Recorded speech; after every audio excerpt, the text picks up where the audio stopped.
The Astonishing Adventure of Jane Smith by Patricia Wentworth. Chapter 1.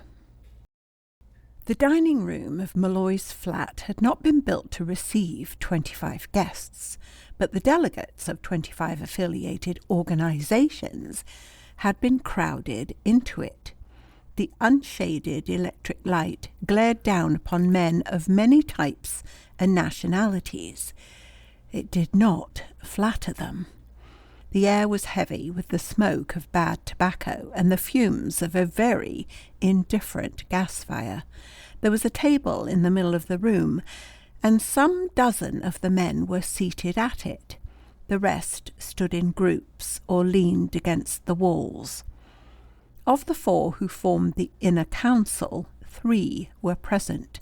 Most of the delegates had expected that the head of the council, the head of the federated organisations, that mysterious number 1 whom they all knew by reputation and yet had never seen in the flesh, would be present in person to take the chair. But the delegates who had entertained this expectation were doomed to disappointment. Once again, number 1's authority had been delegated to the other 3 members of the council. Of these, number 3 was Malloy, the big, handsome Irishman who rented the flat.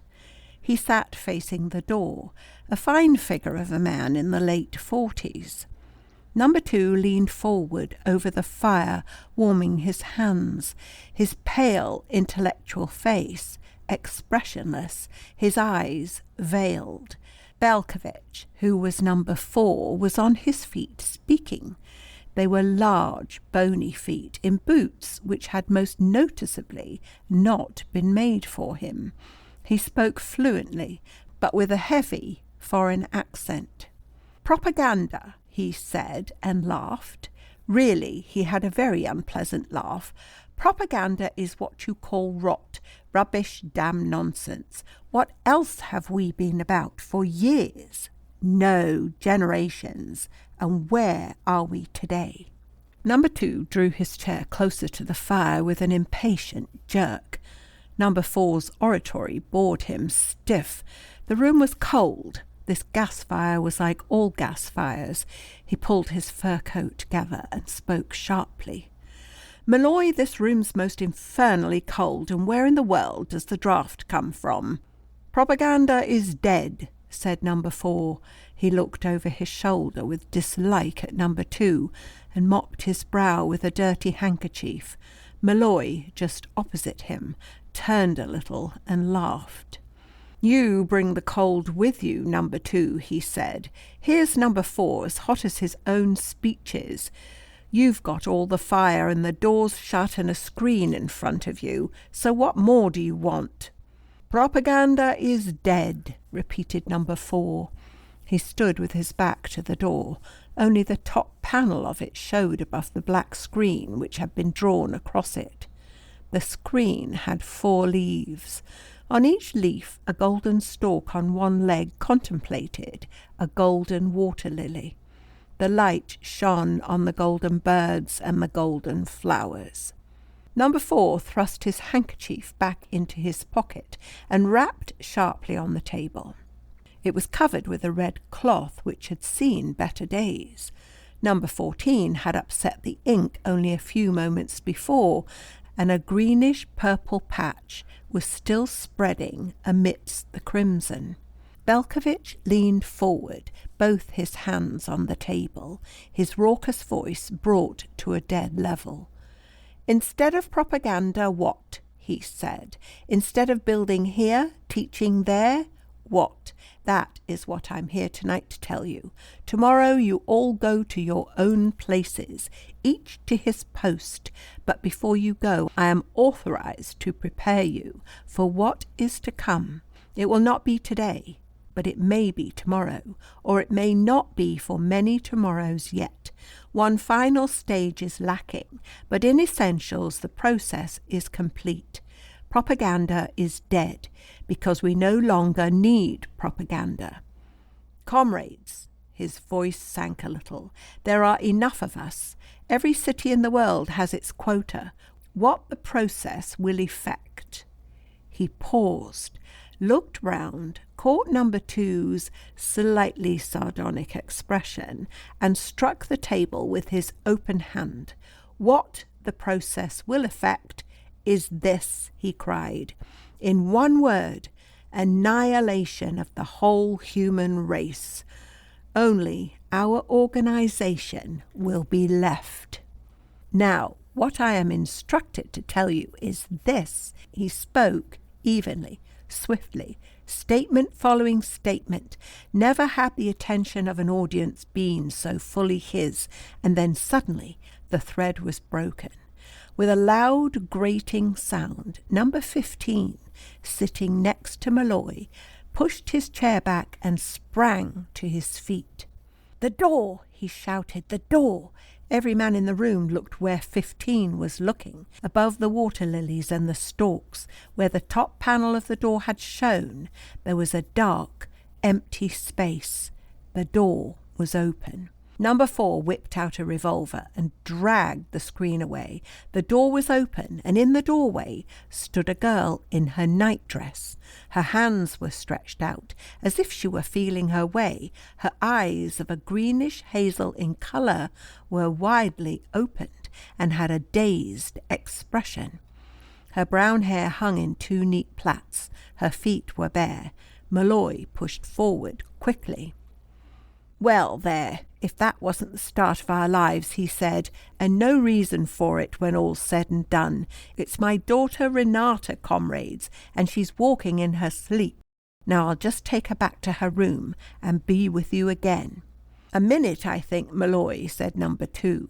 He got up slowly out of his chair and came across to where the girl stood motionless, blinking at the light. "I said there was a most infernal draught. Will you come in, Miss Malloy?" he added politely, and took the girl by the hand. She yielded to his touch and came into the room, shivering a little. Someone shut the door. Malloy, shrugging his shoulders, pulled the crimson cloth from the table and wrapped it about his daughter. The ink-soaked patch came upon her bare shoulder, and she cried out, cast a wild look at the strange and terrifying faces about her, and burst into a flood of tears. Malloy, standing behind her, looked around as she had looked, and his face darkened. Number 4 had his back against the door, and his revolver in his hand. There was only one face in the whole circle that was not stamped with suspicion and fear, and behind the fear and the suspicion there was something icy, something ruthless.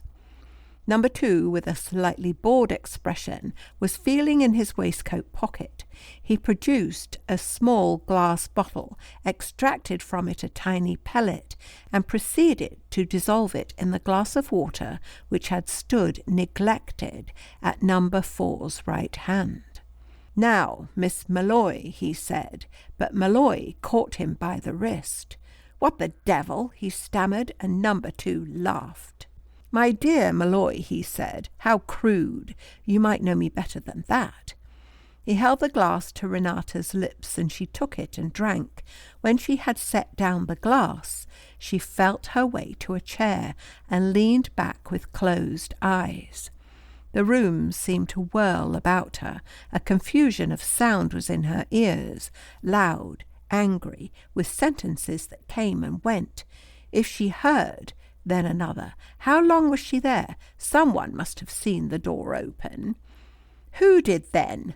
Then, in the harshest voice of all, "I don't care if she's Malloy's daughter 50 times over. If she heard what 4 said about the process, she must go." "Go where?" There was something cold and wet touching her shoulder. The cold seemed to spread all over her. Now her father was speaking. She had never heard his voice quite like that before. And now the man in the fur coat, the one who had given her the glass of water. "Yes, certainly. Elimination, if it is necessary. We're all agreed about that. But let us make sure." His voice had quite a gentle sound, but Renata's heart began to beat with great thuds. "Miss Malloy, He was speaking to her now, and she opened her eyes and looked at him. His face was of a clear, even pallor. His eyes, light blue and without noticeable lashes, looked straight into hers. The veil was gone from them. They held a terrifying intelligence. Renata sat up. The crowd of men had cleared away. She and her father and the man in the fur coat were in an angle formed by the table and the black screen, which had been drawn close around them. Her father sat between her and the fire. His head was turned away, and he drummed incessantly on the table with the fingers of his right hand. Beyond the screen Renata could hear movements, and it came to her that the other men were there, waiting. The man in the fur coat spoke to her again. His voice was pleasant and cultivated, his manner reassuring. "You are better now. Please don't be frightened. I am a doctor. Your father will tell you that. Being wakened suddenly like that gave you a shock, but you are better now." "Yes," said Renata. She wished that her heart would stop beating so hard, and she wished that the man in the fur coat would stop looking at her. "Now, Miss Renata, I am your doctor, you know, and I want you to answer just a few questions. You have walked in your sleep before." "Yes," said Renata. "Oh, yes." "Often?" "Yes." "What was the first time?" I think I was 5 years old. They found me in the garden." Malloy let out a great breath of relief. If she had forgotten, if her account had differed from his, well, their luck was in. There was a whispering from behind the screen. Number 2 frowned. "And the last time?" "It was at school. I walked into another dormitory and frightened the girls." The man in the fur coat nodded. "So your father said," and for a moment Malloy stared over his shoulder at him. "And tonight? Do you dream on these occasions?" Renata was reassured. Every moment it was more like an ordinary visit to a doctor. She had been asked all these questions so often. Her voice no longer trembled as she answered, "Yes, I dream. I walk in my sleep because of the dream. Now tonight—" "Yes, tonight? I dreamt I was back at school, and I thought I heard talking in the next dormitory. You know we are not allowed to talk, and I was a prefect. So I got up and went to see what was the matter, and someone pulled the screen away, and there was such a light and such a noise." She put out a shaking hand, and number 2 patted it kindly. "Very startling for you," he said. "So you opened the door and came in and heard us all talking. Can you tell me what was being said?" His hand was on Renata's wrist, and he felt the pulses leap. She spoke a shade too quickly. "I don't know." "Perhaps I can help you. Your father, you know, travels for a firm of chemists, a firm in which I and my friends are also interested.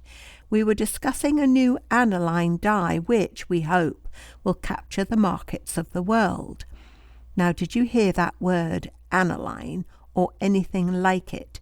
You see, I want to find out just what woke you, what tiresome questions we doctors ask, don't we?"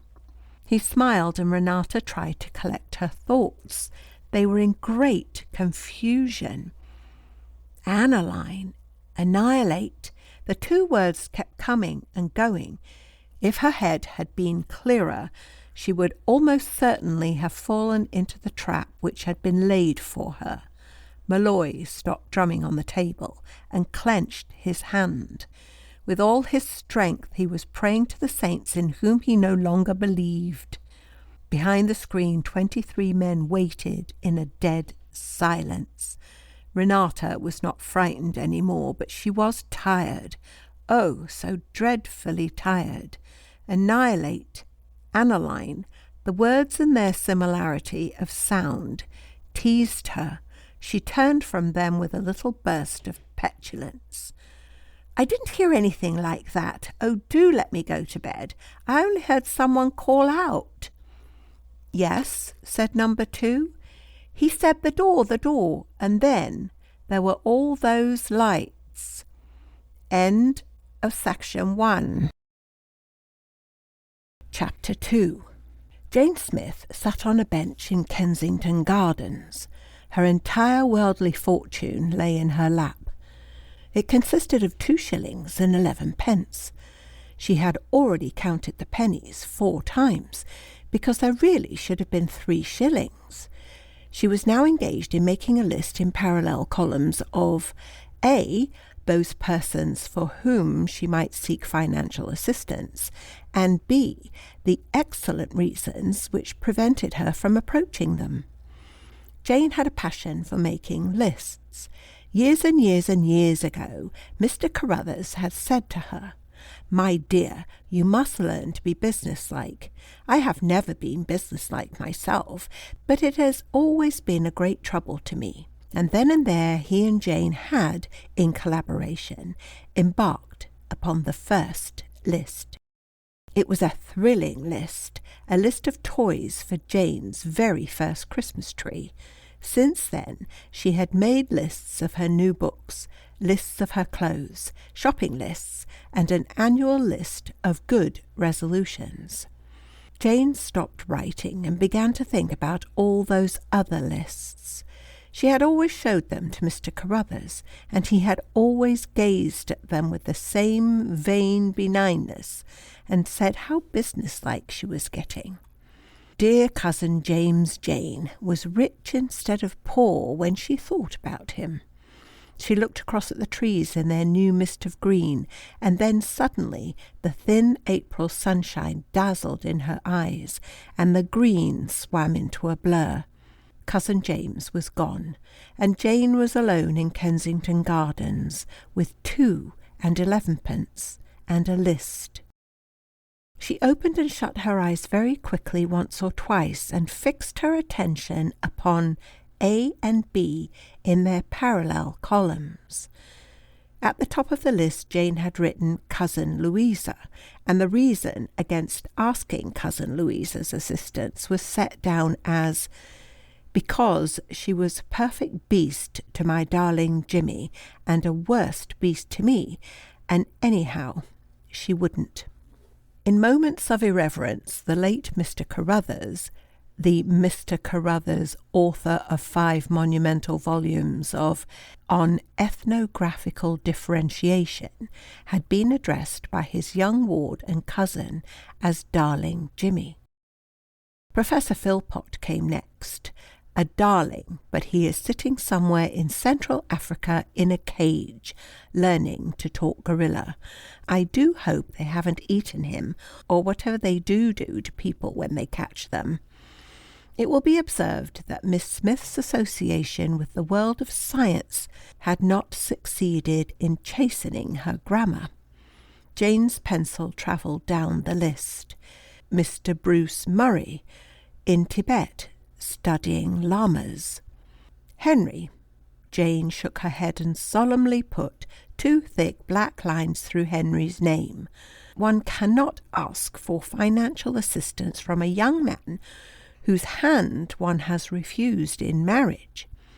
Even if it was 3 years ago, and he's probably been in love with at least 15 girls since then.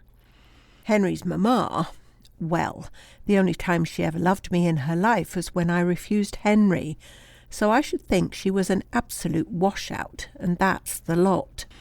Jane folded up the list and put it into her handbag. 2 silver shillings and 11 copper pennies. And then the workhouse.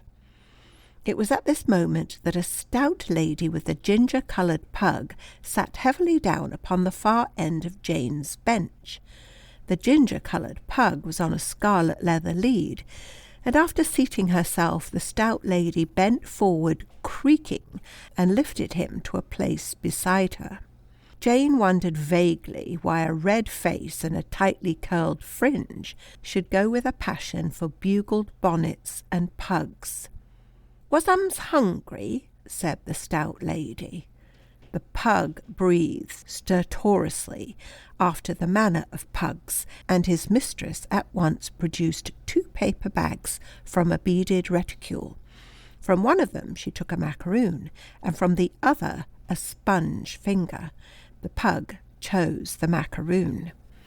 "Precious!" cooed the stout lady, and all at once Jane felt entirely capable of theft and murder theft from the stout lady, and murder upon the person of the ginger pug. For at the sight of food she realized how very, very hungry she was. Bread and margarine for breakfast 6 hours before, and the April air was keen, and Jane was young. The pug spat out the last mouthful of macaroon, ignored the sponge finger, and snorted loudly. "Oh, naughty, naughty," said the stout lady. She half turned toward Jane. "You really wouldn't believe how clever he is," she observed conversationally. "It's a cream bun he's asking for, as plain, and yesterday, when I bought them for him, he teased and teased until I went back for macaroons, though of course a nice plain sponge finger is really better for him than either. I don't need the vet to tell me that. Come along, a naughty, tiresome precious, then." She lifted the pug down from the seat, put the paper bags tidily back into her reticule, rose ponderously to her feet, and walked away, trailing the scarlet lead and cooing to the ginger pug. Jane watched her go. "Why don't I laugh?" she said. "Why doesn't she amuse me? One needn't lose one's sense of humour, even if one is down and out." It was at this unpropitious moment that the tall young man who had sat down, unseen upon Jane's other side, laid his hand upon hers and observed, in stirring accents, "Darling." Jane whisked round in an icy temper. Her greenish hazel eyes looked through the young man in the direction of the North Pole. He ought to have stiffened to an icicle then and there, instead of which he murmured, "Darling," again, and then added, "But what's the matter?" Jane stopped looking at him or through him. He had simply ceased to exist. She picked up her 2 shillings and her 11 pence, put them into her purse, and consigned her purse to her handbag. She then closed the handbag with a snap and rose to her feet. "Renata!" exclaimed a young man in tones of consternation. Jane paused and allowed herself to observe him for the first time. She saw a young man with an intellectual forehead and studious brown eyes. He appeared to be hurt and surprised. She decided that this was not a would-be Lothario. "I think you have made a mistake," she said, and was about to pass on. "But Renata, darling," stammered the young man, even more desperately. Jane assumed what Cousin Louisa had once described as that absurdly grand manner. It was quite kind, but it induced the young man to believe that Jane was conversing with him from about the distance of the planet Saturn.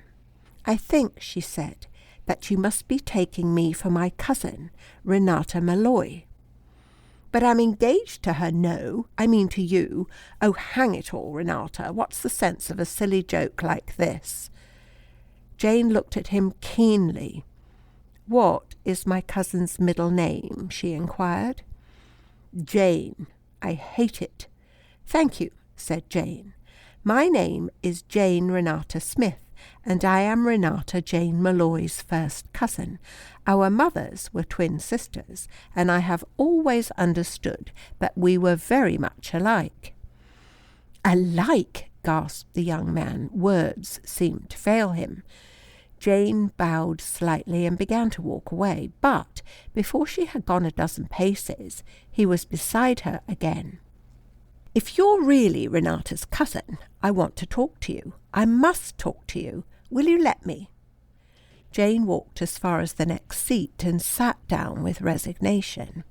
"I don't even know your name." "It's Todd Hunter, Arnold Todd Hunter." He seemed a trifle breathless. "My sister Daphne was at school with Renata, and she came to stay with us once in the holidays. I said we were engaged, didn't I? Only nobody knows it. You won't tell Mr. Malloy, will you?" "I've never spoken to Mr. Malloy in my life," said Jane. "There was a most awful row when my aunt married him, and none of us have ever met each other since. My aunt died years and years ago. I think Mr. Malloy's an anarchist of some sort, isn't he?" Yes, said Mr. Todhunter with violence. He banged the back of the iron seat with his hand. Jane reflected that he must be very in love if he failed to notice how hard it was. Yes, he is," repeated Mr. Todhunter, "and worse. And Renata is in the most dreadful position. I must talk to somebody, or I shall go mad." "Well, you can talk to me," said Jane soothingly. "I have always wanted to meet Renata, and I should love to hear all about her." Mr. Todhunter hesitated. "Miss Smith, you did say Smith, didn't you? It's so difficult to begin. You'll probably think I'm mad or trying it on, but it's like this. I've just qualified as an engineer, and I've got a job in South America. Naturally, I wanted to see Mr. Malloy. Renata wouldn't let me. She hardly knows her father, and she's most awfully scared of him. We used to meet in the park. Then one day she didn't come. She went on not coming, and I nearly went mad. At last I went to Malloy's flat and asked to see her. They said she had left town, but it was a lie. Just before the door shut, I heard her voice." Mr. Todhunter paused. "Look here, you won't give any of this away, will you? You know it's awfully confusing for me. Your being so like Renata, it makes my head go round." "Go on," said Jane. "Well, the bit I don't want you to tell anyone is this. I mean to say, it's confidential. Absolutely confidential. When I was at the engineering school, I knew a chap who had got mixed up with Malloy's lot. He didn't get deep in, you'll understand. They scared him, and he backed out. Well, I remember a yarn he had told me. He was in Malloy's flat one night, and it was raided, and I remembered that he said a lot of them got away down the fire escape into a yard, and then out through some mews at the back. Well, I went and nosed about until I found that fire escape, and I got up it, and I found Renata's room and talked to her through the window. It's not so dangerous as it sounds, because they lock her in the flat at night and go out, and she's in a frightful position. Oh, Miss Smith, you simply have no idea of what a frightful position she's in." "I might have, if you would tell me what it is," said Jane dryly. She found Mr. Todhunter diffuse. "Well, she's a prisoner to start with. They keep her locked in her room." "Who's they?" interrupted Jane. Mr. Todhunter rumpled his hair.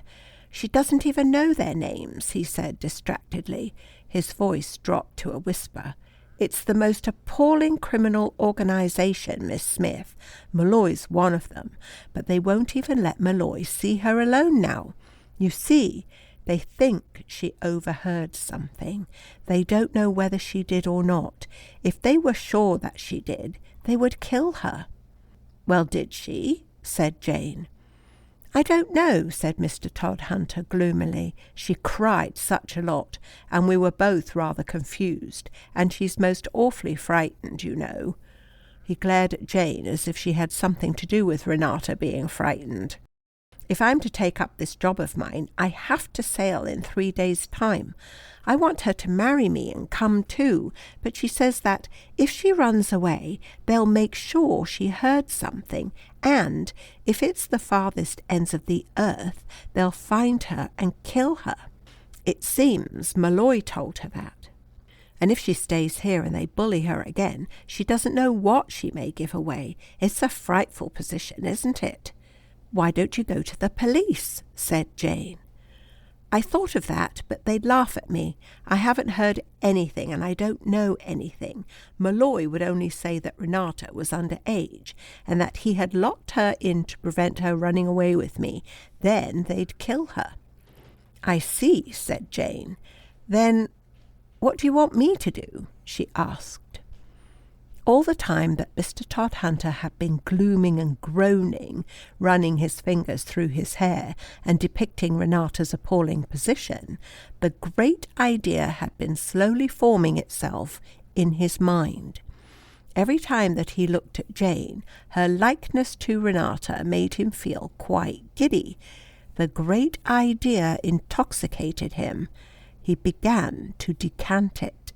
"Miss Smith, if you would, you see, if we could only get a clear start. What I mean to say is, South America's a long way off." "Quite a distance," Jane agreed. "And if they thought that you were Renata, they wouldn't look for her. And once we were clear away—" "My dear Mr. Todhunter," said Jane. "I could take you up the fire escape," said Mr. Todhunter in low, thrilling accents. "It would be quite easy. They would never know that Renata was not there. You do see what I mean, don't you?" "Oh, yes," said Jane in rather an odd voice. "You've made it beautifully clear. Renata is in a position of deadly peril, I think that's what you called it, and the simple way out is for Renata to elope with you to South America, and for me to be in the position of deadly peril instead. It's a beautiful plan." "Then you'll do it?" exclaimed the oblivious Mr. Todhunter. Jane looked away. Immediately in front of her was a strip of gravelled path. Beyond that, there was green grass and a bed of pale blue hyacinths and budding daffodils. 2 and 11 pence, and then the workhouse, the ascent of a fire escape in the April darkness, and at the top of the fire escape a position of deadly peril. "Of course," said Jane, speaking to herself in her own mind. "I might try to be a housemaid, but one has to have a character, and I don't believe Cousin Louisa would give me one." She turned back to the chafing Mr. Todhunter. "Let's talk," she said briefly. End of section 2. Chapter 3. Jane took down the telephone directory, opened it, and began to run her finger along the column of M's. As she did so, she wondered why the light in public call offices is so arranged as to strike the top of the occupant's head, and never by any chance to illumine the directory. Marbot, Marbottle, March, the Reverend Aloysius March, George William Adolphus March, Mrs. de Luttrell. Jane made a mark opposite the number. When Rosa Mortimer married Henry Luttrell March, she thought and often said, how much nicer the Luttrell would look if it were written de Luttrell. If her husband had died 6 months earlier than he actually did, the name in this improved form would most certainly have been inflicted upon an infant Henry. As it was, the child was baptized and registered as Henry Luttrell, and 10 years later took up the struggle over the name where his father had left it. Eventually, a compromise was effected, Mrs. March flaunting her de Luttrell and Henry tending to suppress his Luttrell under an initial. His mother never ceased to bemoan his stubbornness.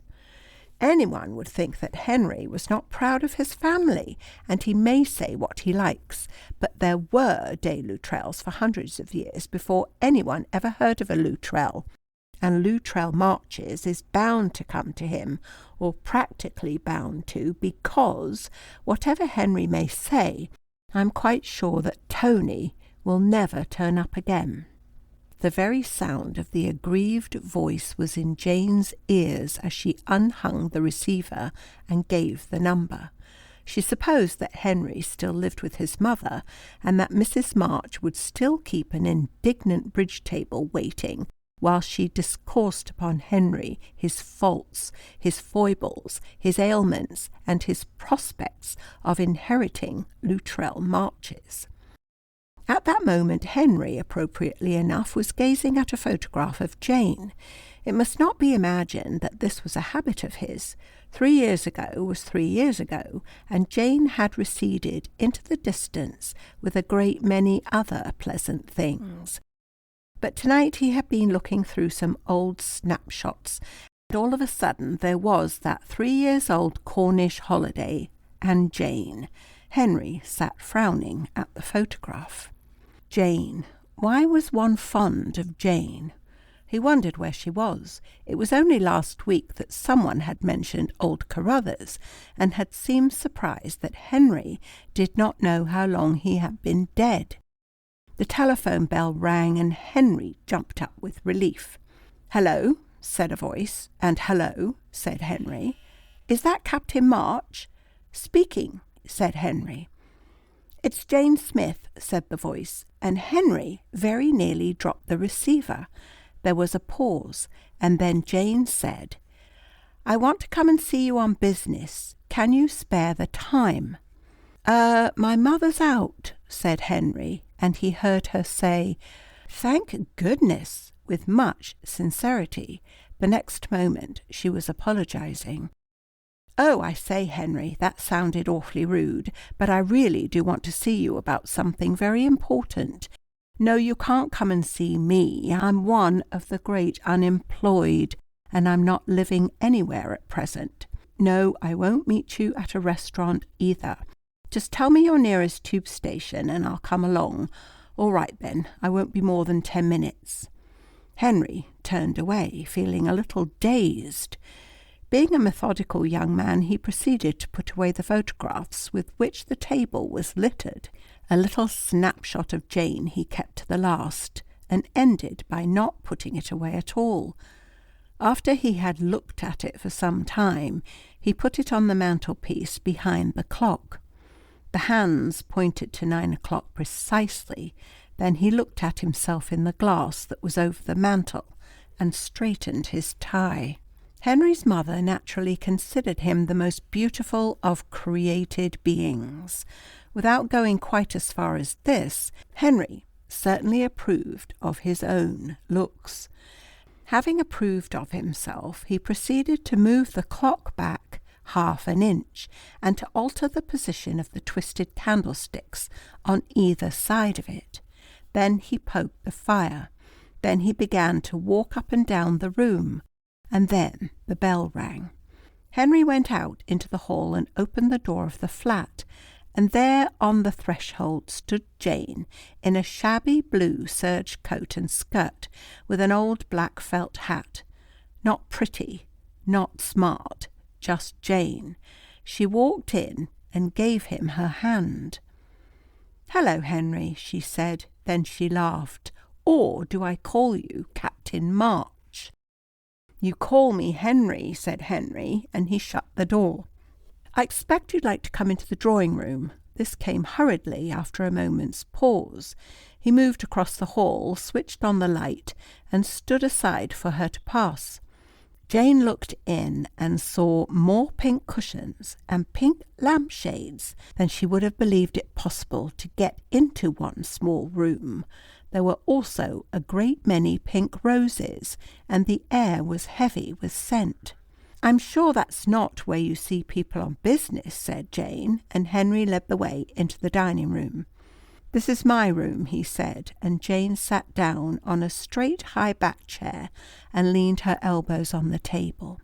"Now, Henry," she said, "I've come here to tell you a story, and I want you to sit down and listen to it, and please forget that you are you and that I am I. Just listen."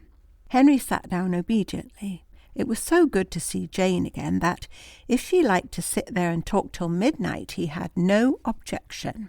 "Now attend," said Jane, and she began her story. Once upon a time there were twin sisters, and they were called Renata and Jane Carruthers. They had a cousin, James. You remember him, my darling Jimmy. Jimmy wanted to marry Renata, but she refused him and married John Smith, my father.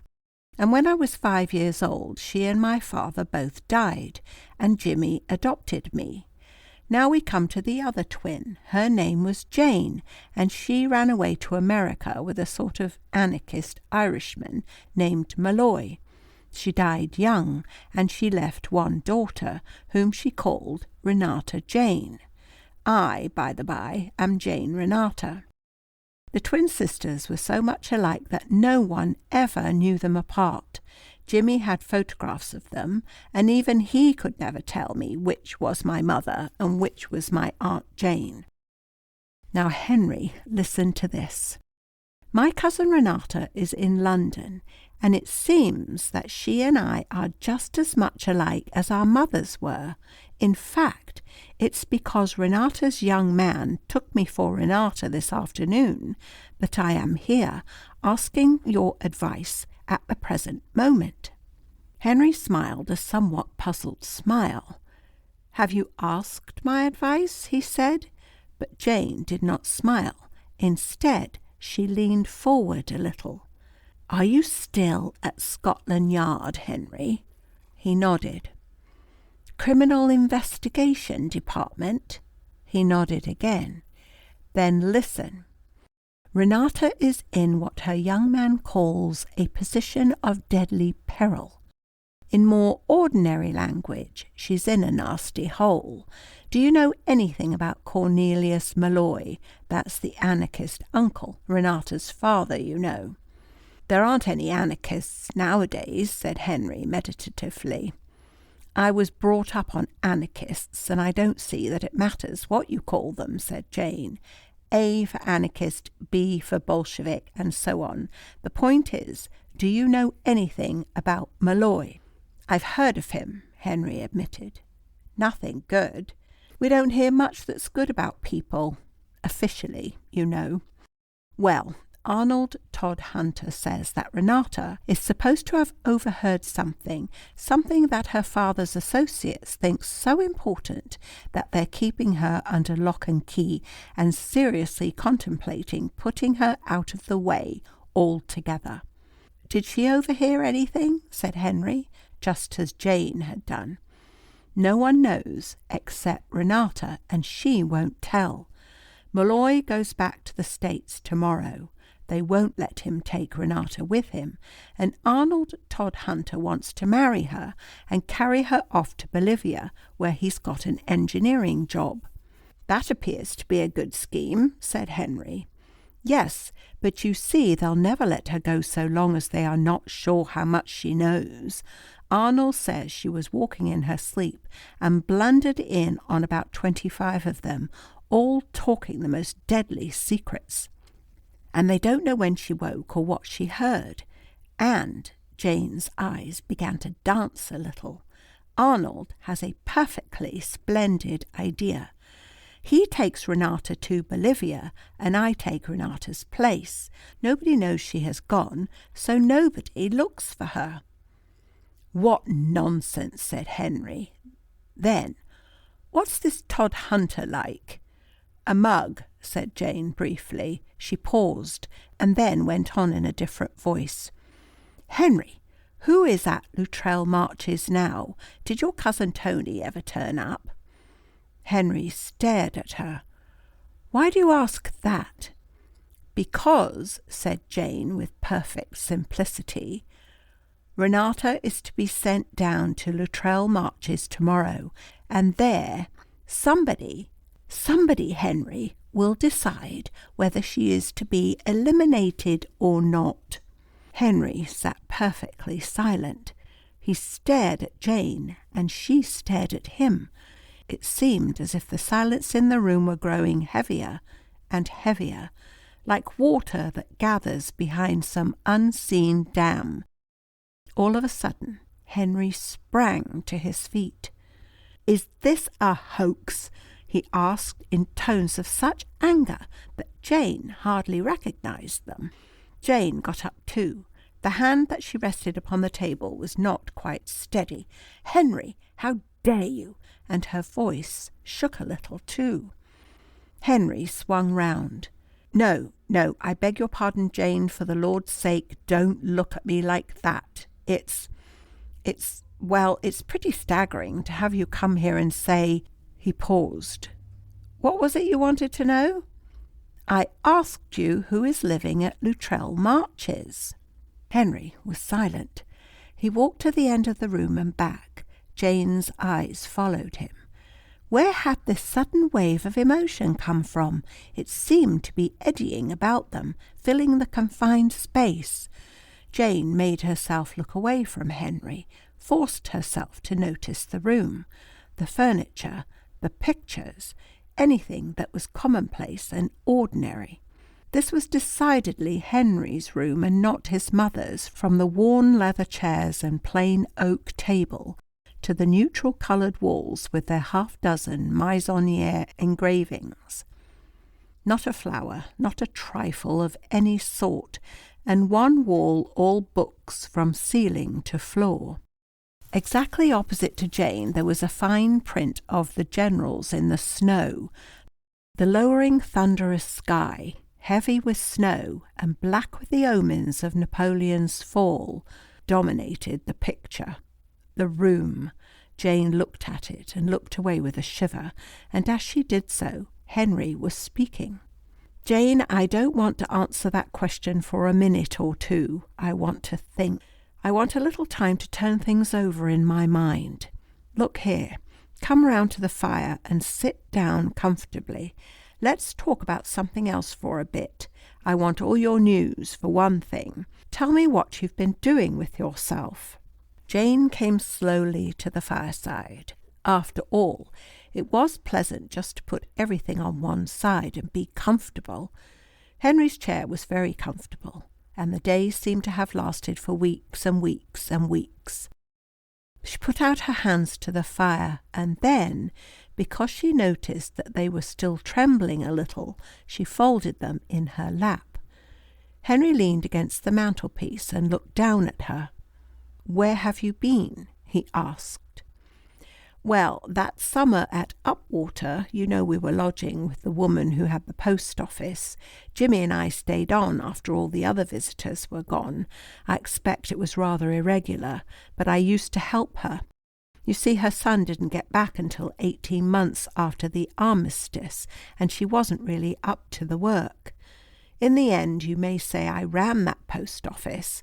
I did it very well, too. It was something to do, especially after Jimmy died." "Yes, I heard. I wondered where you were." "I stayed on until the son came home, and then I couldn't. He was awful, and she thought him quite perfect, poor old soul. I came to London and got a job in an office, and a month ago I lost it. The firm was cutting down expenses, like everybody else. And then, well, I looked for another job and couldn't find one, and this morning my landlady locked the door in my face and kept my box, and that, Henry, is why I'm thinking seriously of changing places with my cousin Renata, who, at least, has a roof over her head and enough to eat." "Jane," said Henry furiously, "you don't mean to say so. That's why you're looking such a white rag." Jane was horrified to find that her eyes had filled with tears. She laughed, but the laugh was not a very convincing one. "I did have a cup of coffee and a 2-penny bun," she began, and then Henry was fetching sandwiches from the sideboard and pressing a cup of hot chocolate into her not unwilling hands. "They leave this awful stuff over a spirit lamp for my mother, and she always has sandwiches when she comes in. It's better than nothing," he added in tones of wrath. "It's not awful," protested Jane, but Henry was not mollified. "I don't understand," he said. "Why are you so hard up? Didn't Mr. Carruthers provide for you?" Jane's colour rose. He hadn't much, and what he had was an annuity. You know what Jimmy was and how he forgot things. I am really quite sure that he had forgotten about its being an annuity, and that he thought that I should be quite comfortable. Henry swallowed his opinion of Mr. Carruthers. "Was he your only relation?" "Well," said Jane, who was beginning to feel better, "you can't really count Cousin Louisa, who was only Jimmy's half-sister, and that makes her a sort of third half-cousin of my mother's. Besides, she always simply loathed me." "And you've no other relations at all?" "Only the anarchist uncle," said Jane brightly. She gave him her cup and plate. "Your mother has simply lovely sandwiches, Henry. Thank you ever so much for them. But what will she do when she comes home and finds I have eaten them all?" "I don't know, I'm sure." Henry's tone was very short. "Look here, Jane, you must won't you let—" He stuck, and Jane looked at him very kindly. "Nothing doing, Henry," she said, "but it's frightfully nice of you, all the same." There was a silence. When Jane thought it had lasted long enough, she said, "So you see, it all comes back again to Renata. Have you done your thinking, Henry?" "Yes," said Henry. He drew a chair to the table and sat down, half turned to the fire, half turned to Jane. Sometimes he looked at her, but oftener his gaze dwelt intently on the rise and fall of the flames. "What makes you think that your cousin is to be taken to Luttrell Marches? Did these people tell her so?" "No," said Jane, "of course not. As far as I can make out from Arnold Todhunter, Renata is locked in her room. But there's another key, and she can get in and out. She can move about inside the flat, but she can't get out of it.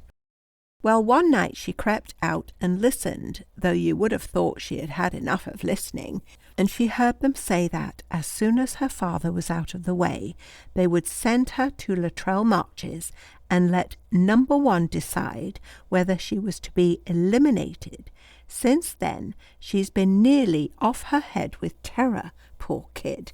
Now, Henry, it's your turn. What about Luttrell Marches?" Henry's face seemed to have grown rigid. "It's impossible," he said in a low voice.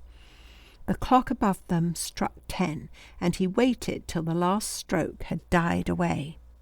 "I don't know quite what to say to you, but whatever I say is confidential.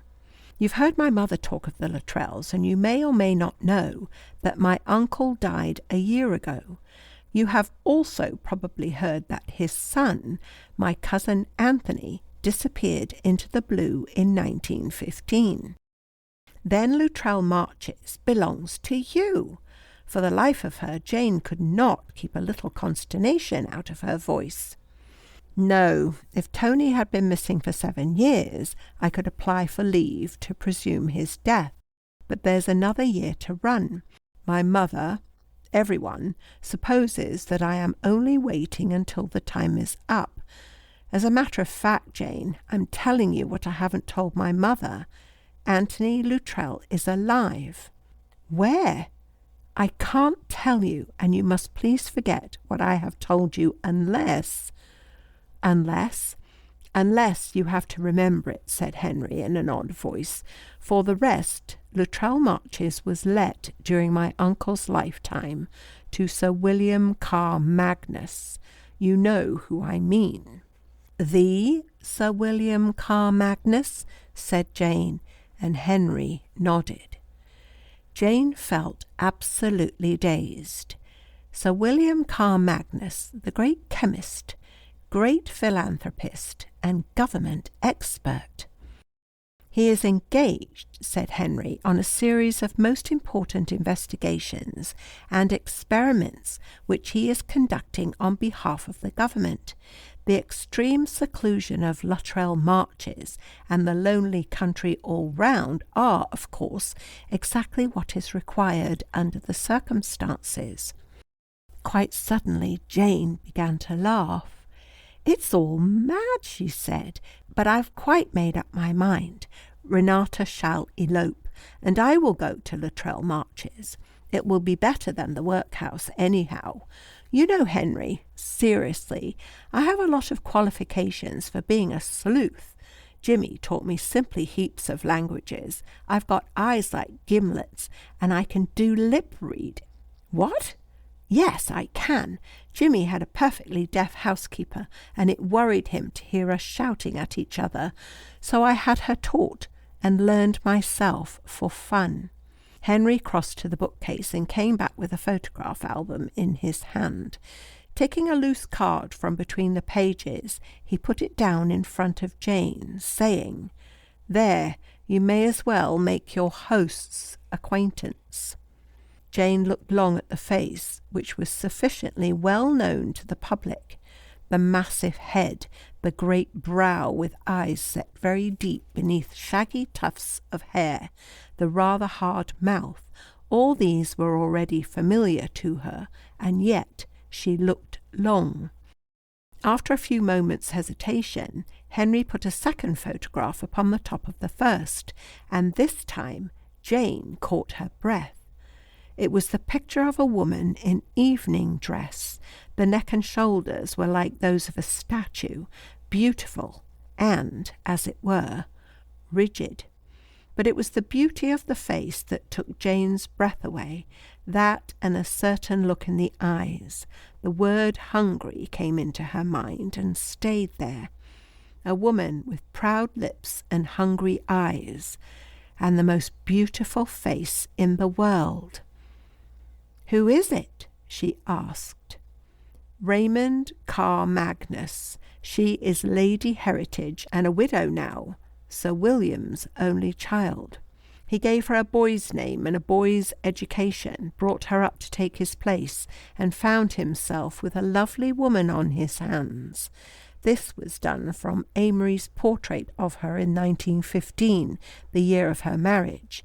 She was at one time engaged to my cousin Anthony. If you do go to Luttrell Marches, you will see her, for she makes her home with Sir William." Henry's voice was perfectly expressionless. The short sentences followed one another with a little pause after each. Jane looked sideways and said, very quick and low, "Were you very fond of her, Henry?" And when she said it, her heart beat and her hands gripped one another. Henry took the photograph from her lap. "I said she was engaged to Tony." "Yes, Henry, but were you fond of her?" "Confound you, Jane, yes, I was." "Well, I don't wonder." Jane rose to her feet. "I must be going," she said. "I have an assignation with Arnold Todhunter, who is going to take me up a fire escape and substitute me for Renata." Henry took out a pocket-book. "Will you give me Malloy's address, please?" And when she had given it, "You know, my good girl, there's nothing on earth to prevent my having that flat raided and your cousin's deposition taken." "No, of course not," said Jane. "Only then nobody will go down to Luttrell Marches and find out what's going on there." She looked straight at Henry as she spoke. "I'm going, whatever you say and whatever you do, and I only came to you because—" "Because?" "Well, it seems so sort of lonesome going off into situations of deadly peril with no one taking the very slightest interest." Jane's voice shook absurdly on the last word, and in an instant Henry had his arm round her and was saying, Jane, you shan't go, you shan't." Jane stepped back. Her eyes blazed. "And why?" she said. She tried to say it icily, but she could not steady her voice. Henry's arm felt solid and comfortable. "Because I'm damned if I'll let you," said Henry very loud, and upon that the door opened, and there entered Mrs. de Luttrell, larger, pinker, and more horrified than Jane had ever seen her. She, for her part, beheld Henry, his arms about a shabby girl, and her horror reached its climax when she recognized the girl as that dreadfully designing Jane Smith. "Henry!" she gasped. "Oh, Henry!" Jane released herself with a jerk, and Mrs. de Luttrell March sat down in the nearest chair and burst into a flood of tears. her purple satin opera cloak fell away, disclosing a peach-coloured garment that clung to her plump contours and seemed calculated rather for purposes of revelation than concealment. Large tears rolled down her powdered cheeks, and she sought in vain for a handkerchief. "Henry, I didn't think it of you, at least not here, not under my very roof, and if you were going to break my heart like your father, it would have been kinder to do it 10 years ago, because then I should have known what to expect, and anyhow I should probably have been dead by now." She sniffed and made a desperate gesture. "Oh, Henry, I can't find it. Haven't you got one, or don't you care whether my heart's broken? And I haven't even got a handkerchief to cry with." Henry produced a handkerchief and gave it to her without attempting to speak. Years of experience had taught him that to stay his mother's first flood of words was an impossibility. Jane felt rather sick. Mrs. March was so very large and pink, and the whole affair so very undignified, that her one overmastering desire was to get away. She heard Henry's, "This is Miss Smith, mother. She came to see me on business," and then Mrs. March's wail, "Your father always called it business too, and I didn't think. No, I didn't think you'd bring a girl in here when my back was turned." Jane stood up very straight, but Henry had taken her hand again. "I beg your pardon," he said in a very low voice. She had a rotten time when she was young." Then in a tone that cut through Mrs. March's sobs as an east wind cuts the rain, he said, "My dear mother, you are making some extraordinary mistake. The last time that I saw Miss Smith was 3 years ago. I then asked her to marry me, and she refused. I would go on asking her every day from now to kingdom come, if I thought that it was the slightest good. As it isn't, I am only anxious to be of use to her in any possible way. She came here tonight to ask my advice on an official matter." Mrs. March fixed her very large blue eyes upon her son. They were swimming with tears, but behind the tears there was something which suddenly went to Jane's heart, something bewildered and hurt and rather ungrown up. "You always were a good boy, Henry," said Mrs. March, and Henry's instant rigid embarrassment had the effect of cheering Jane. She came forward and took the limp white hand that still clutched a borrowed handkerchief. "I'm sure he'll always be a good son to you, and I wouldn't take him away from you for the world. He's just a very kind friend. Good night, Mrs. March." She went out without looking back, but Henry followed her into the hall. "You're not really going to plunge into this foolish affair," he said, as they stood for a moment by the door. It was Jane who opened it. "Yes, I am, Henry. You can't stop me, and you know it." Jane's eyes looked straight into his, and Henry did know. "Very well, then. Read the agony column in the Times. If I want you to have a message, it will be there, signed with the day of the week on which it appears. You understand? If the message is in the Times of Wednesday, it will be signed Wednesday, and if there are directions in the message, you will obey them implicitly." "How thrilling," said Jane. "Is it?" Henry looked very tired. "I don't know if I've done right, but I can't tell you any more just now. By the way, Malloy's flat will be watched, and I shall know whether you go to Luttrell Marches or not. Goodbye, Jane." "Goodbye, Henry." Henry watched the lift disappear. End of section 3. Chapter 4. "This," said Arnold Todhunter, "is the fire escape." His tone was that of one who says, "This is our Rembrandt." Proud proprietorship pervaded his entire atmosphere. "Shh," said Jane. They stood together in a small backyard. It seemed to be quite full of things like barrows, paving stones, old tin cans and broken crockery. Jane had already tripped over a meat tin and collided with 2 chicken coops and a dog kennel. She reflected that this was just the sort of backyard Arnold would find. Everything was very dark. The blackest shadow of all marked the wall that they were to climb. Here and there a lighted window showed, and Jane could see that these windows had rounded parapets jutting out on a level with the sill. Arnold, meanwhile, was tugging at something which seemed to be a short plank. "What on earth?" she whispered. "We shall need it. I'd better go first." And forthwith he began to climb, clutching the plank with one hand and the iron ladder with the other. Jane let him get a good start and followed. The ladder was quite easy to climb. It was only when one thought of how immensely far away the skyline had looked that it seemed as if it would be very uncomfortable to look down instead of up and to see that horrid little yard equally far below. Jane did not look down once, and everything was black and blurred and shadowy. It was odd to be clinging to the side of a house with the dark all round one and the steady roar of the London traffic dulled almost to nothingness. The night was very still and a little cold. Somewhere below amongst the tin cans a cat said, "Wow," not loud, but on a softly inquiring note. The inquiry was instantly answered by a long piercing wail, which travelled rapidly over 4 octaves and then dwelt with soulful intensity upon an agonizing top note.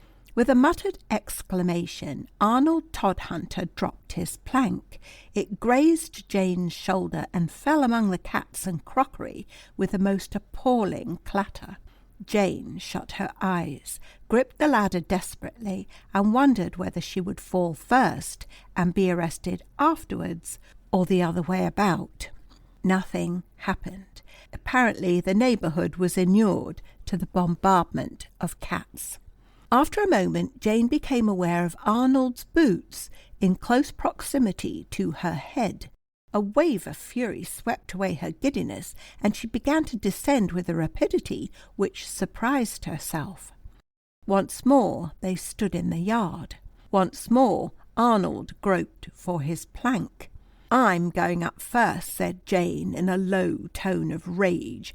"I won't be guillotined on a public fire escape. Which floor is it?" "The top," said Arnold sulkily, and without more ado Jane went up the ladder. It was exactly like a rather horrid dream. The ladder was very cold and very gritty, and you climbed and went on climbing without arriving anywhere. Pictures of the Eiffel Tower and New York skyscrapers flitted through Jane's mind.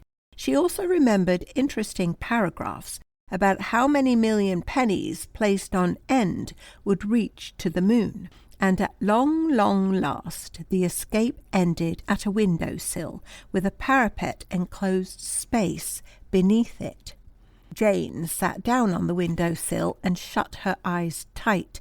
She had a horrid feeling that the building was rocking a little.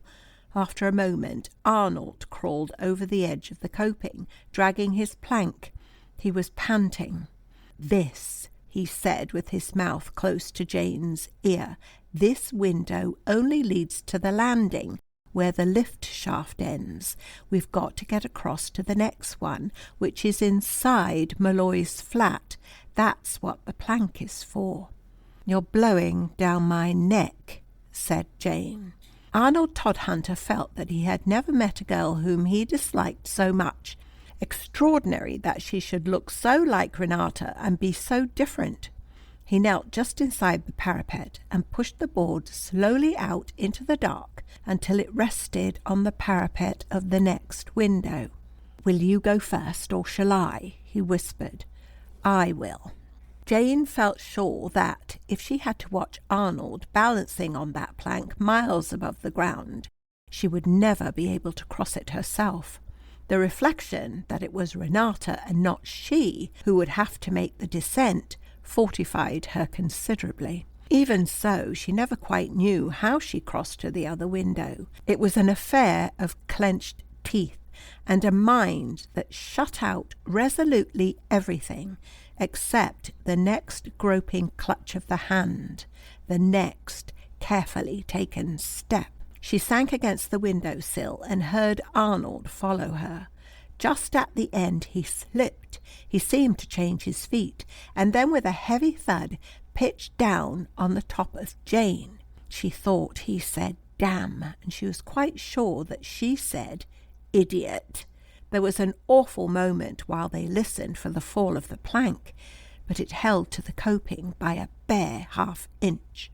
"Thank goodness I'm not Renata," said Jane with heartfelt sincerity, and "Thank goodness you're not," returned Mr. Todhunter with equal fervour, and at that moment the window opened. There was a little sobbing gasp, and a girl was clinging to Arnold Todhunter and whispering, "Darling, darling, I thought you'd never come." Arnold crawled through the open window, and from the pitch-black hall there came the sounds of demonstrative affection. "Good gracious me, there's no accounting for tastes," said Jane under her breath, and she too climbed down into the darkness. Arnold appeared to be trying to explain Jane to Renata, whilst Renata alternated between sobs and kisses. Jane lost her temper suddenly and completely. "For goodness sake, you two, come where there's light and where we can talk sense. Every minute you waste is just asking for trouble. What's the room with the light?" It is difficult to be impressive in a low whisper, but Renata did stop kissing Arnold. "My bedroom," she said. "I'm supposed to be locked in." Jane groped in the dark and got Renata by the arm. "Come along in there and talk to me. We've got to talk. Arnold can wait outside the window. I don't want him in the least. You're going to spend the rest of your life with him in Bolivia, so you needn't worry. I simply won't have him whilst we are talking." Arnold loathed Jane a little more, but Renata allowed herself to be detached from him with a sob. Inside the lighted bedroom, the two girls looked at one another in an amazed silence. In height and contour, feature and colouring, the likeness was without a flaw. Facing them was a small wardrobe of painted wood. A narrow panel of looking-glass formed the door. The two figures were reflected in it, and Jane, tossing her hat onto the bed, studied them there with a long, careful scrutiny. The same brown hair growing in the same odd peak upon the forehead, the same arch to the brow, the same greenish hazel eyes. Renata's face was tear-stained, her eyelids red and swollen. "But that's exactly how I look when I cry," said Jane. She set her hand by Renata's hand, her foot by Renata's foot, the same, to a shade. The other girl watched her with bewildering eyes. "Speak, say something," said Jane. "What shall I say?" "Anything, the multiplication table, the days of the week. I want to hear your voice." "Oh, Jane, what an odd girl you are," said Renata. "And don't you think Arnold had better come in? It must be awfully cold out there." "Presently," said Jane. "It's very hard to tell, but I believe that our voices are as much alike as the rest of us." She opened her bag and took out the list and a pencil. "Now write something, I don't care what." Renata wrote her own name, and then, after a pause, "It is a fine day." "Quite like," said Jane, "but nearly all girls do write the same hand now. I can manage that.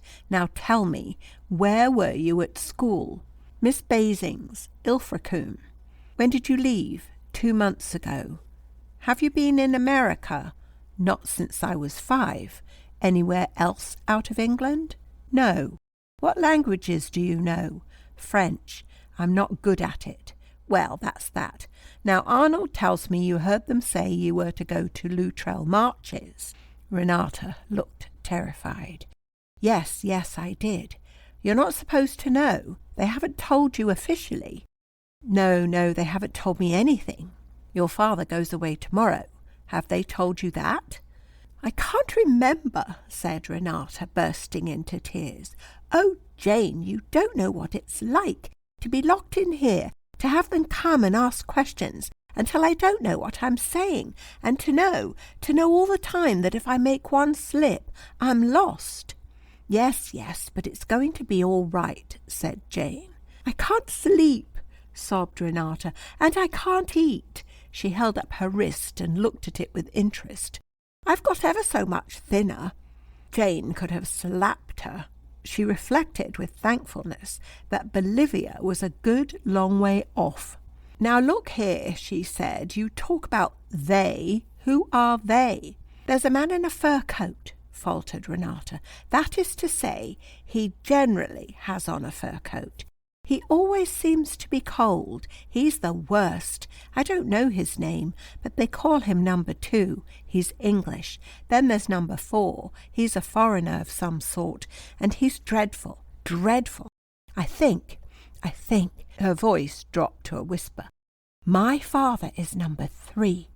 Then almost inaudibly, number 1 is at Luttrell Marches. It's number 1 who will decide about me. About me. Oh, Jane, I'm so dreadfully frightened." Renata's eyes, wide and terrified, stared past Jane into vacancy. "You needn't be in the least frightened. You're going to Bolivia," said Jane briskly. "I must tell someone," said Renata, still in that whispering voice, still staring. "I didn't tell them. I wouldn't tell them. But I must tell someone, Jane. I must tell you what I heard." Quick as lightning, Jane put her hand over the other girl's mouth. "Wait," she said, and in the pause that followed, 2 things stood out in her mind, clear and sharp. If Renata told her secret, Jane's danger would be doubled. If Renata did not tell it, the crime these men were planning might ripen undisturbed. Jane had a high courage, but she hesitated. Her hand dropped slowly to her side. She saw Renata's mouth open protestingly, and there came on her a wild impulse to stave things off, to have time, just a little time, before she let that secret in. "We've got to change clothes," she said. "Quick, give me that skirt and take mine. Yes, put on the coat, and I'll give you my shoes, too. My hat's on the bed. You'd better put it on." Renata obeyed.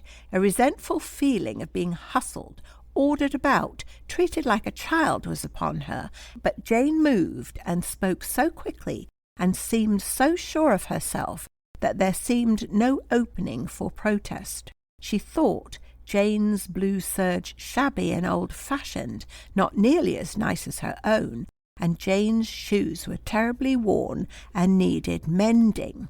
"Now listen," said Jane.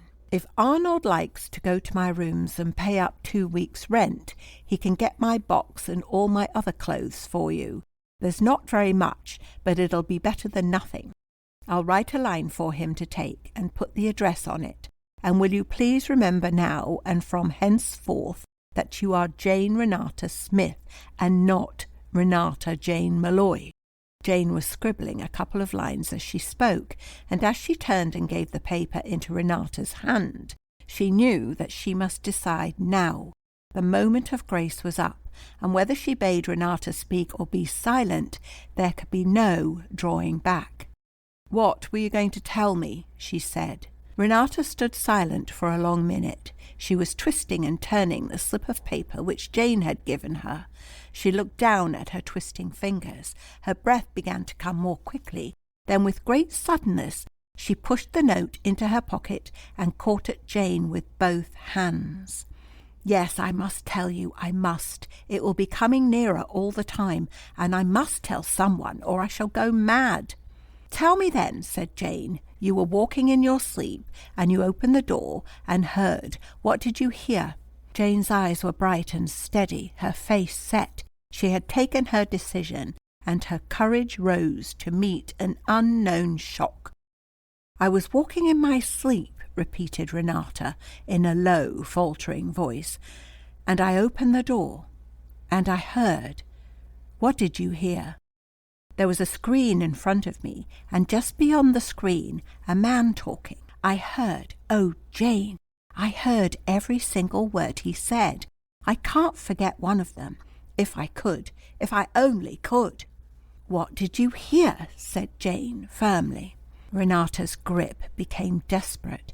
She leant forward until her lips touched Jane's ear.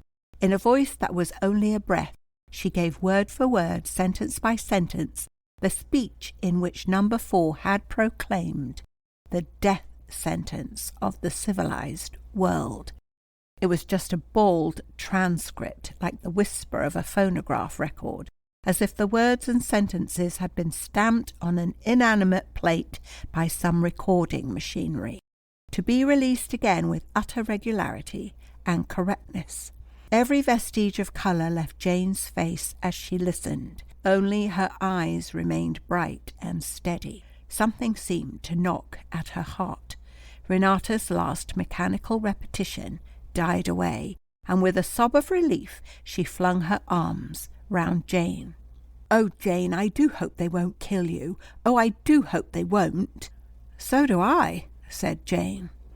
She detached herself from Renata, and as she did so, both girls heard the same thing. From beyond the 2 closed doors, the groan and grind of the lift machinery in motion. "They've come back," said Renata, in a whisper of terror. Jane's hand was on the electric light switch before the words had left Renata's lips. As darkness sprang upon the room, she had the door open. Her grip was on Renata's wrist, her arm about Renata's waist, and they were in the hall. It seemed pitch black at first, with a gloom that pressed upon their eyes and confused the sense of direction. The lift rose with a steady rumble. Then, as Jane stared before her, the oblong of the window sprang into view. She took a step forward and felt Renata's head against her shoulder. "I'm going to faint," came in a gasp. "Then you'll never see Arnold again. Do you want to be caught like this?" "Jane, I can't." Jane dragged her on. "Renata, you rabbit! If they don't kill you, I will. Faint in Bolivia as much as you like, but I forbid you to do it here." "Oh, Jane!" Jane's arm felt the weight of a limp, sagging figure, but they had reached the window. From the sill, Arnold bent, listening anxiously. "Quick!" gasped Jane. And as his arm relieved the strain, she pinched Renata with all her might. There was a sob, a gasp. Arnold lifted, Jane pushed, and somehow the thing was done. Arnold and Renata were outside, crouched down between the parapet and the window, whilst Jane leaned panting against the jamb. As the lift stopped with a jerk, her rigid fingers drew the window down and fastened it. Now horribly loud, the clang of the iron gate, steps outside, voices, the grate of a key in the lock. Jane knew now what Renata had felt. Easy, so easy to yield to this paralysis of terror and to stand rooted there until they came. With all her might, she pushed the temptation from her and roused to action. Thank heaven she had had no time to put on Renata's shoes. After the first movement, strength and swiftness came to her. She was across the hall without a sound. The bedroom door closed upon her. As it did so, the door of the flat swung wide. End of section 4. Chapter 5. Jane stood in the dark, her hand upon the doorknob. Slowly, very slowly, she released it. As she leaned there, her head almost touching the panelling, she could hear 2 men talking in the hall beyond. They spoke in English, but only the outer sound of the words came to her. With an immense effort she straightened herself and was about to move away when a thought struck her like a knife blow. The key, the second telltale key, if she had forgotten it! Her hand slid back, touched the cold key, turned and withdrew it, moving with a steady firmness that surprised herself. Then she made a half-turn and tried to visualize the room as she had seen it in the light. Immediately opposite, the cupboard with the looking-glass panel, the window in the right-hand wall, and the bed between window and cupboard. At the foot of the bed a chair, and on the same side as the window, a chest of drawers with a looking-glass upon it, and Renata's plain, schoolgirlish brush and comb. When she had placed everything, Jane began to move forward in the direction of the window. Her left hand touched the rail of the bed-foot. Her right, groping, brushed the counterpane and rested on something oddly familiar. Her heart gave a sudden jerk, for this was her own bag, which Renata should have taken. She opened it with quick, trembling fingers, took out her handkerchief, and then stuffed the bag right down inside the bed. A couple of steps brought her to the window, and she pressed closely to it, listening, and wished she dared to open it. There was no sound from outside. She leaned her forehead against the glass and wondered how many years had passed since the morning. It seemed impossible for this day to come to an end. Then quite suddenly a key turned in the lock, and the door opened, not widely, but as one opens the door of a room where someone is asleep. A man's head was silhouetted against the hall light. Part of his shoulder showed in a dark overcoat. He spoke, and a hint of brogue beneath a good deal of American twang informed Jane that this was her official father. "Are you awake, Renata?" And as he asked the question, a second man came up behind him and stood there listening. "Yes," said Jane, muffling her voice with her handkerchief. He hesitated a moment and then said, "Well, good night to you." And the other man, speaking over his shoulder, said in an easy, cultivated voice, without any accent at all, "Pleasant dreams, Miss Renata." Jane's good night was just audible and no more, but obviously it satisfied the two men, for the door was shut, the key turned and withdrawn, and presently the hall light went out, and the darkness was absolute and unrelieved, except where the midnight sky showed just less black than the interior of the room. After what seemed a long, long time, Jane undressed and got to bed. It was strange to grope for and find Renata's neatly folded nightdress. Presently she lay down, and presently she slept. Time ceased. The day was over. She woke suddenly a few hours later. It was still dark. She came broad awake at once and sat up in bed as if someone had called to her. Her mind was full of one horrifying thought. The plank. What had Arnold done with the plank? Impossible that she should have helped Renata down the fire escape and carried the plank as well, and somehow Jane did not see Arnold troubling to come back for it. One thing was certain. If Arnold had left the plank in its compromising position, it must be removed before daylight. Jane got out of bed, shivering. She went to the window, opened it, and leaned out. The yard, mews, wall, and parapet all were veiled in the same thick dusk. She strained her eyes, but it was impossible to distinguish anything. There was nothing for it but to cross that horrid little hall again, open the window, and make sure. With the key in her hand and mingled rage and terror in her heart, she felt her way to the door, opened it noiselessly, and crossed barefoot to the window. The hasp was stiff, it creaked, and the window stuck. Recklessness took possession of Jane. With a jerk, she pushed it up. As it chanced, recklessness made less noise than caution would have done. She leaned right out, and there, sure enough, was the plank. Even Jane's anger could provide her with nothing more cutting than, how exactly like Arnold Todhunter. She stood quite still and considered. A bold course was the only one. Remembering the plank's previous fall and the perfect calm with which the neighbourhood had received it, she decided to take the same chance again, only she must be quick and have it all planned in her head. First to shove to the plank, then down with the window and latch it, 5 steps, no, 6 across the hall, and then her own door, and on no account must she forget the key.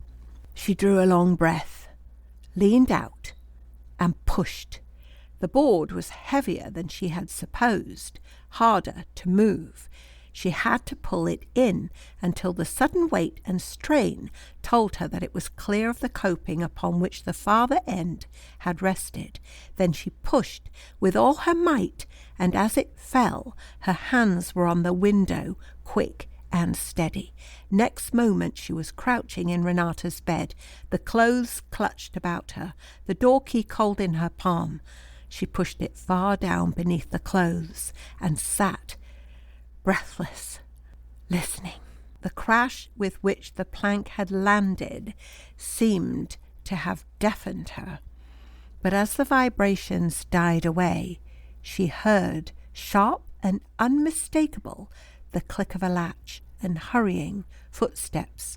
The next moment her door was opened and her light switched on. Quick as thought, her hand was over her eyes and the sheet up to her chin. Malloy stood in the doorway, and beyond him, the other. "What's doing? Did you hear it?" he stammered, and then the other man pushed him aside. "I'd like a look from your window, if you'll excuse me, Miss Renata," he said, and crossed the room. As he leaned out, Jane watched him from beneath her hand and recalled Renata's words. "He generally wears a fur coat. They call him number 2. This man wore a fur coat over pale blue silk pyjamas. When he turned, saying, "I can't see a thing," she was ready with her stammered, "What was it?" "You heard it then," said Malloy. "Such a fearful crash. It frightened me most dreadfully," and here Jane spoke the literal truth. "I don't know." It was Malloy who answered again, but the other man's eyes travelled round the room, and a feeling of terror came over Jane. If she had forgotten anything, if there was one shred of incriminating evidence, those eyes would miss nothing. She felt as if they must pierce the bedclothes and see her bag and the hidden key, but he merely nodded to Malloy, and they left the room, switching out the light and locking the door. Jane drew a long breath of relief, turned upon her side, and in 5 minutes was asleep again. The day came in with a thick mist. Jane opened her eyes upon it, sleepily. She began to think what a strange dream she had had, and then, as sleep ebbed from her, she remembered that it was not a dream at all. She was Renata Malloy under lock and key, and in front of her stretched a day that might be even more crowded with adventure than yesterday. She jumped out of bed, and as she dressed, her eyes brightened and her courage rose. With Renata's scissors, she unpicked the initials which marked her underclothes. This was a game at which one must not make a single slip. Her bag worried her a little, but it was just such a plain leather bag as anyone might possess. She ransacked it carefully and frowned over an envelope addressed to Miss Jane Smith. What in the world was she to do with it? There were no matches, so it could not be burned. After some thought, she soaked it in water, scratched the name to shreds with a hairpin, and crumpling the wet paper into a ball, tossed it out of the window. By the time her door was unlocked, she was very hungry. This time, it appeared, she was being summoned to bid the departing Mr. Malloy a fond farewell. His luggage was already being carried out to the lift, and 2 or 3 men were coming and going. The man in the fur coat stood with his back to the window, smoking a cigarette. Obviously, Malloy's farewell was not to be said in private. Jane looked at him with some curiosity. A tall man, strongly built, with a bold air and a florid complexion. It was he who had opened the door, and he stood still, holding the handle, and looking not at Jane but over her shoulder. For this she felt grateful. "Well, well, then, I'm off," said Malloy. "You'll be a good girl and do as you're bid, and I'll be having you out to keep house for me in less than no time." From what she had seen of Renata, Jane fancied that a sob would meet the occasion. She therefore sobbed and pressed her handkerchief to her eyes. "There, there," said Malloy hastily. He bent and deposited an awkward kiss upon the top of her head. Then he took his hand from the door and was gone. The lift gate clanged, and Jane realized that the real adventure had begun. The man by the window threw the end of his cigarette into the fireplace and came towards her. "Parental devotion is a beautiful thing, isn't it, Miss Renata? Suppose we have some breakfast?" "A meal, a proper meal, enough to eat."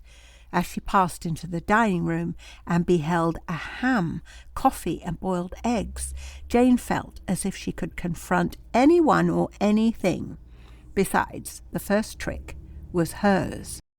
In the full light of day and under those cold, pale eyes, she had passed as Renata.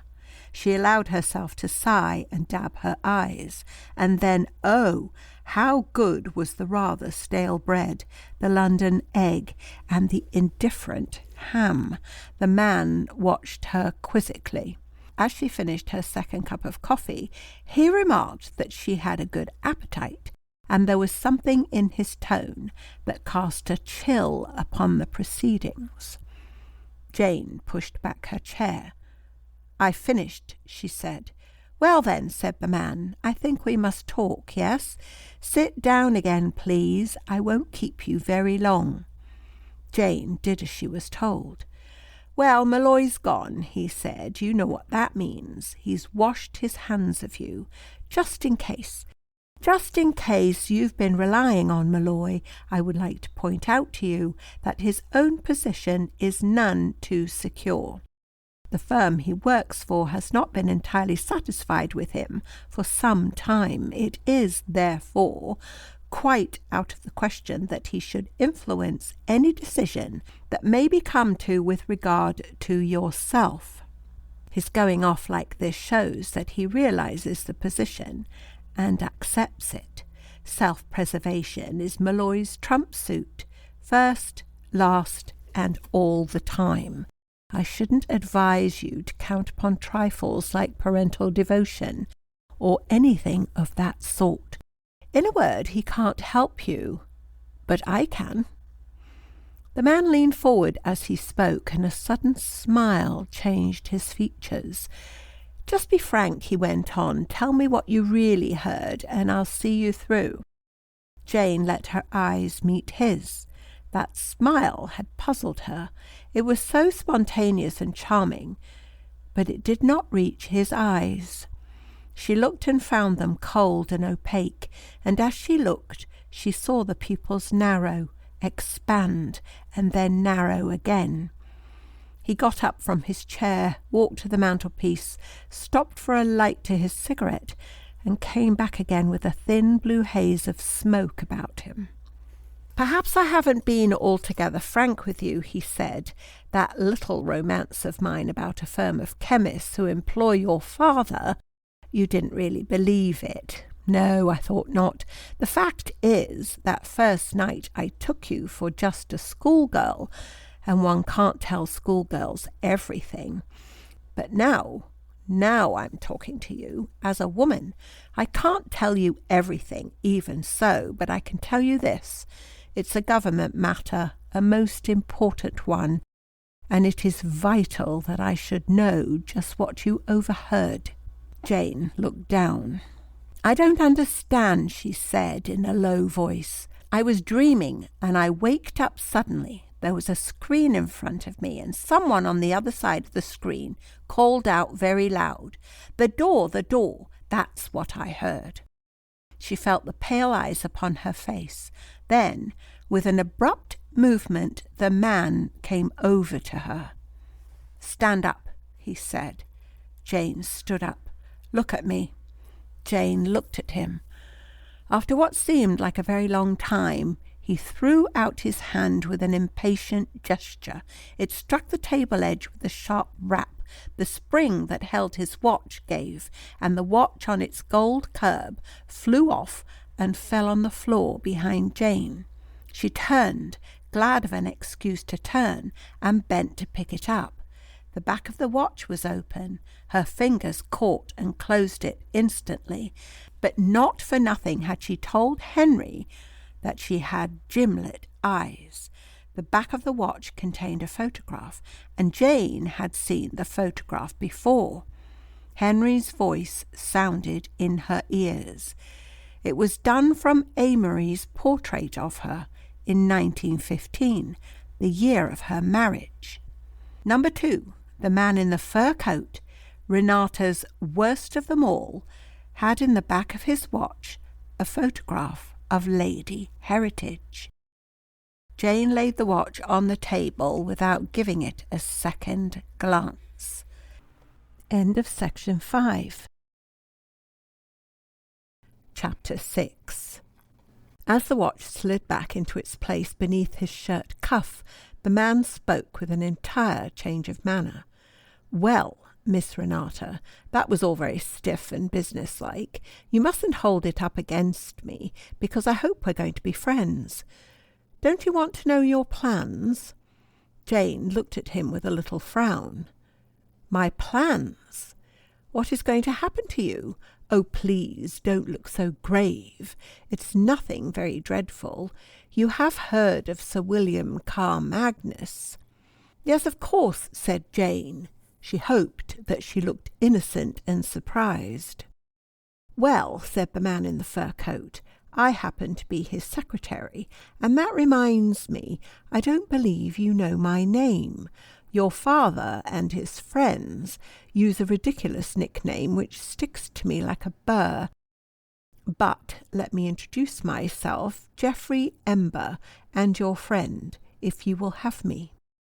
The charming smile just touched his face, and then he said in a quiet, serious way, "Sir William's daughter, Lady Heritage, has commissioned me to find her an amanuensis companion.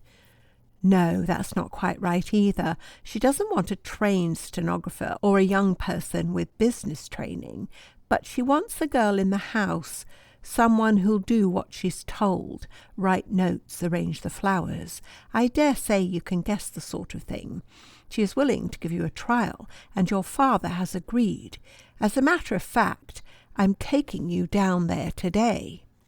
"Oh," said Jane, because she seemed expected to say something, and for the life of her she could not think of anything else to say. "I'm afraid you'll have to submit to certain restrictions at Luttrell Marches. You see, Sir William is engaged upon some very important experiments for the government, and all the members of his household have to conform to certain regulations. Their letters must be censored, and they must not leave the grounds, which are, however, extremely delightful and extensive. It isn't much of a hardship, really." "Oh, no," said Jane in her best schoolgirl manner, and there the interview ended. They made the journey to Luttrell Marches by car, but after the manner of Mrs. Gilpin's post-chaise, it did not pick them up at the door. An ordinary taxi conveyed them to Victoria Station, and it was in the station yard that they and their luggage were picked up by the Rolls-Royce with the Carr Magnus crest upon the door. The mist was thinner, and as they came clear of London, the sun came out. The day warmed into beauty, and the green growth of the countryside seemed to be expanding before their eyes. So many long hedges running into a blur, so many miles of roads, all slipping past. Jane fell fast asleep and did not know how long she slept. It was in the late afternoon that they came into the marsh country, great flat stretches of it, set with boggy tussocks and intersected by straight lanes of water. Purple, brown and green it stretched for miles. To the right, a humped line of upland, but to their left, and as far as the eye could see in front, nothing but marsh. Then the road rose a little, the ground was firmer, and carried a black pine or two. They came to a 3-crossway and turned sharply to the right. The ground rose more and more. They climbed a steep hill, zigzagging between banked-up hedges to make the rise, and came out upon a bare upland. Ahead of them one saw a high stone wall pierced by iron gates. The car stopped. Mr. Ember leaned out, and after a pause the gates swung inward. For a mile the drive lay through a flat waste of springing bracken, with here and there a group of wind-driven trees, then a second gate through a high fencing topped with wire. An avenue of trees led up to the house, a huge grey pile set against a sky full of little racing clouds. Jane felt stiff and bewildered with the long drive. She followed Mr. Ember up a flight of granite steps and came into the great hall of Luttrell Marches, with its panelled walls and dark old portraits of half-forgotten Luttrells. Exactly opposite the entrance rose the stairway, which was the pride of the house. Its beautiful proportions, the grapes and vine leaves of its famous carvings, were lighted from beneath by the red glow of a huge open fire, and from above by the last word in electric lighting. Ember walked straight across the hall and up the stair, and Jane followed him. She thought she knew exactly how a puppy must feel when, blinking from the warmth and straw of his basket, he comes for the first time into the ordered solemnity of his new master's house. And then she looked up and saw the portrait. It hung on the panelling at the top of the stair where the long corridors ran off to right and left, and it took Jane's breath away. The portrait of Lady Heritage. Amory had painted more than a beautiful woman standing on a marble terrace. He had painted a woman Mercury. The hands held an ivory rod. Diamond wings rose from the cloudy hair. Under the bright wings the eyes looked out, looked far, dark, splendid, hungry eyes. The earth belongs to her and she despises it, was Jane's thought. She stood staring at the portrait. 1915, Henry had said, the year when other women posed with folded linen hiding their hair and the red cross worn like a blazon. She could think of several famous beauties who had been painted thus, but this woman wore her diamond wings, though, even as she wore them, fate had done its worst to her, for Anthony Luttrell was a name with other names in a list of missing, and no man knew his grave. A sharp clang of metal upon metal startled Jane. She looked quickly to her right, and saw that a steel gate completely barred the entrance to the corridor on that side. It had just closed behind a curious white-draped figure. "Ah, Geoffrey," said a voice, a deep, rather husky voice, and the figure came forward.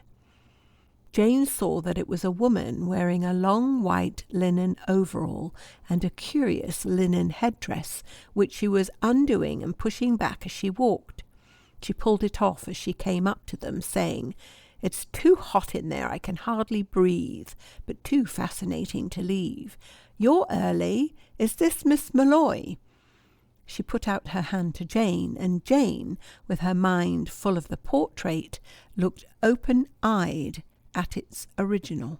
Afterwards she tried to formulate her sensations, but at the time she received just that emotional shock which most people experienced when they first met Raymond Heritage.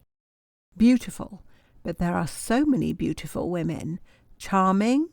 No, there was rather something that repelled, antagonized. In her presence, Jane felt untidy, shabby, gauche. Lady Heritage unbuttoned her overall and slipped it off. She wore a plain white knitted skirt and jersey. Her fingers were bare, even of the wedding ring which Jane looked for and missed. Her black hair was a little ruffled, and above the temples, where Amory had painted diamond wings, there were streaks of grey. Bewilderment came down on Jane like a thick mist, which clung about her during the brief interchange of sentences which followed and went with her to her room. It was a queer room with a rounded wall set with 3 windows, and to right and left irregular of line, with a jutting corner here and a blunted angle there. It faced west, for the sun shone level in her eyes. Crossing to the window, as most people do when they come into a strange room, she looked out and caught her breath with amazement. The sea! Why, it seemed to lie just beneath the windows. They had driven up from the landward side, and this was her first hint that the sea was so near. There was a wide gravel terrace, a stone wall set with formal urns full of blue hyacinths, the sharp fall of the cliff, and then the sea. The tide was in, the sun low, and a wide golden path seemed to stretch almost from Jane's feet to the far horizon. Overhead, the little racing clouds that told of a wind high up were golden too. The humped ridge of upland which Jane had seen as they drove ran out to sea on the right hand. It ended in a low broken cliff and a line of jagged rocks of which only the point stood clear. Jane turned from all the beauty outside to the ordered comfort within. Hot water in a brass can that she could see her face in, a towel of such fine linen that it was a joy to touch it, this pretty white-panelled room, the chintzes where bright butterflies hovered over roses and sweet peas. She stood and looked at it all, and she heard Renata's words. At Luttrell Marches they will decide whether I am to be eliminated. This curious dual sense remained with her during the days that followed. Life at Luttrell Marches was simple and regular. She wrote letters, gathered flowers, unpacked the library books, and kept out of Sir William's way. Sir William, she decided, was exactly like his photograph, only a good deal more so. His eyebrows were tufted, his chin more jutting, and his eyes harder. For a philanthropist, he had a singularly bad temper, and for so eminent a scientist, a very frivolous taste in literature. One of Jane's duties was to provide him with novels. She ransacked library lists and trembled over the results of her labours.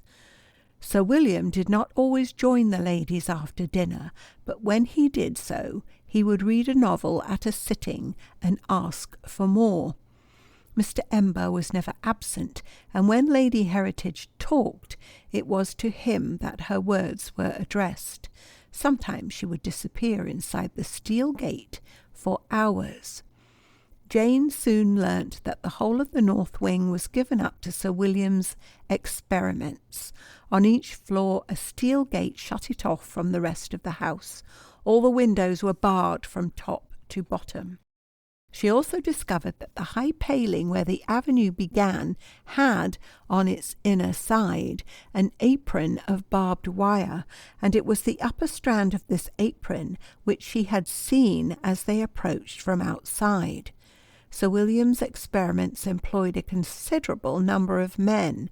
These, she learned, were lodged in the stables, and neither they nor any of the domestic staff were permitted to pass beyond the inner paling.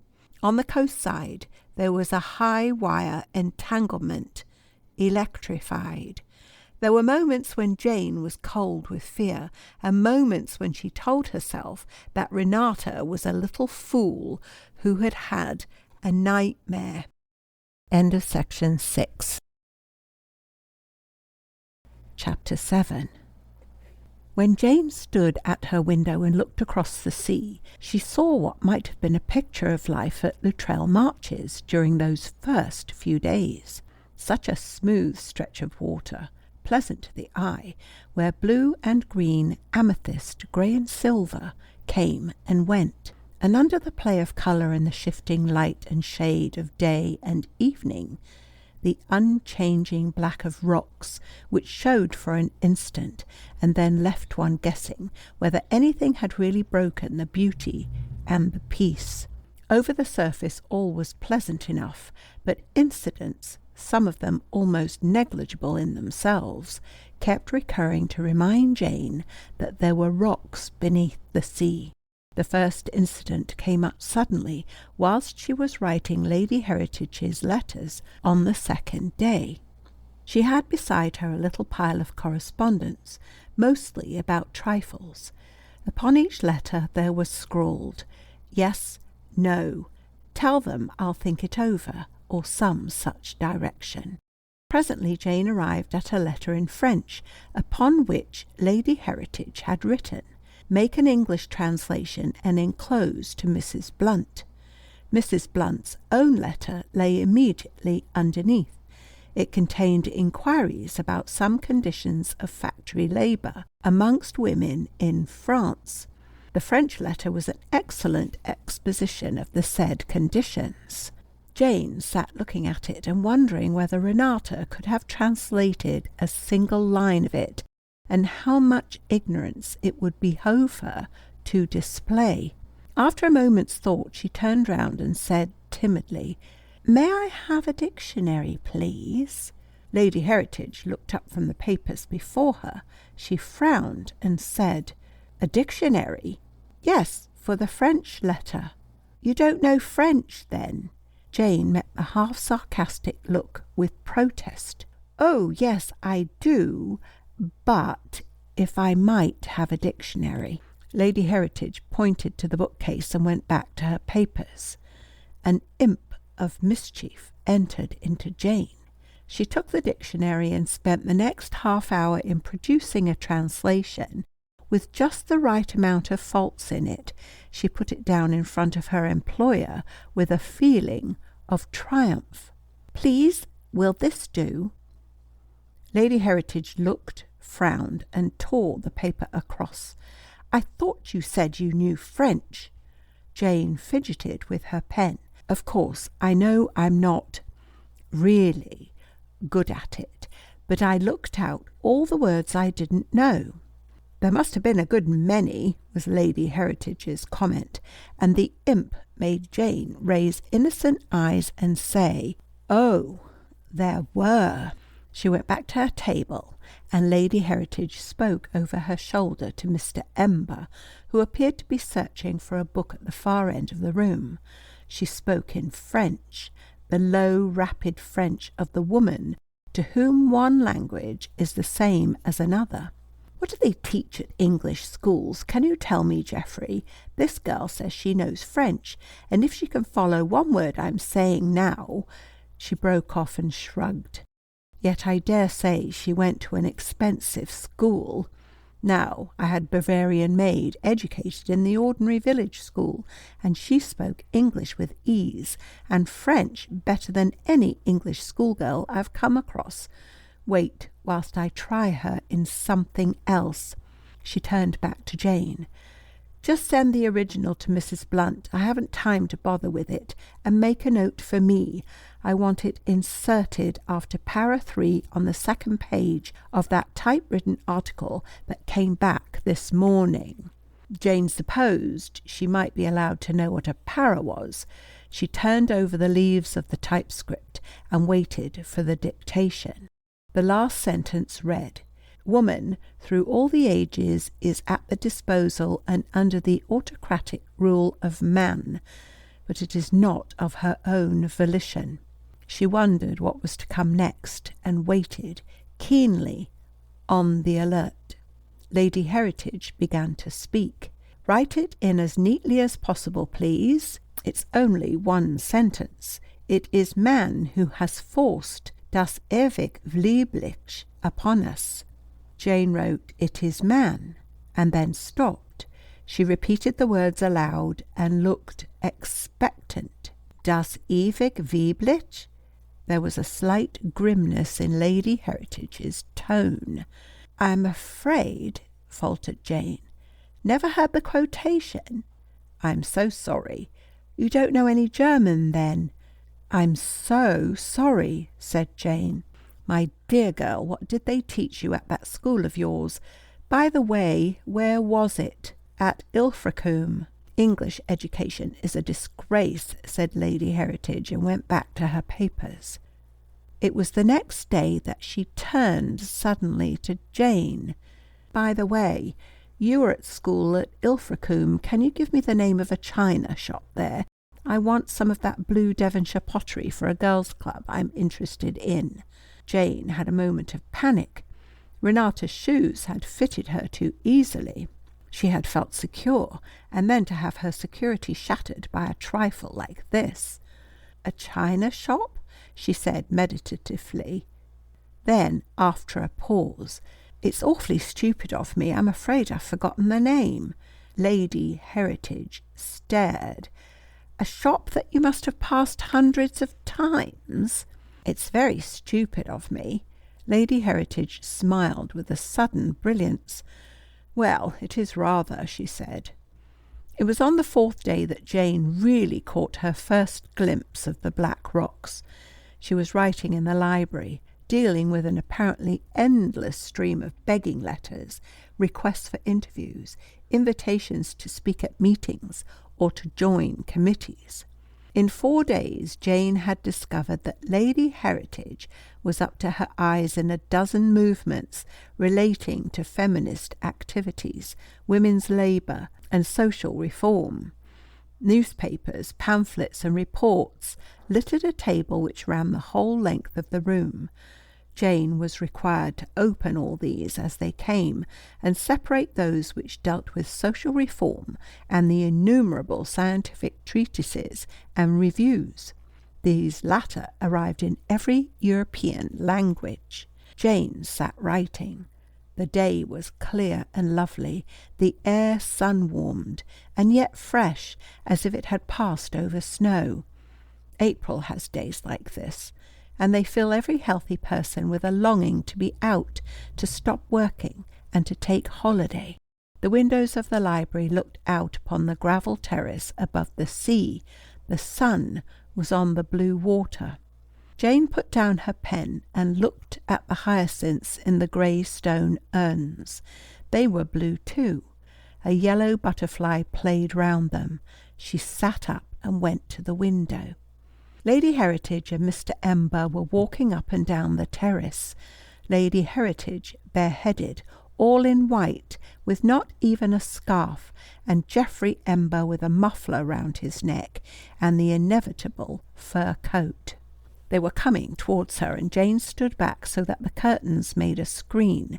She watched Raymond Heritage as she had watched the sea and the flowers, for sheer joy in her beauty. Raymond's face was towards her, and she was speaking. Not a word reached Jane's ears, but as she looked at those beautiful lips, their movements spelt words to her, words and sentences. She would have drawn back or looked away, but the first sentence that she read riveted her attention too closely. "Are you satisfied about her, Geoffrey?" Ember must have spoken, but his head was turned away. Then Raymond spoke again. "Nor am I, not entirely. She seems intelligent and unintelligent by turns, unbelievably stupid in one direction and quick in another." They passed level with the window, and so on to the end of the terrace. Jane went round the table to the other side of the window and waited for them to come back. Ember's face was towards her when they turned, too far away for her to see anything, but as they came nearer she saw that he was speaking. Not easy to read from, however, with those straight, thin lips that moved so little. There was only one word she was sure of: overheard. It was too tantalizing. If she had to wait until they reached the far end of the terrace and turned again, what might she not miss? As the thought passed through her mind, Lady Heritage stopped, walked slowly to the grey stone wall and sat down on it, motioning to Ember to do the same. Jane could see both faces now, and Raymond was saying, if she overheard anything, Would she have the intelligence to be dangerous? That is what I ask myself. Ember's lips just moved, but the movements made no sense.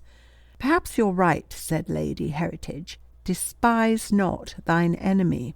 She changed her position, leaned forward, displaying a statuesque profile, and appeared to be speaking fast and earnestly. Then Jane saw her lips again, and they were saying anything but Formula A. Jane gripped the curtain which she held until the gold galon which bordered it marked her hand with its acorn pattern. Formula A! Everything swam round her while she heard Renata's gasping voice. He said, with Formula A, you have the key. When Formula B is also complete, you will have the lock for that key to fit. Then the treasures of the world are yours. The mist cleared from her eyes, and she looked again. Raymond Heritage had risen to her feet. Ember and she looked out to sea for a moment, then crossed the gravel towards the house. They were talking of the sunshine and the spring air. My bulbs have done well, Lady Heritage said. They passed out of sight. 2 days later, Jane, coming down the corridor to the library, was aware of voices in conversation. She opened the door and saw Geoffrey Ember with his back to her. He had pulled a deep leather chair close to the fire and was bending forward to warm his hands. Lady Heritage stood a yard or two away. She had a large bunch of violets in one hand. With the other she leaned against the black marble mantel. She and Ember were talking in German.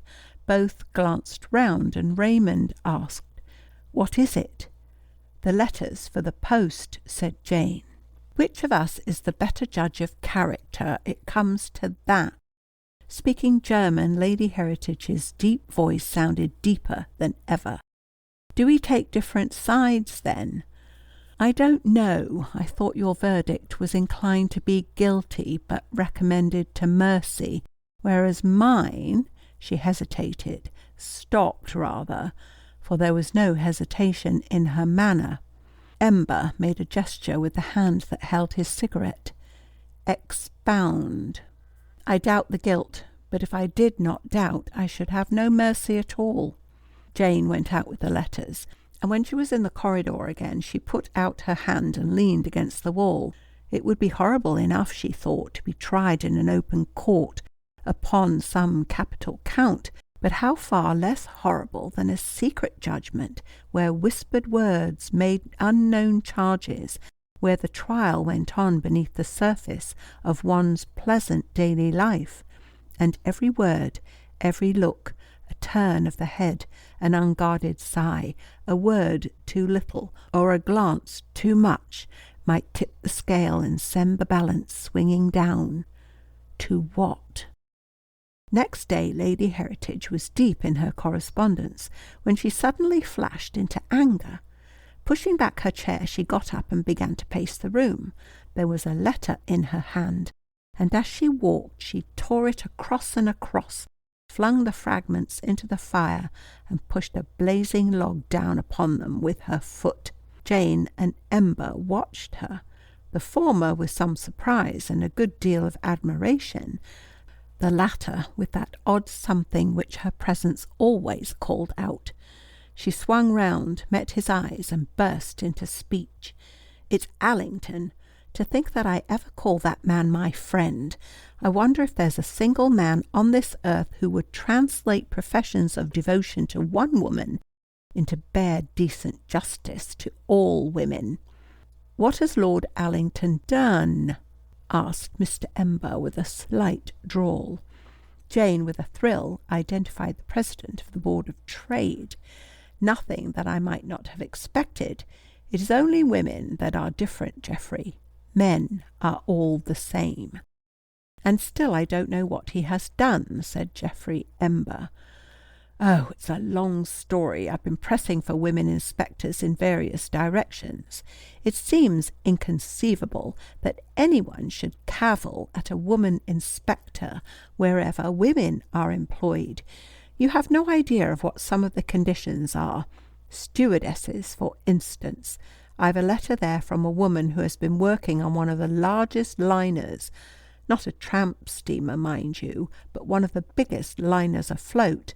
All the passengers' trays, all the cabin meals had to be carried up a perpendicular iron stair, like a fire escape, not a permanent stair, you understand, but a ladder that is let up and down. Those wretched women had to go up and down it all day with heavy trays.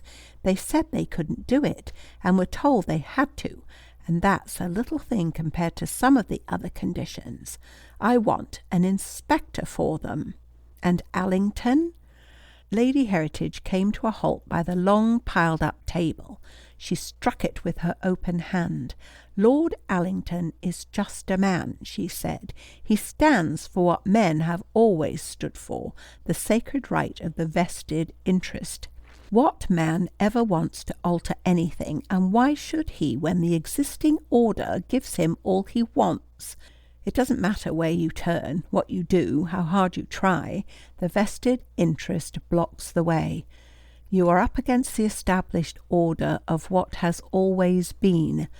My God, how I'd like to smash it all, the whole thing, the whole smug sham which we call civilization.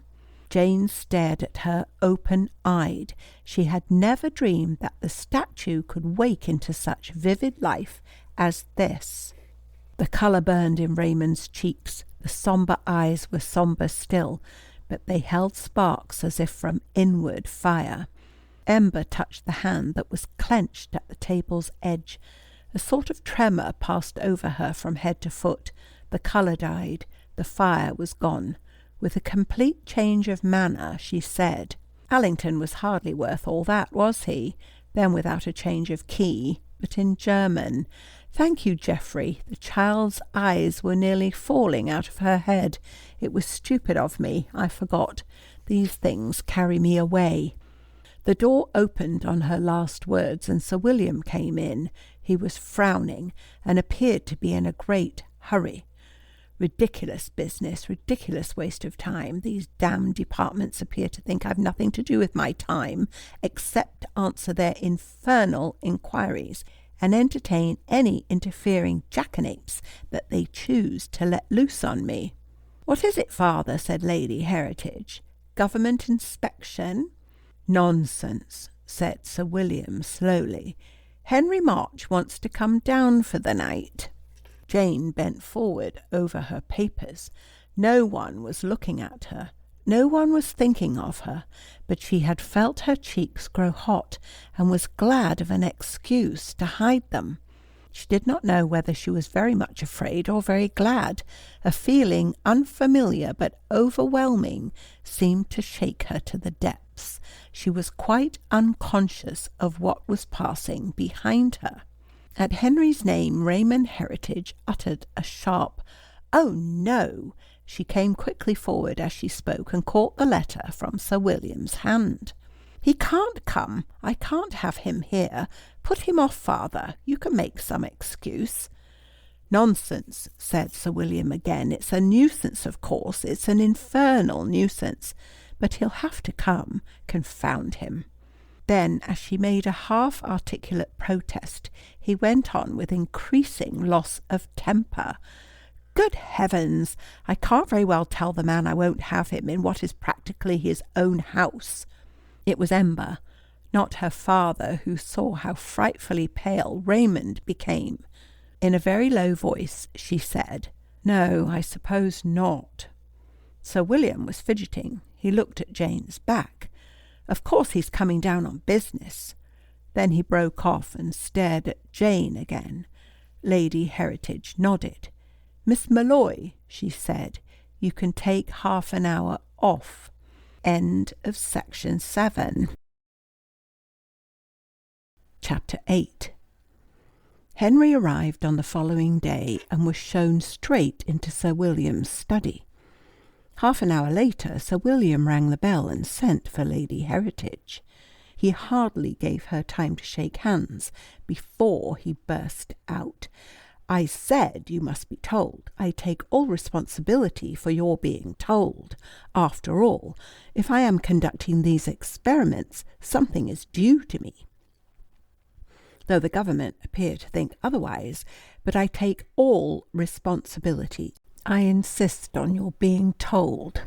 He sat at his littered table, and all the time that he was speaking, his hands were lifting and shuffling the papers on it. At his elbow stood a tray with tantalus and glasses and a siphon. Only one glass had been used. "What is it?" said Raymond. Her eyes went from her father to Henry. Sir William's hand was shaking. Henry wore a look of grave concern. "What is it?" she repeated. "It's Formula A." Sir William's voice was just a deep growl. "He comes here, and he tells me that Formula A has been stolen. I've told him to his face, and I tell him again that it's a damned impossibility." The shaking hand fell heavily upon the table and made the glasses ring. "Formula A," said Raymond. "Stolen? Henry, you can't mean it." "I'm afraid I do," said Henry at his quietest. "I'm afraid there's no doubt about it. We have the most indisputable evidence that Formula A has been offered to a foreign power." The flush upon Sir William's face deepened alarmingly. Under the bristling grey brows his eyes were hard with anger. He began to speak, broke off, swept his papers to one side, and taking up the tantalus and the used glass, poured out a third of a glass of whisky. He let a small quantity of soda into it with a vicious jerk, and then sat with the glass between his hands, alternately sipping from it and interjecting sounds of angry protest. "The information is, I'm afraid, correct." Henry's tone, though studiously moderate, was extremely firm. "There is undoubtedly a leak, and in view of Formula B, it is vital that the leak should be found and stopped." He addressed himself to Lady Heritage. "Sir William tells me that all employees correspond with the list in my possession, that none of them leave the enclosure, and that all letters are censored. By the way, who censors them?" "Ember," growled Sir William. Lady Heritage elaborated the remark. "Mr. Ember, father's secretary." She and Henry were both standing, with the corner of the writing table between them. She saw inquiry in Henry's face. He said, "Who does leave the premises?" "Father, once in a blue moon. I, when I have any shopping to do, and, of course, Mr. Ember. And when you go you drive, of course. What I mean is, a chauffeur goes too." Sir William made a sound between a snort and a laugh. Lady Heritage smiled. Both had the air of being pleased to catch Henry out. "The chauffeur is Lewis, who was your uncle's coachman here for 25 years. Are you going to suggest that he has been selling Formula A to a foreign power? I'm afraid you must think again." "Who is Mr. Ember?" Sir William exploded. "Ember's my secretary. He's been my right hand for 10 years. And if you're going to make insinuations about him, you can leave my house and make them elsewhere. Why, damn it all, March, why not accuse Raymond? Or me?" "I don't accuse anyone, sir." There was a pause, whilst the two men looked at one another.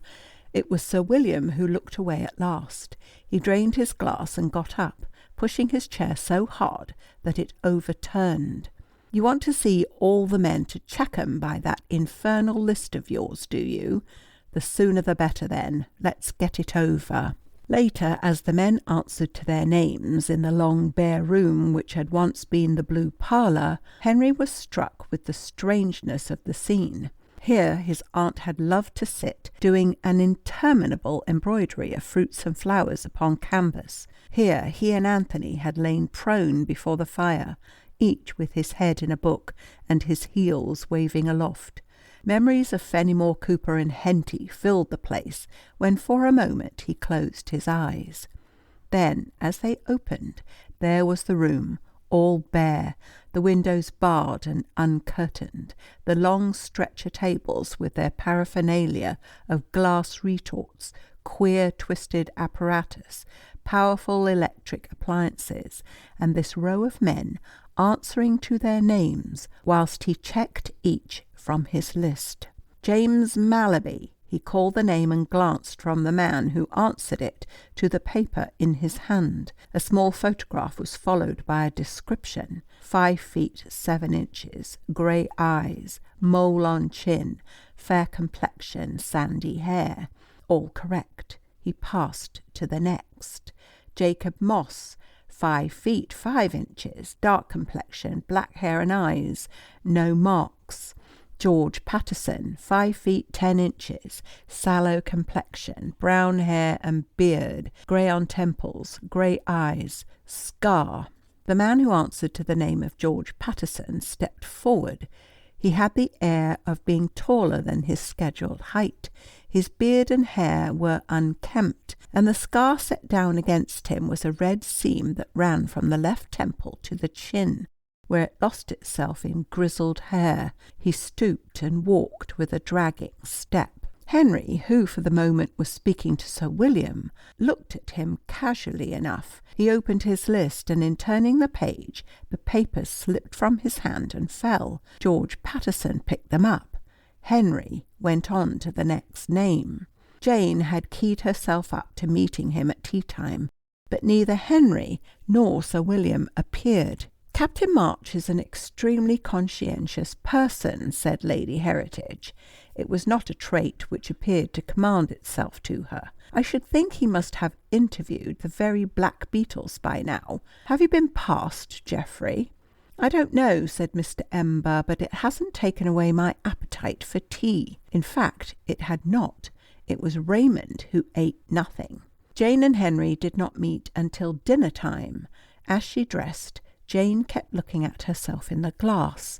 She was pale, and she must not look pale. She took a towel and rubbed her cheeks. That was better. Then a little later, when she looked again, her eyes were far too bright, her face unnaturally flushed. "As if anyone was going to look at you at all. Idiot," she said. After this, she kept her back to the mirror. In all the books that she had ever read, the secretary or companion invariably wore a dinner dress of black silk, made, preferably, out of one which had belonged to a grandmother or some even more remote relative. In this garb she outshone all the other women and annexed the affections of at least 2 of the most eligible men. Renata did not possess a black silk gown. "Thank goodness, for I should look perfectly awful in it," was Jane's thought.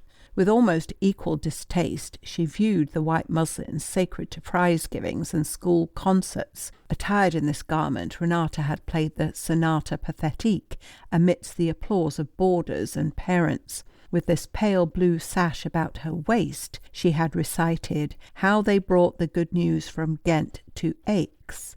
Jane tied it in a vicious knot. Her only comfort as she went downstairs was that it was impossible to look more like a schoolgirl and less like a conspirator. Sir William and Henry were in the hall. Mr. Ember, too, close to the fire as usual. Sir William jerked his head in Jane's direction and grunted, "Miss Malloy, my daughter's secretary." Henry bowed. Jane inclined her head. Next moment they all turned to watch Raymond Heritage come down the stair. She wore black velvet. Her neck and arms were bare. A long rope of pearls fell to her knee. Jane wondered whether the world held another woman so beautiful, then looked quickly at Henry, and the same thought was visible upon Henry's face. Dinner was not a cheerful meal. Lady Heritage hardly opened her lips. Sir William sat hunched forward over the table. When addressed, the remark had to be repeated before he answered.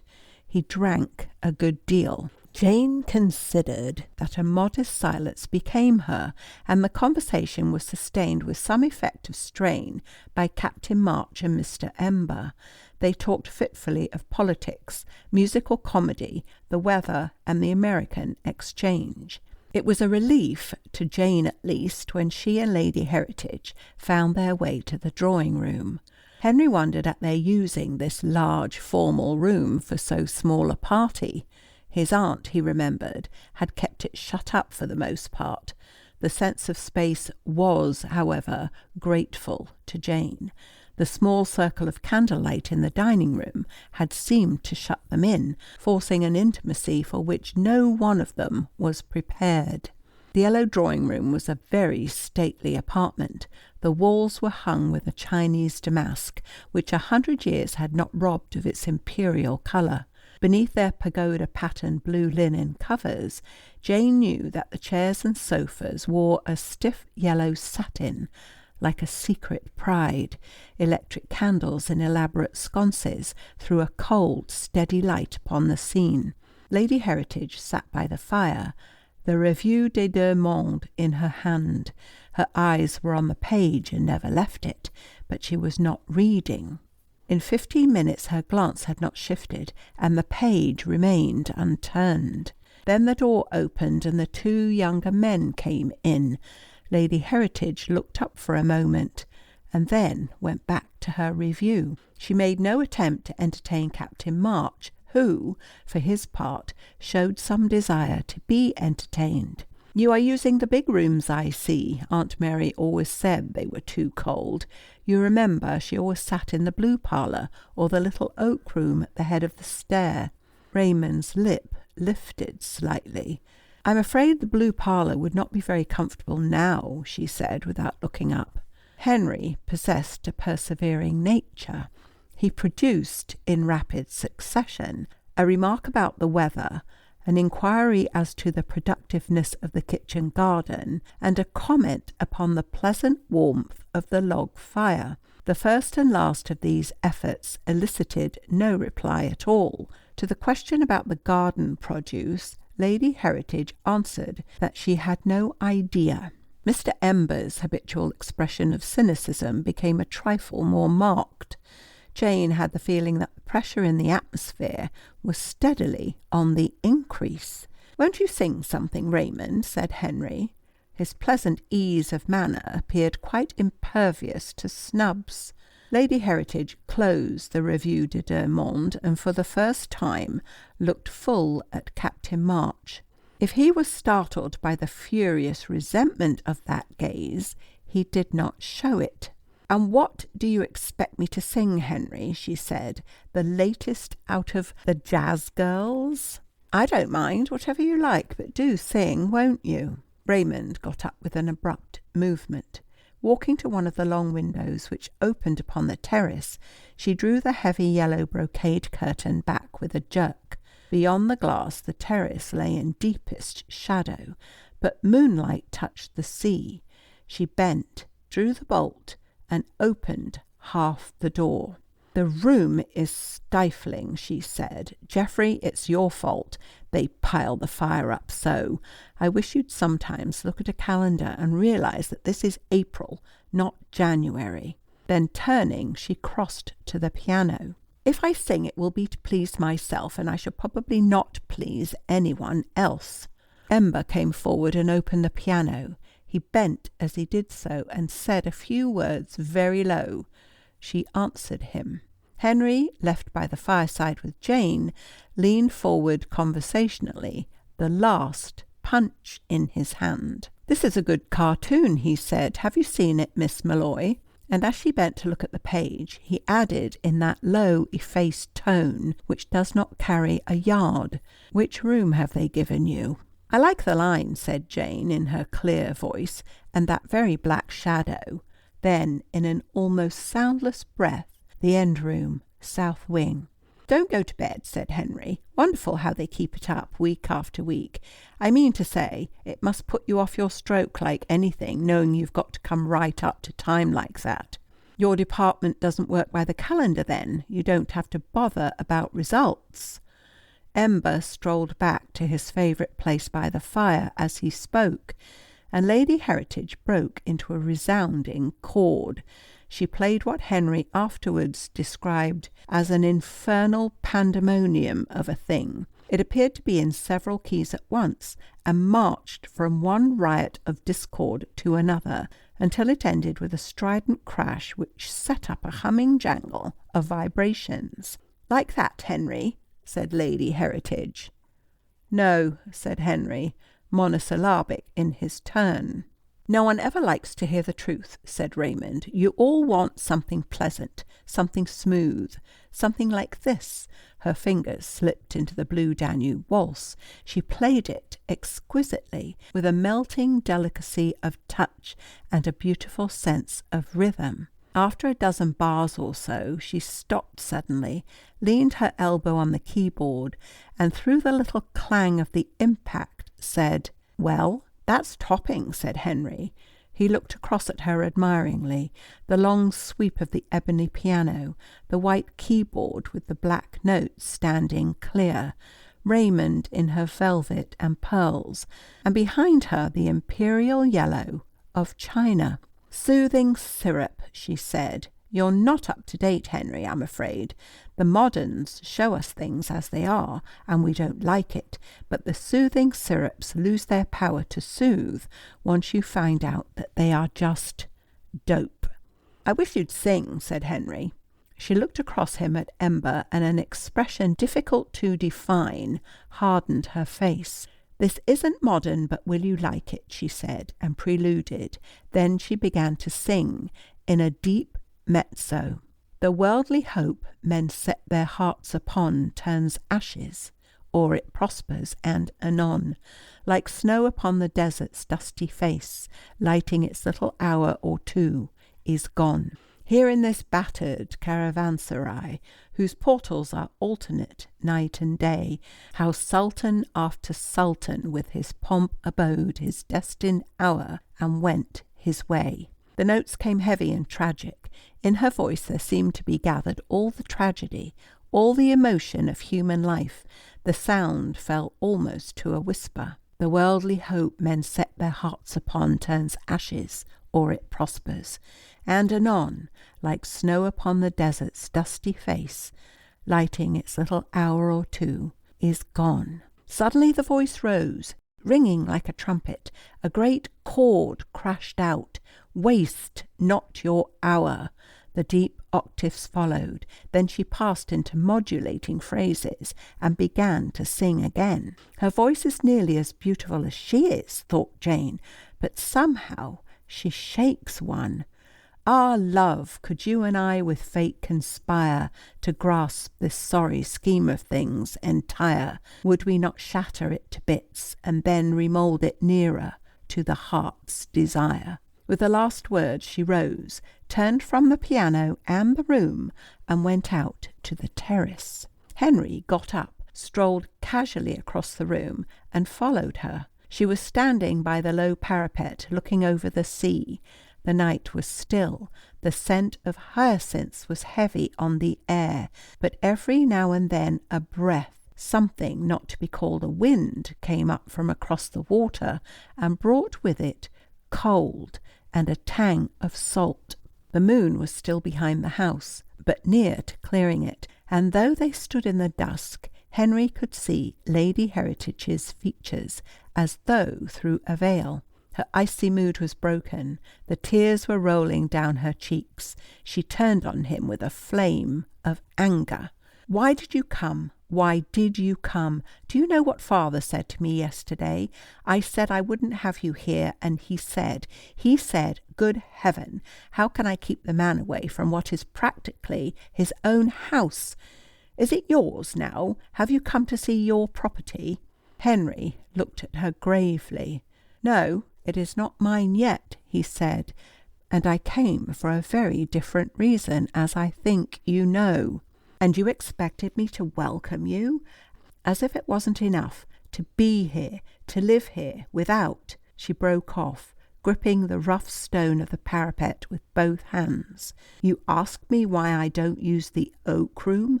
Do you forget how you and I and Tony used to roast chestnuts there and tell ghost stories till we were afraid to go to bed? If there were no worse ghosts than those.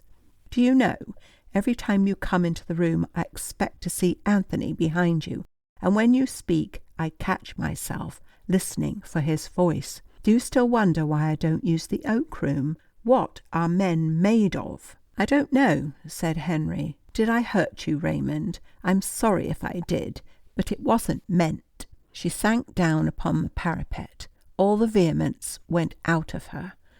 You see, she said in a whispered voice, you see, I can't forget. God knows how hard I've tried. Everyone else has forgotten, but I can't forget. If I could, I should sleep, but I can't. Henry, have you ever tried very hard to forget anything? Yes, said Henry. Will you tell me what it was? I'm afraid I can't. Oh, well, it doesn't matter, and if you really understand, you know that the more one tries, the more vivid it all becomes. It's Tony, asked Henry. Yes, it's Tony, said Raymond in an odd voice, but it's not because he's dead.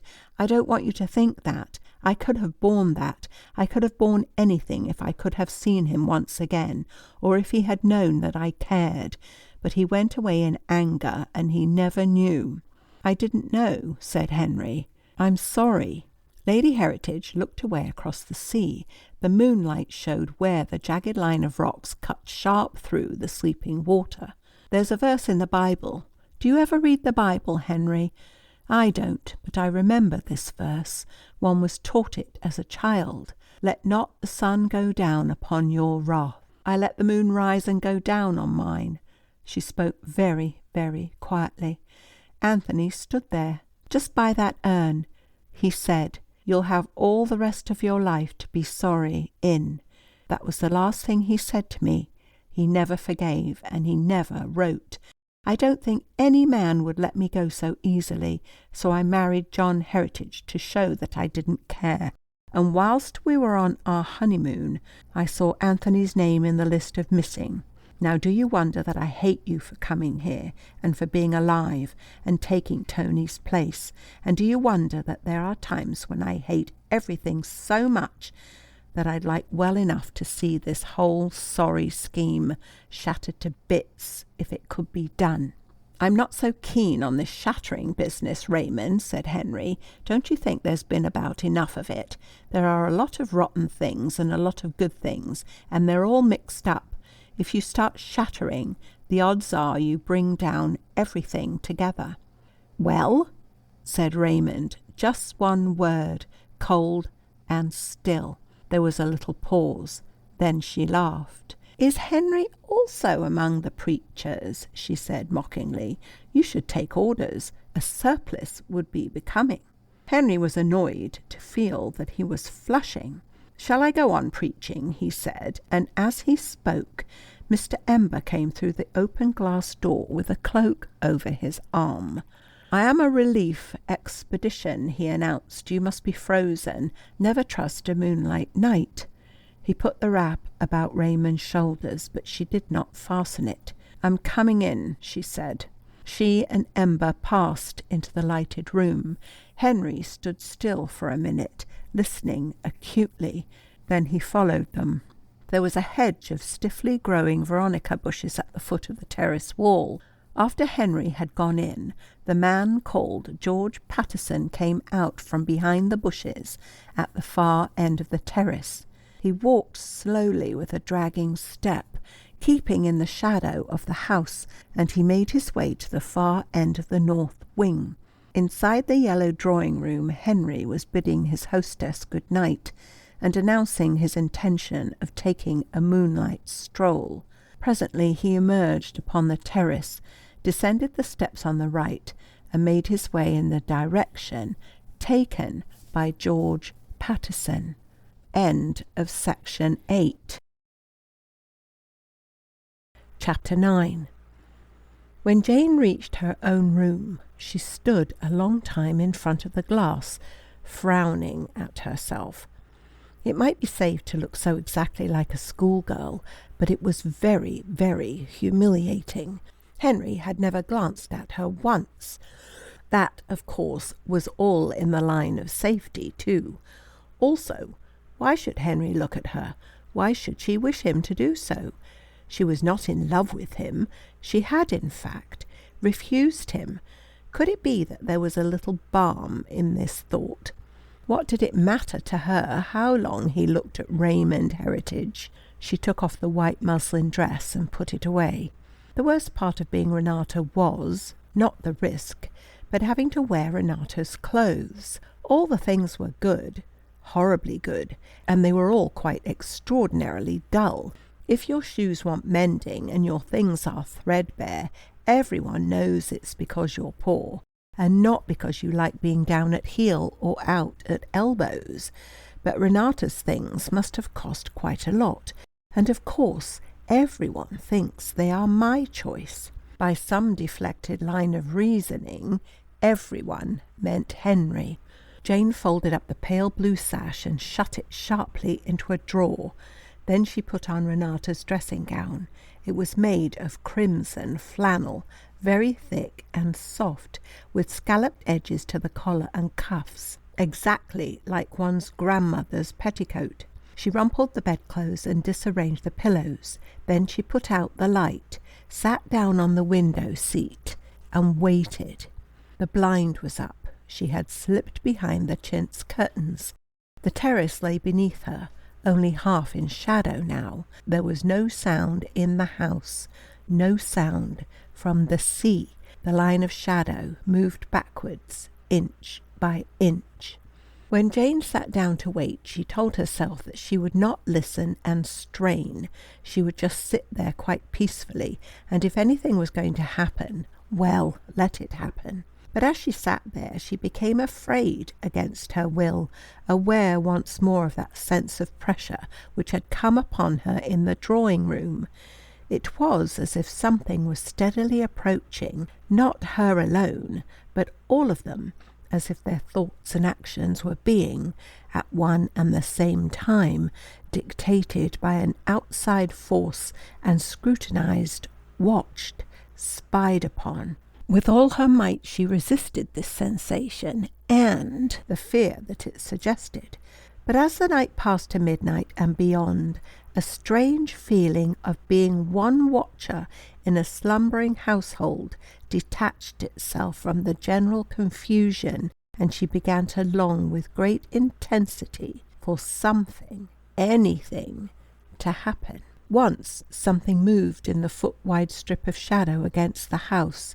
Jane caught her breath, and then saw that it was only a cat, a half-grown kitten rather, beloved of the cook.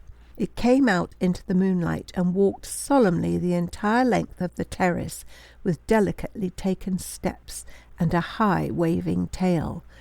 It was as soundless and black as the shadow out of which it had come, and presently it was gone again, and second by second, minute by minute, slow, interminable, the night dropped away.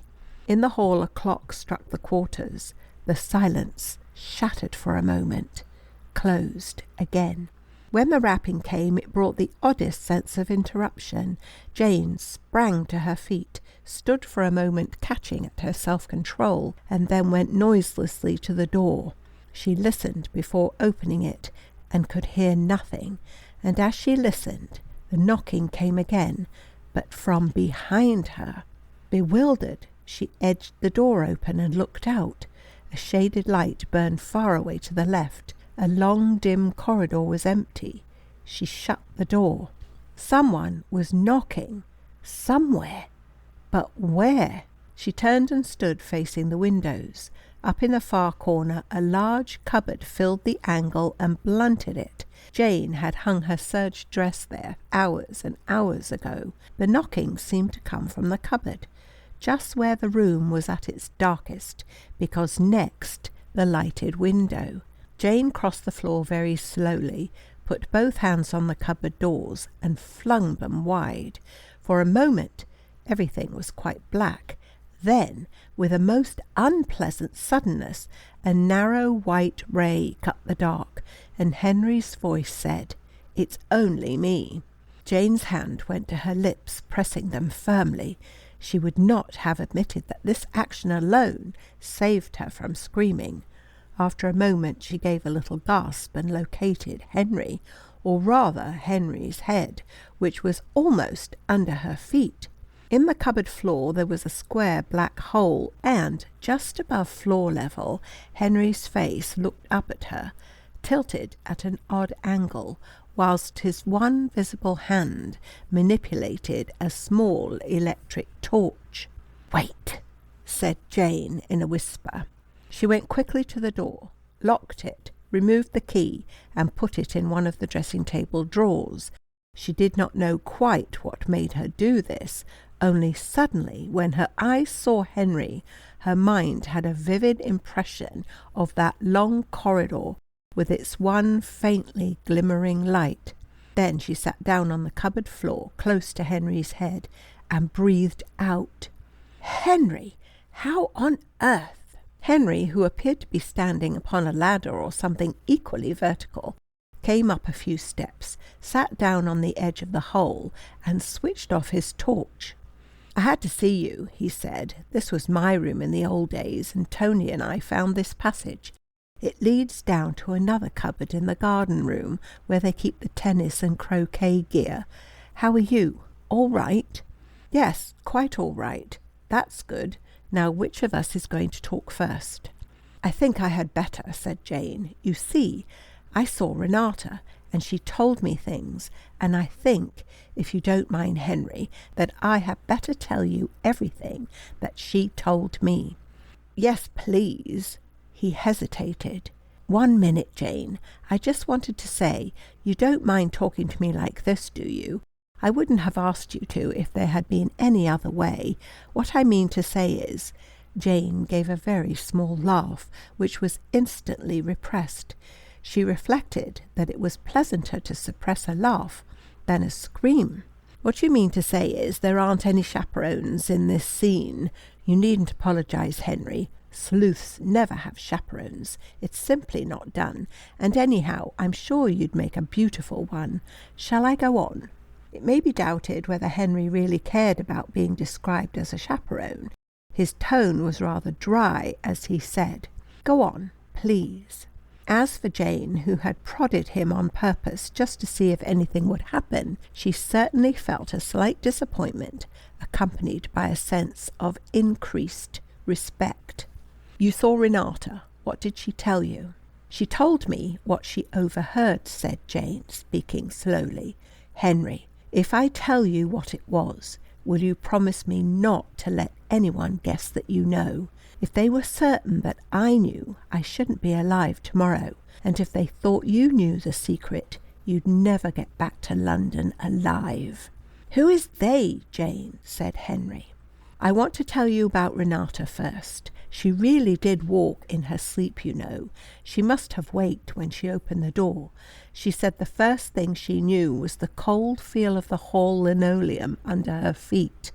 The door was open, and she was standing just on the threshold. There was a screen in front of her, and beyond the screen a man talking. She heard every word he said, and I am sure that what she repeated to me was just exactly what she heard. The first words that she caught were Formula A."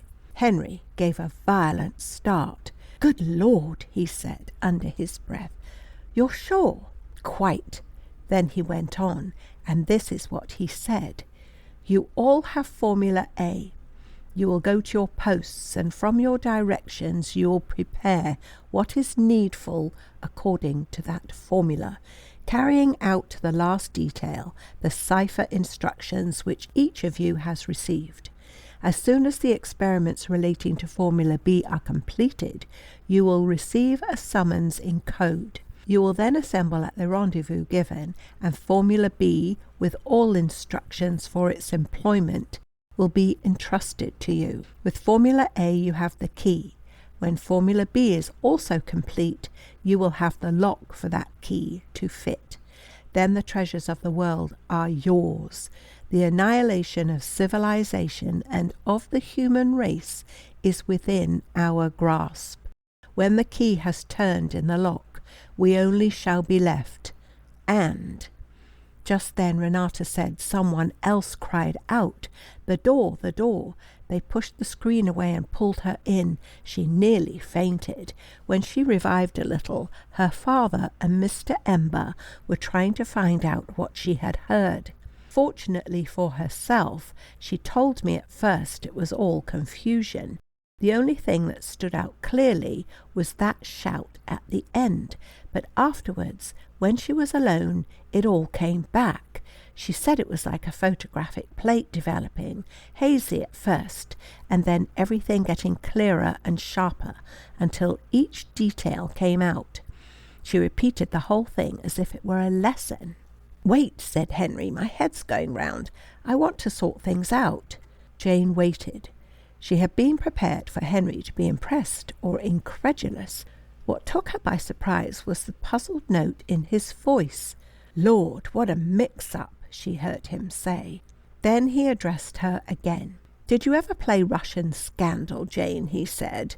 "Yes, of course, but if you had heard Renata, the sort of queer mechanical way she spoke, exactly like a gramophone record, why, the words weren't words she'd have used. And all that about Formula A, do you think that's the sort of thing that a schoolgirl makes up?" "No," said Henry, unexpectedly. "I think it is quite possible that she overheard something about Formula A, and I'd give a good deal to know just what she did hear." "I've told you what she heard," said Jane. "Jimmy always said I had a photographic memory, and I said the whole thing over to myself until I had it by heart. You see, I didn't dare to write it down." "Can you say it again?" said Henry. "I'd like to get it down in black and white and have a look at it. At present, it makes me feel giddy." "You mustn't write it down," said Jane breathlessly.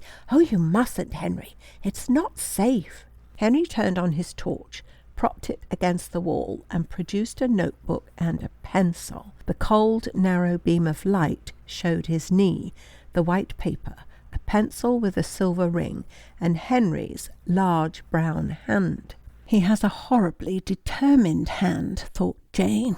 "Now," said Henry, "will you start at the beginning and say it all over again, please?" Jane did so meekly, but her inward feelings were not meek.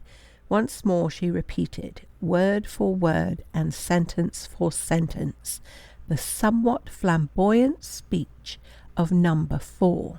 Henry's hand travelled backwards and forwards in the little lane of light, and word for word and sentence by sentence he wrote it down. When he had finished, he read over what he had written. If he had not a photographic memory, he was, at any rate, aware that Jane, in her repetition, had not varied so much as a syllable from her first statement. He went on looking at what he had written. At last he said, "Jane, I think I must tell you something in confidence. Sir William, as you know, is conducting important experiments for the government. How important you may perhaps have gathered from the extraordinary precautions which are taken to prevent any leakage of information. These experiments have resulted in 2 valuable discoveries represented, for purposes of official correspondence, by the terms Formula A and Formula B. Within the last week we have had indisputable proof that Formula A has been offered to a foreign power. That is the reason for my presence here. Now these are facts. Let them sink into your mind. Then read over what I have just taken down and tell me how you square those facts with Renata's statement." Jane picked up the notebook, stared at the written words, set Henry's facts in the forefront of her mind, and remarked candidly, "It does make your head go round rather, doesn't it?" Henry assented. They both sat silent.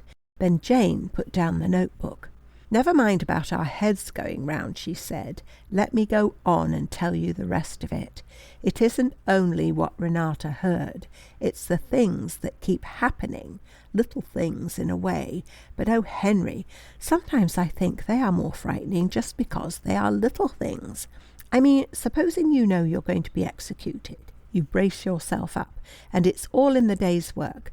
But if you are out at a dinner party and you suddenly find poison in the soup, or a bomb in the middle of the table decorations, it's unexpected and perfectly beastly." Jane's voice broke just for an instant. Henry's hand came quickly through the torchlight and rested on both hers. It was a satisfactorily large and heavy hand. She told him about her interview with Ember at the flat, and one by one she marshalled all the small happenings which had startled and alarmed her. Henry waited until she had quite finished. Then he said, "This lip-reading, you know, my dear girl, it's a chancy sort of thing. It seems to me that there are unlimited possibilities of mistake. Some people are much easier to read from than others. Lady Heritage is very easy. I'm sure I was not mistaken. She was saying, if she overheard anything, would she have the intelligence to be dangerous? That is what I ask myself. And she said, despise not thine enemy, and anything but Formula A. Now, Mr. Ember is very difficult. I can't really make him out at all. His lips don't move. It's no use not believing me, Henry. Look here, I'll show you." She caught up the little torch and turned the light upon his face. "Say something," she commanded.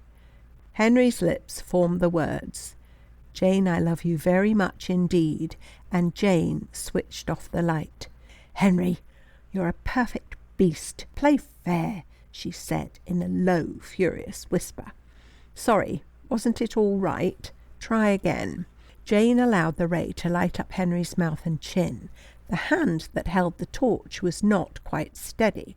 This may have been the result of anger or of some other emotion. As a result, the light wavered a good deal. Henry's lips moved and Jane read aloud, "A sleuth should never lose its temper."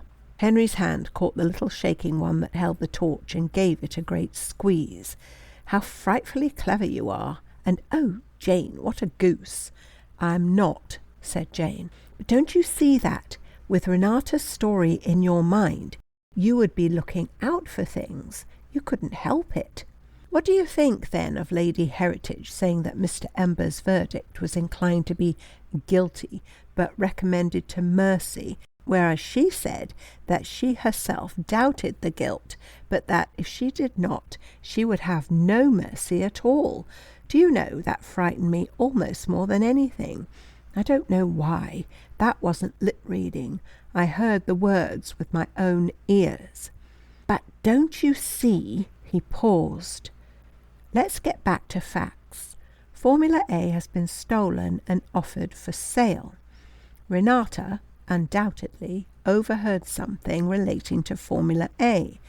Now, supposing Mr. Malloy or one of his friends to be the person who is doing the deal, don't you see that the possibility of Renata having overheard something compromising would be sufficient to account for a good deal of alarm? If Malloy and his friends had stolen Formula A and were trying to dispose of it, it would naturally be of the highest importance to them to find out how much Renata knew, and to take steps which would ensure her silence. They would almost certainly try and frighten her. That's how it seems to me." "Then where does Mr. Ember come in?" said Jane. "He was there." "Are you sure?" "Renata described him," said Jane. "She said he was the worst of them all." "She knew him by name?" "No, but—" A little chill breath of doubt played on Jane's certainty. "She called him the man in the fur coat. The others spoke of him as number 2. But you don't know that it was Ember."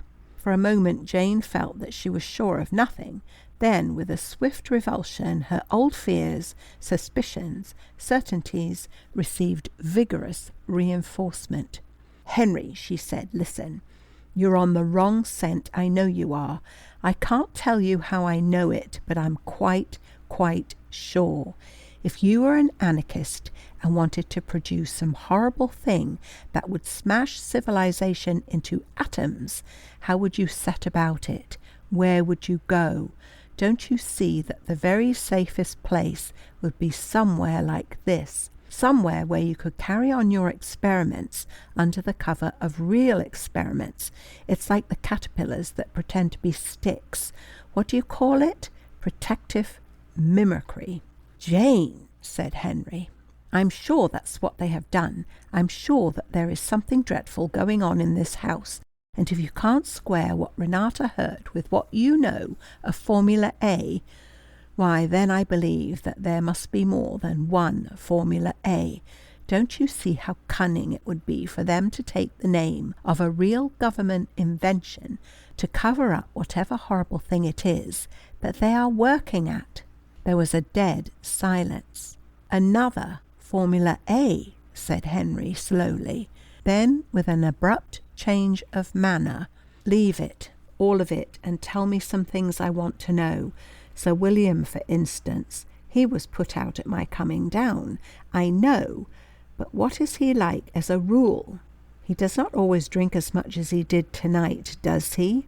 I think he does. Henry, I think he takes too much, I do, really, and he's frightfully irritable, but that's not what strikes me most. The thing I notice is that he doesn't seem to do any work. Mr. Ember is supposed to be his secretary, but he really does all his work with Lady Heritage. She goes on all the time. She spends hours in the laboratories. I believe she works there till ever so late, but Sir William just sticks in his study and broods. I thought how strange it was from the very first day. And Lady Heritage? Put all this mysterious business on one side and tell me what you make of her. Jane hesitated. She's disturbing. I think she has too much of everything, and it seems to upset the balance of everything she touches. She's too beautiful for one thing, and she has too much intellect and far too much emotion. I think she is dreadfully unhappy too, with the sort of unhappiness that makes you want to hurt somebody else. You know what she sang this evening. I think she really feels like that, and would like to smash everything. That's why. Jane broke off suddenly. Her voice dropped to the least possible thread. Oh, what's that? What's that? As she spoke, her hand met Henry's on the switch of the torch. The light went out. Jane clung to one of the hard, strong fingers as she listened with all her ears. She heard a footstep, light and unmistakable, and it stopped upon the threshold. There were about 20 seconds of really terrifying silence, and then the handle of the door turned slowly. Jane heard the creak of the hinge, the minute rattle of the latch. Then the handle was released, but slowly and with the least possible noise. There was another silence. Jane pinched Henry as hard as she could, and though this, of course, relieved the strain, she felt dreadfully afraid that she would scream unless something broke through this dreadful quiet. Something did break through it next moment, for there came a low knocking on the door, and with the first sound of that knocking, Jane recovered herself. With an extraordinary quickness and lightness, she was on her feet and out of the cupboard. The cupboard was shut, and Jane, her shoes noiselessly discarded, was sitting on the side of a rumpled bed, a fold of the sheet across her mouth, inquiring in sleepy, muffled accents, "What is it? Who's there?" The knocking had gone on steadily. Now it stopped, and a voice said, "It is I, Lady Heritage. Open the door." Jane threw back the bedclothes so as to cover the chair at the bed foot, a chair upon which there should have been a neatly folded pile of clothes, pulled off her stockings, and took the key out of the dressing-table drawer. "Oh, what is it?" she said, and fumbled at the lock. Next moment the door was open, and she saw Lady Heritage in her white linen overall and headdress, the latter pushed back, showing her hair. Lady Heritage saw a startled girl in a red flannel dressing-gown. Between the moonlight and the light from the passage there was a sort of dusk. Lady Heritage put her hand on the switch, but did not pull it down. Instead, she said quickly, "I saw a light under the door. Are you ill?" Jane rubbed her eyes. "A light?" she said. Raymond crossed the room quickly and felt each of the electric bulbs. "A light," said Jane again. Lady Heritage went back to the door and turned all the lights on. "Do you always lock yourself in?" she said, "and why did you take the key out of the door?" "Was it wrong? They say that if you lock your door and put the key away, even if you walk in your sleep, you don't go out of the room. I shouldn't like to walk in my sleep in a big house like this, and perhaps wake up in a cellar or out on the terrace." Lady Heritage did an odd thing. Something flashed across her face as Jane was speaking, and she put both hands on the girl's shoulders and pulled her round so that she faced the light. Jane met for a moment a most extraordinary look. It did not seem to go through her as Mr. Ember's scrutiny had done, but it shook her more. She looked down and said shakily, "What is it? Oh, please tell me if I have vexed you. Oh, please." Lady Heritage took her hands away. "I had forgotten you walked in your sleep," she said. "I don't like locked doors as a rule, but I suppose you had better keep yours fastened.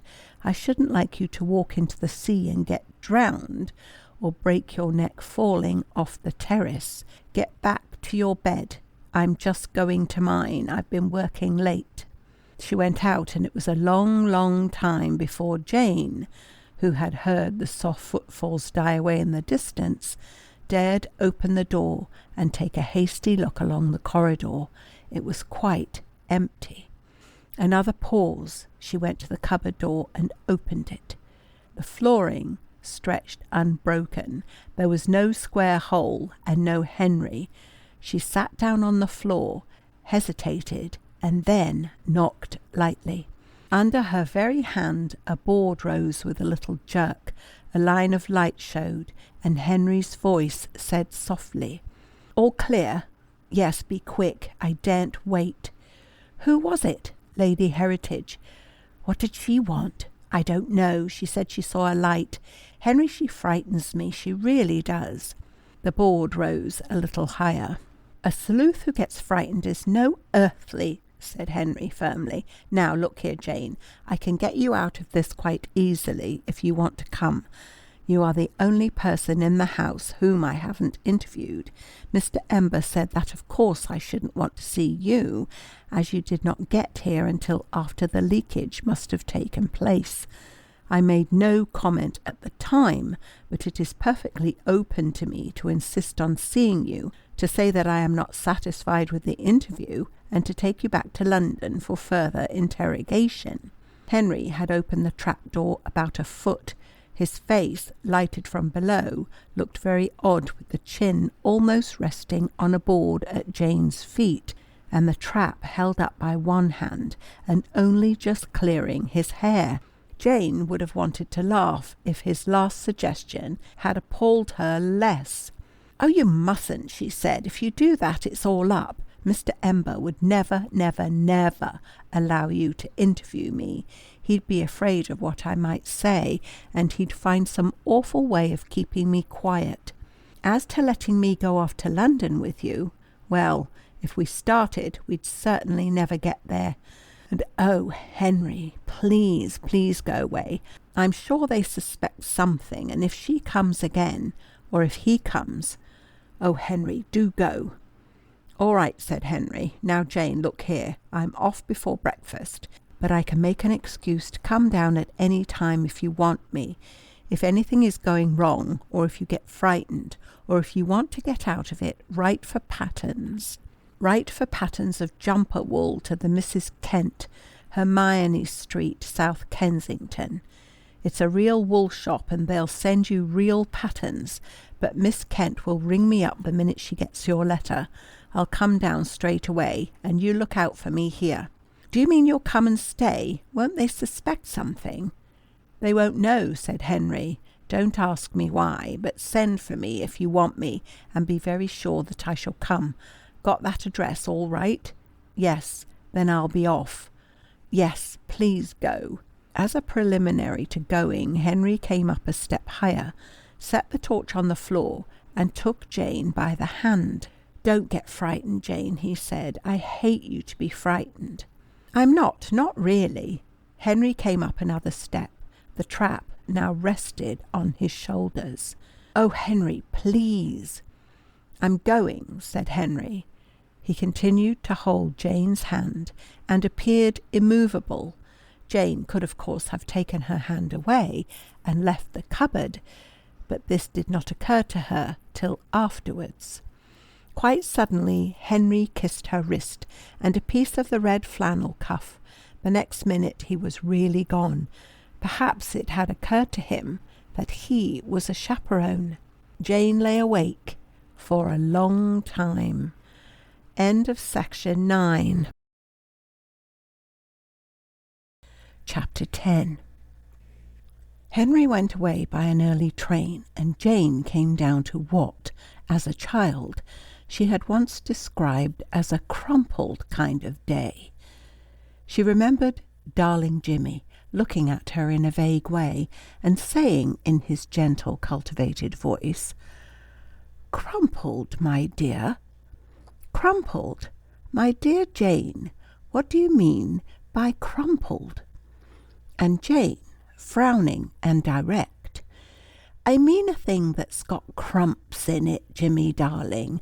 And when Mr. Carruthers did not appear to find this a sufficient explanation, she had burst into emphatic elucidation. "I was cross, and nurse was cross, and you were cross. Yes, you were, and I had only just opened the study door ever so little, and I didn't mean to upset the milk or to break the soap dish. And oh, Jimmy, you must know what a crump is, and this day has just been chock full of them. That's why I said it was crumpled." The day of Henry's departure was undoubtedly a crumpled day. To start with, a letter from Mr. Malloy awaited Jane at the breakfast table. It began, "My dear Renata," and was signed, "Your affectionate father, Cornelius R. Malloy." Mr. Ember remarked at once upon the unusual circumstance of there being a letter for Miss Malloy, and Jane, acting on an impulse which she afterwards regretted, replied, "It's from my father. Do you want to see what he says?" "Thank you," said Geoffrey Ember. He glanced casually at the bald sentences in which Mr. Malloy hoped that his daughter was well, and expressed dislike of the climatic conditions which he had encountered on the voyage. His eyes rested for a moment upon the signature, and quite suddenly he cast a bombshell at Jane. "What does the R stand for?" he said. Jane had the worst moment of panic with which her adventure had yet provided her. She was about to say that she did not know, and take the consequences, when Mr. Ember saved her. "Is it Renatus?" he asked. Jane broke into voluble speech. "Oh, no," she said. "My name has nothing to do with his. I was called Renata after an aunt, my mother's twin sister.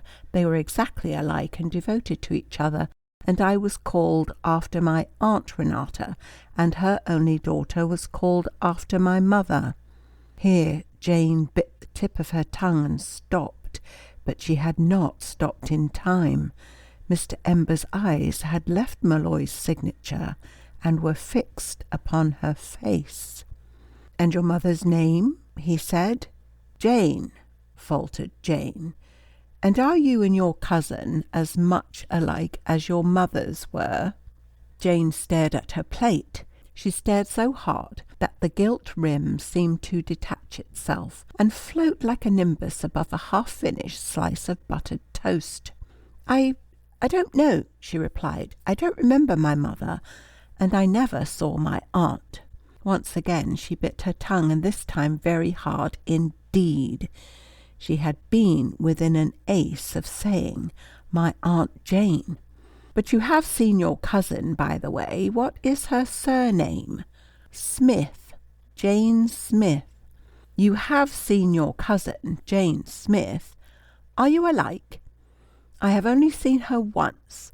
Jane grasped her courage and looked straight at Mr. Ember. He either knew something or this was just idle teasing. In either case, being afraid would not serve her. A spice of humour might. "You're frightfully interested in my aunts and cousins," she said. "Do you want to find another secretary just like me for someone? But I'm afraid my cousin Jane isn't available. She's married to a man in Bolivia." At this point, Lady Heritage looked over the edge of the Times with a frown, and the conversation dropped. Jane finished her buttered toast and admired herself because her hand did not shake. Lady Heritage seemed to be in a frowning mood. This, it appeared, was not one of the days when she disappeared behind the steel grating with Ember, leaving Jane to pursue her appointed tasks in the library. There was a general sorting of correspondence and checking of work already done, with the result that Jane found herself being played upon, as it were, by a jet or spray of hot water. The temperature varied, but the spray was continuous. A letter to which Lady Heritage particularly wished to refer was not to be found. A package of papers wrongly addressed had come back through the dead letter office, and an unanswered invitation was discovered in the answered file. By 3 o'clock that afternoon, Jane had been made to feel that it was possible that the world might contain a person duller, more inept, and less competent than herself. Possible, but not probable. "I think you had better go for a walk, Miss Molloy," said Lady Heritage. "Perhaps some fresh air." She did not finish the sentence, and Jane, only too thankful to escape, made haste from the presence. Ember had been right when he said that the grounds were extensive. Jane skirted the house and made her way through a space of rather formally kept gardens to where a gravel path followed the edge of the cliff. For a time it was bordered by veronica and fuchsia bushes, but after a while these ceased and left the bare down with its rather coarse grass, tiny growing plants, tangled brambles, and bright yellow clumps of gorse. The path went up and down. Sometimes it almost overhung the sea. Always a tall hedge of barbed wire straggled across the view and spoilt it. The fact that a powerful electric current ran through the wire and made it dangerous to touch added to the dislike with which she regarded it. It was a grey afternoon with a whipping wind from the northwest that beat up little crests of foam on the leaded-coloured waves and made Jane clutch at her hat every now and then. She thought it cold when she started, but by and by she began to enjoy the sense of motion, the wind's buffets, and the wide, clear outlook. At the farthest point of the headland she stopped, warm and glowing. The path ran out to the edge of the cliff. On the landward side the rock rose sharply, naked of grass and heaped with rough boulders. A small cave or hollow ran inwards for perhaps 4 feet.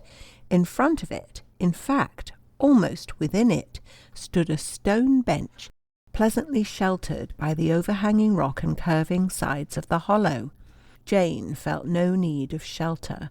Instead of sitting down, she climbed upon the back of the bench and, steadying herself against a rock, looked out over the wire and saw how the cliff fell away, sheer at first, and then in a series of jagged, tumbled steps until the rocks went down into the sea.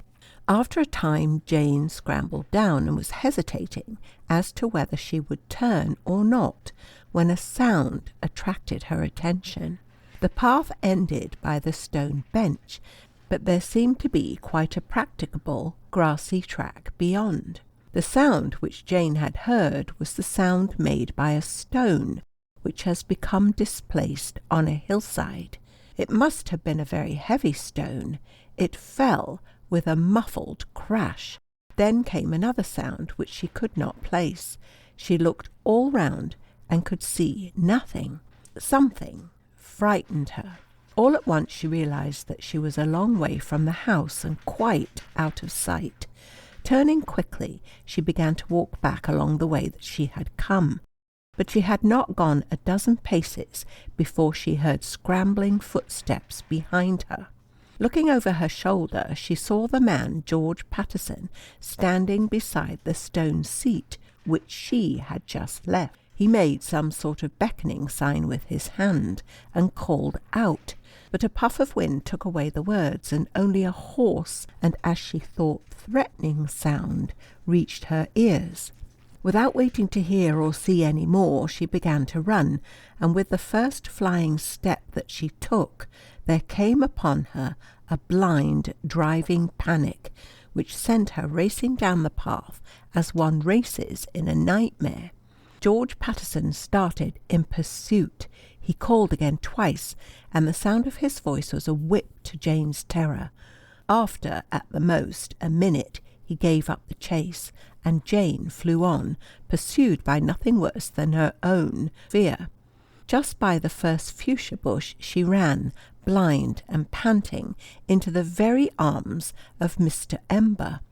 The impact nearly knocked him down, and it may be considered as certain that he was very much taken aback.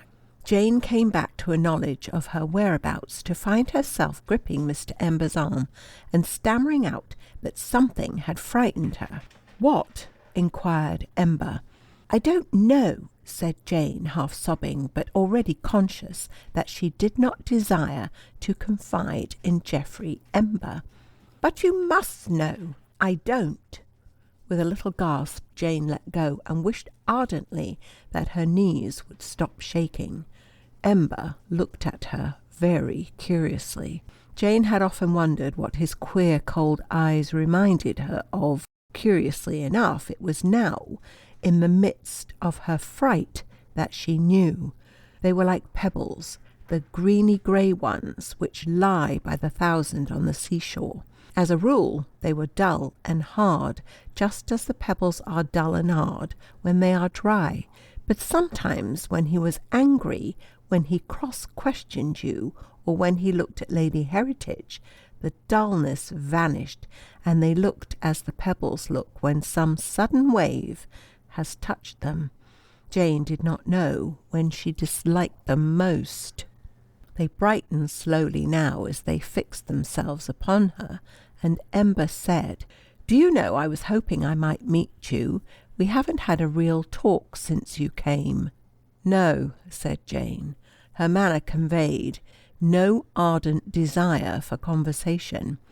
"Shall we walk a little?" pursued her companion. "The wind's cold for standing. I really do want to talk to you." Jane said nothing at all. If Ember wished to talk, let him talk. She was still shaky, and not at all in the mood for fencing. "Well, how do you like being here? How do we strike you?" Ember spoke quite casually, and Jane thought it was strange that he and Henry should both have asked her the same question. Her reply, however, differed. "I don't know," she said. "Don't you? My dear Miss Renata, what a really extraordinary number of things you don't know. You don't know what frightened you, and you don't know whether you like us or not." Jane's temper carried her away. "Oh, yes, I do," she said viciously, and looked full at the bright pebble eyes. Ember laughed. "What do you think of Lady Heritage? Wonderful, isn't she?" "Oh, yes," said Jane. "She's the most beautiful person I've ever seen. Too beautiful, don't you think?" If she desired to interest Geoffrey Ember, it appeared that she had succeeded. His attention was certainly arrested. "Why too beautiful?" Jane had an impulse towards frankness. "I think she's too everything. She has so many gifts it does not seem as if there could be scope for them all." Ember looked at Jane for a moment. Then he looked away. In that moment Jane saw something. She could not really tell what. The nearest that she could get to it was triumph. Yes, that was it. Triumph. As he looked away, he said, very low, "She will have scope enough," and there was a little tingling silence. He broke it in an utterly unforeseen manner. With an abrupt change of voice, he asked, "Ever learn chemistry?" "No," said Jane, and then wondered whether she was telling the truth about Renata. Know what a formula is?" Jane put a dash of ignorant conviction into her voice. "Oh, I think so. Oh, yes, of course." "Well, what is it?" She looked puzzled. "It's difficult to explain things, isn't it? Of course I know formulate and formal, but it's something learned, isn't it?" Ember's sarcastic smile showed for a moment. With a horrid inward qualm, Jane wondered whether she had overdone Renata's ignorance.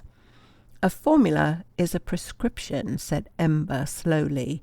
"If you remember that, I think you'll find it all quite simple. So that Formula A is simply a prescription for making something up, labelled A, for convenience sake." Jane let her eyes become quite round. "Is it?" she said in the blankest tone at her command. But what is Formula A, Mr. Ember?" "That, my dear Miss Renata, is what a good many people would like to know." "Would they? Why?" "They would. In fact, some of them, person or persons unknown, wanted to know so much that they have gone to the length of stealing Formula A. That, at least, is Captain March's opinion, and the reason for his visit here. So I should be careful, very careful indeed, about betraying any knowledge of Formula A." Jane whisked round, stared blankly, and said in largest capitals, "Me?" Then, after a pause, she burst out laughing. "What do you mean?" "You either know or you don't know," said Geoffrey Ember. "If you don't know, I'm not going to tell you. If you do, I have just given you a warning. A very valuable government secret has been stolen, and if Captain March were to suspect that you were in any way involved, well, I suppose I need not tell you that the consequences would be serious beyond words." Jane gazed at him in a breathless delight, which she hoped was not apparent. The day had been singularly lacking in pleasantness, but it was undoubtedly pleasing to receive a solemn warning of the dreadful fate that might overtake her if Henry should suspect that she knew anything about Formula A.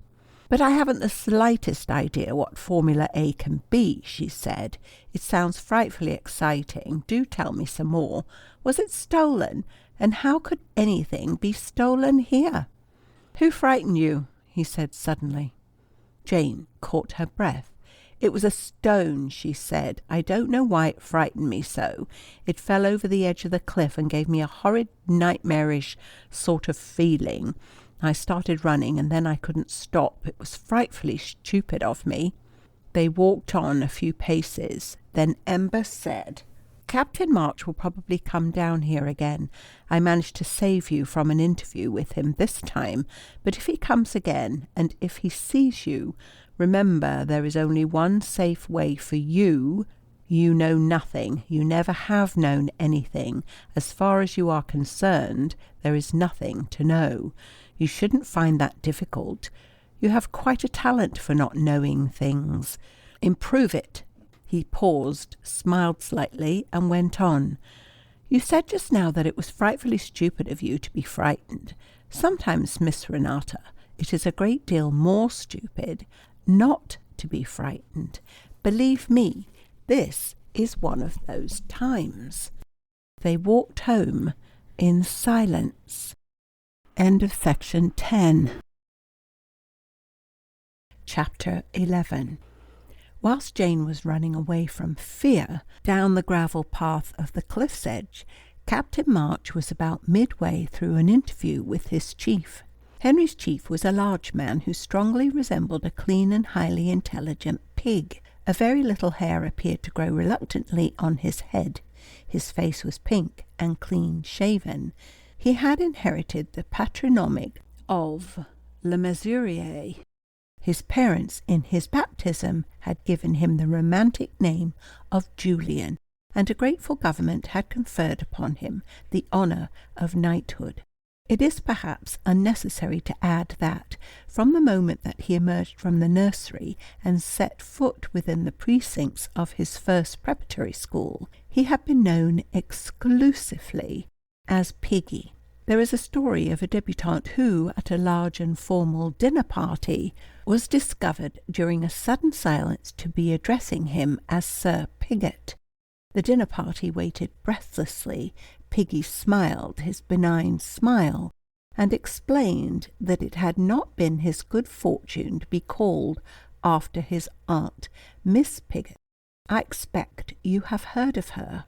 She left all her money to a home for cats, whereas, if my parents had done their duty and invited her to be my godmother, I should be paying at least twice as much income tax as I do now. Never undervalue your relations, my dear Miss Brown. The aunt was, of course, apocryphal, and after dinner each of the older ladies in turn took the debutante aside and told her so, as a kindness. To each of them she made the same reply, which was to the effect that Piggy was a darling. She married him 2 years later, but all this has nothing to do with Henry's interview with his chief. Sir Julian was speaking. It's very unsatisfactory. You say they have been complying with all the suggestions in the original government instructions? Yes, sir. Sir Julian frowned. It's very unsatisfactory, he repeated. Sir William, well, it's 6 months since I saw him, and he looked all right then. He looks all right now, said Henry. He is all right, except on his own particular subject.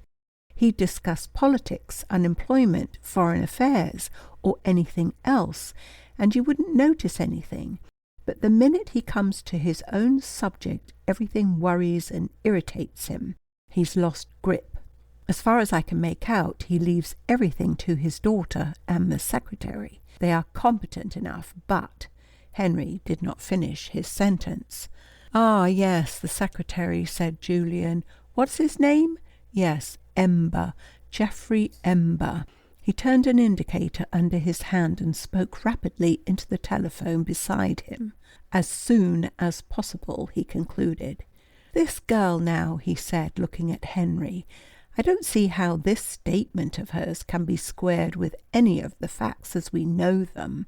As he spoke, he picked up the notes which Henry had taken in the dark cupboard. She made a suggestion herself, said Henry. He paused and looked with a good deal of diffidence at Sir Julian. Well, it is just within the bounds of possibility that the government experiments are being used as a blind. That was her suggestion, sir. Sir Julian was busily engaged in drawing on his blotting paper. He drew in rapid succession cats with arched backs and bottle-brushed tails, always beginning with the tail and finishing with the whiskers, 3 on each side. Henry rightly interpreted this as a sign that he was to continue. The conversation which was overheard at Molloy's flat referred to a Formula A, which cannot possibly be the Formula A which we know. There may be a Formula A of which we know nothing, and it may constitute a grave danger. Ember, Henry paused. Ember is not only in a position of great responsibility with regard to the official Formula A, but he also appears to be mixed up with this other unofficial and possibly dangerous Formula A. The question to my mind is, what about Ember? Sir Julian continued to draw cats. Suddenly he looked up and said, How long has Patterson been there? A fortnight, said Henry. We recalled Jameson, you remember, and sent him down. Then, if there were unofficial experiments, they would be before his time. Yes, said Henry. Would it be possible? No, I'll put it another way. Officially, Luttrell Marches is impregnable, but unofficially, come March, the place practically belongs to you. Is there any way in which there might be coming and going that would defy detection? You see, your hypothesis demands either wholesale corruption of government workmen or the introduction of other experiments. There was a pause. Then Henry said, "In confidence, sir, there is a way, but to the best of my knowledge, it is only known to myself and one other person. It might be discovered." "I don't think so. It never has been." "Well, I would suggest your ascertaining in conjunction with the other person whether there is any evidence to show that the secret has been discovered and the way made use of." The telephone bell rang. Sir Julian lifted the receiver and listened. "Yes," he said. "Yes." Then he began to take notes. "Spell the name, please." "Yes, 1905. Is that all? Thank you." He hung up the receiver and turned to Henry. "Ember's dossier," he said. "Not much in it at first sight. Born 1880, son of Charles Ember, partner in Jarvis and Ember, manufacturing chemists. Firm liquidated in 1896. Education till then at Harrow, and subsequently at Heidelberg, where he took degrees in medicine and science. From 1905 to 1912 at Chicago, USA, as personal assistant to Eugene K. Blumfield of Nitrates Limited, engaged as secretary by Sir William Carr Magnus during his American tour in autumn of 1912. Total exemption during war on Sir William's representations. Blameless as a blancmange at first sight. We wouldn't have him here at all if we hadn't been told to get the record of everyone employed at Luttrell Marches. Well, March?" Henry looked up with his candid, diffident air. "Heidelberg, Chicago, nitrates," he said, with a little pause after each word. Then, "I wonder if it was in Chicago that he met Malloy. Malloy was a leading light of the IWW there in 1911. Piggy looked up for a moment. Yes," he said. "Did you get on to the subject of Malloy at all?" "I had to be very careful," said Henry with a worried air. "I was introduced to Miss Malloy, so I felt that it would look odd if I asked no questions. On the other hand, I was afraid of asking too many. You see, sir, if there's really some infernal underground plot going on, with the general smash-up of civilization as its object, that girl is in the most awfully dangerous position. I wish to heaven she was out of it, but I'm not at all sure that she isn't right when she says that the most dangerous thing of all would be for her to give the show away by bolting." Yes," said Piggy. "Your concern for the young lady's safety does you credit. Attractive damsel in distress, eh? Pretty young thing and all that." Henry blushed furiously and said with some stiffness, "As I told you, sir, we are old friends, and I think it's natural." Entirely, Piggy waved a large fat hand with a pencil in it. "But to get back to Ember, what did you ask him?" "Well, I said I had known one or two Malloys, and asked whether Miss Malloy was the cricketer's daughter. Ember was quite forthcoming. Rather too forthcoming, I thought.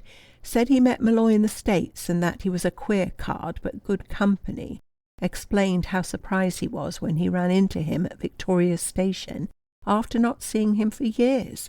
Then, quite casually and naturally, gave me to understand that Malloy had put him up for a couple of nights. He really did it very well. Said the daughter was a nice little thing just from school, that he thought she would suit Lady Heritage, and how grateful Malloy was, as he was just off to the States and didn't know what to do with the girl. The impression I got was that he was taking no chances, not leaving anything for me to find out afterwards." Henry hesitated for a moment and then said, "The thing that struck me most was this. I didn't ask to interview Miss Malloy because I didn't want to make her position more dangerous than it already is. That is to say, I assumed that there was danger, which really means assuming a criminal conspiracy. Now, if there were no danger and no criminal conspiracy, why on earth did everyone make it so easy for me not to interview Miss Malloy? It seems a little thing, but it struck me. It struck me awfully, sir. You see, I took a roll call of the employees first and checked them by the official list. Then I went down to the stables with Sir William, and we went through all the outdoor servants, and I finished up in Sir William's study, where I saw the domestic staff and Mr. Ember. From first to last, no one suggested that I should see Miss Malloy. In the end, I thought it would be too marked not to bring her in at all, so I said to Lady Heritage, "What about your secretary?" And she said, "Why, she's only just come. You don't need to see her." I got nervous and left it at that. I think now that I ought to have seen her. With Lady Heritage and Ember in the room, then they couldn't have suspected her of telling me anything. Piggy looked up from his cats and looked down again. Very carefully he gave each cat a fourth whisker on the left-hand side. Then he fixed his small, light eyes on Henry and said, "They?" 9:30 that evening, Sir Julian marked a place in his book with a massive thumb, glanced across the domestic hearth at his wife, and observed, "Dear?" Lady Le Mesurier raised her charming blue eyes from the child's frock which she was embroidering.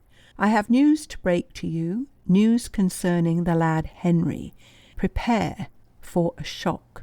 He is another's. You have lost him, my poor Isabel." "I never had him," said Isabel placidly. "His mamma thought you had. She did her very best to warn me. I rather think she considered that your young affections were also entangled.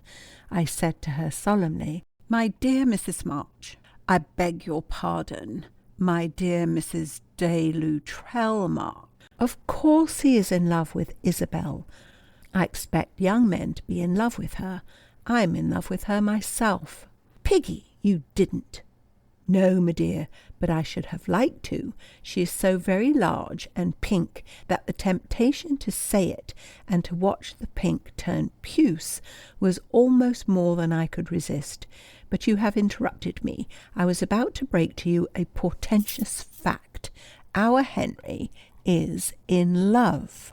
"Oh, Piggy," said Isabel. "Yes," continued Henry's chief. "Henry is undoubtedly for it. Another lost soul. It's always these promising lads that are snatched by the predatory sex. Piggy, we're not—" Dear, you are. It's axiomatic, beyond cavil or argument, like the python in the natural history books. You fascinate us first, and then engulf us." Isabel allowed a fleeting smile to lift the corners of her very pretty mouth. "Oh, Piggy, what a mouthful you would be," she murmured. "Henry," pursued Sir Julian, "Henry is in the fascinated stage. He blushed one of the most modestly revealing blushes I have ever beheld. The whole story is of the most thrillingly romantic and intriguing nature, and I regret to say, my dear, that I cannot tell you a single word of it." Lady Le Mesurier took up a blue silk thread. "Oh, Piggy," she said reproachfully. Sir Julian beamed upon her. "My official duty forbids," he said with great enjoyment. "Dismiss the indecent curiosity which I see stamped upon your every feature. Upon Henry's affair my lips are sealed. I am a tomb. I merely wish to have a small bet with you as to whether Henry's mamma will queer his pitch or not." "But, Piggy, darling, how can I lay odds if I don't know anything? Tell me, is she pretty?" "Isabel, is that the spirit in which to approach this solemn subject? As an old married woman, you should ask, is she virtuous? Is she thrifty? Is she worthy of Henry? And to all these questions I should make the same reply: I do not know." Isabel leaned forward, and still with that faint, delightful smile, She pricked the back of Sir Julian's hand sharply with the point of her embroidery needle. "The serpent's tooth," he said, and opened his book. "Isabel, you interrupt my studies. I merely wish to commend 3 aspects of the case to your feminine intuition. First, Henry is in love. Second, he has yet to reckon with his mamma. Third, I may at any time ring you up and instruct you to prepare the guest chamber for Henry's girl." Lady Le Mesurier began to work a blue ribbon bow round the stalks of some pink and white daisies. "You're rather a lamb, Piggy," she said. End of section 11. Chapter 12. It was next morning, whilst Jane was sorting and arranging the papers for the library table, that she caught sight of Henry's first message. She very nearly missed it, for the folds of the paper cut right across the agony column, and what caught her eye was the one word that passed as a signature: Thursday. It startled her so much that she dropped the paper, and in snatching at it, knocked over a pile of magazines.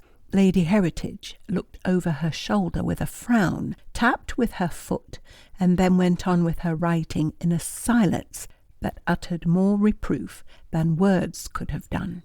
Jane picked everything up as silently as possible.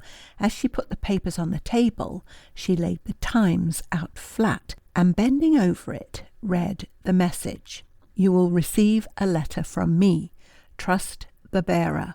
Thursday."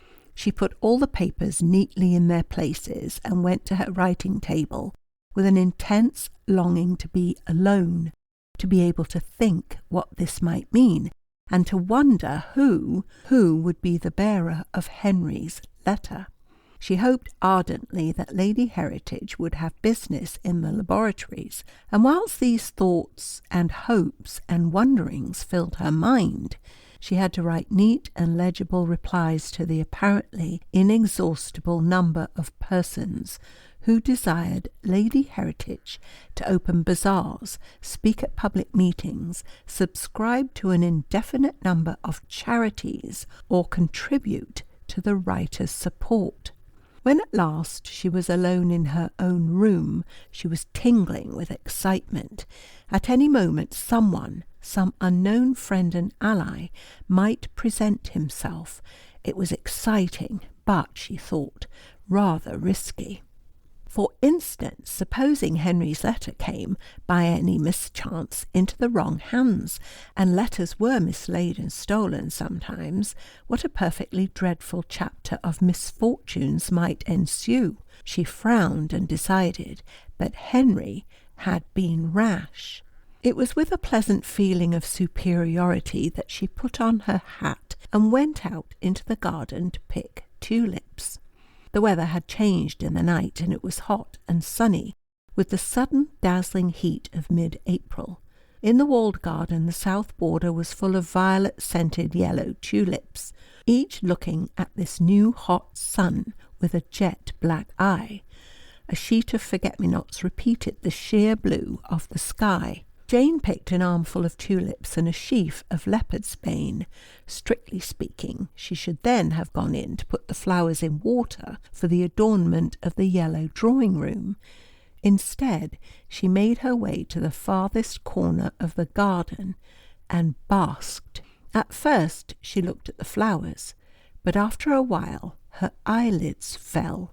Jane has never admitted that she went to sleep, but if she was thinking with her eyes shut, her thoughts must have been of an extremely engrossing nature, for it is certain that she heard neither the opening nor the shutting of a door in the wall beside her. She did feel a shadow pass between herself and the sun, and opening her eyes quickly, she saw, standing beside her, the very man from whom she had fled in terror yesterday. The sunlight fell from upon him, showing the shabby clothes, the tall stooping figure, the grizzled beard, and that disfiguring scar. With a great start Jane attempted to rise, only to discover that a wheelbarrow may make a very comfortable chair, but that it is uncommonly difficult to get out of in a hurry. To her horror, the man, George Patterson, took her firmly by the wrist and pulled her to her feet. She shrank intensely from his touch, received an impression of unusual strength, and then, to her overwhelming surprise, she heard him say in a low, well-bred voice, "I have a letter for you, Miss Smith." "Oh, hush," said Jane. "Oh, please, hush."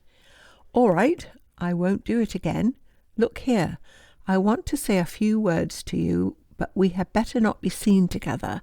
Here's your letter.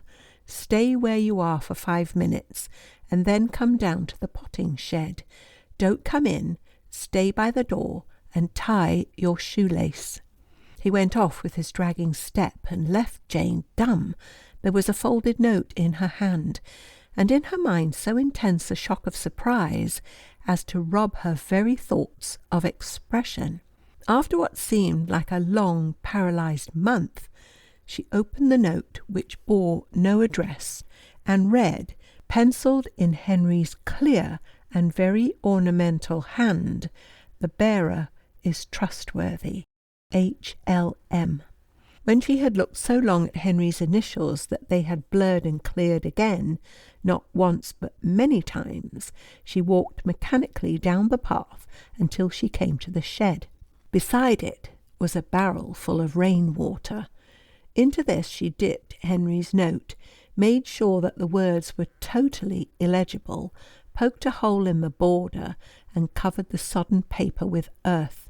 Then, at the potting shed door, she knelt and became occupied with her shoelace. "Henry saw me after he saw you," said George Patterson's voice.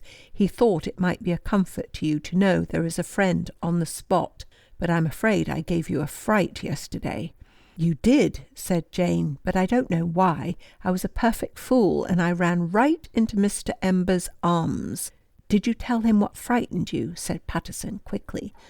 "No, I wasn't quite such a fool as that. Please, who are you?" "My name is George Patterson. I'm a friend of Henry's. If you want me, I'm here." "If I want you," said Jane, "how am I to get at you?" Mr. Patterson considered. "There's a wide sill inside your window." "And how on earth do you know that?" thought Jane. "If you put a big jar of, say, those yellow tulips there, I'll know you want to speak to me, and I'll come here to this potting shed as soon as I can. You know they keep us pretty busy with roll calls and things of that sort. I only got back yesterday by the skin of my teeth. I had to bolt." You didn't pass me?" "No, I didn't pass you." There was just a trace of amusement in Mr. Patterson's voice. Jane pulled her shoelace undone and began to tie it all over again. "Hush," she said very quick and low. "Someone is coming." Just where the path ended, not a half-dozen yards away, the red brick wall was pierced by a door. 2 round Scotch rose bushes, all tiny green leaf and sharp brown prickle, grew like large pincushions on either side of the interrupted border. Bright pink nectarine buds shone against the brick like coral studs. The ash-coloured door, rough and sun-blistered, was opening slowly, and into the garden came Raymond Heritage, pushing the door with one hand and holding a basket of bulbs in the other. She was looking back over her shoulder at something or someone beside her. From inside the potting shed came Patterson's voice, just a breath. "Who?" "Lady Heritage." Jane was up as she spoke and moving away. She reached the door just as Raymond closed it and, turning, saw her. "Oh, Miss Malloy, I was really looking for you. Is Garstin anywhere about?" "I haven't seen him," murmured Jane, as if the absent gardener might be blooming unnoticed in one of the borders. "He's not in the potting shed. I'll just look in and see. I want to stand over him and see that he puts these black irises where I want them to go. They come from Palestine, and the last lot failed entirely because he was so obstinate. I'll get a trowel and mark the place, I think." She moved forward as she spoke, and Jane, horror-struck, stammered, "Let me look. It's so dusty in there." She was back at the door of the shed, but Lady Heritage was beside her. "I want a trowel too," she said, and Jane felt herself gently pushed over the threshold. They were both just inside the door. It seemed dark after the strong light outside. There was a row of windows along one side and a broad deal shelf under them. There were piles and piles of pots and boxes. There were hanks of bass and rolls of tools. There were watering cans. There was a length of rubber hose. But there was no George Patterson. Jane put her hand behind her, gripped the jamb of the door, and moved back a pace so that she could lean against it. The pots, the tools, the bass, and the rubber hose danced before her bewildered eyes. Lady Heritage put her basket of bulbs down on the wide shelf and said, "Garstin ought to be here. He's really very tiresome. That's the worst of old servants. When a gardener has been in a place for 40 years, as Garstin has, he owns it." "Shall I find him?" said Jane. "No, not now. I really want to talk to you. I've just been speaking to Geoffrey Ember, and he tells me you had a fright yesterday. What frightened you?" "Nothing, my own silliness." Jane felt as if she must scream. George Patterson had disappeared as if by a conjuring trick. Where had he gone to? Where was he? It was just like being in a dream. Raymond Heritage seemed to tower before her in her white dress. Her uncovered head almost touched the low beam above the door.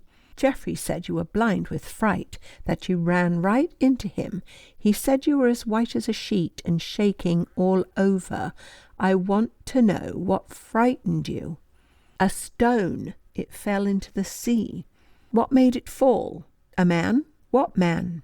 Jane leaned against the doorpost, her breath coming and going, her eyes held by those imperious eyes. "A stone," she said. "It fell. I ran away." "Miss Molloy," said Lady Heritage, "you walked to the end of the headland out of sight of the house. Whilst you were there, something gave you a serious fright. Something or somebody. This is all nonsense about a stone. Whom did you see on the headland? For you certainly saw somebody. No, don't look away. I want you to look at me, please." "I don't know why I was so frightened," said Jane. "It just came over me." Lady Heritage looked at her very gravely. "If you saw any stranger on the headland, it is your absolute duty to tell me. Where secrets of such value are in question, it is necessary to watch every avenue and to neglect no suspicious circumstance. If you are trying to screen anyone, you are acting very foolishly indeed. I warn you, and I ask you again, what frightened you?" "I don't know," said Jane in a little whispering voice. "Why? Why do you think there was anyone?" "I don't think," said Lady Heritage briefly. "I know. Mr. Ember went up to the headland after he met you, and there were footmarks in the gravel. Some man had undoubtedly been there, and you must have seen him. Mr. Ember made the entire round and saw no one, but someone had been there. Now, will you tell me what you saw?" "Oh," said Jane. Rather to her own astonishment, she began to cry. "Oh, that's why I was frightened then. The stone fell so suddenly, and I didn't know why. Why?" The sobs choked her. Lady Heritage stood looking at her for a moment. "Are you just an arrant little fool," she said in a low voice, "or—" "Oh, I'm not," sobbed Jane. "Oh, I've never been called such a thing before. I know I'm not clever, but I don't think you to call me a fool." Lady Heritage pressed her lips together and walked past Jane and out into the sunshine. She stood there for a moment, tapping with her foot. Then she called rather impatiently, "Miss Molloy, dry your eyes and come here." Jane came, squeezing a damp handkerchief into a ball. Bring your flowers in. I see you've left them over there to die in the sun. I'm driving into Withstead this afternoon, and you can come with me. I have to see Mrs. Cottingham about some university extension lectures. And she telephoned just now to say, would I bring you? She has a girl staying with her who thinks she must have been at school with you, or one of your cousins. Her name is Daphne Todhunter." Jane stood perfectly still. Daphne Todhunter? Arnold Todhunter's sister Daphne? Renata's friend? But Daphne must know that Arnold was married.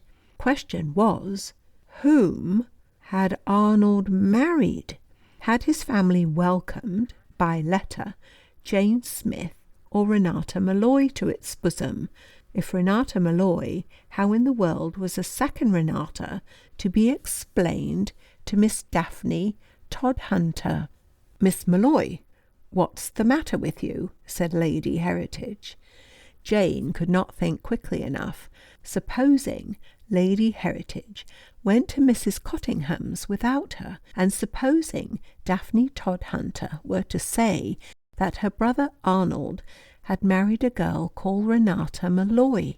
It was too much to hope that Arnold had carried discretion to the point of telling his own family that he had married an unknown Jane Smith. Jane suddenly threw up her chin and squared her shoulders, the colour coming back into her cheeks. "Nothing," she said with a little caught breath. "I'm sorry I was so silly, and for crying, and if I was rude to you, it's most awfully kind of you to take me into Withstead." If there were any music to be faced, Jane was going to face it. At least the tune should not be called behind her back. End of section 12. Chapter 13. A feeling of exhilaration amounting to recklessness possessed Jane as she put on the white serge coat and skirt sacred to the Sabbath crocodile. Attired in it, Renata, side by side with Daphne Todhunter, had, doubtless, walked many a time to church and back. In front of her, 2 white serge backs. Behind her, more white serge, and more, and more, and more. Jane's head reeled. She detested this garment, but considered it appropriate to the occasion. They drove into Withstead across the marshes. The sun blazed, and all the tiny marsh plants seemed to be growing and stretching themselves. Mrs. Cottingham lived in a villa on the outskirts of the town, and was ashamed of it. She had married kind little Dr. Cottingham, but imagined that she had condescended in doing so. Her reasons for thinking this were not apparent. Jane followed Lady Heritage into the dark, rather stuffy drawing-room, and beheld a middle-aged woman with a rigidly controlled Victorian figure, a tightly netted grey fringe, and a brown satin dress with a good many little gold beads upon it. She had a breathless sense of the extraordinary way in which the room was overcrowded. Every inch of the walls was covered with photographs, fans, engravings, and china plates. Almost every inch of floor space was covered with small ornamental tables, crowded with knickknacks. There was a carved screen and an ebonized overmantel with looking-glass panels. There was a Japanese umbrella in the fireplace. Jane's eyes looked hastily into every corner. There were more things than she had ever seen in one room before, but there was no Daphne Todhunter. Mrs. Cottingham was shaking hands with her. She had a fat hand and squeezed you. "Are you Daphne's Miss Malloy?" she said. She was wildly excited at the prospect of meeting you, and I said at once, I'll just ring up Luttrell Marches and ask Lady Heritage to bring her here this afternoon. I thought I might do that. You see, I only happened to mention your name this morning, and Daphne was so excited, and she goes away tomorrow, so it was the only chance. So I thought I would just ring up and ask Lady Heritage to bring you. I said to Daphne at once, Lady Heritage is so kind. Jane saw Lady Heritage's eyebrows rise very slightly. She moved a step, and instantly Mrs. Cottingham had turned from Jane. Why, Lady Heritage, you're standing. Now, I always say, this is the most comfortable chair. Her voice went flowing on. But Jane suddenly ceased to hear a word she said, for a door at the far end of the room was flung open. On the threshold appeared Miss Daphne Todhunter. In common with most other Daphnes, Cynthias, and Ianthes, she was short and rather heavily built. Her brown hair was untidy. She wore the twin coat and skirt to that which was adorning Jane.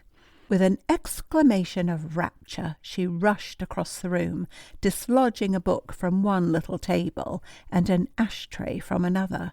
Her eyes are exactly like gooseberries which have been boiled until they are brown, thought Jane, and I know she's going to kiss me. She not only kissed Jane, she hugged her. 2 stout arms and a waft of white rose scent enveloped Jane's shrinking form.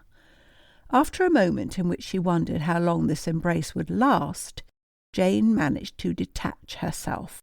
Mrs. Cottingham's voice fell gratefully upon her ears. Daphne, Daphne, my dear, come and speak to Lady Heritage. She's wildly excited, as I told you, the natural enthusiasms of youth. Dear Lady Heritage, so beautiful, so quickly lost. I'm sure you agree with me. Daphne, Daphne, my dear. Daphne came reluctantly and thrust a large hand at Lady Heritage without looking at her.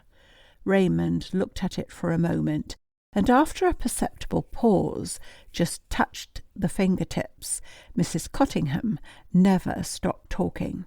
So, it is your friend, and you're just so excited for words. Take her away and have a good gossip. Lady Heritage and I have a great deal to talk about. You were saying? I was saying, said Lady Heritage wearily, that you must write at once if you want Masterson to lecture for you next winter. Daphne dragged Jane to the far end of the room. Oh, Renata, how perfectly delicious! But how did you come here? And what are you doing? And where's Arnold? And why aren't you with him? She made a pounce at Jane's left hand and felt the third finger. Oh, where's your ring? She said. Hush, said Jane. They reached a sofa and sank upon it.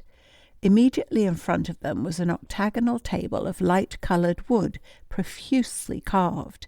Upon it, amongst lesser portraits, stood a tall photograph of Mrs. Cottingham in a train and feathers and a tiara. The sofa was low, and Jane felt that fate had been kinder than she deserved.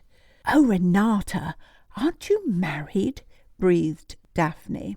She breathed very hard, and Jane was reminded of Arnold on the fire escape. Oh, Renata, tell me, when she, Mrs. Cottingham said, Miss Renata Malloy, I nearly died. I said, Miss Malloy, and she said, yes, Miss Renata Malloy. And oh, I very nearly let the cat out of the bag.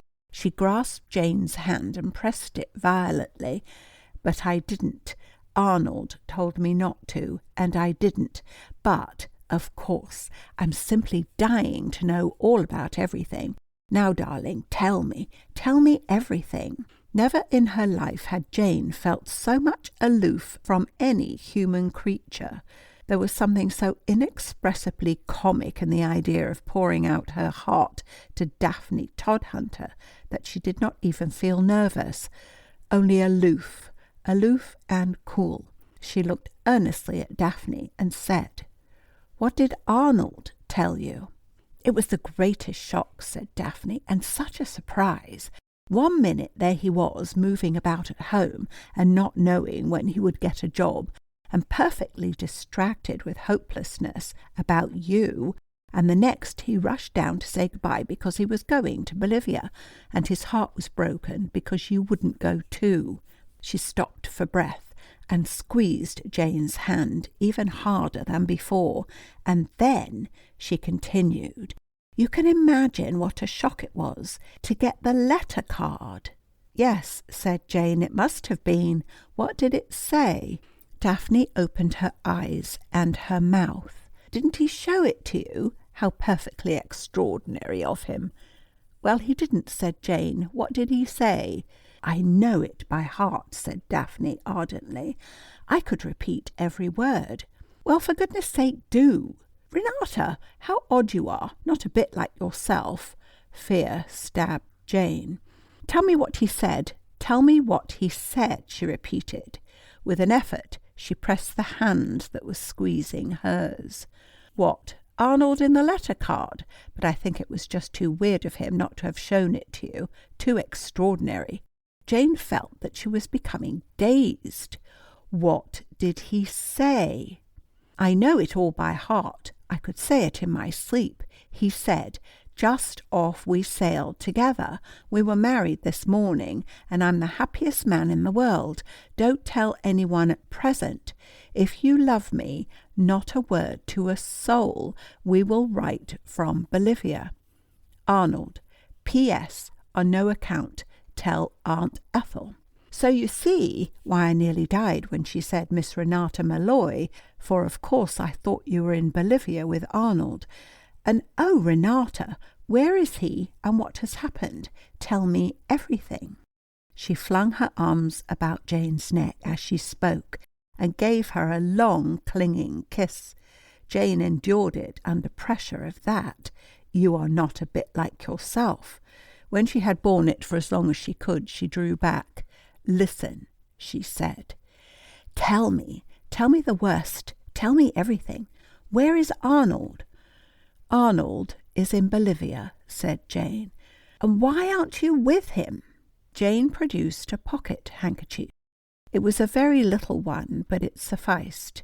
In her own mind, Jane described it as local colour. "We have parted," she said, and dabbed her eyes. "Renata, but you're married to him." "No," said Jane, quite truthfully. An inward thankfulness that she was not married to Arnold supported her. Daphne stared at her with bulging eyes. "You're not? But he said we were married this morning. I read it with my own eyes, and I could repeat it in my sleep. I know it by heart." Jane checked her with a look that held so much mysterious meaning that the flood of words was actually stemmed. "He didn't marry me," said Jane in a tense whisper. She looked straight into the boiled gooseberry eyes and then covered her own. "He didn't marry you?" repeated Daphne, gasping. "No," said Jane from behind the handkerchief.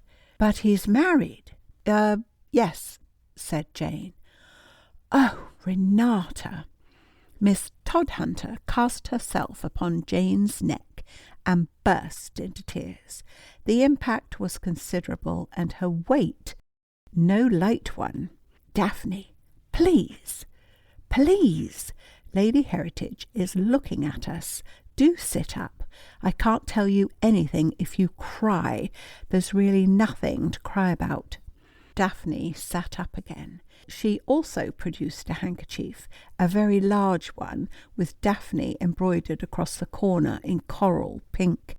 A terrific blast of white rose emerged with the handkerchief. "But he was so much in love with you," she wailed. "I don't understand it. How? How could he marry anyone else and break your heart?" "My heart is not broken," said Jane. "Then it was your fault, and you've broken his, and he's got married just to show he doesn't care, like people do in books. I don't believe you love him a bit." Jane looked modestly at the carpet, which was of a lively shade of crimson. "I'm afraid I don't," she said in a very small voice. An unbecoming flush mounted to Daphne's cheeks. "I don't know how you've got the face," she said. Much to Jane's relief, she withdrew from her to the farthest corner of the sofa and then glared. "Poor Arnold! Aunt Ethel always did say you were sly. She always said she wouldn't trust you a yard." She paused, sniffed, and then added, in what was meant for a tone of great dignity, "And please, whom has Arnold married?" Her name is Jane, I believe," said Jane with a tremor. At this moment she became aware that Lady Heritage had risen to her feet. Mrs. Cottingham's voice clamoured for attention. "Oh, Lady Heritage, not without your tea. It won't be a moment. Indeed, I couldn't dream of letting you go like this. Just a cup of tea, you know, so refreshing. Indeed, it would distress me to think of your facing that long drive without your tea." Raymond stood perfectly still, her face weary and unresponsive. "I'm afraid my time is not my own," she said, and crossed the room to where the two girls were sitting. They both rose, Daphne with a jerk that dislodged a photograph frame. "I'm afraid I must interrupt your talk," said Lady Heritage. "Were you living school triumphs over again? I suppose you swept off all the prizes between you." If there was irony in the indifferent voice, Miss Todhunter was unaware of it. She laughed rather loudly and said, "Renata never won a prize in her life." "Oh," said Raymond with a lift of the brows. "I'm surprised. I pictured her always at the head of her class and winning everything." Daphne laughed again. She was still angry. "I'm afraid she's been putting on side," she said. "Why, Miss Basing would have fainted with surprise if she had found Renata anywhere near the top of anything. Or me either," she added with reluctant honesty. "Miss Malloy," said Raymond, "ask Mrs. Cottingham if she will let Lewis know that we are ready." And as Jane moved away, she continued, "I should have thought her languages now." Daphne's mouth fell open. "Oh, my goodness," she said. "She must have been piling it on. Why, her languages were rotten, absolutely rotten. Why, Mademoiselle said that I was enough to break her heart, but when it came to Renata, it was just mon Dieu the whole time, and then they were roused because Miss Basing thought it was profane. Only somehow it seems different in French, don't you think?" Lady Heritage looked at Daphne as though she had some difficulty in thinking about her at all. "I see," she said gravely, and then Mrs. Cottingham bore down upon them. "Tea should have been ready if I had known," she said. Her colour had risen, and her voice shook a little. "If I could persuade you, I'm sure it won't be more than a moment. But of course, if you must. But if I had only known.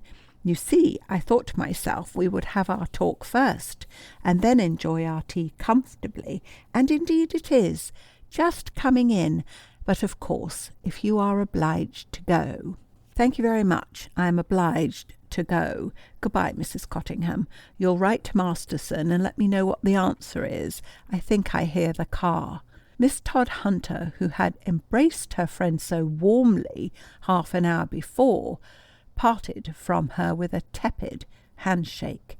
But if neither Daphne nor Mrs. Cottingham considered the visit a success, Lady Heritage seemed to derive some satisfaction from it, and Jane told herself that not only had a danger been averted, but a distinct advantage had been gained. End of section 13. Chapter 14. Jane ran straight up to her room when they got back, but she was no sooner there than it came into her mind to wonder whether she had put away the files which she had been working on just before she went into the garden. Think as she would, she could not be sure.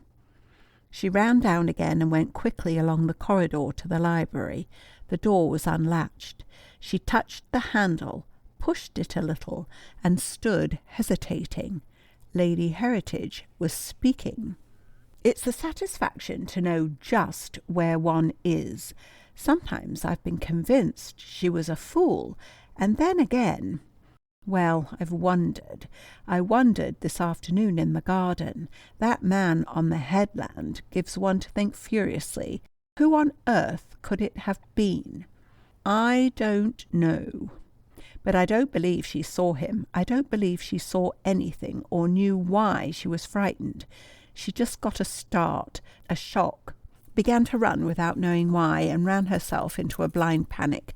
She looked quite idiotic when I was questioning her. Oh, thought Jane, it's horrible to listen at doors, but what am I to do? What she did was to go on listening. She heard Lady Heritage's rare laugh. Then this afternoon, my dear Geoffrey, it would have convinced you or anyone, the friend, this Daphne Todhunter. Well, only a fool could have made a bosom friend of her, and, as I told you, even she had the lowest opinion of her adored Renata's brains. I don't know, said Ember again. You say she's a fool. I say she's a fool. Her friend says she's a fool. But something, some instinct in me protests. Womanly intuition, said Lady Heritage with a mocking note. There was silence. Then, these girls, were they alone together? No, they conducted what appeared to be a curiously emotional conversation at the other end of Mrs. Cottingham's dreadful drawing-room, which always reminds me of a parish jumble sale. Ember's voice sounded suddenly much nearer, as if he had crossed the room. Emotional? What do you mean? He said quickly. Lady Heritage laughed again. Mean, she said. Does that sort of thing mean anything? What sort of thing? Please. It's important. On hand-holding and a tearful embrace or two, the usual accompaniments of schoolgirl schwärmerei. Jane could hear that Ember was moving restlessly. Her own heart was beating. She knew very well that in Ember's mind there was just one thought. Suppose she had told Daphne Todhunter. Which of them cried? Said Ember sharply. I think they both did, Miss Todhunter most. And you couldn't hear what they were saying? Not a word. I must know. Will you send for her and find out? It's of the first importance. You think? She may have told this girl what we've been trying to get out of her. I must know. Look here, I'll take a book and sit down over there. She won't notice me. Send for her and begin about other things. Then ask her why her friend was so distressed. Jane heard Ember move again, and knew that this time it was towards the bell. She turned and ran back along the way by which she had come. 5 minutes later she was entering the library to find Lady Heritage at her table, and Ember at the far end of the room, buried in a book. I want the unanswered letter file. Lady Heritage's voice was very businesslike. Jane brought it over and waited whilst Raymond turned over the letters, frowning. I don't see Lady Manning's letter. You answered it yesterday. So I did. Miss Malloy, why did your friend cry this afternoon? Daphne? Yes, Daphne. Why did she cry? Oh, she does, you know. But I suppose not entirely without some cause. She was angry with me, said Jane, very low. Yes, I noticed that she did not kiss you when you went away. No, she's angry. You see, Jane hung her head. You see, she thinks, I'm afraid she thinks that I didn't treat her brother very well. Her brother?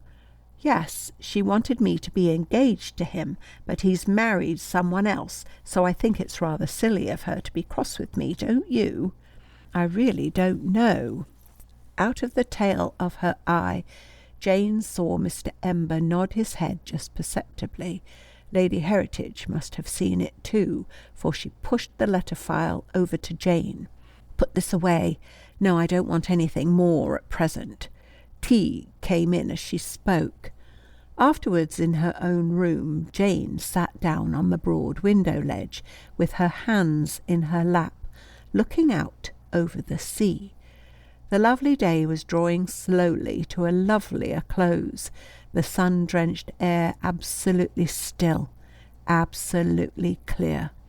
The tide was low, the sea one sheet of unbroken blue, except where the black rocks, more visible than Jane had ever seen them, pierced the surface.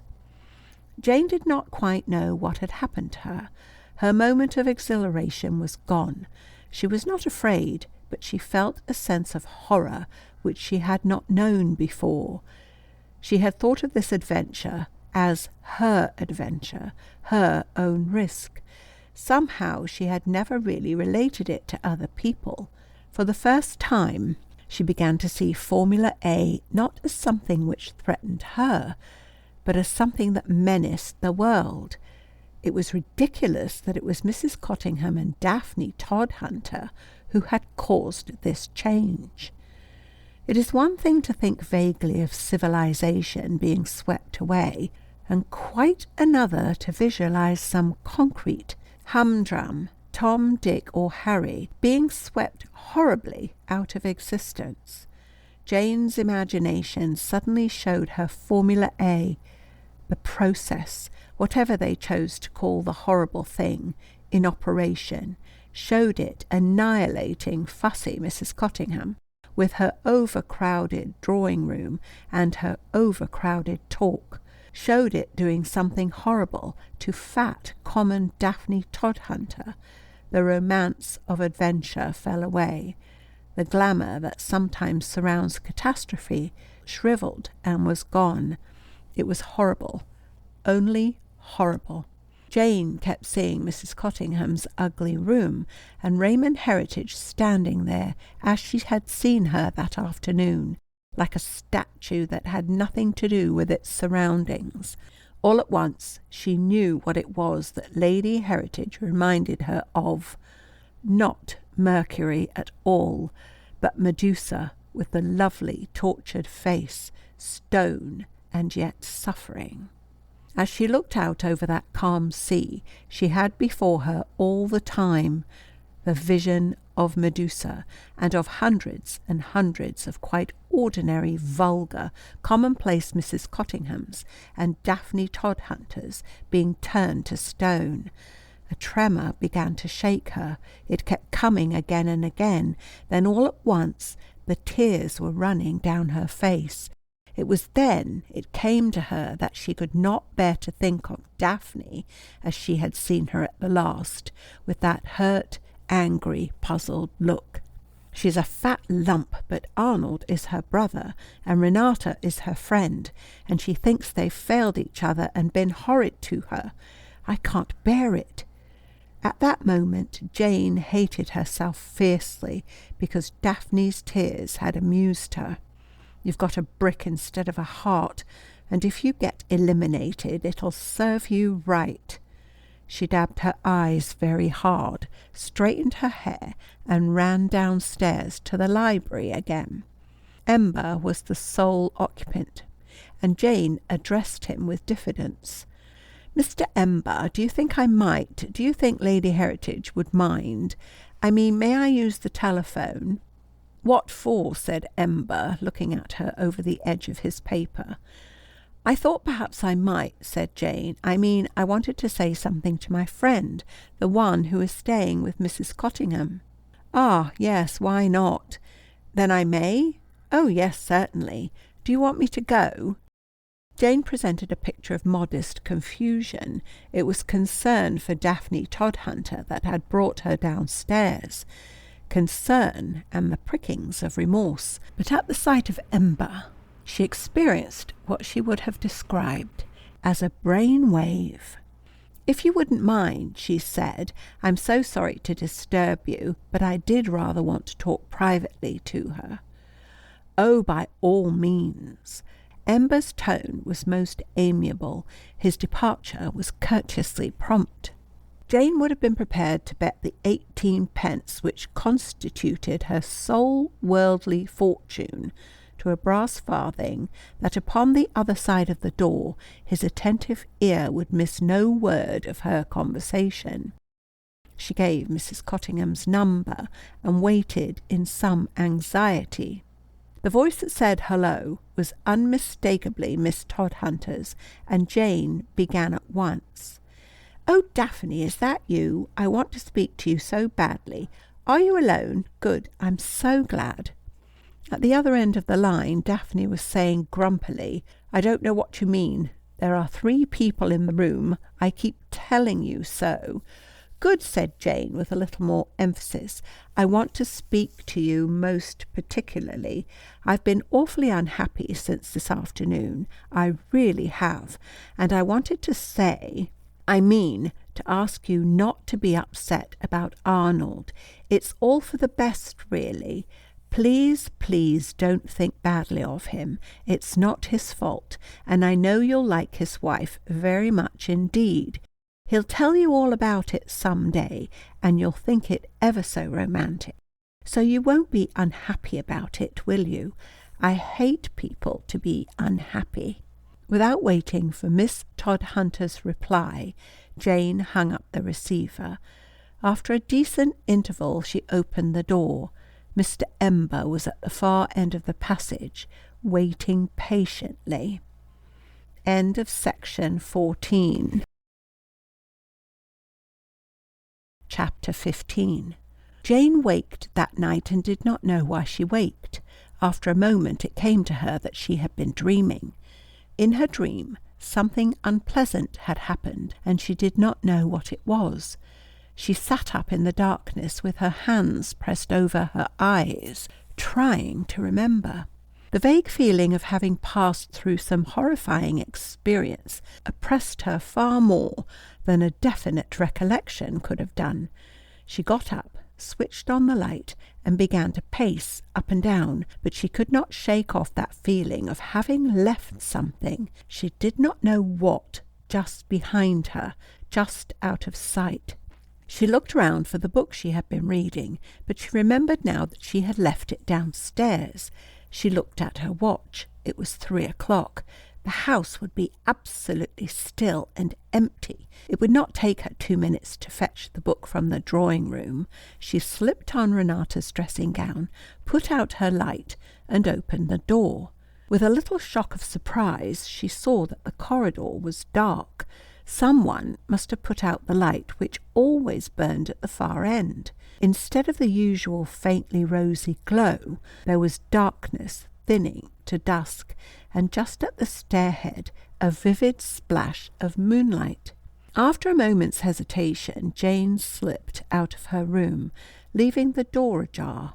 Somehow she had not reckoned upon having to cross that brightly lighted space. She came slowly to the head of the stairs and looked down into the hall.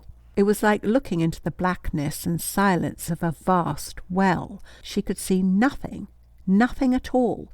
The moon was shining in through the rose window above the great door. There was a shield in the window, a shield with the Luttrell arms, and the light came through the glass in a great beam shot with colour, and struck the portrait of Lady Heritage and the vine leaves and grapes on the newel just below. The window and the portrait were on the same level, and the ray seemed to make a brilliant cleavage between the silvery dusk above and the dense gloom below. Jane descended the stairs, walking carefully so as to make no noise. At the foot she turned sharply to the left and passed the study door, the fireplace, and the steel gate which shut off the north wing. The door of the yellow drawing-room was straight in front of her. She opened it softly and went in. The book would be on the little table to the right of the fireplace, because she remembered putting it there when Lady Heritage made an unexpectedly early move. She stood for a moment visualizing the arrangement of the chairs, and then walked straight to the right place. The book was where she had left it, put down open, a bad habit for which Jimmy had often rebuked her. She was back at the door with it, and just about to pass the threshold when she heard a sound. Instantly she stood still, listening. The sound came from the other end of the hall, where the shadows lay deepest round the massive oak door. "But there can't be anyone at the door at this hour," said Jane. There can't possibly." The sound came again, something between a rustle and a creak, but so faint that no hearing less acute than Jane would have caught it. "It's on the left of the door, underneath Willoughby Luttrell's picture." Jane suddenly pressed her hand to her lips and made an involuntary movement backward, for there was an unmistakable click, and then, slow and faint, a footfall. Jane stood rigid, staring into the darkness of the corner. She thought she heard a sigh, and then the footsteps crossed the hall, coming nearer. At the stair-foot they paused, and then began to ascend. Jane gazed into the deeply shadowed space where the footfall sounded, but nothing, not the slightest glimpse of anything moving, came to her straining sight. She looked up and saw the level ray of moonlight overhead. Whoever climbed the stair must pass up into the light and be visible, but from where she stood she could only see the side of the stair like a black wall. But she must see, she must. If someone had come out of the darkness where there was no door, she must know who it was. Her bare feet made no sound as she moved from the sheltering doorway. Step by step she kept pace with those slow, mounting footsteps. She passed the steel gate, and feeling her way along the wall, came to a standstill by the cold, black hearth. Then, with her whole body tense, she turned and looked up.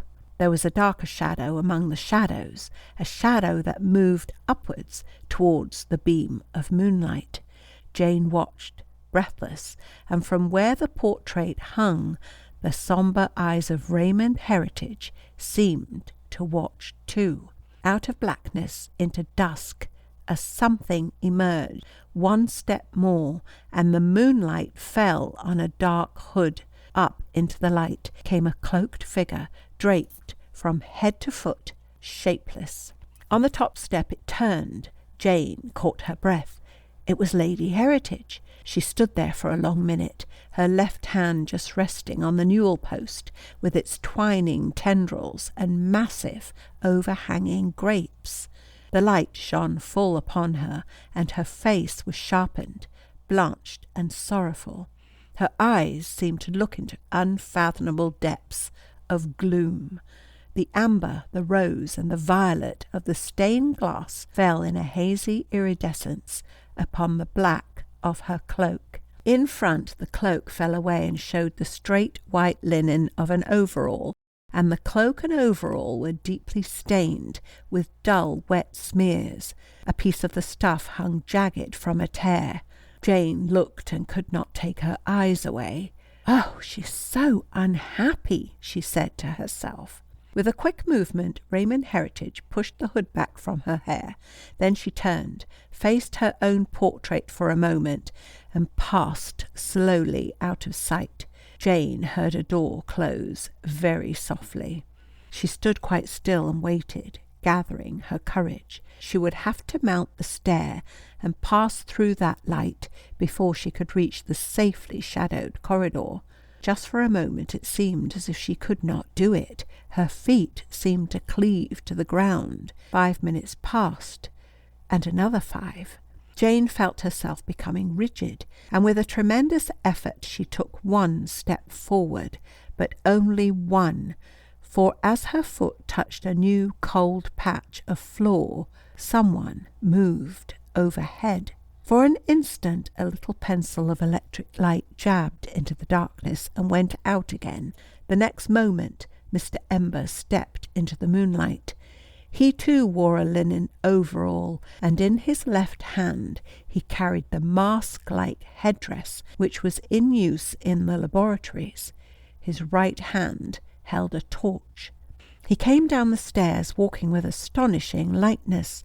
Halfway down, the torch came into play again. He sent the little ray in a sort of dazzled dance about the hall.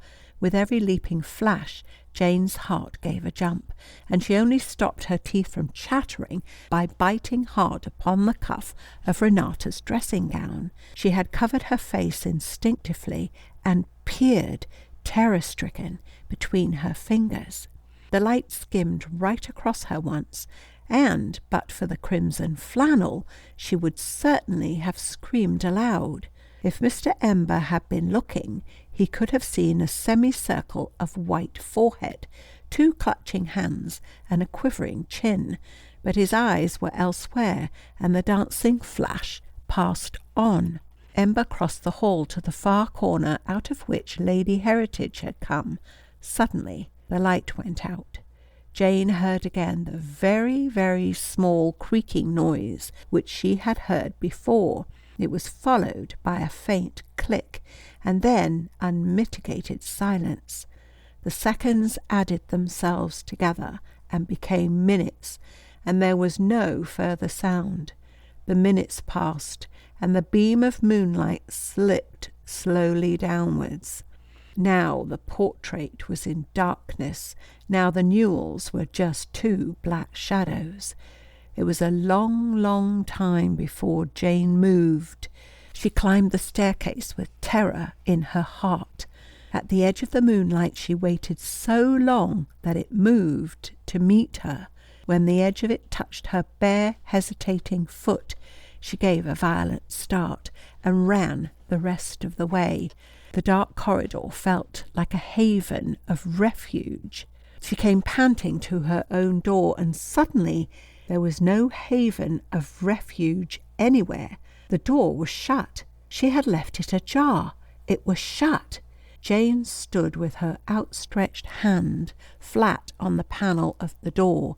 She kept saying over and over to herself, "I left it open, but it's shut. I left it open, but it's shut." Once she pushed the door as if it could not really be shut at all, but it did not yield. The latch had caught. It was shut.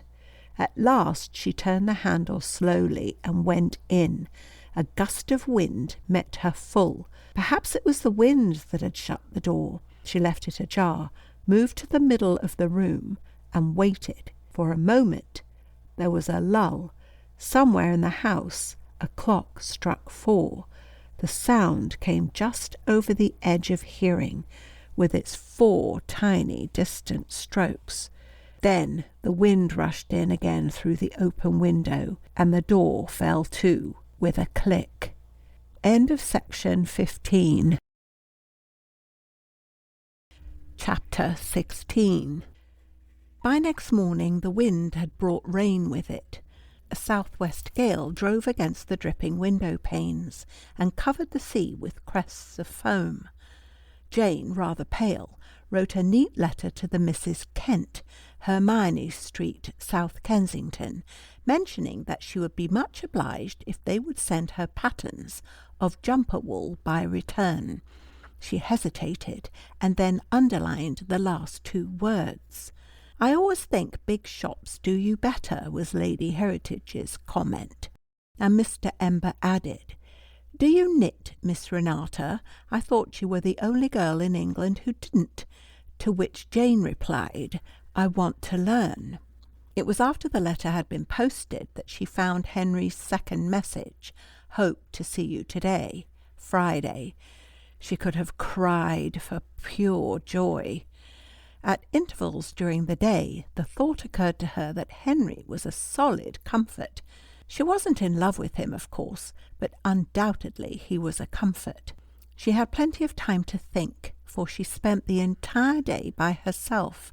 Sir William had gone to town for 3 or 4 days. Lady Heritage disappeared into the north wing at 11 o'clock, and very shortly after Mr. Ember followed her. Neither of them appeared again until dinner-time. Jane went to sleep over a book and awoke refreshed and with a strong desire for exploration. If only last night's mysterious happenings had taken place anywhere but Imber Hall, the dark corner from which Raymond had emerged and into which Mr. Ember had vanished, drew her like a magnet. but not until everyone was in bed and asleep would she dare to search for the hidden door. If I were just sitting here and reading, she thought to herself, probably no one would come into the hall for hours. But if I were to look for a secret passage, all the servants would begin to drift in and out, and the entire neighbourhood would come and call. When the lights had been turned on, she wandered round, looking at the Luttrell portraits.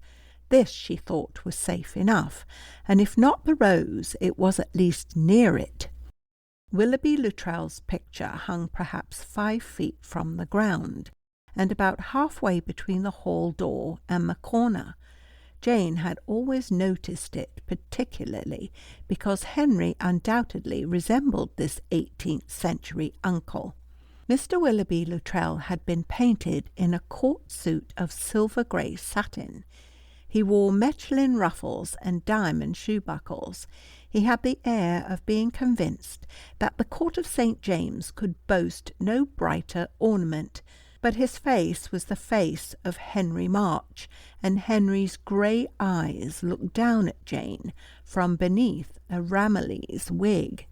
After an interval, Jane stopped looking at Mr. Luttrell's eyes and reflected that the click which she had heard the night before came from a point nearer the corner. She did not dare go near enough to feel the wall, and no amount of staring at the panelling disclosed any clue to the secret. Jane went back to her book. By sunset the rain had ceased to fall, or rather to be driven against the land.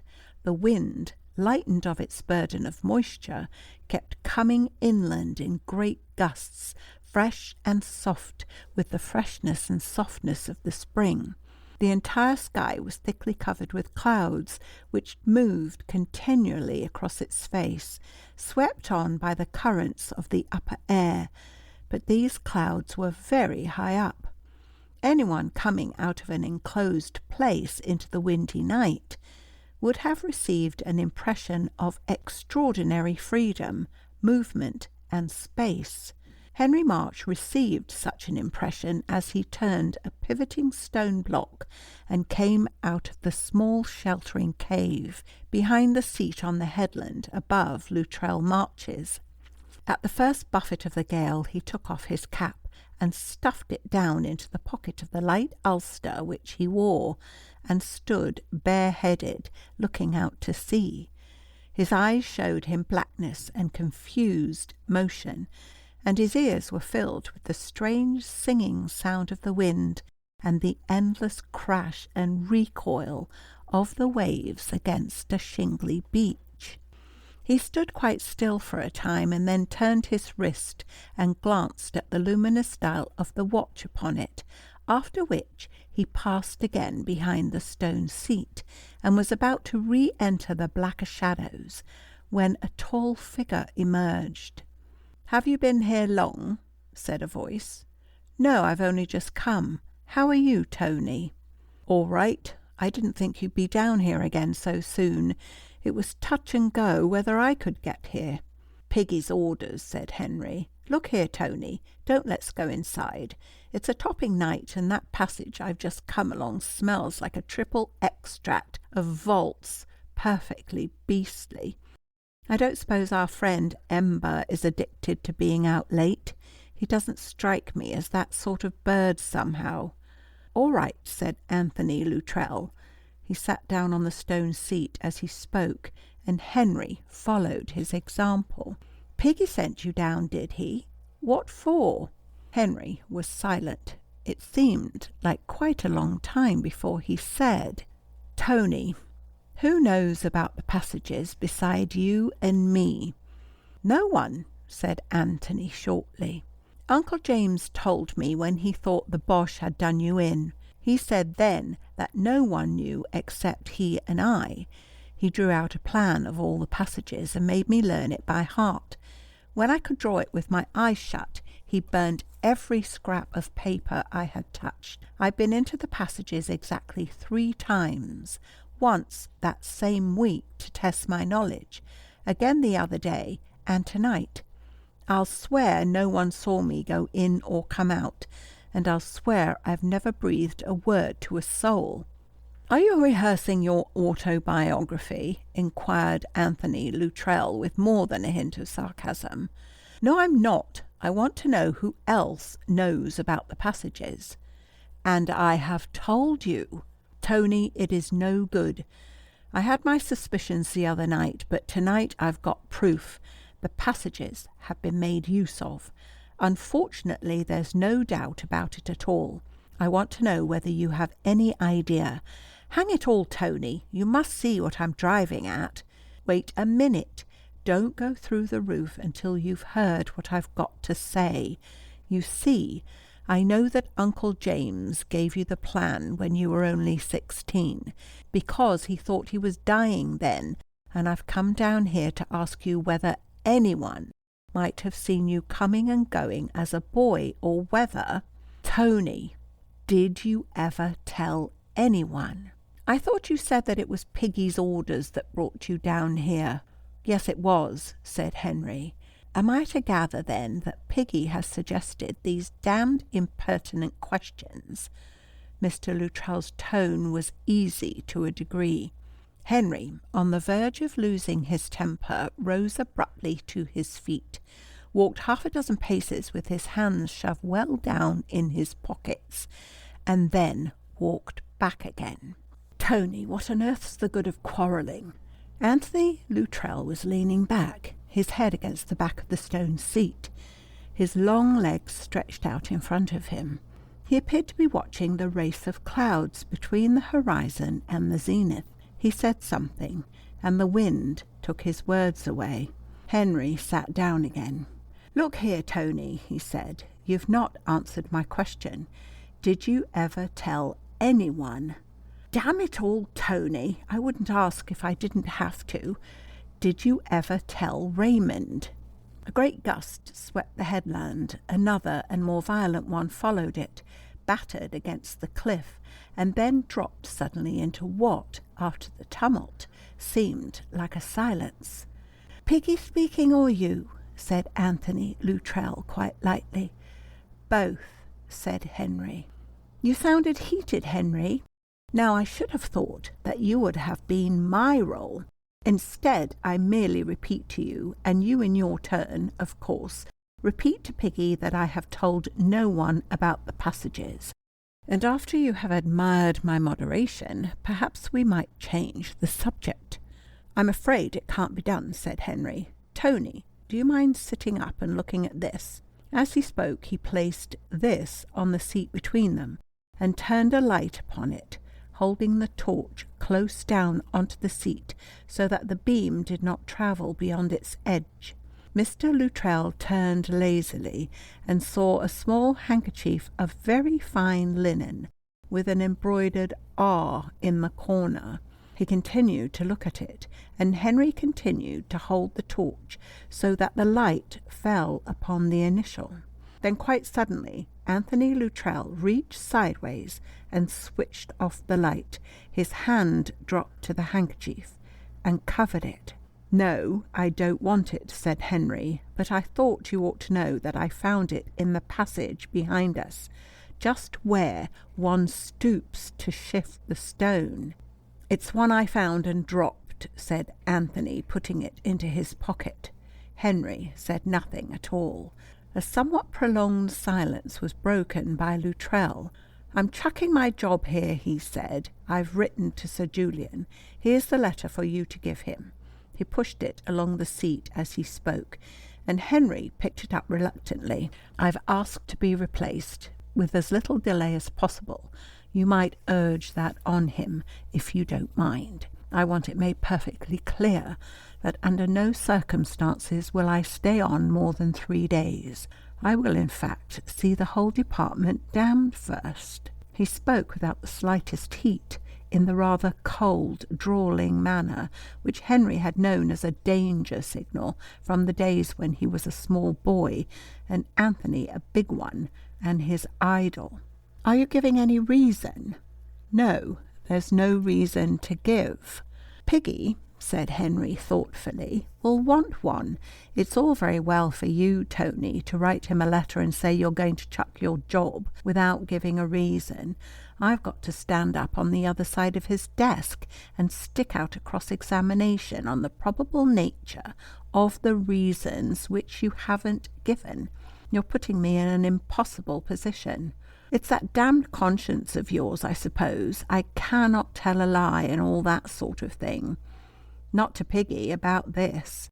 All right, said Anthony, getting to his feet. Tell him the truth.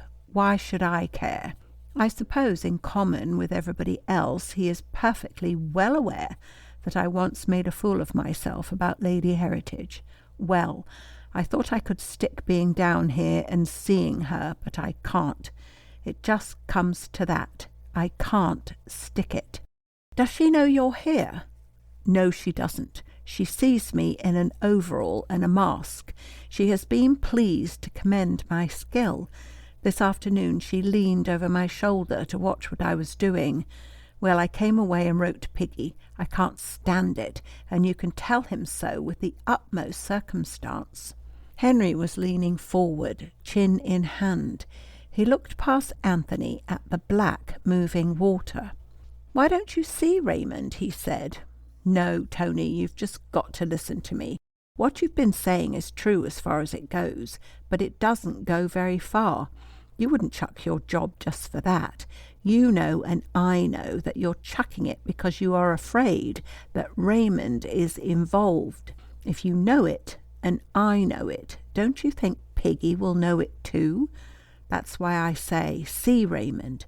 If she's let herself get mixed up with this show, it's because she's had a rotten time and wants to hit back. She said as much to me. Oh, not apropos of this, of course. We were just talking. I heard her, said Anthony Luttrell. He paused and added with a distinct sneer, You displayed an admirable discretion. Thank you, Tony.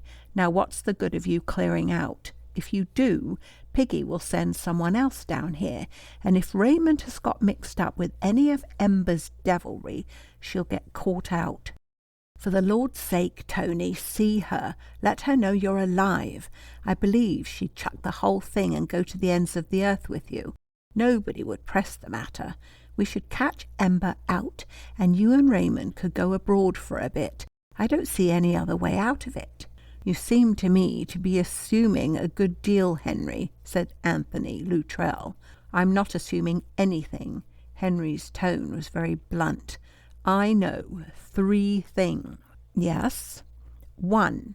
Henry ticked his facts off on the fingers of his left hand. The passages are being used. 2. They've been wired for electric light. 3. Raymond has been through them, and quite lately. Those 3 facts, taken in conjunction with a deposition stating that something of a highly dangerous and antisocial nature is being manufactured on these premises and under cover of the government experiments. Well, Tony, I don't suppose you want me to dot the I's and cross the T's. It never occurred to you that my father might have had the place wired, I suppose. He didn't, said Henry. It's no good, Tony. You can't bluff me, and I hate your trying to. There's only one way out of this. You've got to see Raymond. Anthony made an impatient movement. You assume too much, he said, but I'll put that on one side. From the cold official standpoint, where does my interview with Lady Heritage come in? Wouldn't it rather complicate matters? You appear to assume that there is a conspiracy, and then to suggest that I should warn one of the conspirators. No, I do not. I ask you to let Raymond know that you are alive, nothing more. In my view, nothing is more necessary. She'll naturally think you are here to see her, and you can let her think so. As to the cold official standpoint, the last thing that the department would want is a scandal about a woman in Raymond's position. Piggy would say what I say. For the Lord's sake, get her out of it, and let us have a free hand. She's an appalling complication. Women always are, said Anthony Luttrell in his bitter drawl. He moved a pace or two away and then turned back again. "You're not a bad sort in spite of the conscience, Henry," he said. "From your standpoint, what you've just said is sense. Good, plain, common sense. In fact, exactly the thing which one has no use for in certain moods." "Scrap the moods, Tony," said Henry in an expressionless voice. Anthony laughed rather harshly. "My good Henry," he said, there was affection as well as mockery in his tone, "does one ask for one's temperament? Look here, I haven't seen Raymond because I haven't dared. I don't know what I might do or say if I did see her. Now that is the plain, unvarnished truth. When I was in Petrograd, I once hid for 3 days in a cellar with a temperamental Russian lady. There was nothing to do except talk, and we talked endlessly. She told me a lot of home truths, said my nature was like a glacier, cold and slow, and that once I had got going, I had to go on, even if I ground all my dearest hopes to powder in doing so. In other words, if you've got a grouch, you're a devil to keep it," said Henry. "It's quite true, you always were. But look here, Tony, why all this to my address? Why not get it off your chest to Raymond? And if you will deal in geological parallels, well, she's rather in the volcano line, or used to be, and I don't mind betting she'll blow your glacier to smithereens." Henry looked at his watch. "I must go," he said. "Think it over, Tony, and same place tomorrow, same time." He turned without waiting for an answer and walked into the darkness of the cave. End of section 16. Chapter 17. Jane went to her room that night, but she did not undress. Two entirely opposite lines of reasoning had ended in inducing one and the same decision.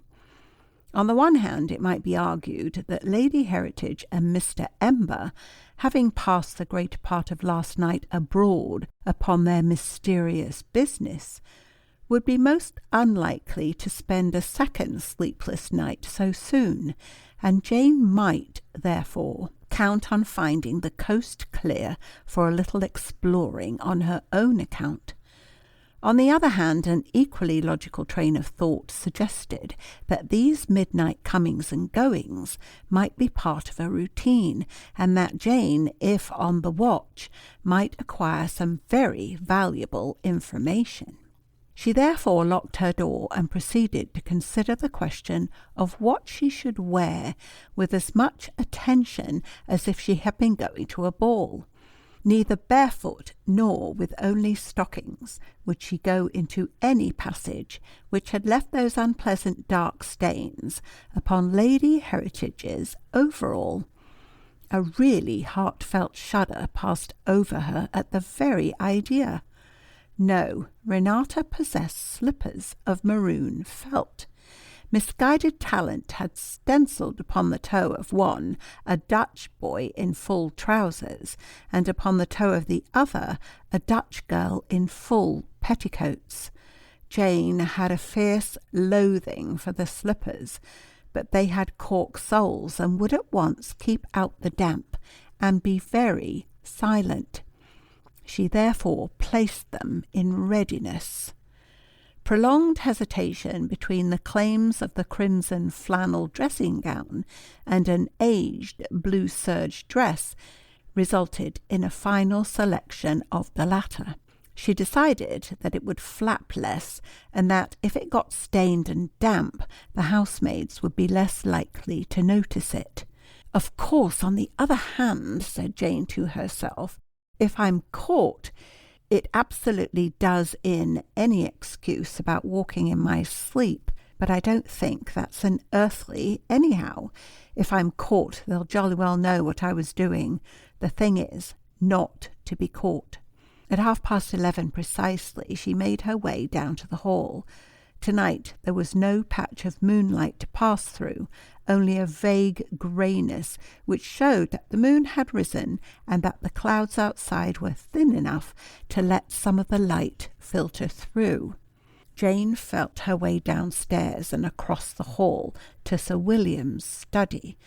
The study door afforded the nearest point from which she could watch what she called Willoughby Luttrell's corner without exposing herself to detection. She made up her mind that she would wait until she heard 12 strike, and then explore the corner. She had so thoroughly planned a period of waiting that it was with a feeling of shocked surprise that she became aware, even as she reached and crossed the threshold of the study, that someone was coming down the stairs behind her. If she had been 1 moment later, if she had stayed, as she very nearly did stay, to look out of the window and see whether the night was fair, they would have walked into one another at the top of the stairs. As it was, she had escaped by the very narrowest margin.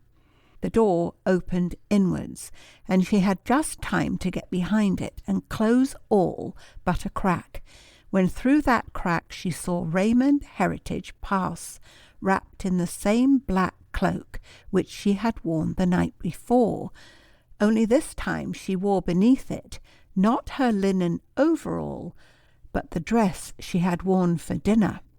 She held an electric lamp in her left hand. As soon as she had passed the door, Jane opened it a little wider and came forward a step. Lady Heritage went straight to the corner of the hall. She put the torch down upon a chair which stood immediately under Willoughby Luttrell's portrait. Then she went quite close to the wall and reached up. With her arms stretched out widely, her right hand touched the bottom left-hand corner of the portrait, and her left rested in the angle of the corner. Jane heard the same click which she had heard the night before. Lady Heritage stepped back, took up her light, and going to the corner, pushed hard against the wall. Jane watched with all her eyes and saw a section of the panelling turn on some unseen pivot, leaving a narrow door through which Raymond passed. For a moment she stared at the lighter oblong in the wall. Then there was a second click, and the unbroken shadow once again. Tingling with excitement, Jane stepped from her doorway and came to the corner. She must find the spring, and find it in time to follow. Raymond stood here and reached up, but she was tall, much taller than Jane.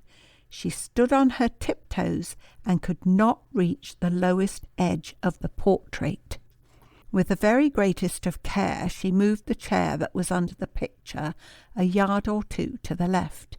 It weighed as though it were made of lead instead of oak, and she was gasping as she set it down, but she had made no noise. Renata's cork soles slipped as she climbed onto the polished seat, but she gripped the solid back and did not fall. Raymond had pressed something in the wall with both hands at once. Jane began to feel carefully along the lower edge of the portrait until she came to the massively foliated corner with its fat gilt acanthus leaves. A crosspiece of the panelling came just on the same level. She felt along it with light, sensitive fingertips. There was a knot in the wood, but nothing else. If there is another knot in the corner, I'll try pressing on them, she thought to herself, and on the instant her left hand found the second knot. She pressed with all her might, and for the third time that evening she heard the little, scarcely audible click. This time it spelt victory. In a curiously methodical manner, Jane got down, put the chair carefully back into its place, and pushed against the wall as she had seen Lady Heritage do. The panelling yielded to her hand and swung inwards. There was a black gap in the corner. Jane passed through it without any hesitation and pulled the panelling to. She meant to leave it just ajar, but her hand must have shaken, or else there was some controlling spring, for as she stood in the black dark, she heard the click again. She drew a long breath and stood motionless for a moment, but only for a moment. She had come there to follow Raymond Heritage, and follow her she would. She put out a cautious foot, and it went down, so far down that for a sickening instant she thought that she must overbalance and fall headlong. Then, just in time, it touched a step, the first of 10, which went down very steeply. At the bottom she felt her way round a corner, and then with intensest thankfulness she saw, a good way ahead, a moving figure with a light. The passage that stretched before her was about 6 feet high and 4 feet wide. The air felt very damp and heavy. At intervals there were openings on the left-hand side, where other passages seemed to branch off. Jane began to have a growing horror of these other passages. If she lost Lady Heritage, how would she ever find her way back? And, yet more horrid thoughts, who or what might at any moment come out of one of those dark tunnels behind her? It was at this point that she began to run, only to check herself severely. "She'll hear you, you fool! Jane, I absolutely forbid you to be such a fool, and Renata's slippers will come off if you run, nasty, sloppy things. And then you'll tread in green slime and get it between all your toes. It will squelch." The horror of the black passages was eclipsed. Jane stopped running immediately, but she took longer steps and diminished the distance between herself and her unconscious guide. The passage had begun to run uphill. Jane wondered where they were going. At any moment, Lady Heritage might turn. If she did so, Jane must infallibly be caught, unless she were near enough to one of the side tunnels. She went on with her heart in her mouth. A line from one of Christina Rossetti's poems came into her head. "Does the road wind uphill all the way?" Yes, to the very end. The sort of cheery thing one would remember, thought Jane to herself, and she continued to climb the endless slope, her eyes fixed on the dark, moving silhouette of Lady Heritage. At last there was a pause. The light ceased to move. Jane crept closer, but dared not come too near. Next moment she saw what looked like a slab of stone in the passage wall swing round on a pivot, as the panelling had done. Lady Heritage passed out of sight through the opening, and at the same moment a great breath of wind from the sea drove into the passage. Clear, fresh, exquisite. Jane hurried to the opening and looked out. She saw first the dark curving walls of a small cave, and immediately in front of her the black outline of a bench. Beyond that a stretch of uneven ground, a tangle of wire, and the black movement of the sea.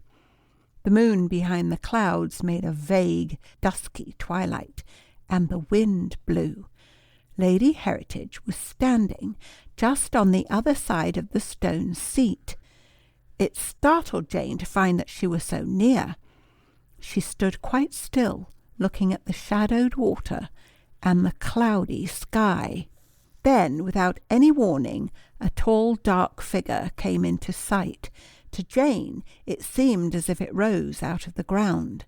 Afterwards she thought that, if anyone had been sitting on the grass and then had risen, it would, of course, have looked like that. At the time she leaned against the rock for support, and had much ado not to scream. It was Lady Heritage who called out, with an inarticulate cry that mingled with the wind and was carried away. The dark figure stood still, just where it had so suddenly appeared, and in an instant Raymond had turned her light upon it. In the circle of light Jane saw a man, a tall man, bareheaded. He had thrown up his arm as if to screen his face, but it only hid the mouth and chin. Over it his eyes looked straight at Raymond Heritage, and Raymond gave a great cry of "Anthony!" The light dropped from her hand, fell with a crash on the stones, rolled over, and went out. Anthony Luttrell did not stir, but Raymond began to move towards him after a strange, rigid fashion, and as she moved, she kept saying his name over and over. "Tony! Tony! Tony! Tony!" Her voice fell lower and lower. As she reached him, it was nearly gone.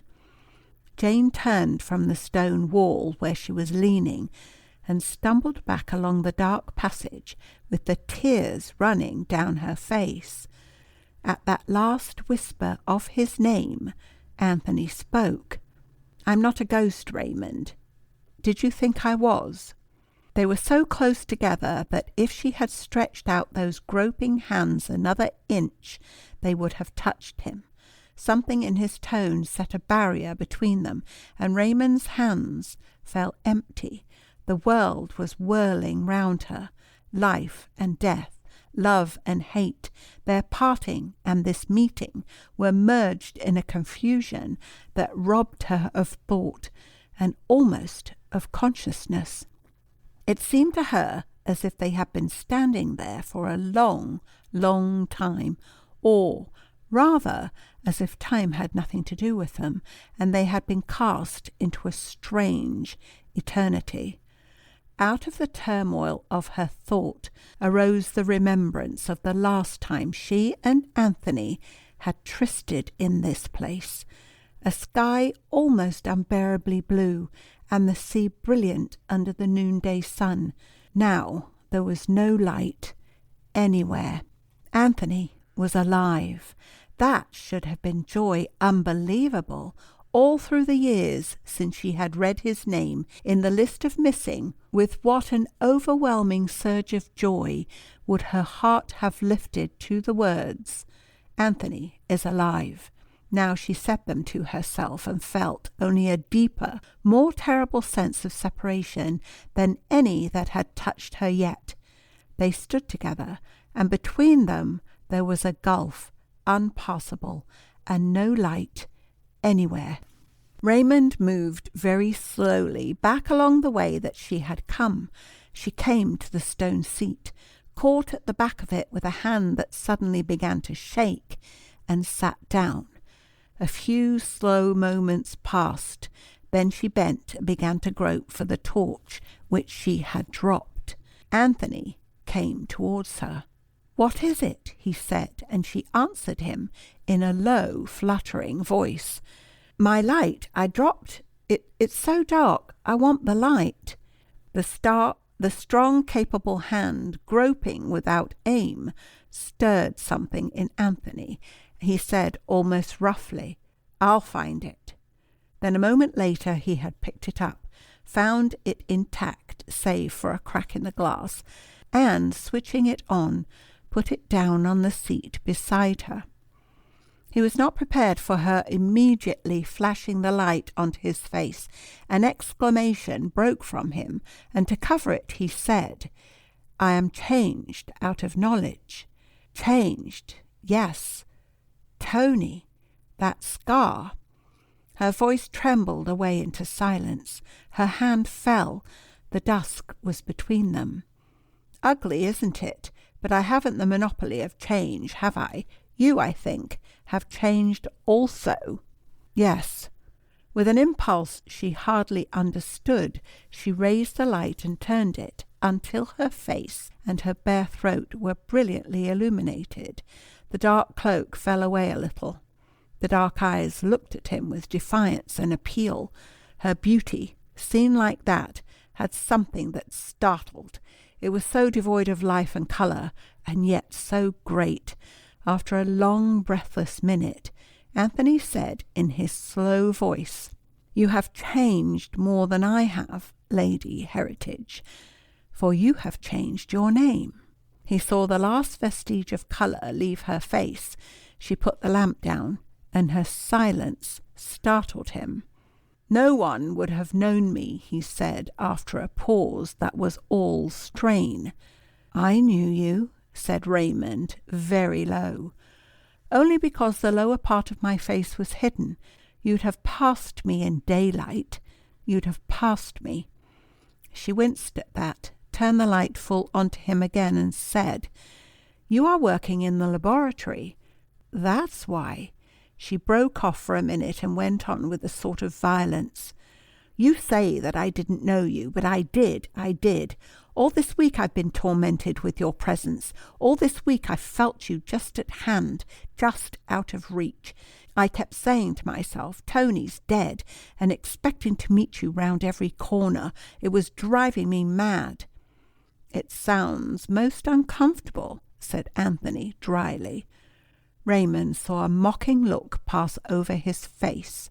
She turned the light away and set it down.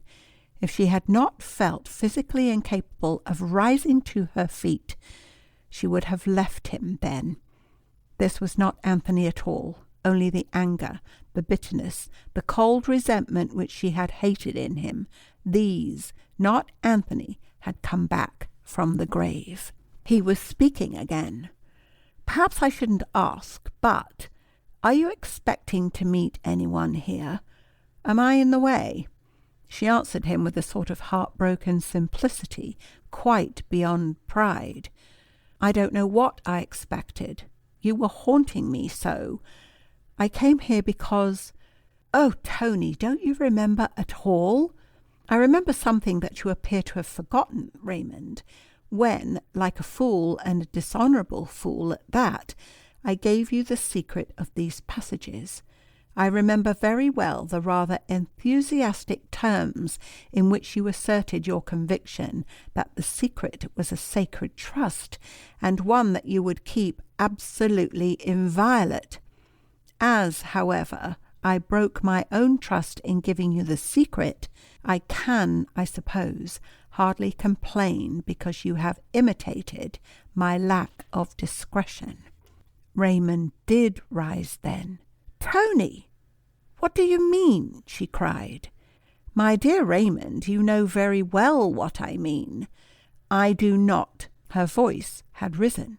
This was more the Raymond of their old quarrels, a creature quick to passionate anger, vehement and reckless. "I say you know very well. And I say that I do not, that I haven't the shadow of an idea, and that you must explain. Tony, explain." "Oh, I'll explain all right." The last word was almost lost in a battering gust of wind. He waited for it to die away, and then— "How soon did you give away the secret to Ember?" he said, and heard her gasp. "To Geoffrey? You think I told Geoffrey?" Anthony laughed. It needed only her use of Ember's name. "I know that you told Ember," he said in a voice like ice. Raymond put her hands to her head. She pressed her throbbing temples and stared at the shadow of Anthony. It was beyond any nightmare that they should meet like this. She made a very great effort and came up to him, touching his wrist, trying to take his hand. "Tony, I don't know what you're thinking of. I don't know how you can speak to me like this. I don't know what you mean. I don't indeed. Since you went, I have only been into the passages twice, last night and tonight.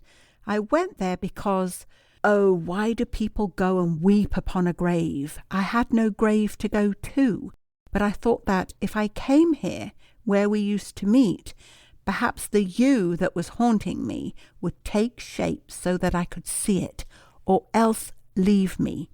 I felt driven, and I didn't know what was driving me."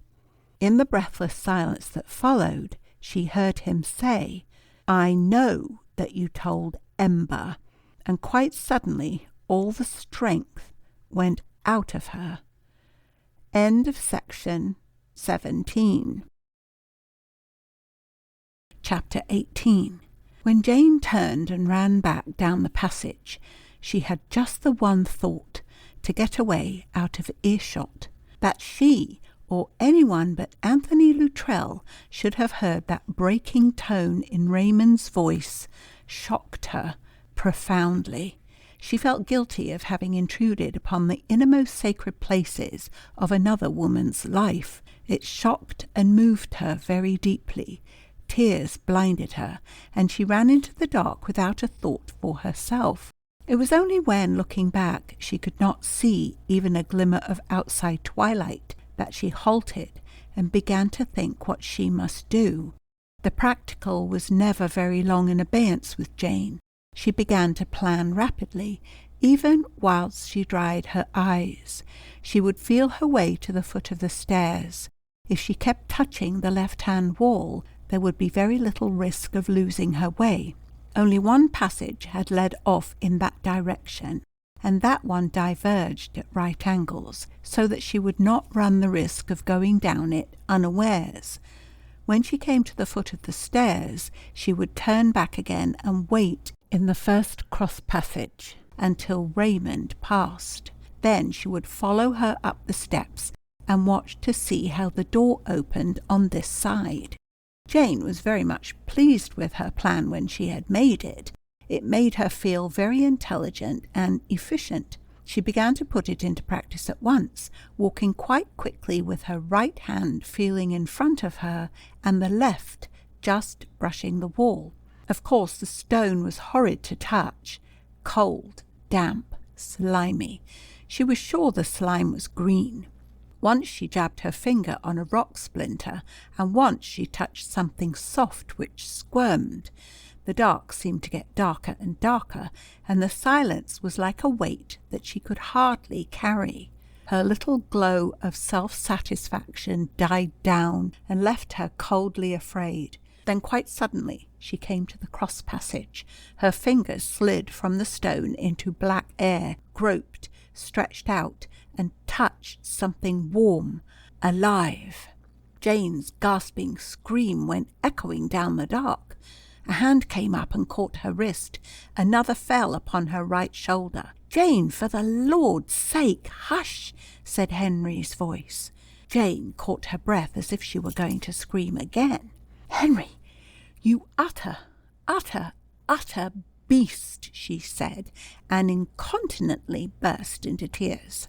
Henry put his arms round her, and Jane wept as she had never wept in her life, her face tightly pressed against the rough tweed of his coat sleeve, her whole figure shaking with tumultuous sobs. Presently, when she was mopping her eyes and feeling quite desperately ashamed, she exclaimed, "I had just touched a slug, and you were worse. I didn't think anything could be worse than a slug, but you were." Henry had kissed the back of her neck twice while she was crying. Now he managed to kiss a little bit of damp cheek. "You're not to," said Jane in a muffled whisper. "Why not?" said Henry with the utmost simplicity. "You don't mind it, you know, you don't." He did it again. "Jane, if you had minded, you wouldn't have clung to me like that. Jane, darling, you do like me a little bit, don't you?" "Oh, I don't, and I didn't cling. I didn't." "You did. Take it from me, you did." Jane made a very slight effort to detach herself. It was unsuccessful because Henry was a good deal stronger than she was, and he held her firmly. "Henry, I really hate you," she said. "Anyone might cling if they thought it was a slug or Mr. Ember and then found it wasn't." Then, after a pause, "Henry, when a person says they hate you, it's usual to let go of them." "My book of etiquette," said Henry firmly, "says page 163, para 2, a profession of hatred is more compromising than a confession of love. A woman who expresses hatred in words has love in her heart. And I really did see that in a book yesterday, so it's bound to be true, isn't it? Isn't it, darling?" "Henry, I told you to stop," said Jane. "I simply won't be kissed by a man I'm not engaged to." "Oh, but we are," said Henry. "I mean, you will, won't you?" Jane came a very little nearer. "We should quarrel," she said, quite dreadfully. "You know there are some people you feel you'd never quarrel with, not if you lived with them 100 years. And there are others, well, you know from the very first minute that you'd quarrel with them and keep on doing it." "Like we're doing now," said Henry hopefully. Jane nodded. Of course, Henry could not see the nod, but he felt it because it bumped his chin. "All really happily married people quarrel," he said. "The really hopeless marriages are the polite ones. And you know you'll like quarrelling with me, Jane. We'll make it up in between whiles, and there won't be a dull moment." "Will you?" "I don't mind promising to quarrel," said Jane. "No, Henry, you're positively not to kiss me any more.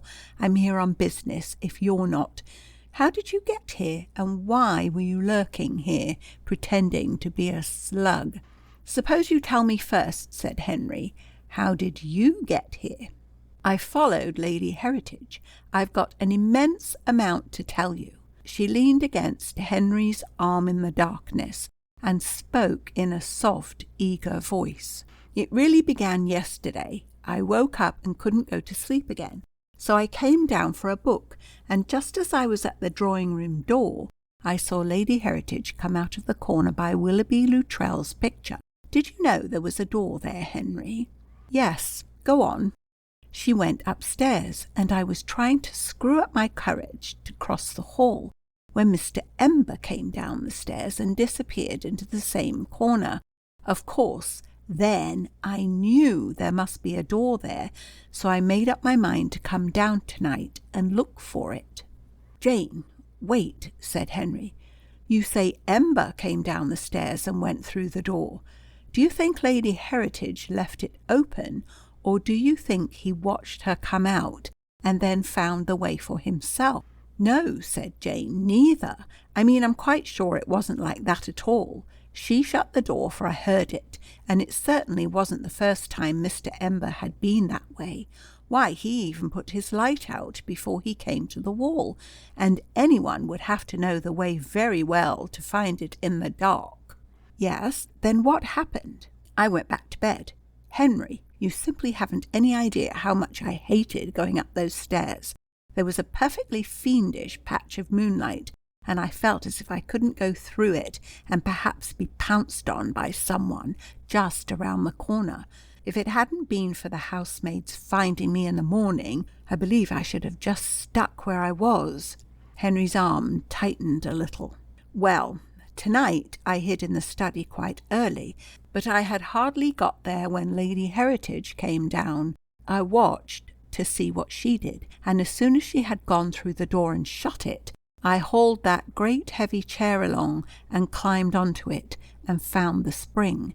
Your old secret door was made for much taller people than me, and I was just dreadfully frightened that someone would come and find me standing on the chair in the corner and looking like a perfect fool. Oh, I was thankful when I really got into the passage and found that Lady Heritage was still in sight." "I think it was frightfully clever of you," said Henry. "Frightfully clever and frightfully brave. But you're not to do it again. You might have run into Ember or anyone." "Then you do believe there's something dreadful going on," said Jane quickly. "I don't know about what I believe, but I know that the passages are being used and that they've been wired for electric light.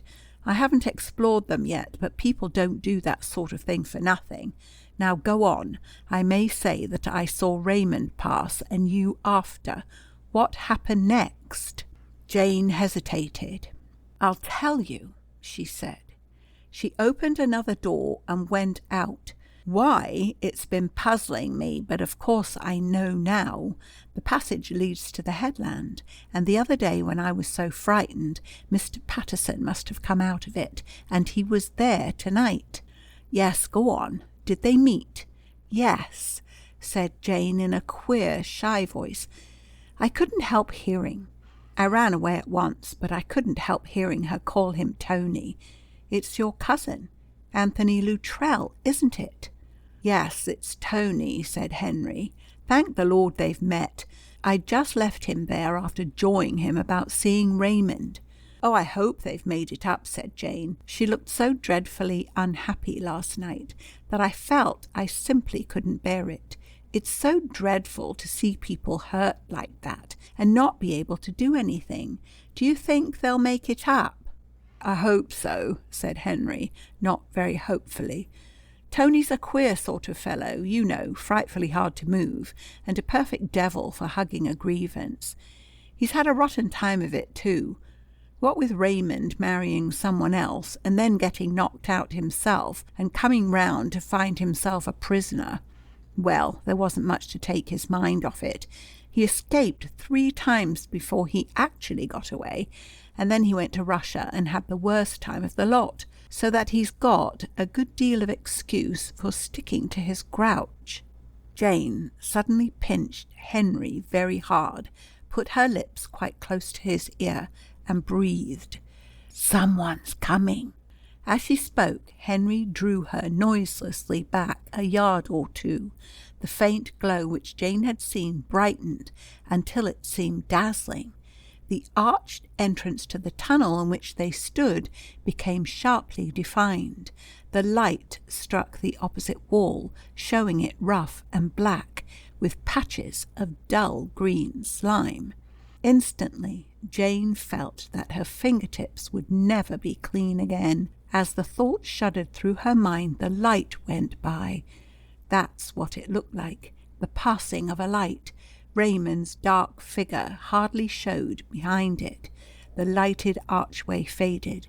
The darkness spread an even surface over everything again. Jane laid her face against Henry's sleeve, pressed quite close to him, and said in a little voice that trembled, "Oh, they haven't made it up. They haven't.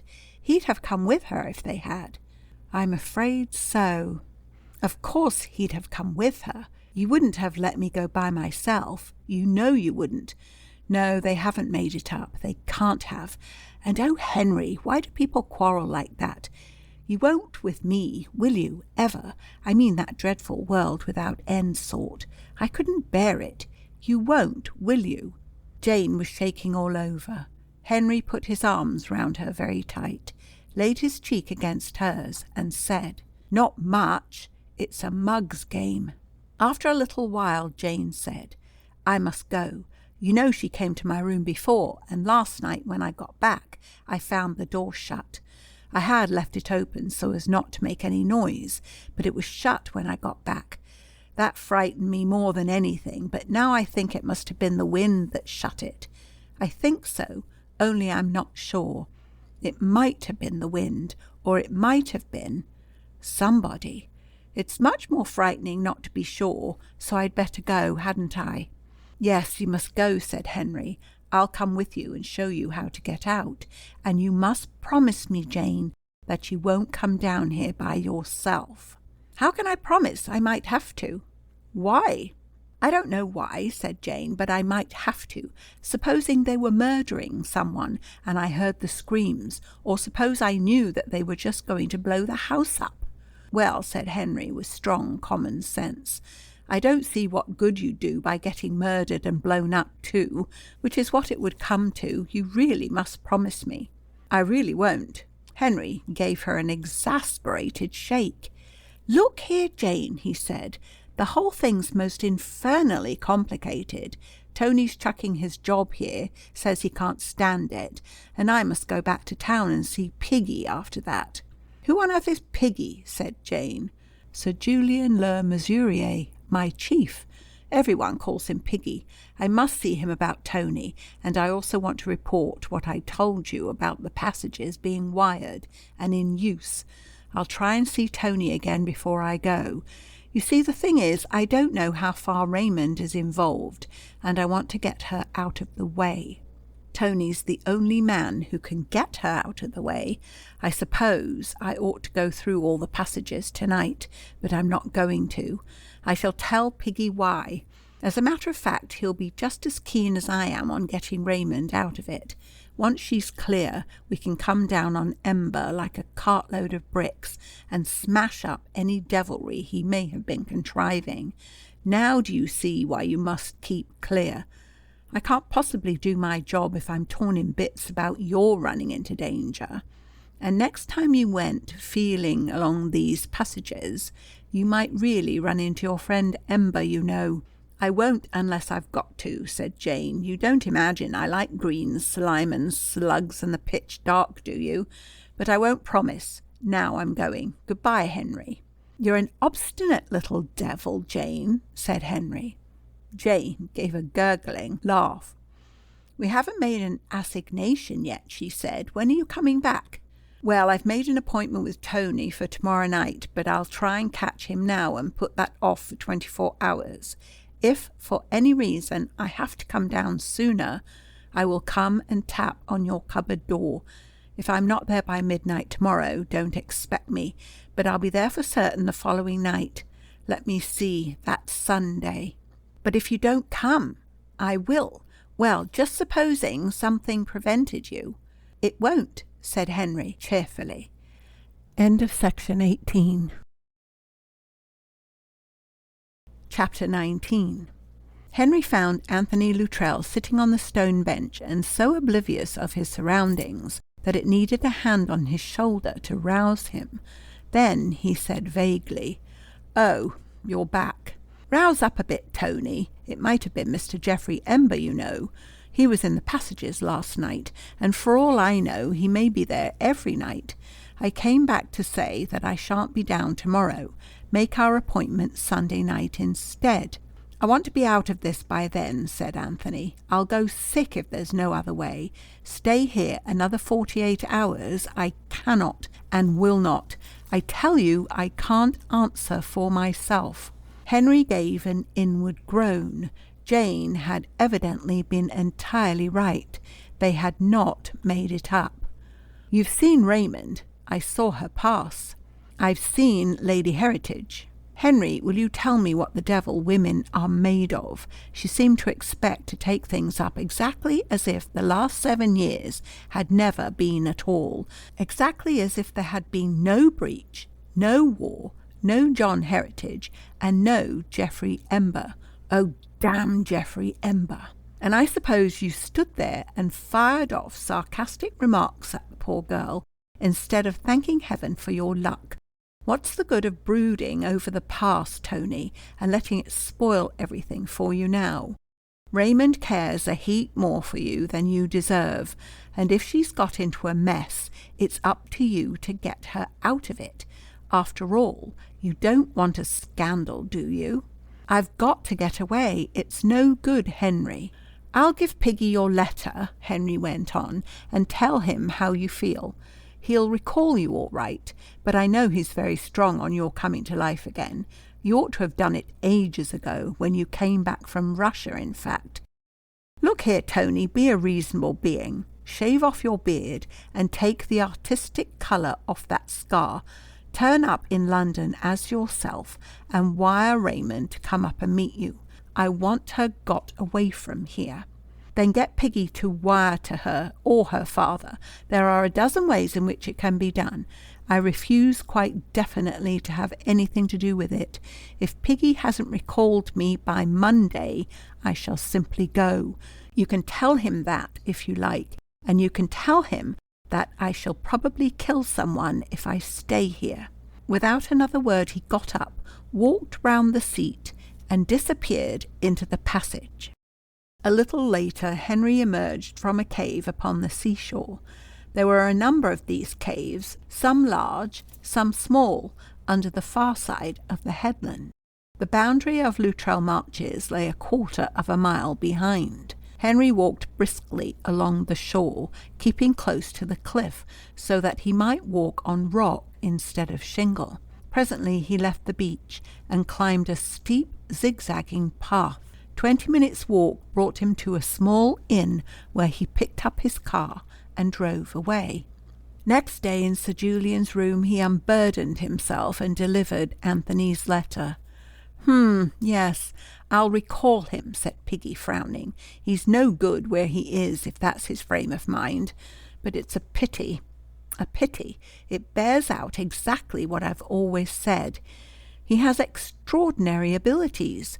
I suppose he might have made a brilliant success in almost any profession. But he's impayable.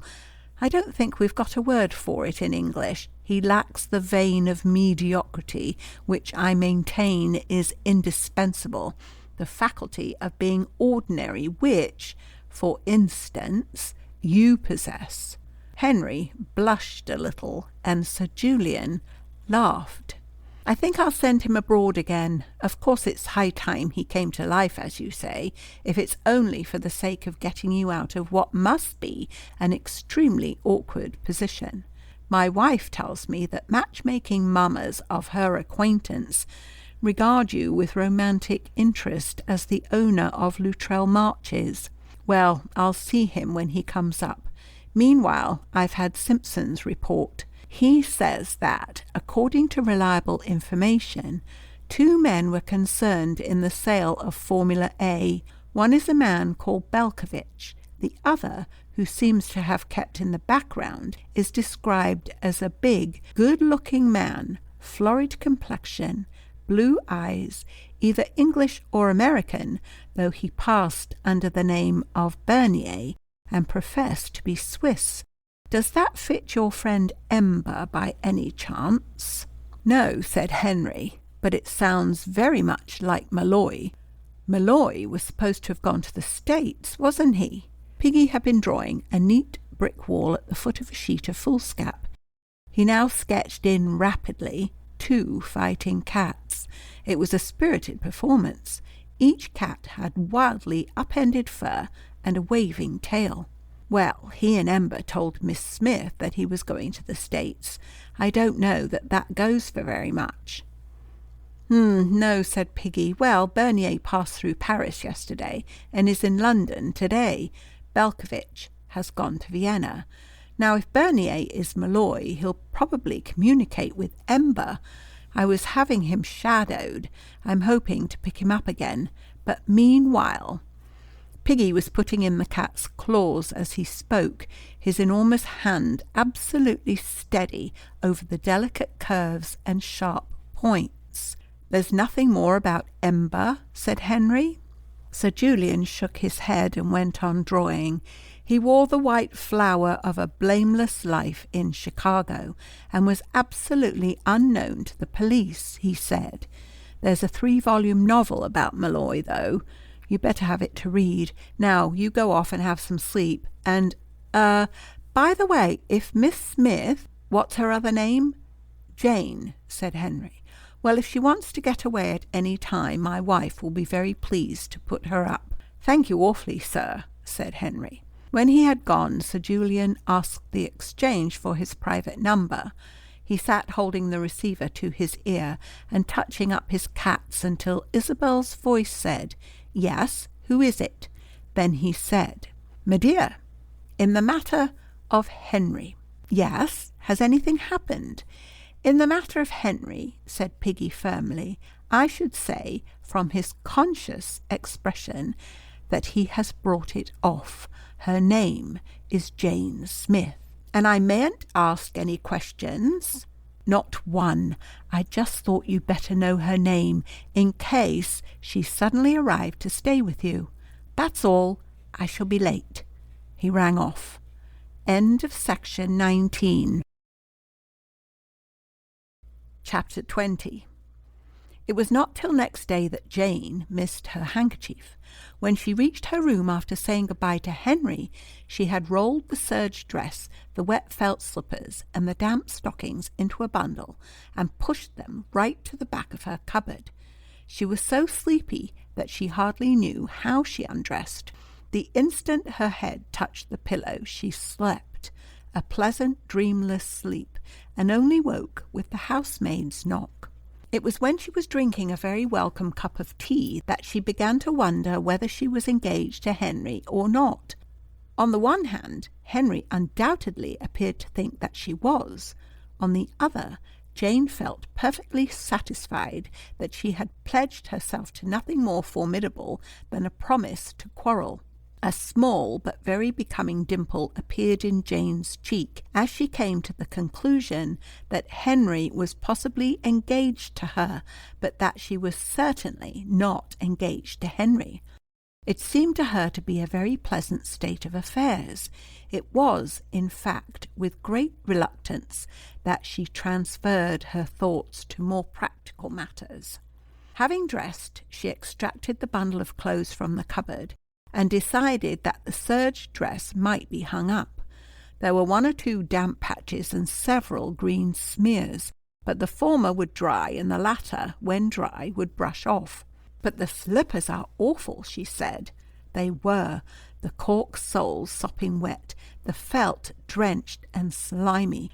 She made a brown paper parcel of them and put it at the extreme back of the cupboard. The stockings she consigned to the clothes basket. "I can wash them out later," she thought.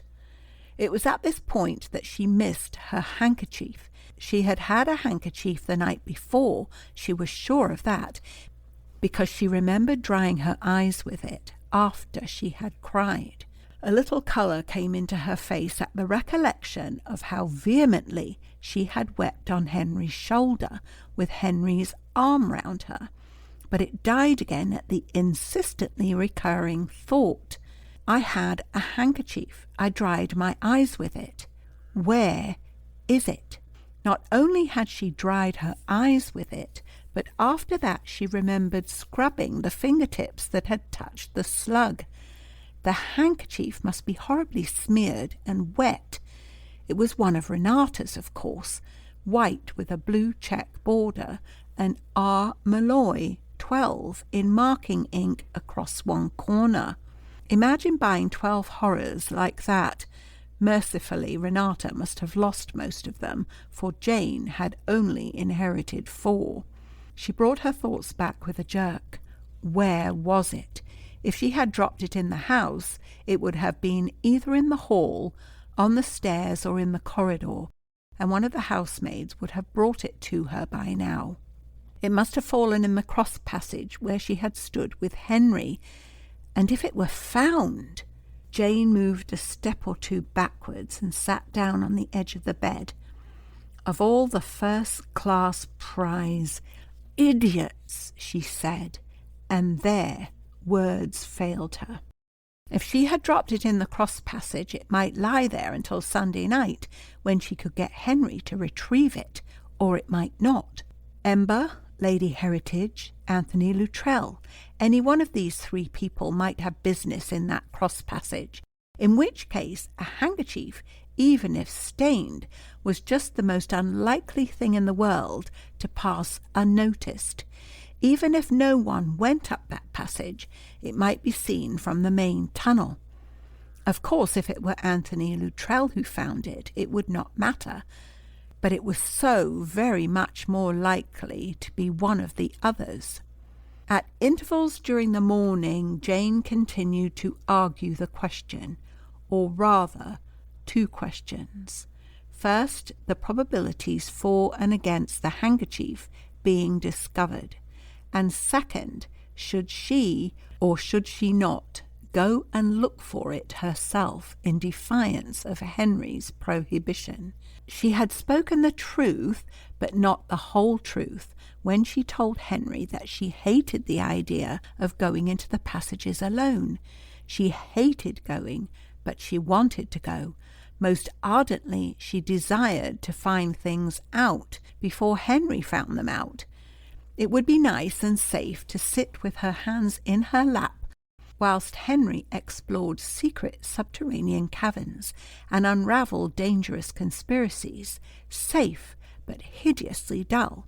When Henry had finished exploring and unravelling, he would come along frightfully pleased with himself and want her to be engaged to him, and he would always feel superior and convinced that he had done the whole thing himself. It was a most intolerable thought, more intolerable than green slime and being alone in the dark. It was at this point that Jane made up her mind that she would go and look for her handkerchief herself, without waiting for Henry. Having made her decision, she found an unlooked-for opportunity for carrying it out, for at lunch Lady Heritage announced her intention of putting in several hours of laboratory work whilst it transpired that Ember was going out in the two-seater car which he drove himself, and that he was quite uncertain when he would be back. Jane at once made up her mind that, as soon as the coast was quite clear, she would slip down into the passages. She would wait until lunch had been cleared and the servants were safely out of the way. No one was likely to come into the hall, and the whole thing would be so much less terrifying than another midnight expedition.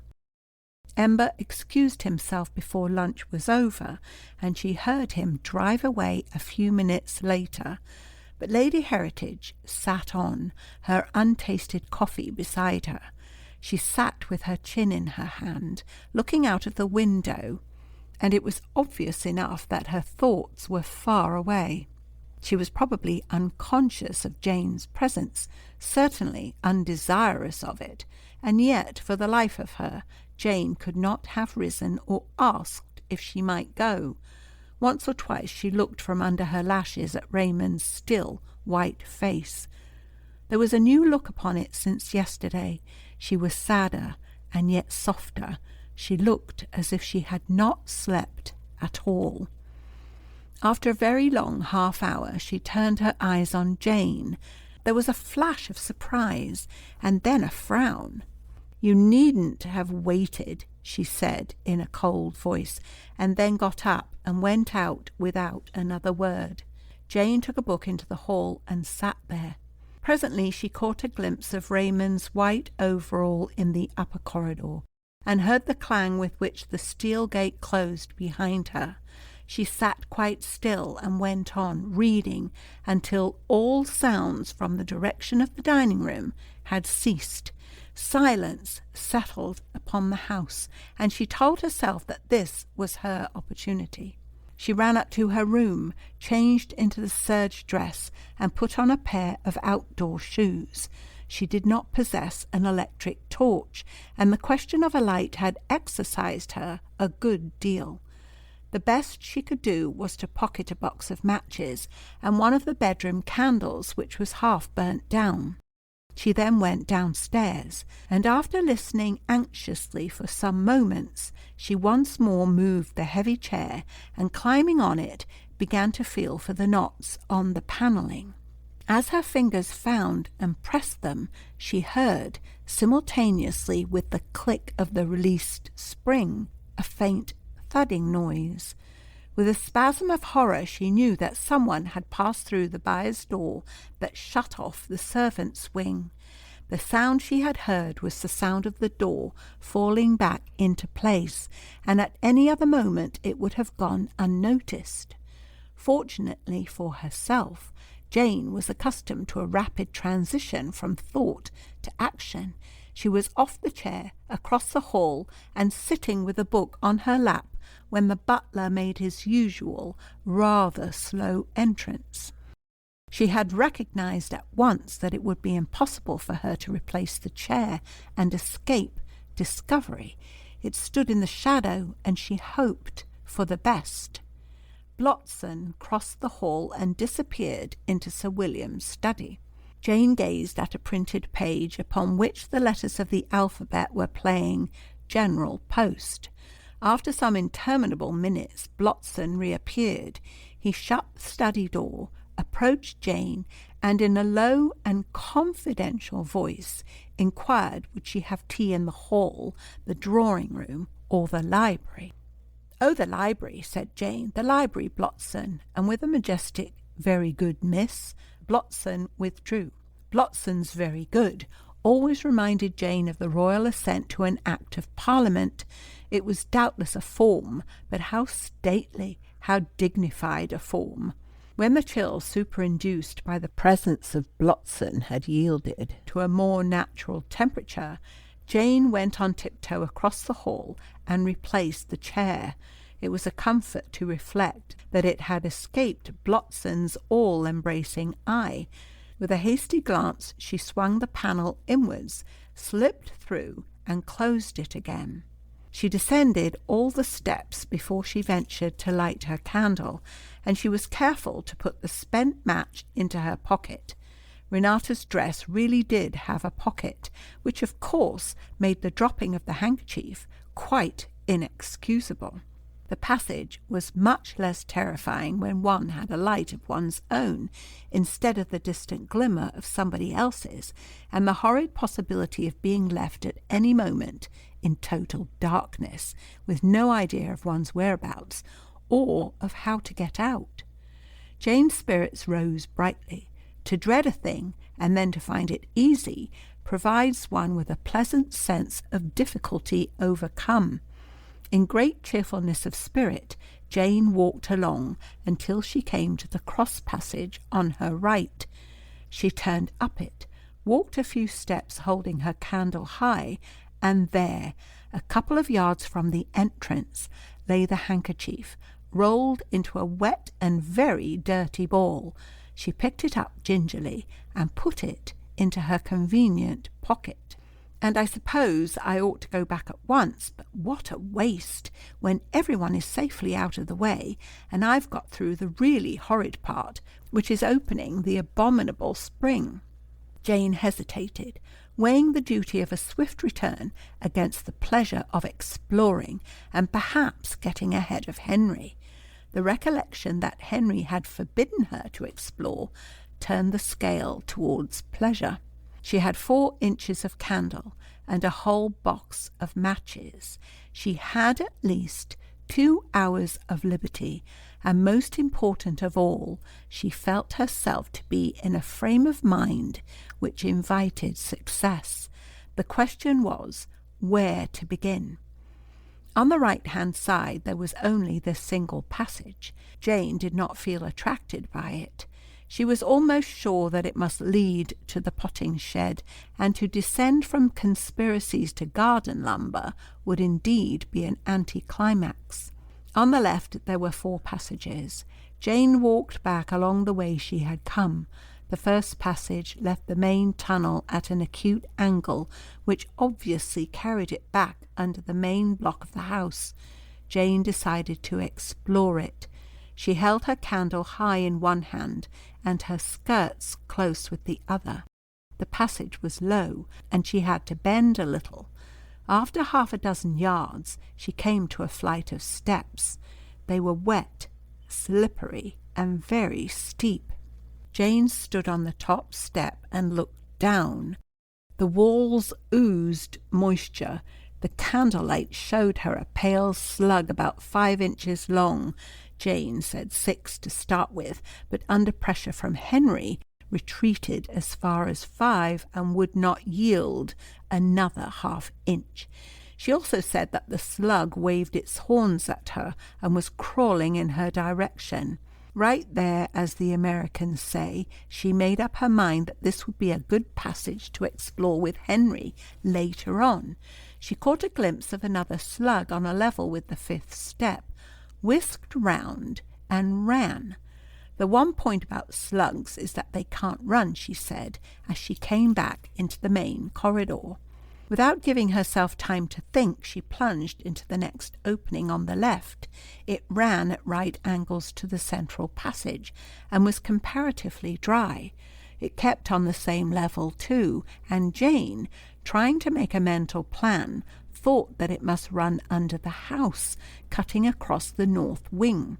It occurred to her that there might be vaults of some kind under the terrace, and that this passage would perhaps lead to them. If this were so, it must soon either curve gradually to the left or take a sudden sharp turn. She wished she had thought of counting her steps, but it was difficult to pace regularly on a slippery floor and in such a poor light. Just as she had begun to think that the passage must run out to sea, she came to the sharp turn which she had expected. A wall of black rock faced her. To her right, a tunnel ran in at a sharp angle, and to her left, there was a dark stone arch, a few feet of a new sort of tunnel built of brick, and then a steel gate exactly like the gates which shut off the laboratories in the house above. Jane stared at the gate as if she expected it to dissolve into the surrounding darkness. The candlelight danced on the steel. It was rusty, but not so very rusty, and therefore it could not have been for very long in its present position. She came closer and touched it. It was real. Her amazing good fortune almost overcame her. What a thing to tell Henry! What a justification for flouting his orders! What a score! Jane transferred the candle to her left hand, put out a right hand which trembled with excitement, and tried the gate. It was open. For a moment she drew back, like the child who sits looking at a birthday parcel, the mere sight of which provides it with so many thrills that it cannot bring itself to cut the string and unwrap the paper. Jane stood and looked at her gate, her discovery, hers, not Henry's. As she looked, her eyes were caught by a small knob on the right-hand wall. It was about 4 feet above the floor and quite close to the steel bars. It was made of some dull metal and looked exactly like an electric light switch. By going quite close to the gate and looking through, she could see that a cased wire ran along the bricks on the same level, and she remembered that Henry had said the passages were wired. Had Henry been first on the field after all? She turned, held her light high, and looked back. The wire went up to the roof and ran along until she lost it in the darkness. She reflected hopefully that Henry might have seen the wire much farther along and turned back again. Her fingers were on the switch when a really dreadful thought pricked her. Suppose the switch controlled some horrible explosive. It might turn on a light, most likely it did, but, on the other hand, it might let loose a raging demon of destruction that would blow the whole place to smithereens. It was an unreasonable thought, the sort of thought that one dismisses instantly in the daylight, but which by candlelight in an underground tunnel assumes a certain degree of credibility. The question is, am I going on or not? The silence having failed to supply her with an answer, she said viciously, "You're a worse rabbit than Renata," shut her eyes, held her breath, and jerked the switch down. Through her closed lids came a red flash. She clung to the switch and waited. A drop of boiling wax guttered down upon her left forefinger. She opened her eyes and saw the steel gate like a black tracery against a lighted space beyond. With a quickly drawn breath of relief, she pushed the steel gate, took one step forward, and then stood rigid, listening to the muffled yet insistent whir of an alarm bell. After one horrified moment, she pulled the door towards her again. The sound ceased. Jane considered. As a result of her consideration, she turned out the electric light, opened the gate, slipped through, and closed it again so quickly that the bell was hardly heard. She did not allow it to latch, and, stooping, set a piece of broken brick to hold it ajar. The candlelight seemed very inadequate, but she decided that she must make it do, and holding it well up in front of her, she came through a brick arch into a long chamber with walls of stone. Jane looked about her with ignorant, widely opened eyes. She had never been in a laboratory, but she knew this must be one. The printed page does not exist for nothing. The vague yellow light flickered on strange cylindrical shapes and was flung back by glass jars and odd twisted retorts. A great many appliances, for which she could find no name, emerged from dense shadow into the uncertain dusk. It's like a medieval torture chamber, only worse, colder, more calculating. It's a sort of torture chamber. I hate it. It gives me the grooves," said Jane. She moved slowly down the room. It was quite dry in here. There was no slime, and there were no slugs. "I hate it 1,000 times more than the passages," she said. Her feet moved slowly and unwillingly. In the far corner there were 2 more arches. She thought she would just see what lay beyond them and then return. She took the one on the right hand first.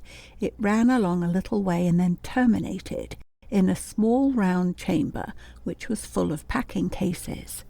She returned and went down the second passage. She was just inside it when, with startling suddenness, she found herself looking at her own shadow. It lay clear and black on the brick floor in front of her. Someone had turned on the electric light. Jane's candle tilted and the wax dropped. Her horrified eyes looked about wildly for a place of refuge. The light showed her one. Within a yard of the entrance there was an arched hollow. With a sort of gasp, she blew her candle out and bolted for the shelter. The whir of the electric bell sounded as she gained it, sounded, and then ceased. She heard Ember say, "Quite a good run, wasn't it?" and a voice which she did not expect answer, "Well enough." The voice puzzled her. It was a pleasant voice, deep and rich. It had something of a brogue and something of a twang. "Well enough?" A most unpleasant light broke upon Jane. It was the voice of the anarchist uncle. It was the voice of Mr. Malloy. Jane got as far back into her hollow as she could. It was not very far. There had evidently been a tunnel here, but the roof had fallen in, and the floor was rough and uneven with the debris. She heard the 2 men moving in the room beyond, and she experienced a most sincere repentance for not having attended to the counsels of Henry. "You've got the cash?" "Not with me," said Mr. Malloy. "Why not?" "Oh, just in case." A not unmelodious whistle completed the sentence. "They paid the higher figure?" "They did," said Mr. Malloy. "Belkovich was for taking their second bid, but I told him no. Belkovich has his points, but he's not the bold bargainer. I told him no. I told him it's this way. If they want it, they'll pay our price. And pay it they did. I don't know that I ever handled that much money before, and all for a sheet or 2 of paper. Well, well. You should have brought the money with you. Why didn't you?" In the now brightly lighted laboratory, Malloy sat negligently on the end of a bench and lifted his eyebrows a little. "Well, I didn't," he said. "Where is it?" "In a place of safety." Ember shrugged his shoulders. "Well, we've pulled it off," he said. "By the way, the fact of the sale is known. We've had an interfering young jack in office down here, making inquiries. And Sir William has gone up to town in a very considerable state of nerves." "The anarchist uncle," said Jane to herself, "has been selling the government Formula A. He doesn't trust Mr. Ember enough to hand the money over. Pleasant relations I've got." Malloy whistled again, a long-drawn note with a hint of dismay in it. "I wonder who let the cat out of the bag," he said. "These things always leak out. It doesn't really signify. With this money at our command, we can complete our arrangements at once and be ready to strike within the next few weeks. You and Belkovich had better keep out of the way until the time comes. He should be here in 4 days' time, travelling by the route we settled. Then you'll have company. You must both lie close here." "That's the devil of a plan now, Ember," said Malloy. "We'll be no better than rats in a drain." "Well, it's for your safety," said Ember. "They're out for blood over this business of Formula A, I can tell you, and there's nowhere you'd be half so safe." Jane was listening with all her ears. She decided that Mr. Ember's solicitude was not all on Malloy's account. He thinks that if Malloy and Belkovich are arrested, they'll give him away over the big thing in order to save themselves. I expect they'll be able to make a pretty good bargain for themselves, really." She heard Malloy give a sulky assent. Then Ember was speaking again. "I want to check the lists with you. Not the continental ones, I'll keep those for Belkovich, but those for the States and here. I've got them complete now, but I'm not very sure about all the names. Hennessy now, he's down for Chicago, but I don't know that I altogether trust Hennessy." "It's late in the day to say that," said Malloy. "Well, what about Hailing Taylor?" Jane listened and heard name follow name. Ember appeared to be reading from a list. He would name a large town and follow it with a list of persons who apparently acted as agents there. Sometimes these names were passed with an assenting grunt by Malloy. Sometimes there was a discussion. "There are a great many large towns in the United States of America." Jane became stiffer and stiffer. At last she could bear her constrained, half-crouching position no longer. Very gingerly, moving half an inch at a time, she let herself down until she was sitting on the pile of broken bricks which blocked the tunnel. The names went on. It was dull and monotonous to a degree, but behind the dullness and the monotony there was a sense of lurking horror. "It's like being in a fog," said Jane, "the sort you can't see through at all, and knowing that there's a tiger loose somewhere." One thing became clearer and clearer to her. Those lists that sounded like geography lessons must be got hold of somehow. Henry must have them. After what seemed like a long time, Ember folded up one paper and produced another. If Jane had been able to watch Mr. Malloy's face, she would have noticed that every now and then it was crossed by a look of hesitation. He seemed constantly about to speak, and yet held his peace. "I'd like you to check the names for Ireland too," said Ember. "Grogan sent me the completed list 2 days ago. You'd better look at it." Malloy took the paper and ran his finger down the names, mumbling them only half audibly. His finger travelled more and more slowly. All at once he stopped and threw the paper from him along the bench. "What is it?" said Ember in his cool tones. Malloy frowned, got up, walked to the end of the room, and came back again. He appeared to have something to say, and to experience extreme difficulty in saying it. His words, when he did speak, seemed irrelevant. "That's a big sum they've paid us for Formula A," he said. "Did you ever handle as much money as that, Ember?" "No," said Geoffrey Ember, short and sharp. "Nor I. It's a queer thing, the feeling it gives you. I tell you, I came across with fear upon me, not knowing for sure whether I'd get away with it. But there was a lot besides fear in it. There was power, Ember. I tell you, power. Whilst I'd be sitting in the train, or walking down the street, or lying in my bed at an hotel, I'd be thinking to myself, I've got as much as would buy you up, and then there would be leavings." "What are you driving at, Malloy?" said Ember. Malloy's florid colour deepened. He narrowed his lids and looked through them at Ember. "Maybe I was thinking," he said, "that there's a proverb we might take note of." "Well?" "It's just a proverb," said Mr. Malloy. "It's been in my mind since I had the handling of the money. A bird in the hand is worth 2 in the bush." Ember's eyes lost their dull film. They brightened until Mr. Malloy was unable to sustain their glance. He shifted his gaze, and Ember said very quietly, "Are you thinking of selling us?" Malloy broke into an oath. "And that's a thing no one shall say of me," he said, with a violence that sent his voice echoing along through the open arches.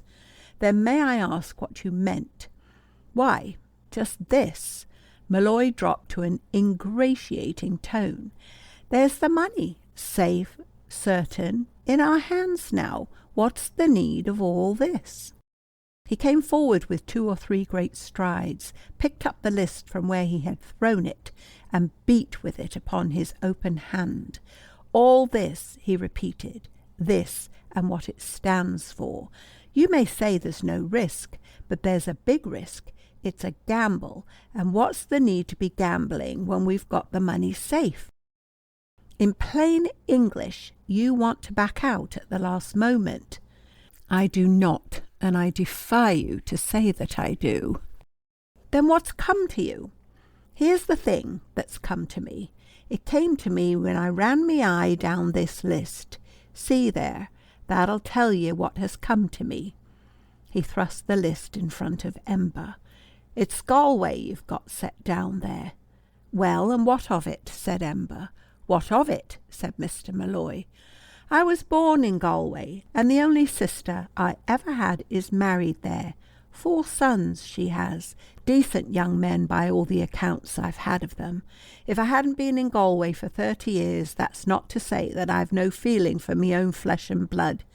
Why, the first girl I ever courted lived out Barna way. Many's the time I've met her in the dusk on the seashore, and she half crying for fear of what her father would do. Katie Blake her name was. They married her to old Timmy Dolan before I'd been 6 months out of the country. A fistful of gold he had, and a hard fist it was. I heard tell he beat her, poor Katie. But you see now, Ember, it's the same way with your native place and your first love. You can't get quit of them. Now, I hadn't been a month in Chicago before I was courting another girl, but to save my neck I couldn't tell you what her name was, and you may blow Chicago to hell tomorrow, and I'll not say a word. But not Galway. Mr. Ember's tone was very dry indeed. You've said it. Not Galway. I'll not stand for it. Ember laughed. It was a laugh without merriment, cool, sarcastic. Molloy, the man of sentiment, he said. Now doesn't it strike you that it's just a little late in the day for this display of feeling? May I ask why you never raised the interesting subject of your birthplace before? Is it sentiment that you're sarcastic about? Said Molloy. If it is, I'd have you remember that I've never let it interfere with business yet, and I wouldn't now. Many's the time I've put my feelings on one side when I was up against a business proposition. But I tell you right here that when I see my way to good money and to keeping what I call my sentiment too, it looks pretty good to me.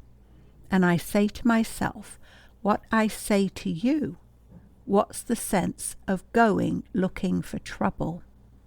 Ember laughed again. I will translate, he said. From the sale of the government formula, you see your way to deriving a competency. You become, in a mild way, a capitalist. Luxuries before undreamed of are within your grasp. Romantic sentiment, childhood memories, the finer feelings, in fact. As a poor man you could not dream of affording them, though I dare say you'd have enjoyed them well enough. Is it a correct translation? It is, said Molloy. Molloy the capitalist. Ember's voice dropped just a little lower. Molloy, the man of sentiment. Molloy the traitor. No, you don't, Molloy. I've got you covered. Why, you fool, you don't suppose I meet a man twice my own size in a place that no one knows of without taking the obvious precautions? Molloy had first started violently, and next made a sort of plunge in Ember's direction. At the sight of the small automatic pistol he checked himself, backed a pace or two, and said, "You'll take that word back. It's a damned lie." He breathed hard and stared at the pistol in Ember's hand. "Is it?" said Ember coolly. "I hope it is, for your sake. I'd remind you, Molloy, that no one would move heaven and earth to find you if you disappeared, and that it would be hard to find a handier place for the disposal of a superfluous corpse. Now listen to me." He set his left hand open on the lists. "This is going through. It's going through in every detail. It's going through just as we planned it." He spoke in level, expressionless tones. He looked at Malloy with a level, expressionless gaze. A little of the colour went out of the big Irishman's face. He drew a long breath and came to heel like a dog whose master calls him. "Have it your own way," he said. "It was just talk, and to see what you thought of it. If you're set on the plan, why, the plan it is." "We're all committed to the plan," said Ember. "You were talking a while ago as if you and I could do a deal and leave the rest of the council out, setting Belkovich on one side. Weren't you forgetting to reckon with number one?" "Maybe I was," said Malloy. "And come to that, Ember, when are we to have the full council meeting you've been talking of for months past? Belkovich and I had a word about it, and he agrees with me. We want a full meeting and number one in the chair, instead of getting all our instructions through you. It's reasonable." "Yes, it's reasonable." Ember paused and then added, "You shall have the full council when Belkovich comes." Jane, on her pile of debris, leaned forward to catch the words. Ember's voice had dropped very low. She was shaking with excitement. Her movement was not quite a steady one. A small piece of rubble slid under the pressure she placed on it. Something slipped and rolled. "What's that?" said Ember sharply. "Some more of the passage falling in," said Malloy by the sound of it. "Just take a light and see." "It might have been a rat," said Malloy carelessly. There was a pause. Jane remained absolutely motionless. If they thought it was a rat, perhaps they would not come and look. She stiffened herself, wondering how long she could keep this cramped position. Then, with a spasm of terror, she heard Malloy say, "I'll have a look round. We don't want rats in here," heard his heavy footfall, and saw a brilliant beam of light stream past the entrance of her hiding place. Before she had time to do more than experience a stab of fear, Malloy walked straight past. She heard him go up the passage, heard him call out, "There's nothing here." Then he turned. He was coming back. Would he pass her again? It was just possible. She tried to think he would, and then she knew that he would not. The light flashed into the broken tunnel mouth. It flashed on the sagging roof, the damp walls, and the broken rubble. It flashed onto Jane. Jane saw only a white glare. She knew exactly what a beetle must feel like when it is pinned out as a specimen. The light went through and through her. It seemed to deprive her of thought, volition, power to move. She just stared at it. Mr. Malloy used his flashlight cheerfully, and much relieved at a break in his conversation with Ember, received one of the severest shocks of his not unadventurous life. One is not a terrorist for 30 years without learning a little elementary self-control in moments of emergency. He did not therefore exclaim. He merely stared. He saw a sagging roof and damp walls. He saw a muddled heap of broken bricks, unnaturally clear-cut and distinct. He saw the shadows which they cast, unnaturally black and hard. He saw Jane, whom he took to be his daughter Renata. His brain boggled at it. He passed his hand across his eyes and looked again. His daughter Renata was still there. She was half sitting, half crouching on the pile of rubble. Her body was bent forward, her elbows resting on her knees, her hands, one on either side of her colourless cheeks. Her face was tilted a little, looking up at him. Her mouth was a little open. Her eyes stared into the light. Jane stared and Mr. Malloy stared. Then, with a sudden turn, he swung round and passed back into the laboratory. As he went, he whistled the air of the Cruiskeen lawn. Jane remained rigid. The beetle was unpinned. The light was gone, but the darkness was full of rockets and Catherine wheels. Her ears were buzzing. From a long way off she heard Ember speak and Malloy answer. The rockets and the Catherine wheels died away. She put her head down on her knees, and the darkness came back restfully. End of section 20. Chapter 21. The clang of the steel gate was the next really distinct impression which Jane received. In a moment she was herself. It was just as if she had been asleep, and then, to the jar of a striking clock, had come broad awake. She listened intently.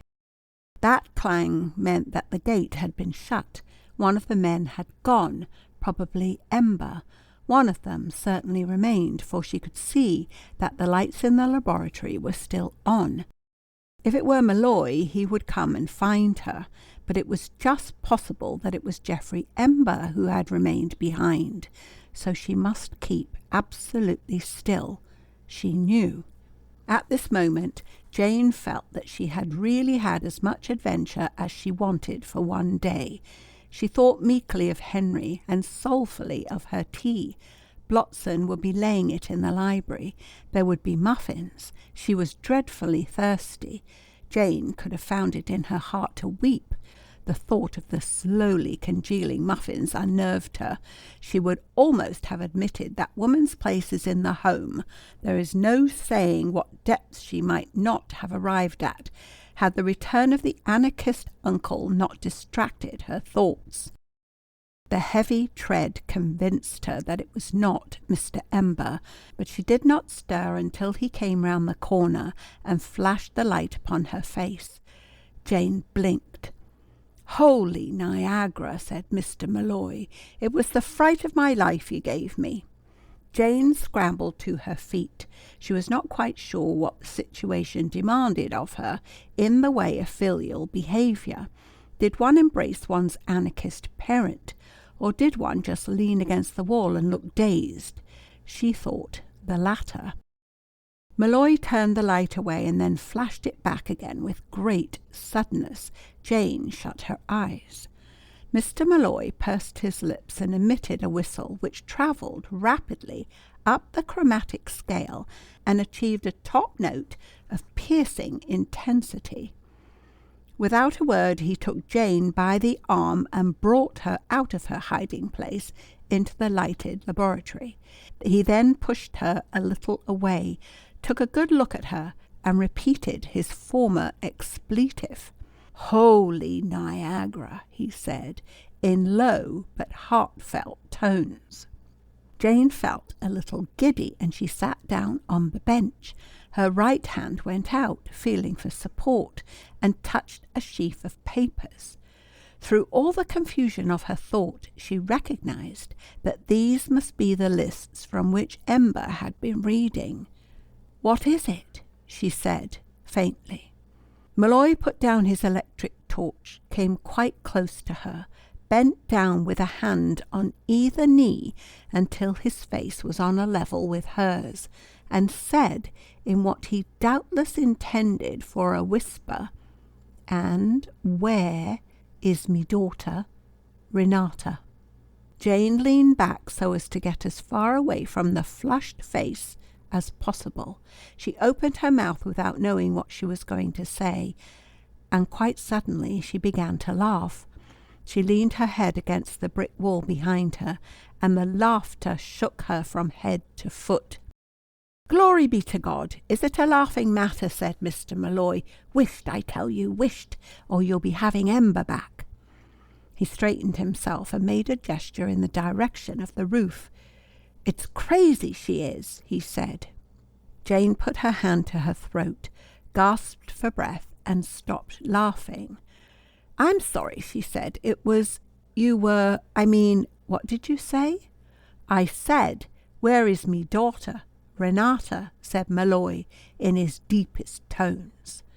Jane gulped down a gurgle of laughter. "Your daughter Renata," she said.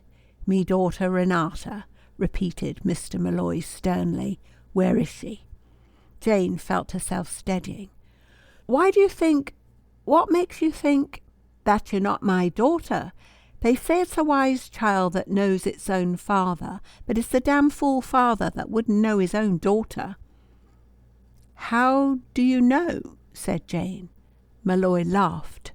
"That's telling," he said, "but I don't mind telling you. You're my niece Jane Smith and not my daughter Renata Malloy. And even if I wasn't her father, I'd always know you from Renata, the way I could always tell your two mothers apart when no one else could. Your mother had a little mole on her left eyelid, just in the corner where it wouldn't show unless she shut her eyes. My wife hadn't got it, and that's the way I could always tell her from her sister. And my daughter Renata hasn't got it. But you have, and when you blinked in yonder, I got a glimpse of it, and when I flashed the light onto you again, and you shut your eyes, I made sure, and now perhaps you'll tell me where in all the world is Renata." Jane's gaze rested intelligently upon Mr. Malloy. The corners of her mouth lifted a little. The dimple showed in her left cheek. "Renata," she said in a very demure voice, "is in a safe place, like the money you went abroad for." Malloy looked at her uncertainly. In the end he laughed, meaning, "You won't tell me," he said, "meaning that I'm not sure whether I'll tell you or not. Maybe it would be better if I didn't know. That's what you're thinking." "Yes, that was what I was thinking." "Well, well," said Mr. Malloy. Then he laughed again. "I've the joke on Ember anyhow," he said. "He thinks he's got a patent for most of the brains in the country, and here he's been led by the nose by the slip of a girl just out of school. And what's more, he was taken in and I wasn't. He'll find that hard to swallow, will Mr. Geoffrey Ember. You'd not have taken me in, you know, even if I'd not had the mole to go by. Any one of these fine days I shall twit Ember with that." "Are you so sure you'd have known me?" said Jane. "Why?" "My dear girl," said Mr. Malloy, "if you knew your cousin Renata, you'd not be asking me that. If I find a girl in an underground passage, all in the dark, well, that girl is not my daughter Renata, and if, by any queer sort of chance, Renata had been in that hole where I found you, she'd have screamed blue murder when I turned the light on her. Then, at an easy guess, I should say you had Renata beat to a frazzle in the matter of brains. I'm not saying, mind you, that I'm an admirer of brains in a woman. It's all a matter of opinion, and there's all sorts in the world. But you've got brains and Renata hasn't, and Ember's had you under his nose all this time, without ever knowing the difference." Jane laughed. "Perhaps I didn't exactly obtrude my superior intelligence on Mr. Ember," she said. Her eyes danced. "You've no idea how stupid I can be when I try, and I've been trying very hard indeed." "The devil you have," said Mr. Malloy. "Well, you had Ember deceived, and that's a grand feather in your cap, I can tell you. He's a hard one to deceive, is Ember." Jane gurgled suddenly. "As a matter of fact," she said, "I deceived you too. Yes, I did. I really did. You know, the morning you went off to America, or rather the morning you went off not to America, at the flat, you said goodbye to me, not to Renata." "And where was Renata then?" Jane twinkled. "In the safe place," she said. "I'll swear it was Renata the night before," said Malloy. "Yes, that's clever of you." "It was." Malloy was thinking hard.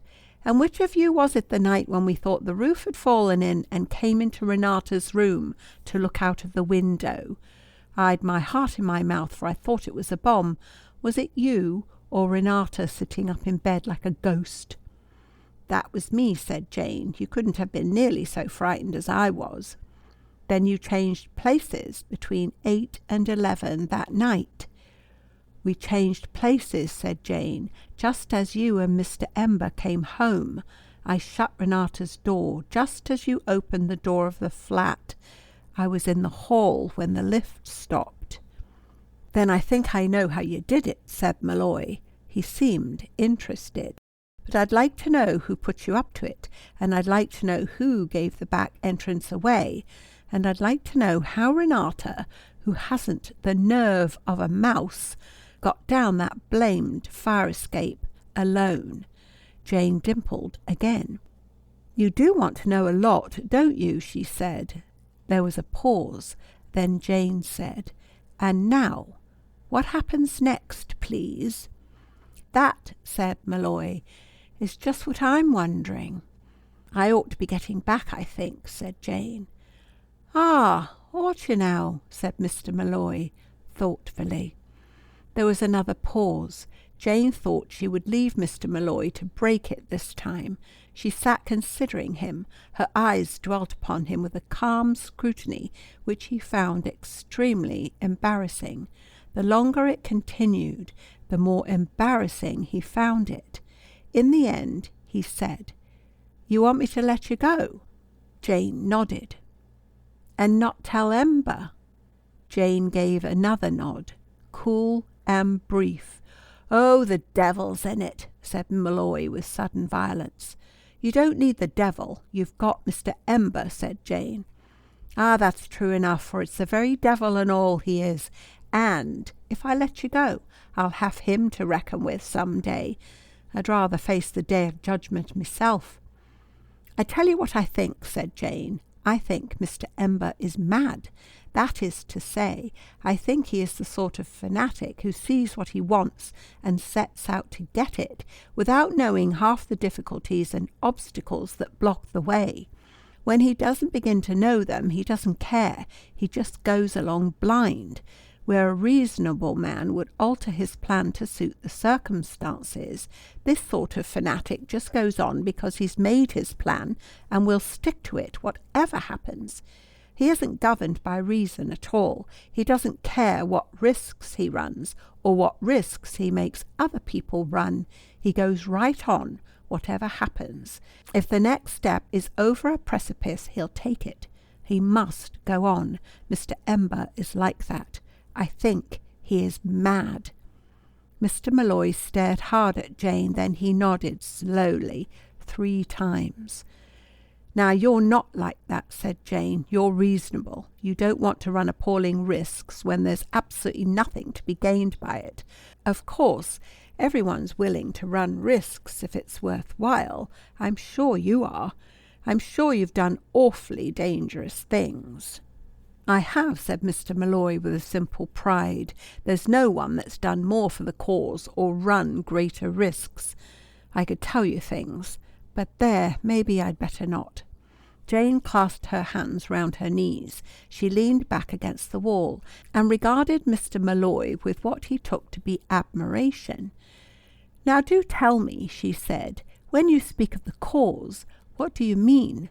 In her heart of hearts, Jane had a pretty firm conviction that, to Mr. Malloy, the cause stood for whatever promoted the wealth, welfare, and advancement of himself, the said Malloy. "Ah," said Mr. Malloy reverentially. He spread out his hands with a fine gesture. "That's a big question."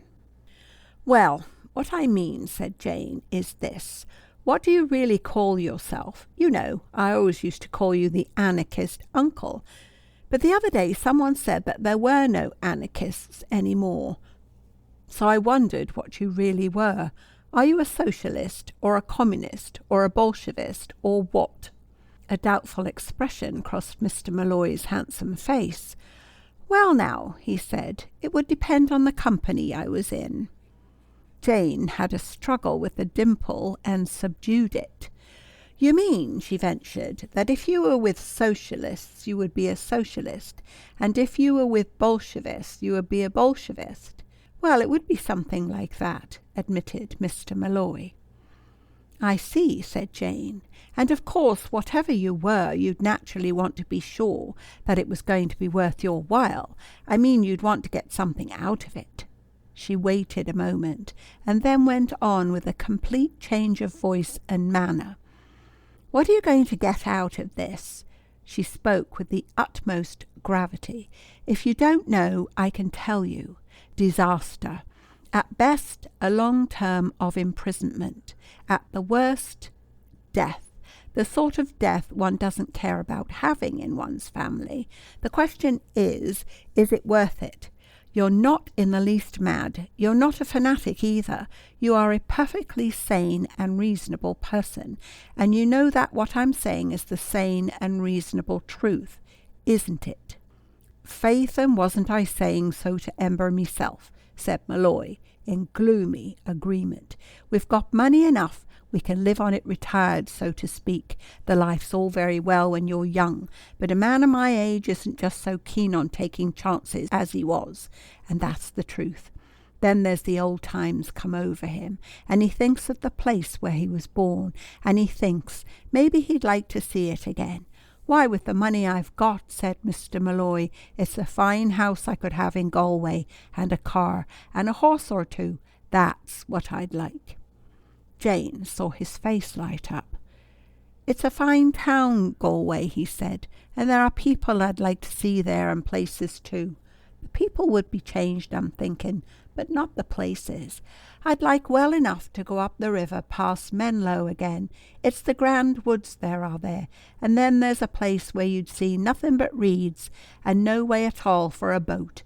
But let you push through the reeds, and away there is, and you come out to the grey open water, and the country round it just as bare as if you'd taken sandpaper to it. They used to say that the water went down to hell, but I'm not saying that I believe it. But deep it is, for no one's ever touched the bottom. Many's the stone I've dropped in there, and wakened in the night to wonder if it was still sinking, and many's the time I've played truant, and gone there fishing for the great pike they said was in it. Hundreds of years old he is by the tails, and once I could swear I saw him, only maybe it was only a cloud that was passing overhead. What I saw was just a grey shadow, and all at once it come over me that I should be getting back to my work. I was black frightened, that's the truth, but I couldn't tell you why." Jane looked at Mr. Malloy and experienced some very strange sensations. He might sell her to Ember next moment, but for this moment he was utterly sincere and as simple as a child. His sentiments were not hypocrisy. They represented real feeling and emotion, but feeling, emotion, and sentiment had been trained to take the wall obediently at the bidding of what Mr. Malloy would call business. For all her youth, Jane felt a rush of pity for anything so played upon from without, so ungoverned from within, as this big handsome man who stood there talking earnestly of his boyhood's home. "Why don't you go back and see it all again?" she said. "Well, I'd like to," said Mr. Malloy, "but what good'll my house in Galway do me if I waken up some fine night with a knife in me heart, or a bomb gone off under me bed?" It seemed a difficult question to answer. Malloy began to pace the room. "I must think," he said. All the time that Jane had been talking, part of her mind had been continually occupied with the question of the lists, those lists of towns, and the agents in each who were to be entrusted with the work of destruction. It might not be so difficult to get hold of them, but to get hold of them without their being missed by Ember, that was the difficulty. She had only to drop her right hand to the bench on which she sat, and it touched the flimsy sheets. Whilst Malloy was discoursing of his birthplace, she considered more than one plan. She must not precipitate Ember's suspicions until she could place this evidence in Henry's hands. If she took the lists and Ember missed them, he would suspect and accuse Malloy, and Malloy would most certainly exonerate himself at her expense. On the other hand, if she let the list slip when they were under her hand, who was to say whether the opportunity would recur? Ember would return. He already distrusted Malloy, and what would be more likely than that he would remove such incriminating papers from Malloy's care? Then, quite suddenly, Jane knew what she must do. She didn't want to do it, but she knew she must. She must get the papers now. She must copy them, and she must put them back before daybreak, whilst the anarchist uncle was asleep. Jane had never contemplated anything which frightened her half so much as the idea of putting those papers back in that discouraging hour before dawn, but she knew that it must be done. As Mr. Malloy walked up and down, frowning intently, there were moments when his back was turned towards Jane. The first time this happened, Jane's hand took hold of the thin papers and doubled them in half. The next time that it happened, she doubled them again. She went on doubling them until the large, thin sheaf had become a small, fat wad. Then, whilst Malloy's back was turned, she lifted her skirt and pushed the wad down inside her stocking top. When Malloy faced her again, her hands were folded on her lap. "I really must be going," she said. He threw her an odd, sidelong glance. It made Jane feel a little cold. "Since you've heard so much just now, I don't doubt you heard Ember tell me just how convenient this place would be for putting someone that wasn't wanted out of the way." "Yes, I heard what he said," said Jane, "but I'm afraid Mr. Ember doesn't know everything. As far as I remember, he described these passages as a place no one knew anything about." "He did," said Malloy, staring. Jane gave a little laugh and felt pleased with herself because it sounded steady. "Well, to my certain knowledge, 3 other people know the way in here," she said. Malloy showed signs of uneasiness. "Meaning you and me, and since you heard the rest, I'm supposing you heard me name number 1. "Oh, I didn't mean you and me at all," said Jane. "I was thinking of 2 quite different people. And as to number 1, I could answer that better if I was sure who number 1 was. The third person I'm thinking of may be number 1, or maybe not. I'm not sure." "I'm thinking," said Malloy, "I'm thinking you know too much. I'm thinking you know a deal too much." Jane met his eyes full. Her own were steady. His were not. "Are you going to tell Mr. Ember and let him eliminate me?" Malloy gave a violent start. "Where did you hear that?" he said. "It wasn't I who heard that. It was Renata. It was one of the things that made her so anxious to change places with me." "And what made you willing to change with her?" Malloy's voice was harsh with suspicion. "I hadn't a job or any relations to go to. I had exactly 1 and 6pence in the world. I didn't know where I was going to sleep that night. That's pretty awful for a girl, you know. And then Renata was so frightened." "She would be," was Malloy's comment. "And weren't you frightened now?" "I suppose I was," said Jane. "You had need to be." The something that had made Jane feel cold before was in Malloy's look and voice. You had need to be more afraid than you've ever been in your life.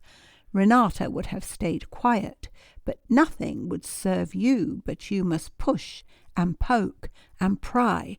"What were you doing here at all now? Will you tell me that? Who showed you how to get down here? You say there are others who know the secret. Who are they? Tell me that, will you? Who are they?" Malloy's sudden passion took Jane by surprise. Her heart began to beat, and she had difficulty in controlling her voice. "Which question am I to answer first?" she said. "Shall I begin at the beginning? I found the passage by accident."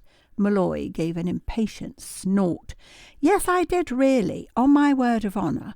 I couldn't sleep and came down to get a book. I was standing in the shadow and I saw someone come out of the panelling. Next night I thought I'd try and find the place. The same person came downstairs and went through the door in the wall. I followed. Was it Ember? No, it wasn't Mr. Ember. Who was it? I believe you know, said Jane, speaking slowly. Was it a woman? Said Malloy. He dropped his voice to a whisper and looked over his shoulder. Jane nodded. Glory be to God, said Malloy. Did you see her face? Jane nodded again. Malloy came quite close, bent down and whispered. Was it the old man's daughter? Was it? His voice dropped to the very edge of inaudibility. Was it Lady Heritage? Jane nodded for the third time. Malloy spun round, went straight to the steel door, and opening it, looked up the passage. After a moment he came back. You saw her face. Will you swear that you saw her face? Yes, of course. Then you've seen more than I have. Do you know, I've never been sure. I've never really been sure. Ember's talk, and it was her face you saw, not that mask thing they wear in the laboratory, for that's all I've seen. You saw her face. Yes, I saw her face quite plainly, said Jane. In her own mind something seemed to say, with cold finality, then Lady Heritage is number 1. Well, well, well, well, said Mr. Malloy. There was a long pause. He seemed lost in thought, but suddenly he turned on Jane with the question which she hoped he had forgotten. You were saying that there were 2 others who knew the secret. You saw them down here in the passages. Yes, said Jane without hesitation. I did. They were men. One of them had a beard. I couldn't tell you their names or describe them any more than that. Malloy looked desperately puzzled. Ember may know, he muttered. He may, said Jane. I should ask him. Malloy gave a grunt and began to walk up and down again. The simile of the rat in the drain, which he had made use of in conversing with Ember, came back upon him with unpleasant force. His thoughts were confused by an access of unreasoning fear. Every time the question of what to do with Jane presented itself, he shied away from it. Jane knew too much. There was no doubt about that. She knew too much. In the circles frequented by Mr. Malloy, self-preservation dictated a certain course with regard to the person who knew too much. After 30 years, Malloy still disliked the contemplation of that course of action. He was of those who pass by upon the other side. He had a well-cultivated faculty for looking the other way. It occurred to him that, after all, Jane was Ember's affair. Let her go back to the house. She was Ember's affair, not his. He became instantly very anxious to see the last of Jane. Just as she was wondering how long this rather horrid silence was going to last, he walked up to her in a purposeful manner, put his hand on her arm, and pulled her to her feet. "You'd best be getting back," he said shortly. Jane felt as if someone had lifted a heavy weight off the top of her head. The weight must have been fear, and yet she did not know that she had been afraid. At the gate, Malloy turned to her. "Can you get into the hall?" he said. "Without being seen, I mean." "I'm not sure. It's awfully risky, but I could walk home from the headland. That would be much safer, and if I'd been missed, it would account for my absence." Malloy bent a sulky look on her.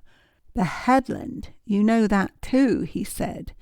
Then, with an impatient jerk, he switched off the light, turned on his torch, and walked ahead of Jane in silence. End of section 21. Chapter 22. Never in all her life had Jane seen anything so beautiful as the clear, rain-washed sky, the grey, rain-stilled sea. The little thud of the stone closing between her and Mr. Malloy was one of the most delightful sounds that she had ever heard. She felt as if she had never really appreciated the daylight before. There were nice woolly clouds on the horizon. The damp air was fresh, not like the air in those abominable passages. There was a gorse bush with about 2.5 yellow flowers on it, rather sodden with the rain. Jane regarded them with intense affection. She walked down the gravel path, drawing long breaths and ready to sing with pure relief. Ease after toil, port after stormy seas. She frowned, remembering the next line. After all, they were not out of the wood yet. An unpleasant proverb succeeded Spencer's line. He laughs longest who laughs last. Rubbish, said Jane out loud, and she began to run. She came in with such a glowing colour that Mr. Ember, who met her in the hall, was moved to remark upon it. You seem to have enjoyed your walk. Where have you been? Round the headland, said Jane. The roll of typed paper pricked her knee beneath her stocking top. In her arms she carried a sheaf of yellow tulips. She made haste to her room and set the flowers in a jar on the broad window ledge where they could be plainly seen from the terrace.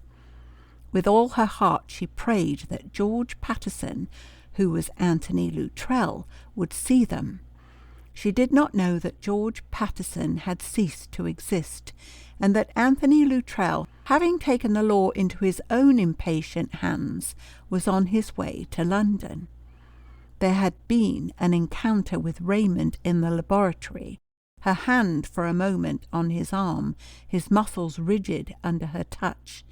Not a word spoken on either side, not a word needed. The scene carried Anthony to his breaking point. At the next roll call, George Paterson was missing.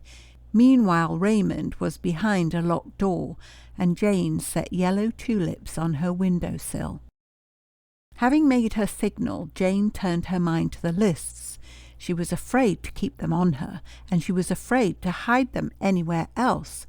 If Malloy missed them and had any means of communicating with Ember, she would be searched, and her room would be searched. Whatever happened to her, they must not recover the lists until she had copied them. She remembered the trap-door in the cupboard, but it was just possible that Ember knew about it. Not likely, but possible. After 5 minutes' profound thought, she went to a drawer in which she had emptied a quantity of odds and ends. Renata, it appeared, had a mild taste for drawing. There were pencils, India rubber, a roll of cartridge paper, and some drawing pins. Jane took out the cartridge paper and the drawing pins. She extracted the lists from her stocking top and smoothed them out flat.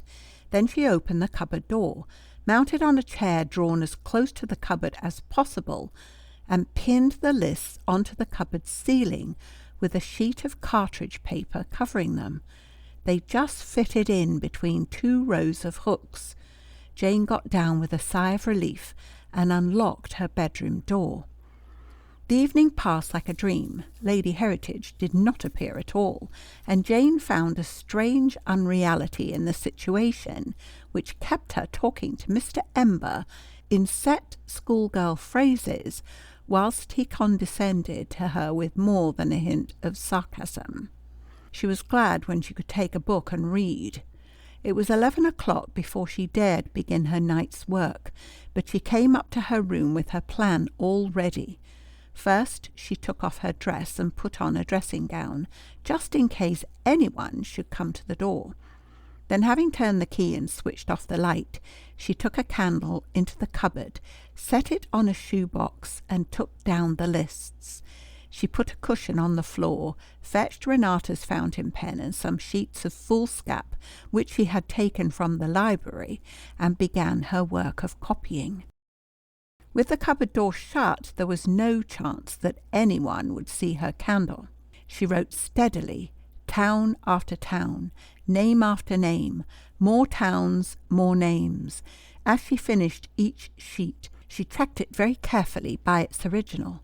It was weary, monotonous work, but the weariness and the monotony were like a grey curtain which hung between her and something which she dreaded inexpressibly.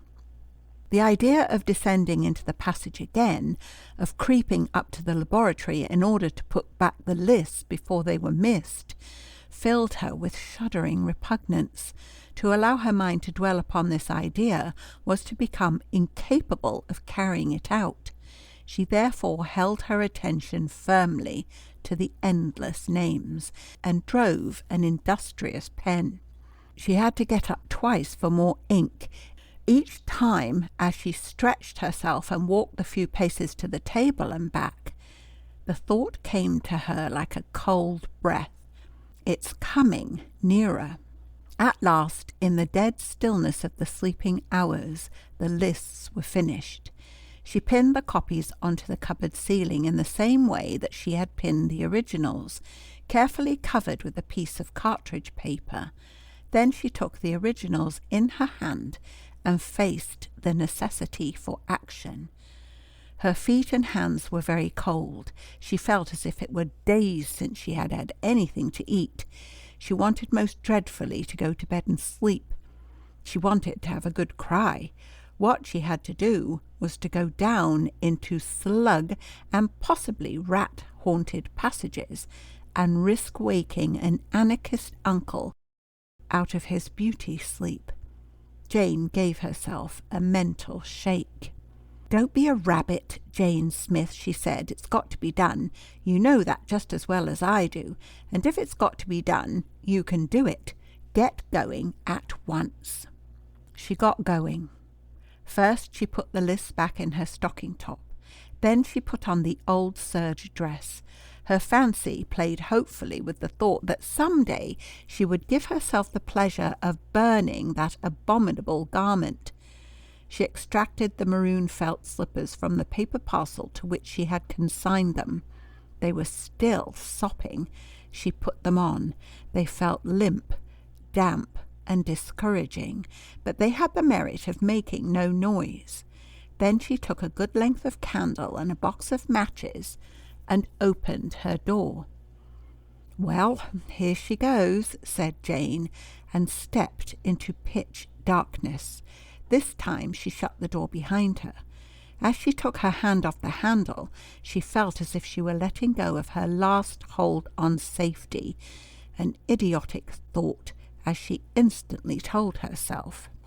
She knew by now just how many paces took one to the place where the light should have been burning, and just how many more to the stairhead.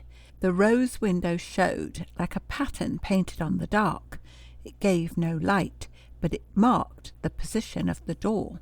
Jane felt the soles of her feet stick and cling to the damp slippers as she crawled down the stairs. They just didn't squelch, and that was all. They only felt like it.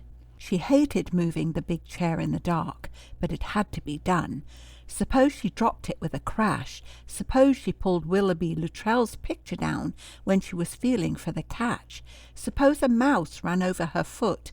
There is no end to the cheerful suppositions which will throng one's brain in circumstances like these. Jane did not drop the chair with a crash. Neither did Willoughby Luttrell's picture fall down, nor did a mouse run over her foot. She passed through the panelled door, shut it behind her, groped her way to the foot of the steps, and lighted the candle. It was then that the cheering thought that she might perhaps encounter Henry came to her, only to fade as she remembered how long past midnight it now was. However, if she had not Henry, she had at least a light. It is much harder to be brave in the pitch dark, even when, as in the present case, the darkness is really a protection. Jane walked quite blithely up the second passage on the left, until she came to the point where she knew that she must put the light out again. Malloy might be awake. She blew out her candle and began to feel her way forward. She came to the corner and passed it.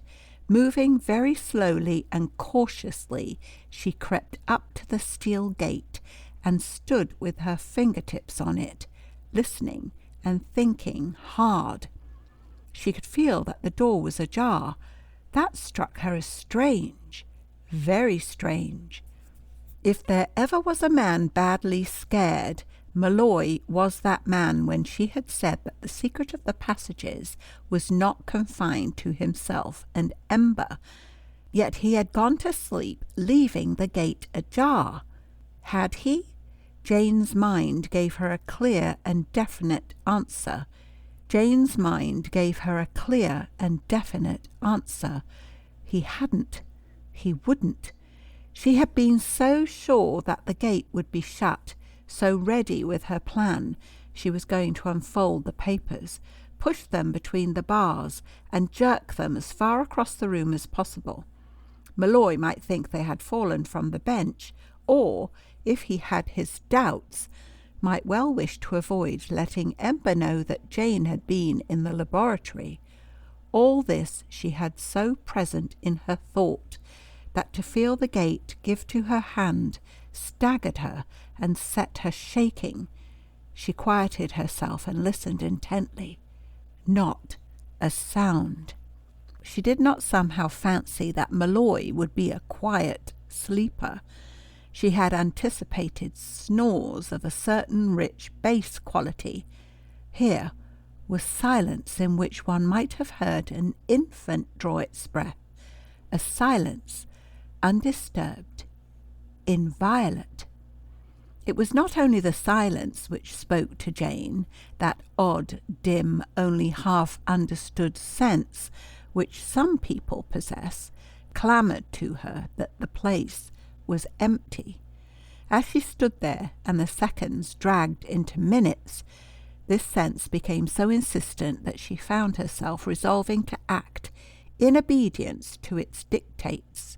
She pushed the gate and heard the alarm ring. With all her ears she listened for the sound of a man stirring, waking, and starting up. At the first movement she would have been away, and Malloy, new roused from sleep, would never have caught sight of her. There was no movement.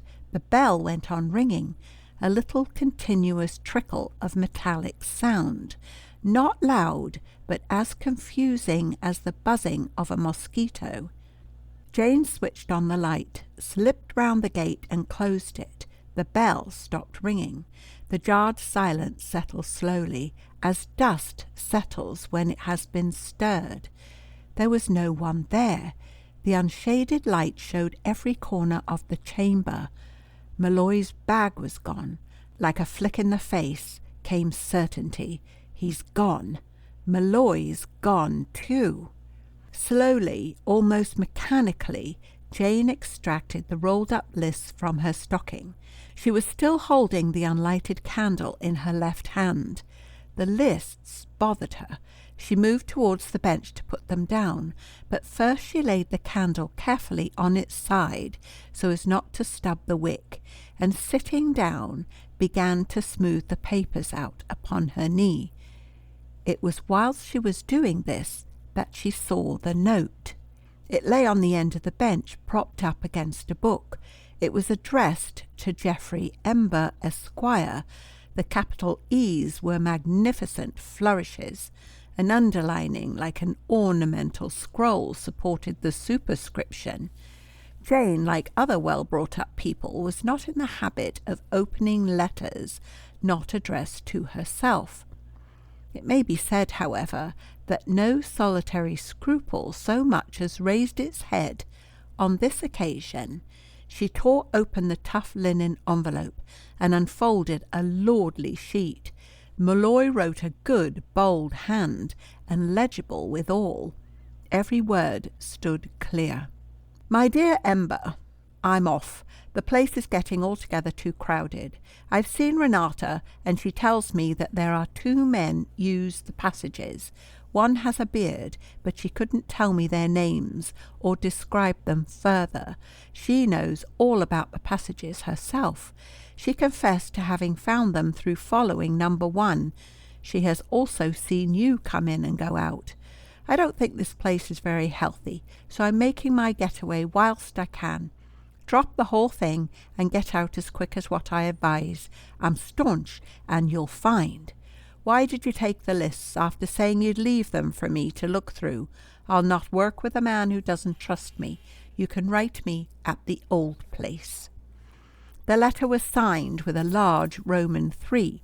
It appeared that Mr. Molloy was more careful over his own identity than over that of Mr. Geoffrey Ember. Jane sat looking at the letter.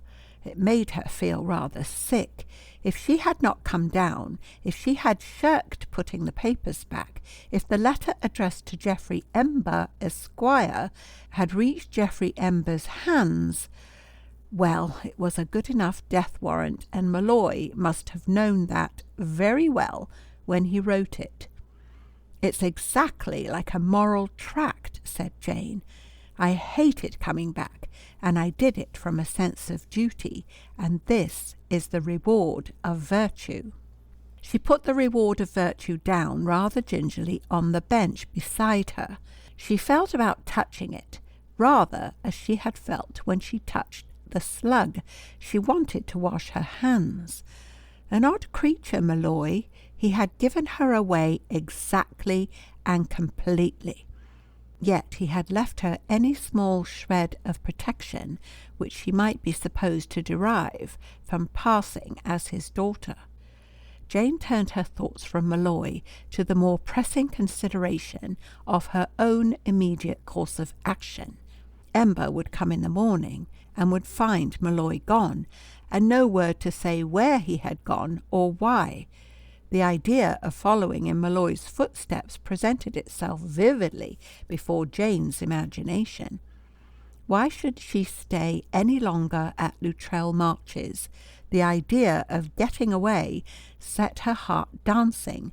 And what was there to stay for? She had all the evidence necessary to procure Ember's arrest and the smashing of the conspiracy. The sooner she was out of Luttrell Marches and with her precious papers in a place of security, the better. For a moment she contemplated taking the originals of the lists.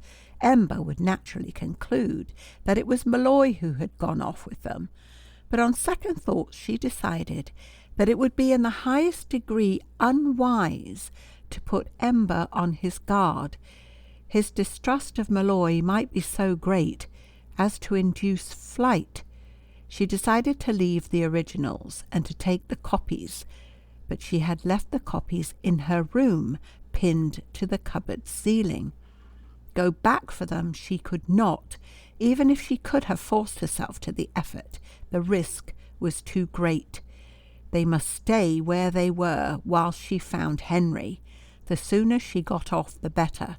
She had no watch, but the night must be very fast spent, and if Ember were to take it into his head to come back— the bare idea brought Jane to her feet. She picked up her candle, lit it, and with feelings of extreme satisfaction set fire to Molloy's letter, making a little pent roof of it like the beginning of a card-house on the stone floor.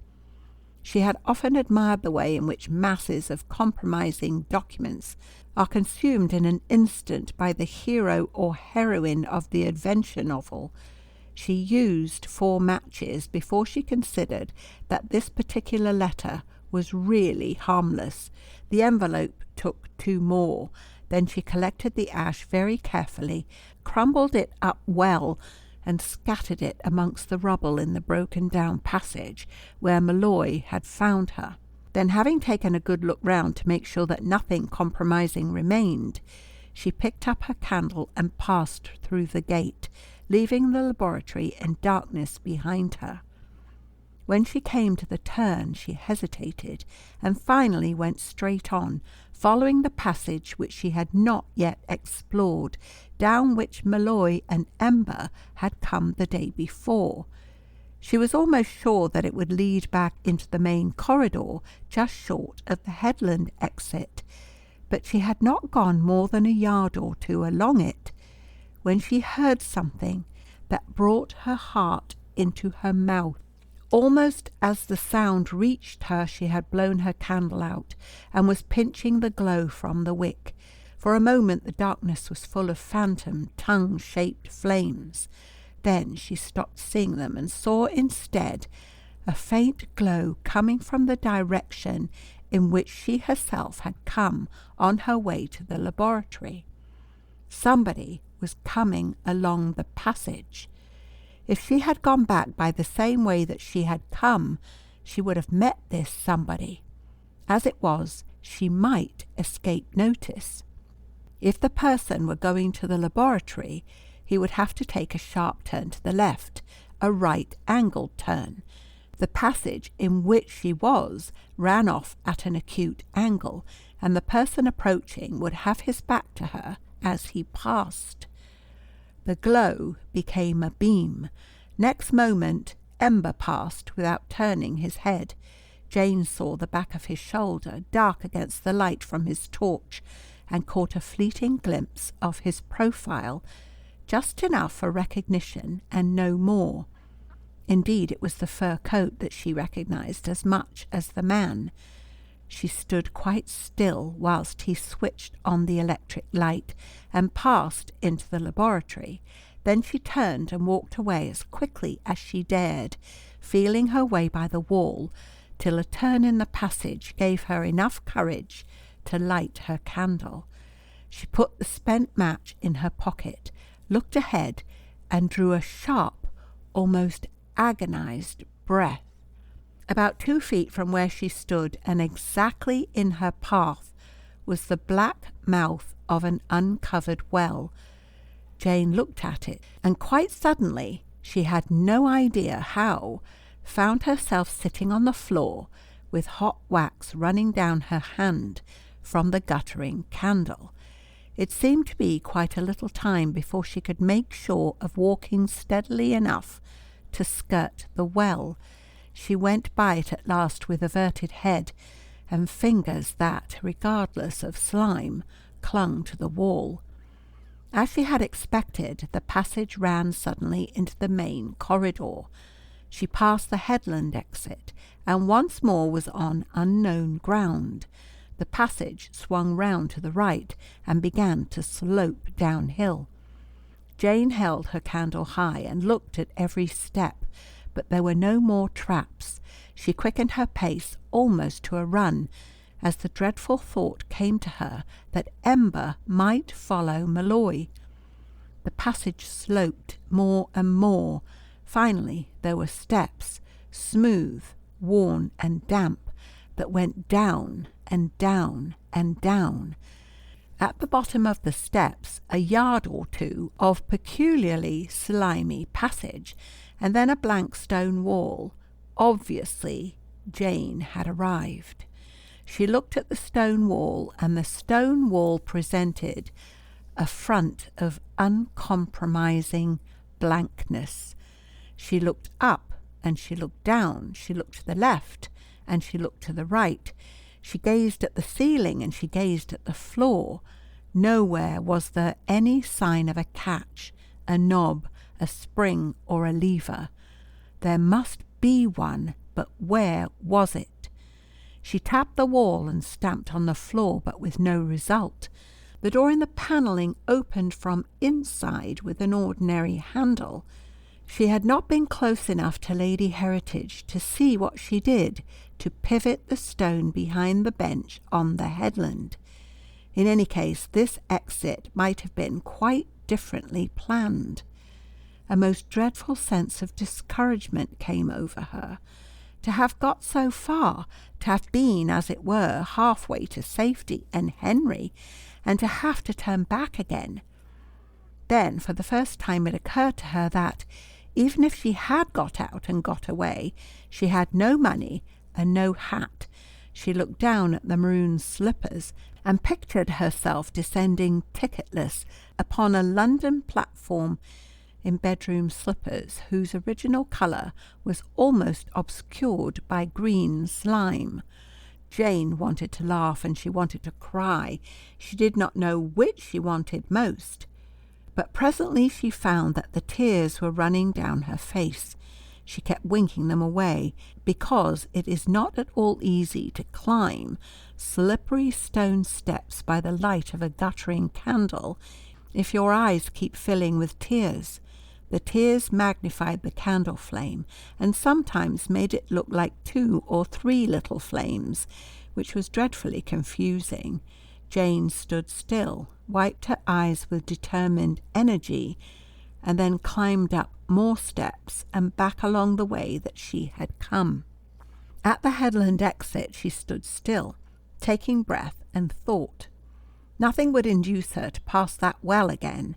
She would keep to the main passage, and, horrid thought, she would have to put out her light in case Ember should suddenly emerge from the side passage. Thinking about things makes them worse, not better, said Jane to herself. It's perfectly beastly, but then it's all perfectly beastly. She blew out the candle and moved slowly forward. It seemed ages before she came past the opening where she had run into Henry to the foot of the steps. She went up 3 steps, raised her foot to take the 4th, and felt a hard, perceptible check. Instantly she drew back a shade, set her foot down beside the other, and put out a tentative, groping hand. There was a thread of cotton stretched from wall to wall at the level of her waist. If her movements had been less gentle, she would have brushed through it without noticing. Then, as she stood there thinking, the thread between her fingers, something else came to her. The last yard of passage, just at the stair foot, had felt different, dry, gritty. Jane descended the 3 steps backwards, and crouching on the bottom one, put down her hand and felt the floor of the passage.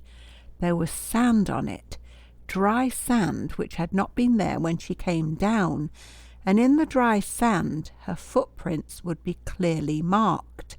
Obviously, Mr. Ember had his suspicions, and his methods of verifying them, though what on earth he'd make of cork soles I don't know, said Jane.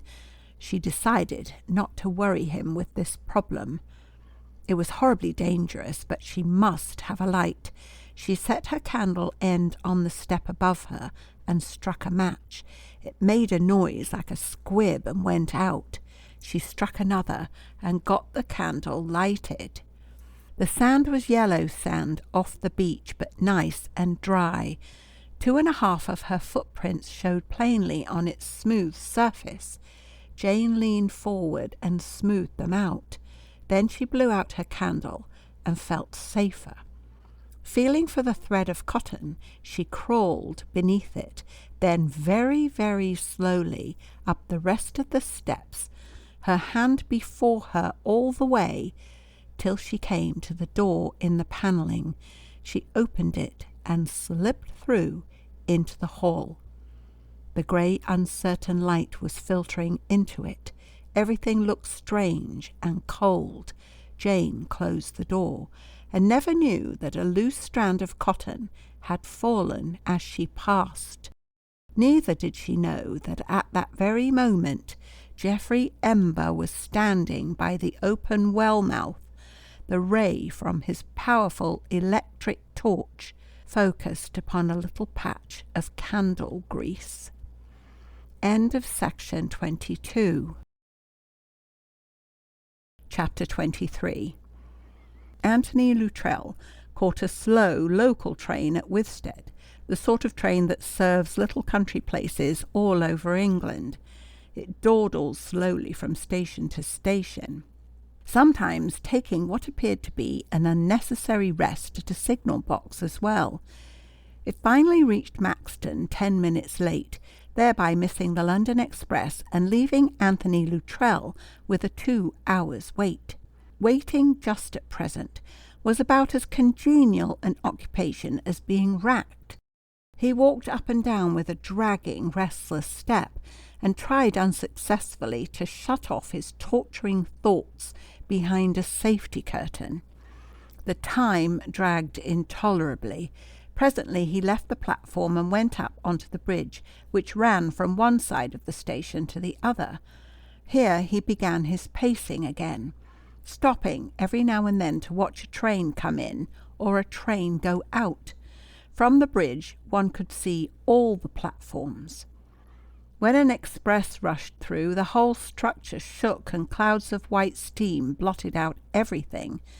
It was when the steam was clearing away and the roar of the receding train was dying down that Anthony noticed another local running into the Withstead platform.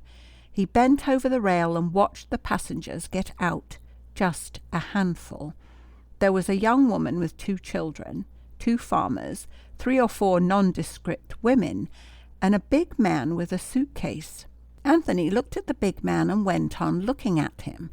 Something about him seemed vaguely familiar. The man came along the platform and began to mount the steps that led up to the bridge. Halfway up, he put down his suitcase, took off his hat for a moment as if to cool himself, and stood there looking up. Then he replaced his hat, shifted the suitcase to the other hand, and came up the rest of the steps. He seemed hot. He passed Anthony and went down the steps onto the London platform. Anthony followed him. When the big man stood still and looked up, 8 years was suddenly wiped out. Memory is a queer thing and plays queer tricks. What Anthony's memory did was to set him down in the year 1912, in the gallery of a hall in Chicago. There was a packed and rather vociferous audience. There was a big man on the platform, a big man who seemed hot. His speech was, in fact, of a sufficiently inflammatory nature to make anyone feel hot. It breathed fire and fury. Its rolling eloquence must have involved a good deal of physical exertion. Suddenly, after a period, the speaker stopped and looked up at the gallery for applause. It came like a veritable cyclone. The meeting was subsequently broken up by the police. Anthony remembered that the speaker's name was Malloy.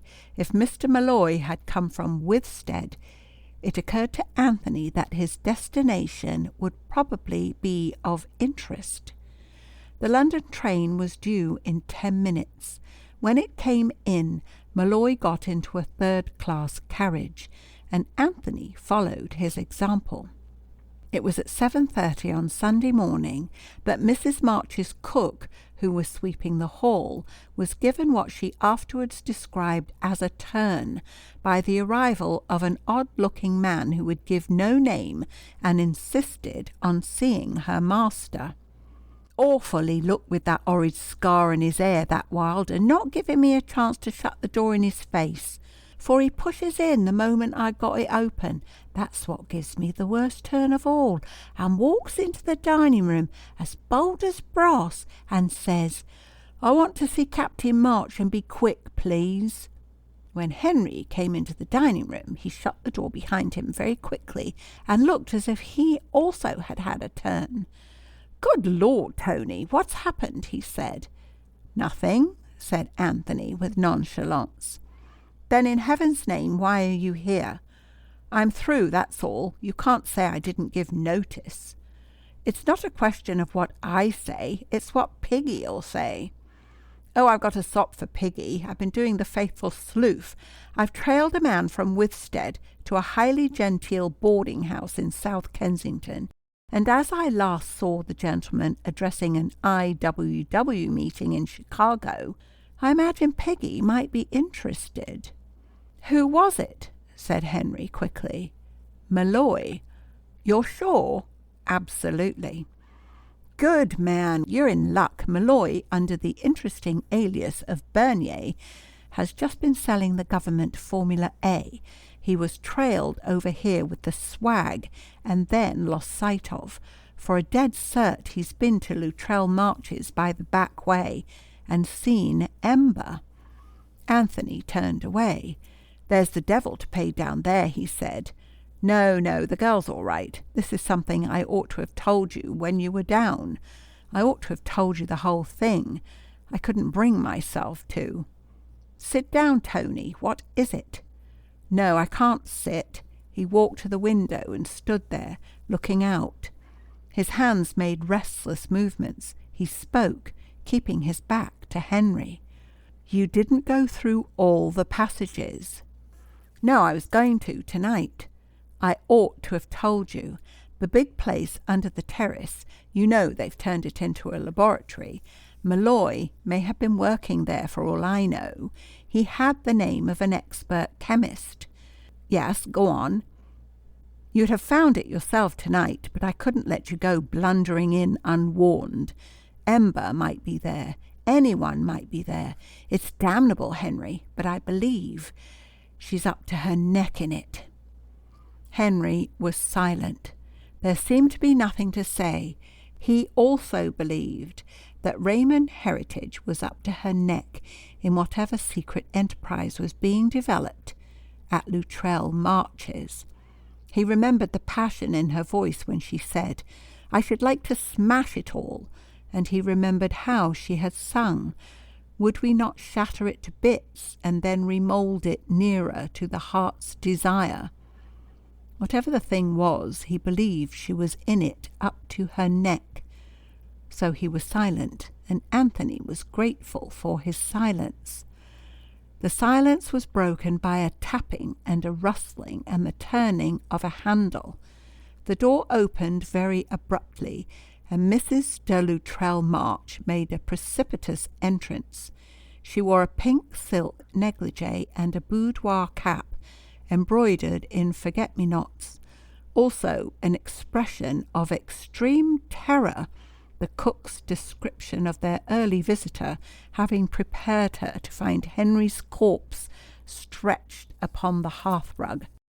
When a living and annoyed Henry confronted her, she clung to his arm and gazed round-eyed at the long, thin man who had swung round at her entrance. Uncertainty succeeded fear. Henry was saying, "Do go back to your room, Mother," but it is doubtful whether she heard him. Gradually, her grasp on his arm relaxed. She walked slowly across the room and stared with horrified amazement at Anthony. He looked over her head at Henry, shrugged his shoulders just perceptibly, and made as if to turn back to the window again. Either that shrug or the faintly sarcastic lift of the eyebrows that accompanied it brought a sort of broken gasp to Mrs. March's lips. She put out her hand, touched his coat sleeve with her fingertips, and said, "Anthony! It's Anthony! Oh, Henry! It's Anthony!" She backed a little at each repetition of the name, looked wildly round, and sinking onto the nearest chair, burst into tears. "Henry! Oh, please, somebody speak!" she sobbed. "It's all right, Aunt Rosa. I'm not a ghost," said Anthony in his driest voice. Henry experienced a cold dread of what his mother would say next. She had talked so much and thought so incessantly of Luttrell Marches. Latterly she had been so sure of Henry's ownership and so proud of it. What would she say now, as she dropped her hands from her face and gazed with streaming eyes at Anthony, who regarded her quizzically? "Tony, you're so dreadfully changed. That fearful scar. Oh, my dear, where have you been all this time? We thought you were dead. I don't know how I recognized you. And you were such a pretty little boy, my dear. I used to be jealous because you had longer eyelashes than Henry. But you haven't now." "Haven't I?" said Anthony with perfect gravity. He took his aunt's plump white hand and gave it a squeeze and a pat. "It's very nice of you to welcome me, Aunt Rosa. The scar isn't as bad as it looks, and Henry's going to lend me a razor and some clothes." It was later, when Anthony could be heard splashing in the bathroom, that Mrs. March beckoned Henry into her room, flung her arms round his neck, and burst into tears all over again. "My poor boy," she sobbed. "It's so hard on you about Luttrell Marches. I mean, do you mind dreadfully?" Not an atom. Besides, I knew Tony was alive. I always told you he would turn up. I couldn't think of anyone but him at first, said Mrs. March, sniffing gently. Then afterwards it came over me. Henry won't have the place, and I couldn't help crying because, of course, one does get count on a thing with everyone saying to me as they did, "Of course your son comes into Luttrell Marches, such a beautiful place, and so it is, and I did think it was yours, and what I felt about it was, if I feel badly about it, what must Henry feel? You see, don't you?" Henry endeavoured to disengage himself. "Yes, mother, but you needn't worry. You really needn't. Look here, you dress and don't cry any more. I've got to telephone." Mrs. March clasped her hands about his arm. "Henry, wait just a minute," she said. "That Miss Smith, you're not still thinking about her, are you?" Henry laughed. "I am," he said. "Well," said Mrs. March. She fidgeted with Henry's coat sleeve, bridled a little, and looked down at her mauve satin slippers. "Well, you know, my dear boy, I didn't want to be unkind, but I simply couldn't picture her at Luttrell Marches as its mistress. I mean, and I'm sure you did think me unkind about it. But now it's all different. Tony coming back like this does make a difference, of course, and what I was going to say about it is this. If you really do care for her, and it would make up to you for the disappointment, I wouldn't hold about it, not if you really wanted it, my dear, and really cared for her. Only, of course, you'd have to be quite sure, because once you're married, and there's no way out of it except divorce, and whether it's the fashion now or not, I always have said and always will say that it's not respectable. It really isn't. And it's not a thing we've ever had in our family, not on either side," added Mrs. March thoughtfully, after a slight pause for breath. "I really do care for her, and I really am sure," said Henry. He kissed his mother affectionately and once more attempted to detach himself from her hold. Mrs. March let go with one hand in order to dab her eyes with the scrap of pink and white chiffon. Then she looked up at her son fondly. "Your eyelashes are much the longest," she said. Henry made an abrupt departure. "Piggy'll see you as soon as you can get there," he told Anthony 5 minutes later, at his house. "I'm off to Luttrell Marches. I was going down anyhow tonight, but things being as they are, I think I'll get a move on. Piggy's sending someone to the address you gave to keep an eye on Malloy. He doesn't want him arrested yet, as he's in hopes that Belkovich will roll up. That's the other man concerned in the actual sale of the formula. He went to Vienna, but was in Paris yesterday. Good Lord, Tony, I'm glad you've got rid of that beastly beard." End of section 23. Chapter 24. Sir Julian Le Mesurier's study was an extremely pleasant room, friendly with books and comforted by admirable chairs.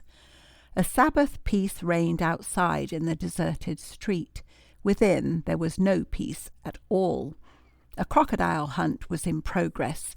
Piggy, as a large and very fierce crocodile, was performing a feat described by himself as trailing his sinuous length across the floor, his objective a Persian carpet island, upon which a small fat girl of 3 in a fluffy Sunday dress was lifting first one plump foot and then the other, whilst at regular intervals she uttered small but piercing screams. Upon the crocodile's back sat a thin, determined little boy of 6, who battered continuously upon the crocodile's ribs with the heels of a new pair of boots, whilst he shouted his defiance at the foe. At the far end of the room sat Lady Mesurier with a book. At intervals she looked up from it to say helplessly, "Piggy, it's Sunday," or "Baby's got a new frock on, and I expect nurse will give notice if you tear it." "Not tear," said the fat little girl, patting her skirts. Then she shrieked, for the crocodile made a sudden snap at the nearest ankle. Upon this scene, the door opened. "Mr. Luttrell," said an expressionless voice, and Anthony entered. Lady Le Mesurier gathered her baby and her book.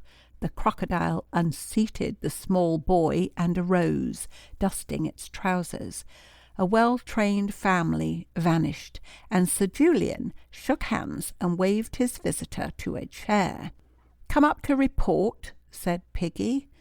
"Not primarily," began Anthony, but was cut short. "You followed Malloy. Yes, I think I prefer to have it that way, if you don't mind. You followed Malloy to the South Kensington address. How do you know he's stopping there?" "I asked the servant who was cleaning the knocker whether they had a room, and she said no, that the gentleman who had just come in made them quite full up." "Well, I've sent a man to watch the place. Now what have you to report from Luttrell Marches?" Anthony looked straight over Sir Julian's shoulder with a hard, level gaze, and spoke in a hard, forced voice. "There are a number of secret passages and chambers under the house at Luttrell Marches. One of the passages has an exit outside the grounds on the seashore, about 1.5 miles from Withstead. The secret has been very carefully preserved. Until now, each successive owner told his heir. No one else was supposed to know. My father told me. When he thought that I was dead, he also told my cousin, Henry March. Until I went to Luttrell Marches the other day, I had no idea that anyone else had discovered the secret. I have to report that the passages have not only been discovered, but made use of in a way which points to something of an illegal nature. One of the chambers is a fair-sized one. It has been turned into a laboratory. Any sign that it has been used as such? Every sign. Power has been diverted from the dynamos which were installed for the government experiments, and the passages have been wired, and some of the chambers fitted with electric light. The whole thing has been going on under Sir William's very nose. I've had him here to see me. Terribly gone to pieces, quite past his job, also very much annoyed with me for having sent Henry down. Now the question is, who's been wiring the passages and using the laboratory? Oh, Ember, there's no doubt about that, I think. And the sale of the formula? Ember? I'm sure of it. Must have proof. No earthly good my being sure, or your being sure, or Henry's being sure. We've got to have something so solid that, after Sir K.C. has done his best to tear it into shreds, what's left of it will convince a jury. Now who else is in it besides Ember and Malloy? In the household, I mean, down there at Luttrell Marches. Anyone else? Anthony continued to look over Sir Julian's shoulder. He remained silent. Piggy got up and walked to his writing table. When he reached it, he swung round and asked again sharply, "Anyone else, Luttrell?" There was still silence. Then Piggy said dryly, "I take it that there is somebody else involved. I don't wish to cross-examine you, but I must know one thing. Is it suspicion, moral certainty, or proof?" "Moral certainty," said Anthony Luttrell. He passed his tongue across his dry lips. Piggy did not look at him. "Now look here," he said. "It seems to me that Luttrell Marches is about to be the centre of some unpleasant happenings. I rather think it would be advisable to induce any ladies who may be there to leave the place. Lady Heritage is there, is she not? And, Miss Malloy." "Exactly, Miss Malloy. Now I consider that these two ladies should leave at once. When I say at once, I mean today. I should like you to go down by car, of course. There won't be any Sunday trains, and fetch them away. using such inducements and persuasions as you may think expedient, only they must leave. You understand? They must leave today." Anthony rose stiffly. "I'm afraid, sir," he said, "that I must decline the responsibility. The reasons which made me leave Luttrell Marches make it impossible for me to return there." "I see," said Piggy.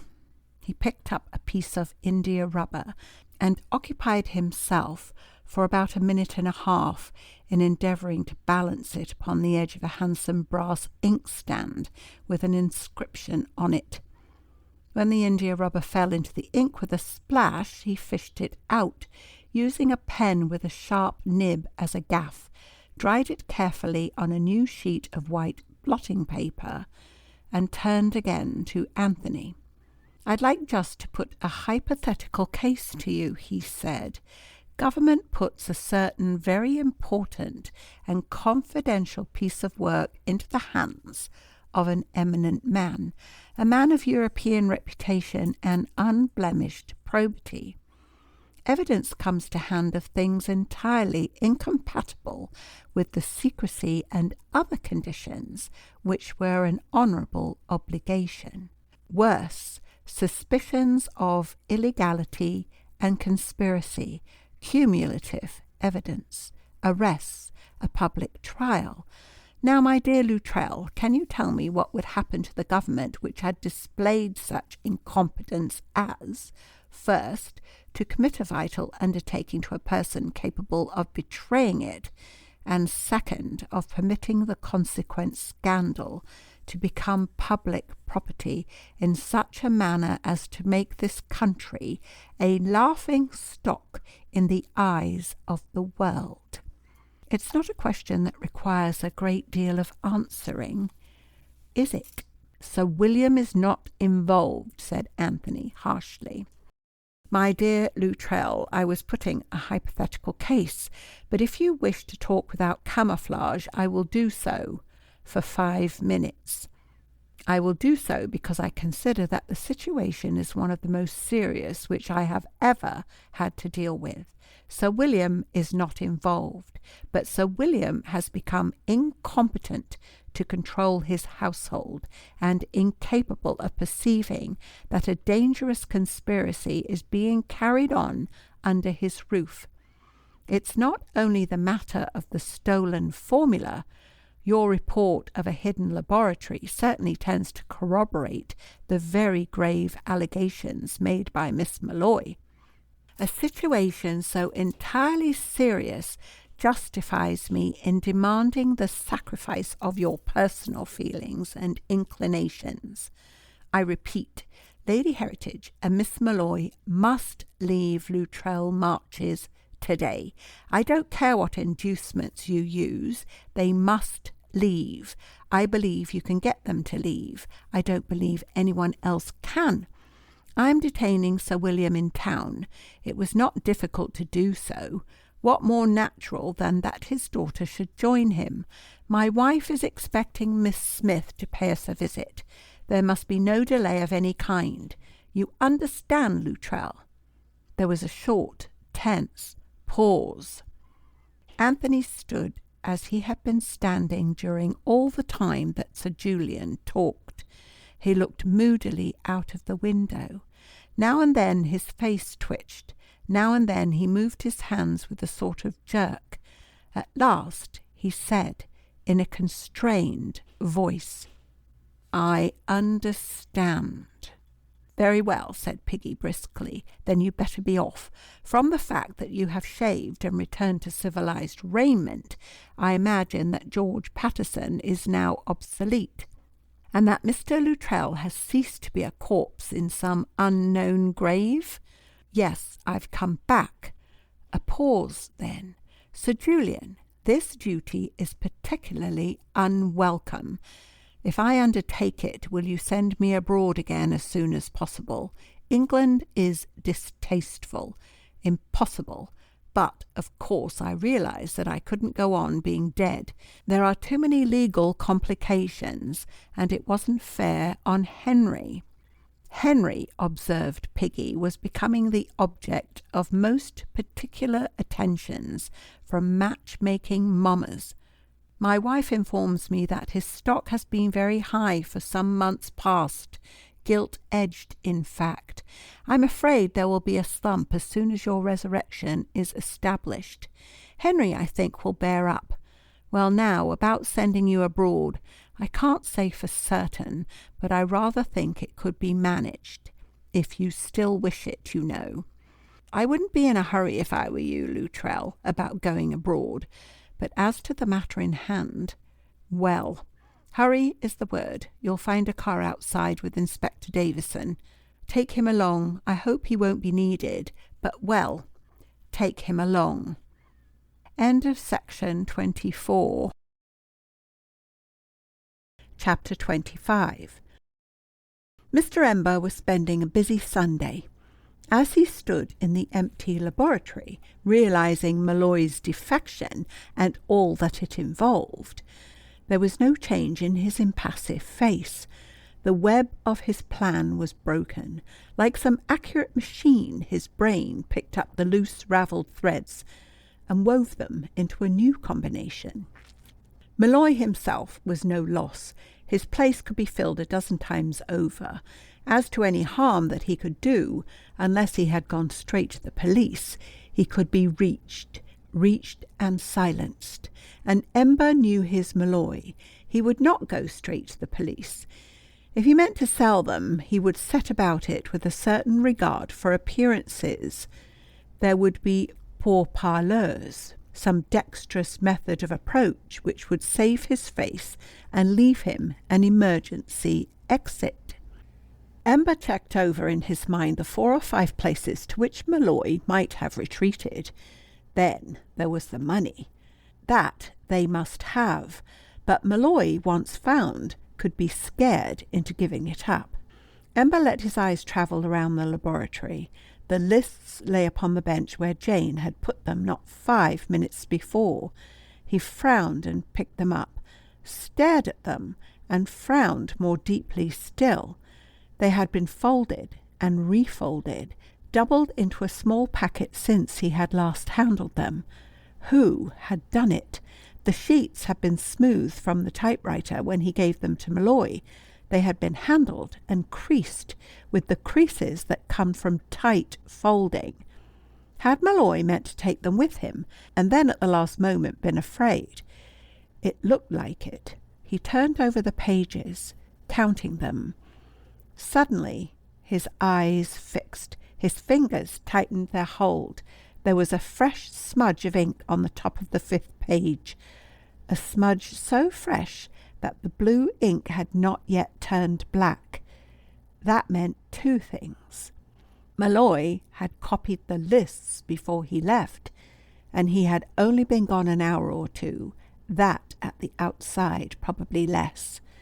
In the moment that passed before Ember laid the papers down, Mr. Malloy received his death sentence as duly and irrevocably as if it had been pronounced by an assizes judge in scarlet and ermine, white wig and black cap.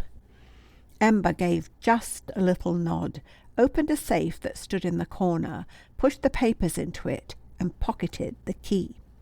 It was a little later that he found the first spot of candle grease. It was halfway up one of the side passages, on the spot where Jane had been standing when he and Malloy entered the laboratory the evening before. He looked at it for a long time, very thoughtfully, before he took his torch and proceeded to a systematic search of the passages. He found no living person, but came upon dropped wax in 3 more places, at the edge of the well, by the headland exit, and halfway down the steps to the beach. He came slowly back along the main passage, and stood for some time with his light focused on the sand which he had spread at the foot of the stair. There was no footmark upon it, but he was prepared to swear that it was not as he had left it. He had scattered the sand loosely, and it was pressed down and too smooth. He thought that it had been smoothed by a hand passing over it. He mounted the first 2 steps. The thread of cotton which he had fastened across the stairway was still there. He bent beneath it, came to the top, and threw his light full upon the back of the panelled door. The second piece of cotton was gone. He flashed the ray upon the floor, once, twice. The third time he found what he was looking for. A fine black thread lying across the threshold. It ran out of sight under the door. Someone had gone out that way since Mr. Ember had come in. Who? Not Malloy. Impossible that it could have been Malloy. Ember passed through the panel, closed it behind him, and walked slowly and meditatively along the corridor to the library, still pursuing his train of thought. Malloy would have blundered through that first piece of cotton without ever feeling it at all, just as Malloy's foot in its heavy boot would have been unaware of the sand. If it was a woman who had passed, now who would have used a candle in the passages? Not Raymond. She had more than one electric torch, which she used constantly for night work. But Renata, the little soft-spoken stupid mouse of a thing, if she had a fancy to go spying, she'd take a candle.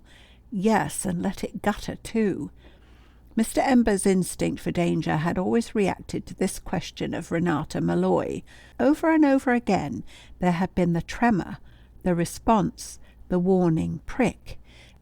An extreme regret that he had not arranged for a convenient accident to overtake Renata possessed Geoffrey Ember. The omission, he decided, should be rectified with as little delay as possible. He locked the library door and went to the telephone. It took him half an hour to get the number that he wanted, but he betrayed no impatience. When at last a man's voice came to him along the wire, he inquired in the Bavarian dialect, "Is that you, number 5? The voice said, "Yes," whereupon Ember gave a password and waited until he had received the countersign. He then began to issue orders using an unhurried voice. Every now and then he shivered a little in the early morning cold and shrugged his coat higher about his ears. "You are promoted. You go up to number 4 and come on to the council. I will notify you of the next meeting. Number 3 is a traitor. He left here last night with copies of lists containing names of all agents. It is believed that it is his design to sell us. He has secreted a large sum of money, the property of the council. Before he is eliminated, he must be made to hand this over. Take down the following addresses. He may be at any one of them. Put 6 and 7 onto finding and dealing with him immediately." He read out the addresses and paused whilst they were repeated. He then continued speaking. "I shall require the motorboat off Withstead Cove at nightfall. Yes, tonight and without fail. A change of base is imperative. Proceed first to," he gave another address, "and communicate also with 10. If Belkovich has arrived, tell him that he is promoted to 3 and bring him with you. The council can then meet as number 1 is here." A very slight gleam of something hard to define broke for a moment the dull impassivity of Ember's voice as he pronounced the last words. Then he added, "Repeat my instructions." He listened attentively whilst the voice reproduced his own words. Then he said, "That is all. We shall meet tonight," and rang off. He had breakfast alone with Jane and ate it with a good appetite.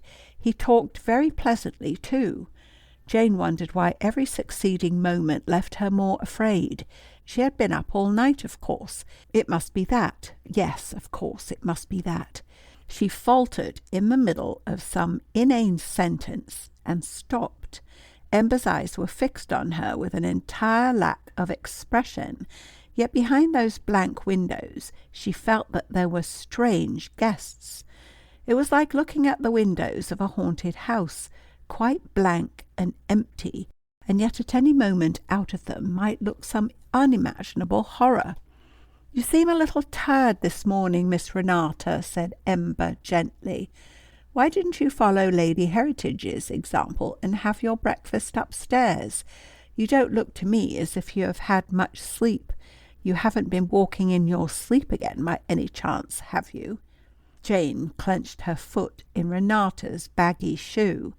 "Oh, I hope I haven't," she said. "I don't always know when I've been doing it. What made you think of it?" "It just crossed my mind," said Ember. "It's a very dangerous habit, Miss Renata." Jane pushed her chair back and rose. "I'm going into the garden," she said. "This room is too hot for anything. It's like—" A little devil suddenly commandeered her tongue. She reached the door, opened it, and flung over her shoulder. "It's like the snake house at the zoo, Mr. Ember." She ran straight out into the garden after that and stayed there. She had the feeling that it was safer to be in the open. She wanted to keep away from walls and doors and passages. She saw no one all the morning and came back to lunch with her nerves steadier. As soon as lunch was over, she went out again. The hour in the house had brought her fears back with reinforcements. She began to count the hours before Henry could arrive. It was only 2:30, and perhaps he would not come till midnight. The thought of the dark hours after sunset was like a black cloud coming nearer and nearer. If she could hide, if she could only get away and hide until Henry came. She felt as if it was quite beyond her to go back into the house and sit for hour after hour, perhaps alone with Geoffrey Ember, his blank eyes watching her, or to endure Raymond Heritage's presence and looking at her, remembering the line in Malloy's letter. Renata followed number 1. It was Raymond she had followed. She had told Malloy that she had followed Raymond. Then Raymond, beyond doubt or cavil, was the number 1 of that horrible council. She could not bear it. She thought of Raymond's voice breaking when she said Anthony, and she could not bear it. If she could only get away and hide until Henry came. She went into the walled garden and walked up and down. Perhaps Anthony Luttrell would come to her as he had come once before. Presently she came to the tool shed, stopped for a moment, hesitating on the threshold, and then went in. There was a way into the passages from here. She was quite sure of it. If she could find the spring, she believed that she would be able to reach the cross passage where she had run into Henry. She did not believe that Ember used it. Why should he, since it would be of no use to his schemes? If she could get into the passage and hide there, she need not go back to the house. She could wait there for Henry and catch him as he passed. She would be able to warn him too, and it came to her with startling suddenness that he stood very much in need of warning. So much had come to light in the 48 hours since he left. It took Jane an hour to find the spring. She might not have found it then but for the chance that made her slip and throw all her weight upon one place just under the wide potting shelf. There was a creak, and one of the boards gave a little. She found a trap door and steps beneath it. There were some old sacks in the shed.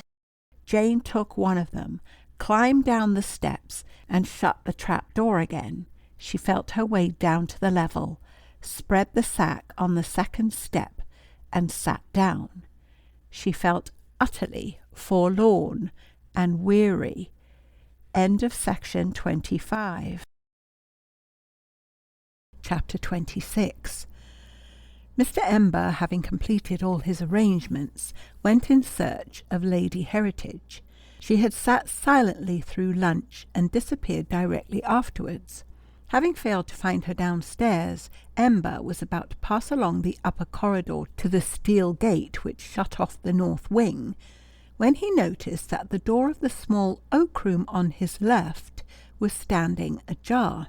He thought he heard a movement within, and after pausing for a moment to listen, He pushed the door wide and looked in. As far as his knowledge went, Lady Heritage had never entered this room during the time that they had been in the house. He accepted the fact and could have stated the reasons for it. It had been the playroom, and the walls were covered with Anthony Luttrell's school groups. The bookshelves held his books, the cabinets his collections. In a very intimate sense, it was his room. Raymond Heritage stood at the far end of it now. She wore a dress of soft white wool, bound with a plaited girdle, from the ends of which heavy tassels swung. She had taken one of the groups from the wall and was looking at it with an intensity which closed her thought to all other impressions. She stood half-turned from the door. Ember looked at her, and looking, experienced some strange sensations. This was Raymond Carr Magnus, a younger, softer, lovelier woman than Raymond Heritage. The curious cold something like transparent glass or very thin ice, which seemed to wall her from her fellows, was gone. It was as if the ice had dissolved, leaving the air misty and tremulous. The little flame which always burned in him took on brightness and intensity, and a second flame sprang up beside it, a flame that burned to a still white heat of anger, because this change, this softening, was for Anthony Luttrell and not for Geoffrey Ember. There was no sign of emotion, however, in face or expression, as he moved slightly and said, "Are you busy? May I speak to you for a few minutes?" It was characteristic of Raymond that she did not appear in the least startled.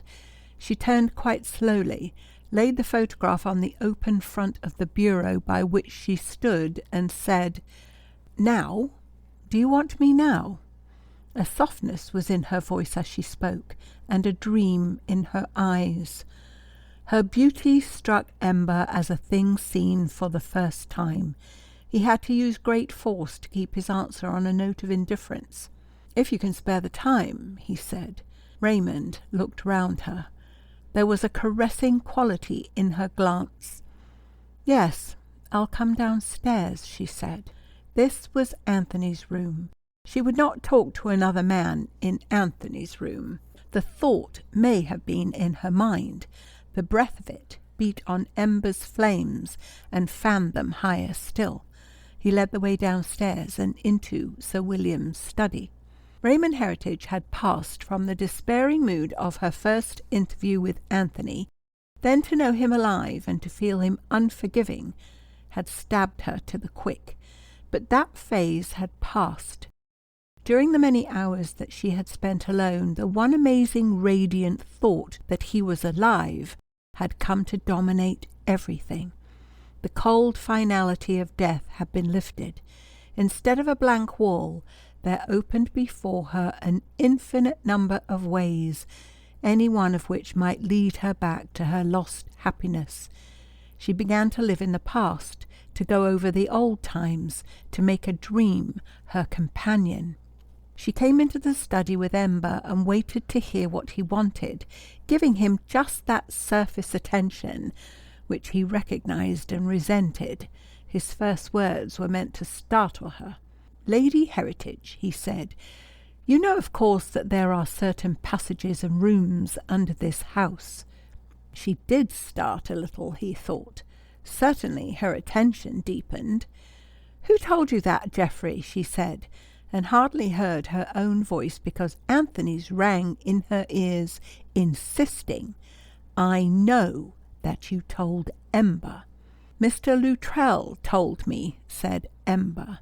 She exclaimed incredulously. At least her thoughts were not wandering now. Ember felt a certain triumph as he realized it. He went on speaking quite quietly. "It was when Sir William and I were down here the year before Mr. Luttrell died. Mr. Luttrell, was taken very ill, and I sat up with him. In the night he was delirious. It was obvious that he had something on his mind. He began to talk about the passages, and to say that the secret must not be lost. He took me for his nephew, Henry March, and nothing would serve him but he must show me the entrance in the hall. He got out of bed, and was so much excited that I thought it best to give way. When he had shown me the spring, he calmed down and went quietly back to bed. In the morning he had forgotten all about it. Raymond listened, frowning. "Why do you tell me this?" she said. "I knew Mr. Luttrell had told Henry." "Henry March knows?" said Ember. "Yes, I think so. Yes, I'm sure he does. Why, Geoffrey?" Ember was too busy with his thoughts to speak for a moment. What an appalling risk they had run! If Henry March knew of the passages, then they had been on the very brink of the abyss all along. He spoke at last, very seriously. "I want you to come down with me into the passages, if you will. There's something I want to show you, something which I think you ought to know." "Something wrong?" "I think you ought to see for yourself. I'd rather not say any more, if you don't mind. I'll show you what I mean. I really think you ought to come and see for yourself. This is a good time, as the servants are safely out of the way, and Miss Molloy seems to have taken herself off." "Very well, I'll come. I must get a cloak, though, or I shall get into such a mess. Those passages simply cover one with slime." Ember stood still with his hand on the half-opened door. "You've been down there?" "Why, yes, once or twice." "Lately?" His voice was rather low. "Yes, quite lately." Ember gripped the door. "And how did you know?" "Oh, I beg your pardon." "Yes, I don't think we need to go into that." She spoke gently, but from a distance. As she spoke, she passed him and went through the hall and up the stairs. The heavy tassels of her girdle knocked softly against each shallow step. Ember went on gripping the door until she came down again, wrapped in a long black cloak. When he dropped his hand, there was a red incised line across the palm. He saw that the cloak was smeared with green. How near to the edge they had been! How horribly near! He opened the door and lighted her down the steps in silence, and in silence walked as far as the laboratory, turning. When he turned to the left and flashed his light ahead of them, Raymond spoke. "I've never been along that passage," she said, "and I've never liked the look of these side tunnels." "This one's quite safe," said Ember, and led the way. Jane heard the murmur of their voices, and for a moment saw the faint glow of the light. Then the glow and the voices died again. It was dark. She was alone. She was cold. She wanted Henry. Oh, how she wanted Henry! At that moment Jane's idea of paradise was to be able to put her head down on Henry's shoulder and cry. It was not perhaps a very exalted idea, but it was very insistent. When Ember switched on the light, swung open the steel gate, and stood aside for her to pass, Lady Heritage uttered a sharp exclamation. "Geoffrey, what's this?" she said. "That is what I wanted you to see," replied Ember. She crossed the threshold, walked a pace or two into the room, and looked around her with eyes from which all dreaminess had vanished. Bewilderment took its place. "Who did this? What does it mean?" she asked. Ember did not answer her until he too was within the chamber. He pushed the steel gate with his hand, and it fell to with a clang. "It is, as you see, a well-equipped laboratory," he said. "Worth coming to see, I think." "Yes, but Geoffrey—" "You are interested. I thought you would be. Won't you sit down?" She looked about her with puzzled eyes. "Do sit," said Ember in his quiet, friendly way. "You will find this chair more comfortable than the benches." He brought it forward as he spoke, a high-backed chair with arms. It struck her then as a curious piece of furniture to find in a laboratory. "Brought here on purpose for you," said Ember. But Raymond did not sit. Instead, she rested her hands lightly on the back of the chair, and looking across it said, "Geoffrey, what does all this mean?" "I'm going to tell you," said Ember seriously. "I have brought you here to tell you Only I wish you would sit down." "No, thank you. Geoffrey, what is this place?" "A laboratory," said Ember, "as you see, a laboratory, and the scene of some extremely interesting experiments." "Carried out by you?" "Carried out by me, and some others." "You have brought other people in here?" "Geoffrey, I think that was inexcusable." "I have not yet attempted to excuse myself." For a moment his eyes met hers. She saw something, a spark, a flash, from the flames within. It was her first hint that there was, or could be, a flame there at all. It startled her in just the same degree that an actual spark touching her flesh would have startled her, not more. He spoke again at once. "Just now I called this place a laboratory. If I were a poet," he laughed easily, "I might have used another word. I might have said, 'This is the crucible out of which has come the new philosopher's stone.'" Raymond lifted her eyebrows. "You've not been touched by that medieval dream," she said. "This is the 20th century, Geoffrey." "Yes," said Ember slowly. "Yes, the 20th century. And I said, a new philosopher's stone. The medieval alchemists dreamed of something that would turn all it touched to gold, that would transmute the baser metals. I have found something which will touch this base civilization, this rotten fabric with which we have surrounded ourselves, and dissolve it, and when it is in solution, there will be gold, and to spare." "What do you mean?" said Lady Heritage. Ember met her frown with a smile. "Was it a week ago that I heard you say, 'If I could smash it all,' and didn't you sing, 'Our love, could you and I with fate conspire to grasp this sorry scheme of things entire? Would we not shatter it to bits and then remould it nearer to the heart's desire?' You sang that as if you meant it, Raymond. You sang it with all your heart in your beautiful voice. Well, fate has conspired for you and given this sorry scheme of things into your hands to shatter and remould." Raymond had been leaning a little forward over the back of the chair, touching it lightly. She straightened herself when Ember used her name, and looked at him with a sort of grave displeasure. He laughed a little. "Do you begin to understand?" he said. "I don't think, Geoffrey, that I want to understand," said Lady Heritage. "How like a woman," said Mr. Ember. "Here is what you cried out for.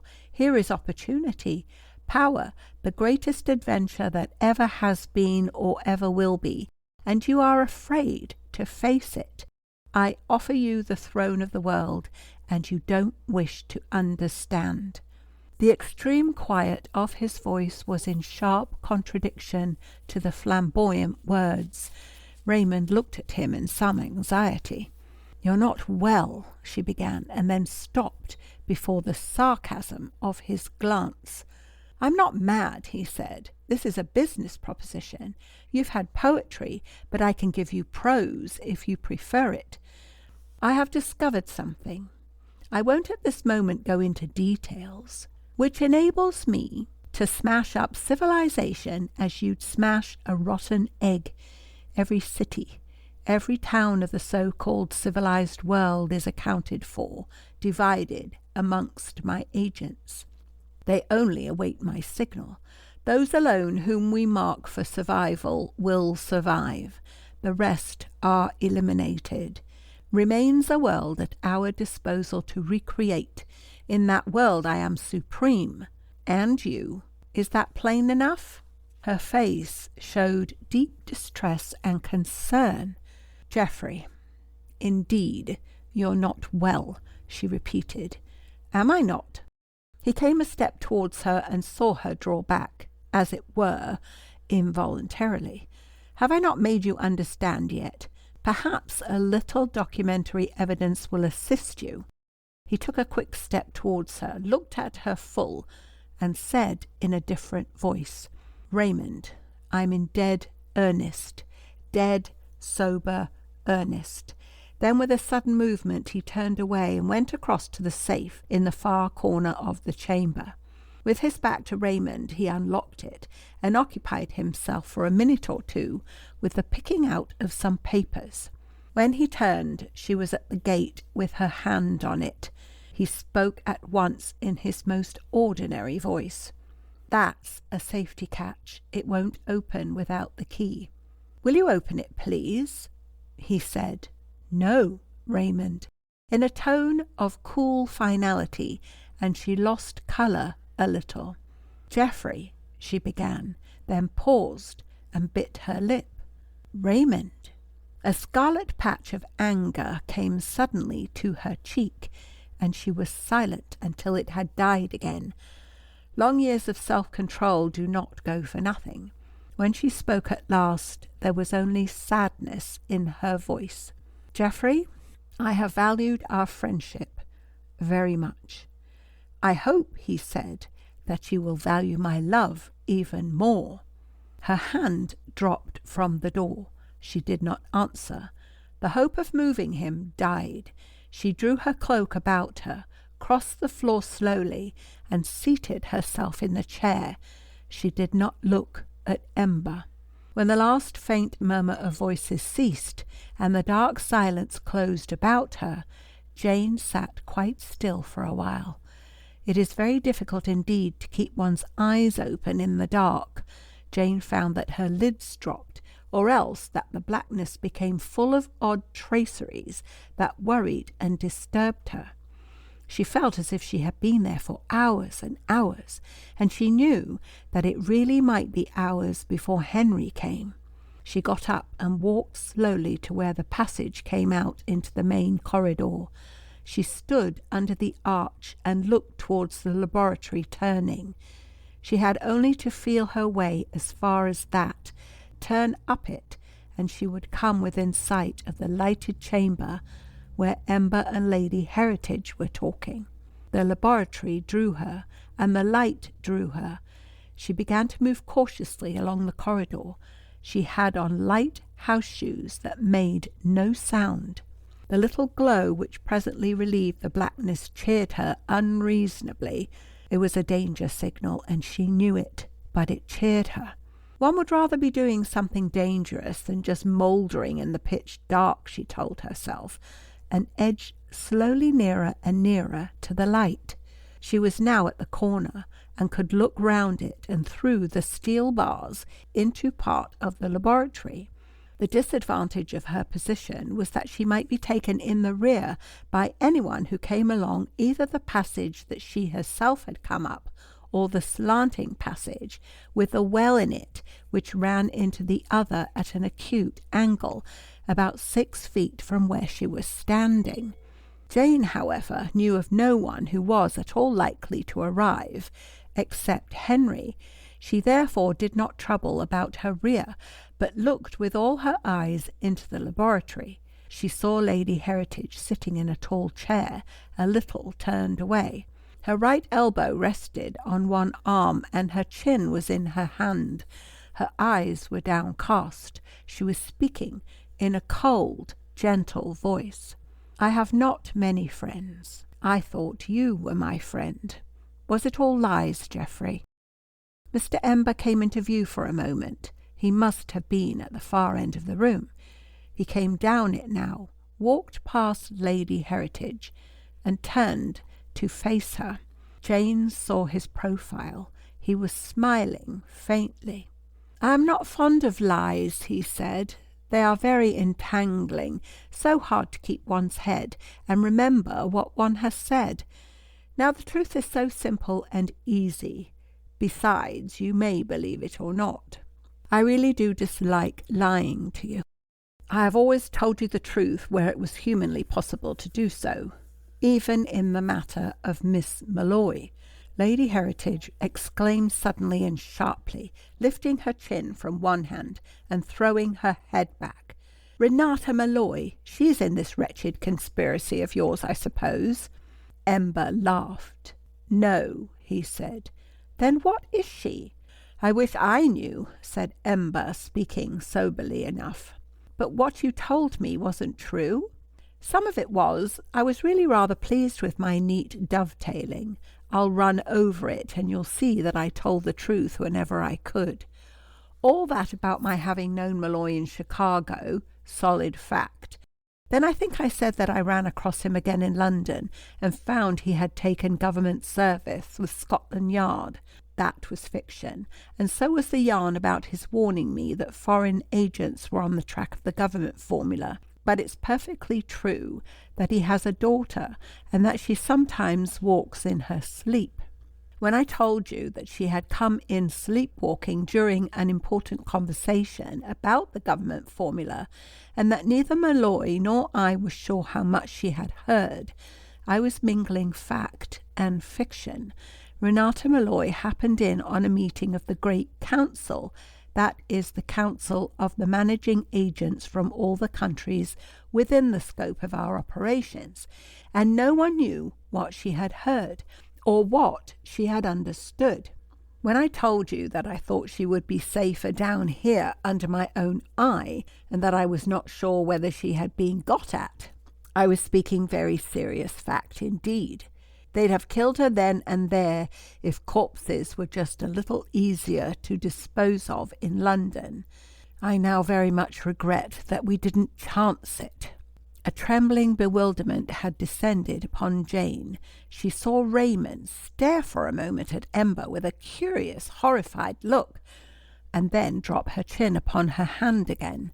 Ember came a step nearer. "Having disposed of that," he said, "I should be glad if you would just look at these papers. Documentary evidence, as I said just now, is convincing. This is a short summary of our plans which has been issued to all managing agents. This is a list of those agents. They form the Great Council. These 4 names," he paused. "I should have told you that there was an inner council. It is the inner council which really runs everything. There are 4 members.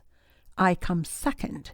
Malloy was third, and Belkovich, who will be here presently, is number 4. Jane's heart beat faster and faster. She heard that Belkovich would be there presently, but she could not tear herself away. She saw Raymond Heritage put out her left hand for the papers and glance at them indifferently, saw her brow contract as she read, saw her drop the first 2 papers upon her lap and lift the third. There was a dead silence while she read it. It was the list which gave the names of the inner council. She let it drop from her hand, and an extraordinary rush of colour transformed her. "What is my name doing there?" she said. Her voice was not loud, but it rang. Ember turned upon her a face from which all blankness and coldness had vanished. "Your name," he said. "Why, the whole thing has been built up round your name, the head of the council, the inspiration of the movement, the driving force. You, Raymond, you are as indissolubly knit with the plan as if you had conceived it. The whole council, the Great Council, knows you as number 1 of the 4 who are the inner council. The work has been done here under your auspices." His note of excitement vanished suddenly. His voice dropped to an ordinary note. "I told you it was a business proposition. I assure you that it has been most adequately worked out. In the painful and improbable event of criminal proceedings, you would be cast for the chief role. A wealth of corroborative detail has been provided. In business, as you know, one has to think of everything. I'm showing you the penalty of failure, but we shan't fail. I'm showing what success will mean. Think of it. The absolute power to say, this shall be done. The absolute power to impose your will. The absolute power to blot out of existence whatever crosses it." A gleam came into his eyes like nothing that Jane had ever seen before. "Raymond, I'm not a visionary or a madman. The thing is within my grasp. I'm offering it to you. It's yours for the taking." Raymond did not speak. She only lifted her eyes and looked at him. It was a long look. Whilst it lasted, Jane held her breath.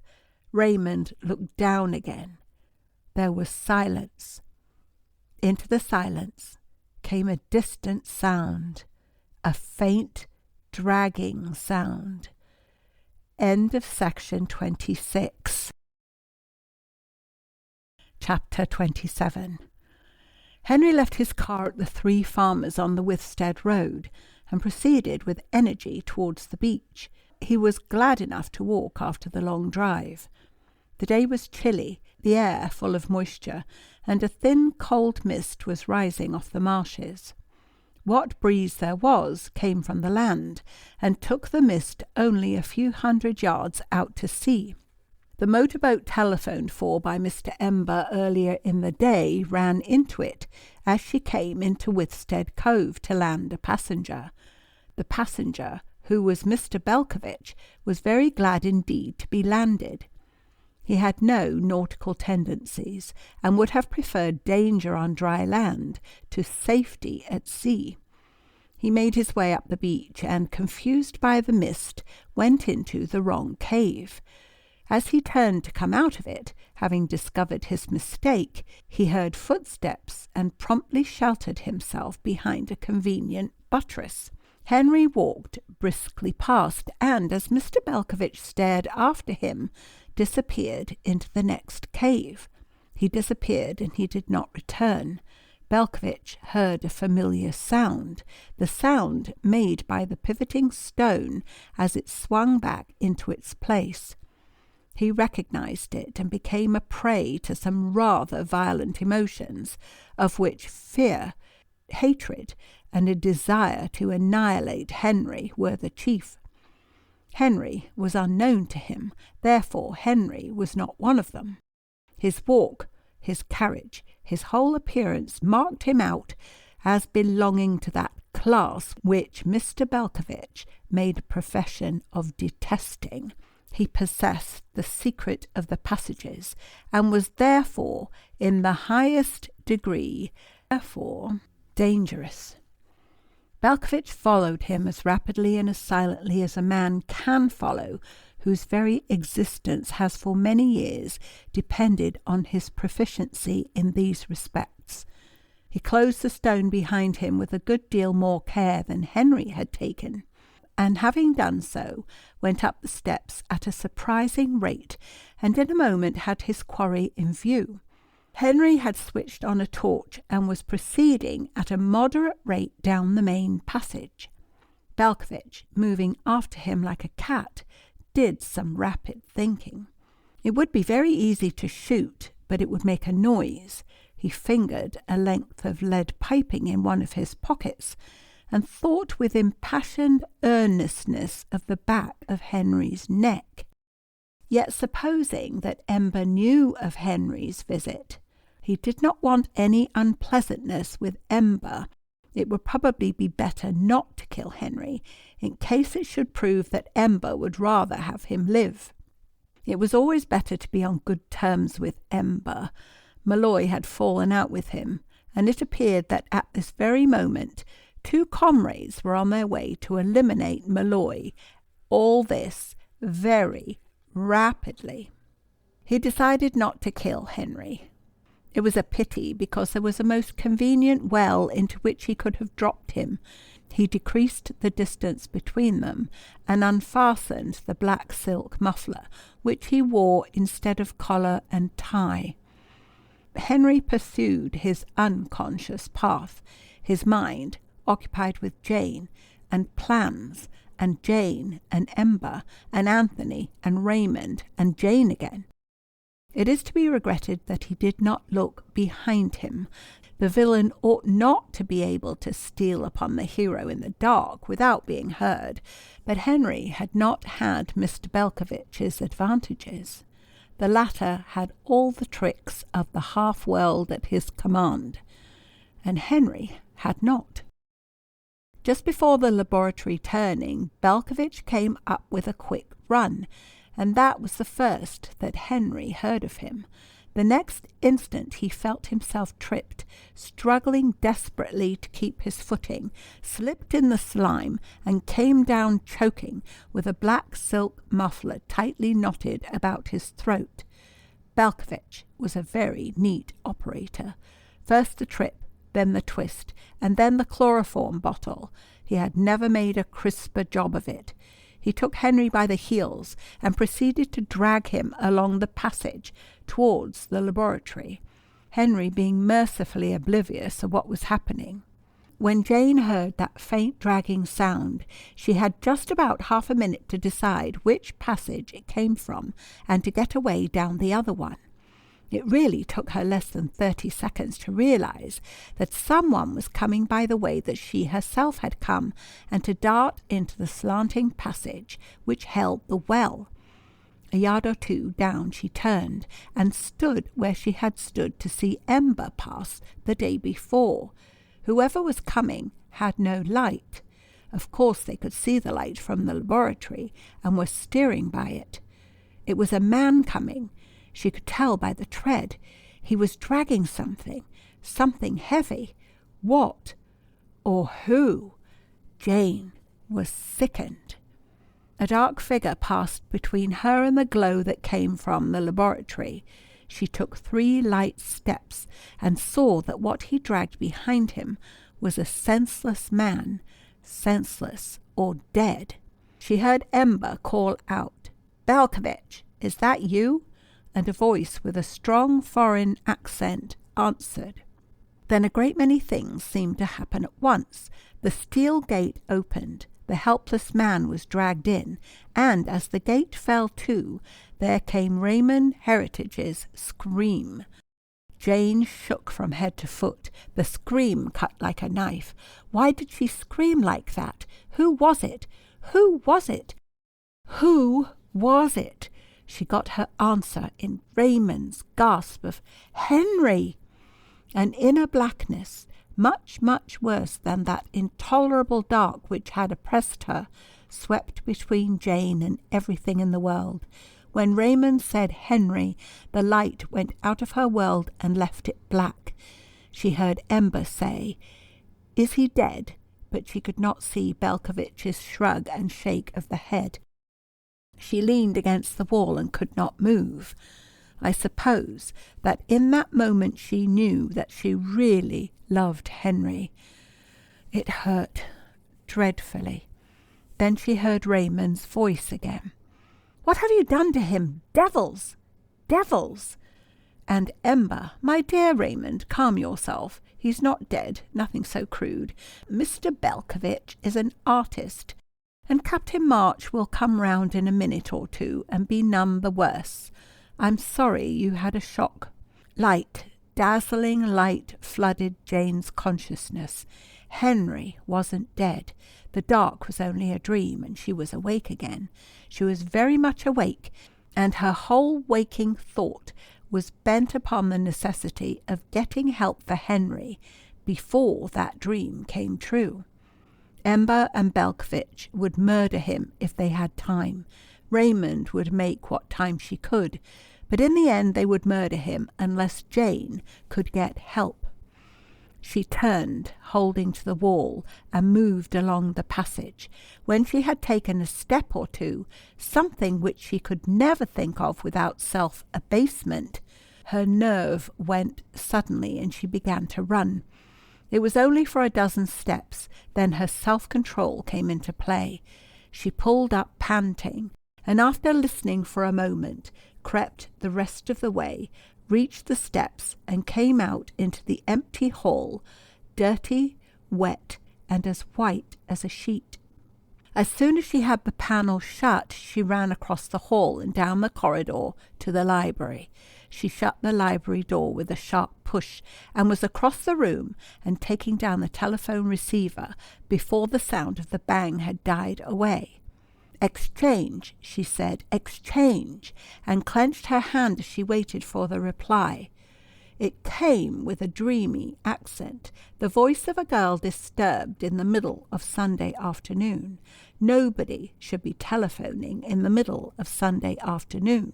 "Can you look up a London number for me? Sir Julian Le Mesurier," she spelt it. "Please be very quick. Please, it's important." "Righto," said the dreamy voice incongruously. Silence fell. Jane held onto the telephone and tried to control her breathing, which came in gasps. The room seemed full of mist. She shut her eyes. When Jane started to run down the laboratory passage, Geoffrey Ember was superintending the removal of the black silk muffler from Henry's neck. When they rolled Henry over onto his face, he groaned, and when they tied his hands behind his back with the muffler, he tried to kick, whereupon Ember produced a piece of rope, and they tied his ankles too. The sound of Jane's running feet had come very faintly upon Ember's ear. Henry was groaning and kicking, and Belkovich was cursing in a steady undertone. It was not until he rose to get the piece of rope that his mind took hold of that faint sound and began to analyze it. There had been a sound in the passage outside, someone moving, someone running. Yes, that was it, someone running, light foot and very fast. Ember finished tying Henry up and got to his feet. "There was someone in the passage just now," he said. "I must go and see. There was something. I heard something. It was like someone running." He spoke as if to himself, and then turned to Raymond. "You will stay where you are in that chair. Otherwise," he swung round to Belkovich, "if she moves, shoot Captain March at once," he said, and was gone, leaving the gate ajar behind him. In the library, Jane waited for her call. It came with startling loudness, a bell that seemed to ring inside her head, and then the dreamy voice drawling, "Here y'are." In Piggy's studio, Isabelle Le Mesurier said, "Hello." "Is that Lady Le Mesurier?" said Jane. "Yes, speaking. Please tell your husband." And Isabel's charming, friendly voice, "He's here. Won't you speak to him yourself?" Jane's hearing, always acute, was strung to an extraordinary pitch. She could hear the girl at the exchange speaking to someone. She could hear Isabel saying, "Piggy, you're wanted." And behind these sounds, on the extreme edge of what was perceptible, she heard the click of the panel and Ember's footsteps as he crossed the polished floor. She knew that they were Ember's footsteps, and she heard them coming nearer. Sir Julian was speaking. "Who is it?" Jane heard her own voice, and it sounded small and far away. "Jane Smith speaking from Luttrell Marches. They've got Henry in the passages. He's hurt. They've got a motorboat in Withstead Cove. Help as quickly as you can. Someone's coming." Ember was halfway down the corridor. Piggy was speaking. "Anthony Luttrell's on his way. Should be with you any minute." Ember turned the handle. Jane called out, "Oh, can't you get me that number, oh? Can't you get it quickly?" And as the door opened sharply, she dropped the receiver and turned. Ember came in, a new Ember. There was something terrifying in his look, and he said harshly, "What are you doing?" "Trying to telephone," said Jane. "They take such ages." Mr. Ember's look was terrifying, but Jane was not terrified. As she dropped the receiver, something happened to her which she did not understand. Within the last half-hour she had felt an extremity of fear and sudden anguish, violent relief, and again intensest fear and suspense. From this moment none of these things came near her. She moved among them, but they did not touch her at all. The thing was like a play in which she had her part duly written and rehearsed. There was no sense of responsibility, only a stage upon which she must play her part, and she knew her part very well. She did not have to think, or plan, or contrive. She knew what to do, and how and when to do it. From the moment that she dropped the receiver at the telephone, she never faltered for an instant. Ember looked at her with eyes which saw every telltale stain upon her dress and hands. The something in his gaze, which should have been frightening, became intensified. "Lady Heritage wants you in the study," he said. Jane knew very well that he said the study because the study was next to the door in the panelling. If she refused to go, he would stun her or shoot her here. She did not refuse and walked down the corridor by his side in silence. They crossed the hall, and Ember kept between her and the stairs. Jane walked meekly beside him with downcast eyes until he passed ahead of her to open the study door. In that moment she turned on her heel, sprang for the stairs, and raced up them, running as she had never run in her life. Ember would not risk shooting her in the hall, she felt sure of that, but he was after her like a flash, and she had very little start. She reached for the newel at the top and jumped the last 3 steps, with Ember about 2 yards behind, then down the corridor with a rush and into her room, and the door banged and locked as he reached it. Jane wasted no time. She thought that Ember would hesitate to break down the door until he had at least tried promises and threats, but she was taking no chances. She heard him speaking as she opened the cupboard door and locked herself inside it. His voice was only a murmur as she heaved up the trap-door in the floor and climbed carefully down the ladder upon which Henry had stood that night, which seemed like weeks and weeks ago. The catch in the wall at the bottom was a simple handle like the one behind the panelling. She emerged into the garden room, opened the window, dropped out of it, and ran quickly and lightly along the terrace, keeping close to the wall of the house. Ember talked through the door for 5 minutes. His remarks ranged from persuasive promises to threats, which lost nothing from being delivered in a chilly whisper. At the end of the 5 minutes he put his shoulder against the lock and broke it. He found an empty room and a locked cupboard. When he had broken the cupboard door and discovered nothing more exciting than Renata's schoolgirl wardrobe, he went to the open window and stared incredulously at the drop to the terrace. Jane had turned the corner of the house and was out of sight. Ember came downstairs with the knowledge that he must complete his business quickly if he meant to bring it to any conclusion other than disaster. He went straight to the library and rang up the Widstead Exchange. "The young lady who was telephoning just now, did she get the number she wanted?"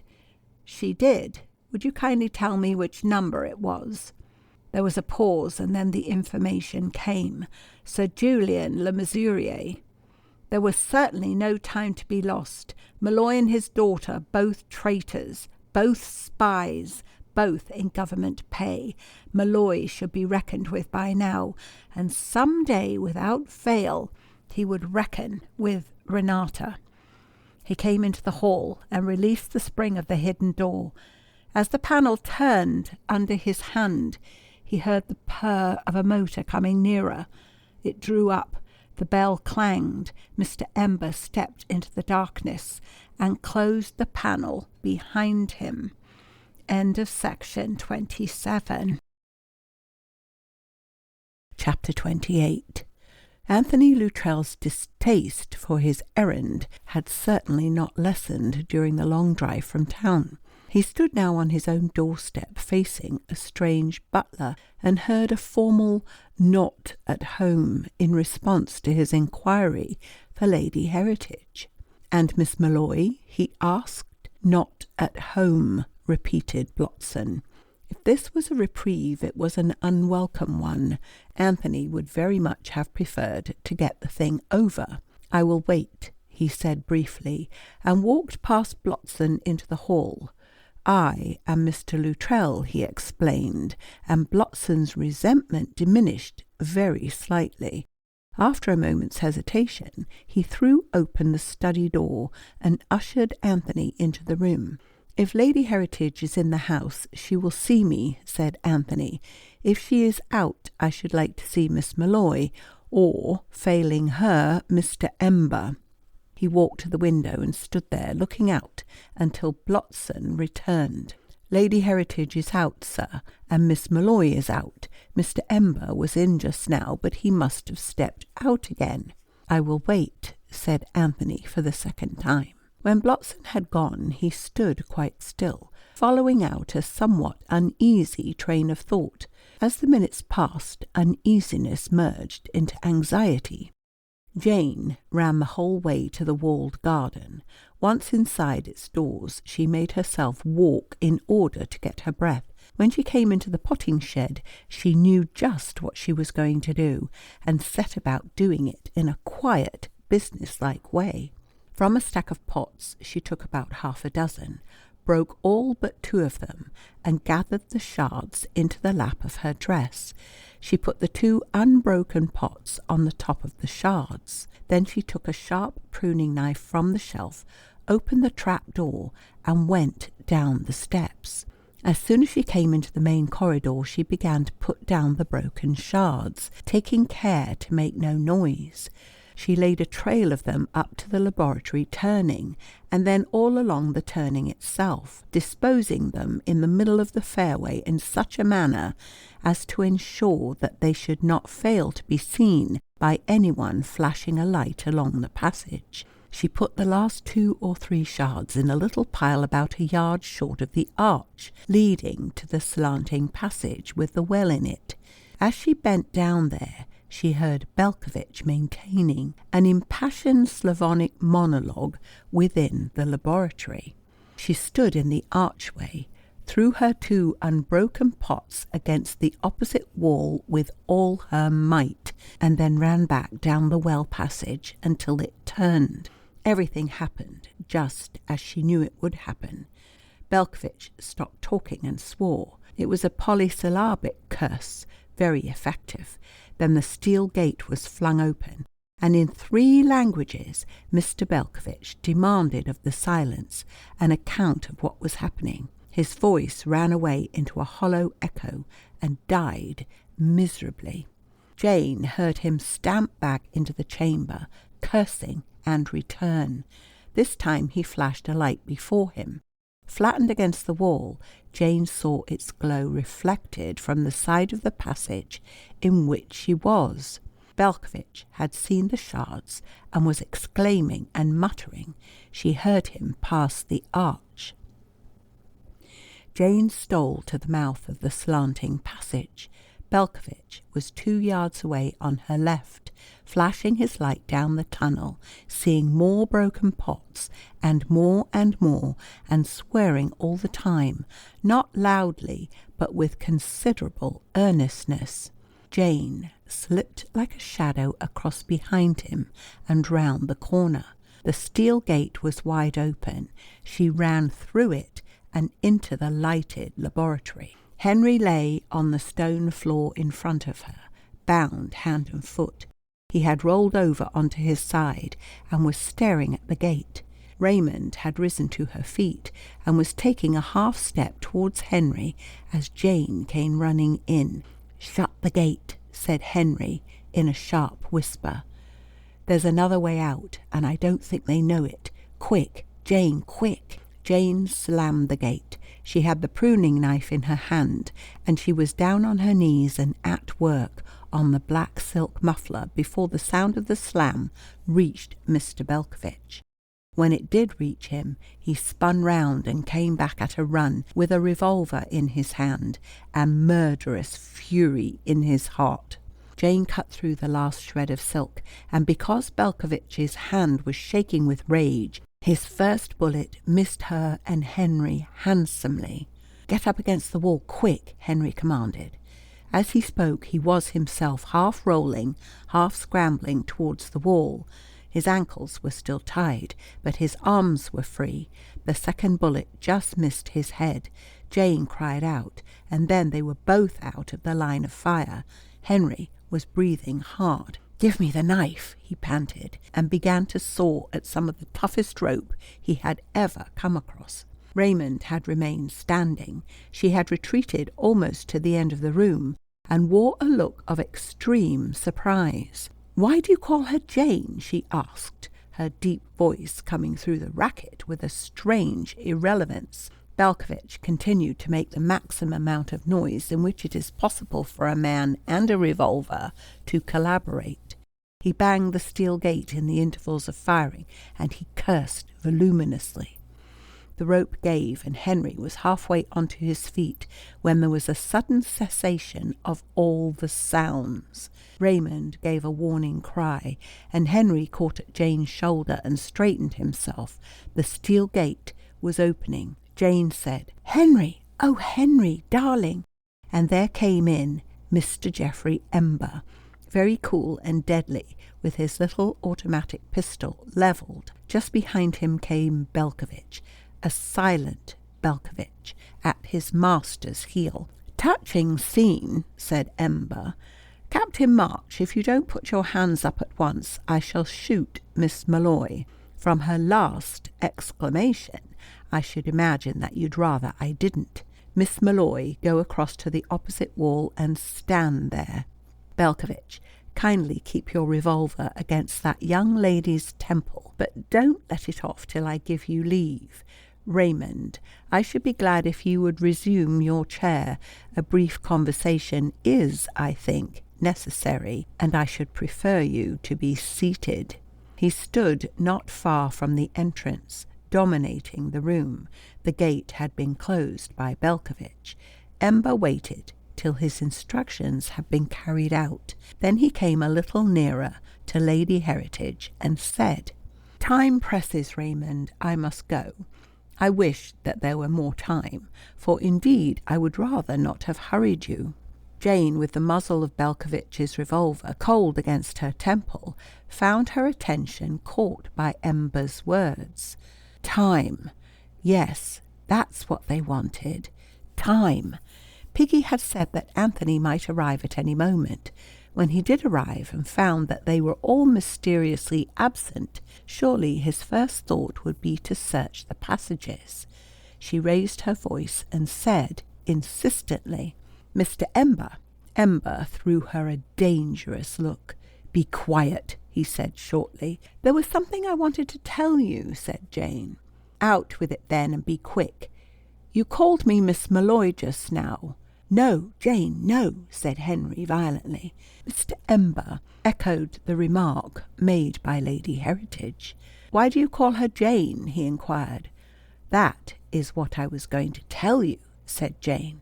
"You called me Miss Malloy, and I just thought I would like you to know that I'm not Renata Malloy. It would make an untidy sort of finish if you went away thinking that I was, and I hate things untidy." "You're a little devil," said Ember, "a little devil." Jane stuck her chin in the air. "Well, I'm not Renata Malloy anyhow," she said. "No one would ever have called her a devil. She was a white rabbit, a nice, quiet, tame white rabbit."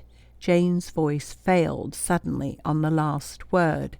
Yet Mr. Ember had not looked at her again. His eyes went past her to Belkovich, and it was to Belkovich that he spoke. "No, not yet," he said, "but if she speaks again, you can shoot." A long, slow shudder swept Jane. She leaned against the wall and was silent, and she shut her eyes because she could not bear to see Henry's face. Ember turned back to Raymond. "I'm sorry to hurry you." His voice was low and confidential. "What I have to offer, you know, it is yours for the taking. Please don't make any mistake. I have to change my base. It is true, I have even to change it with some haste, but neither that nor anything else can now affect my purpose and its achievement.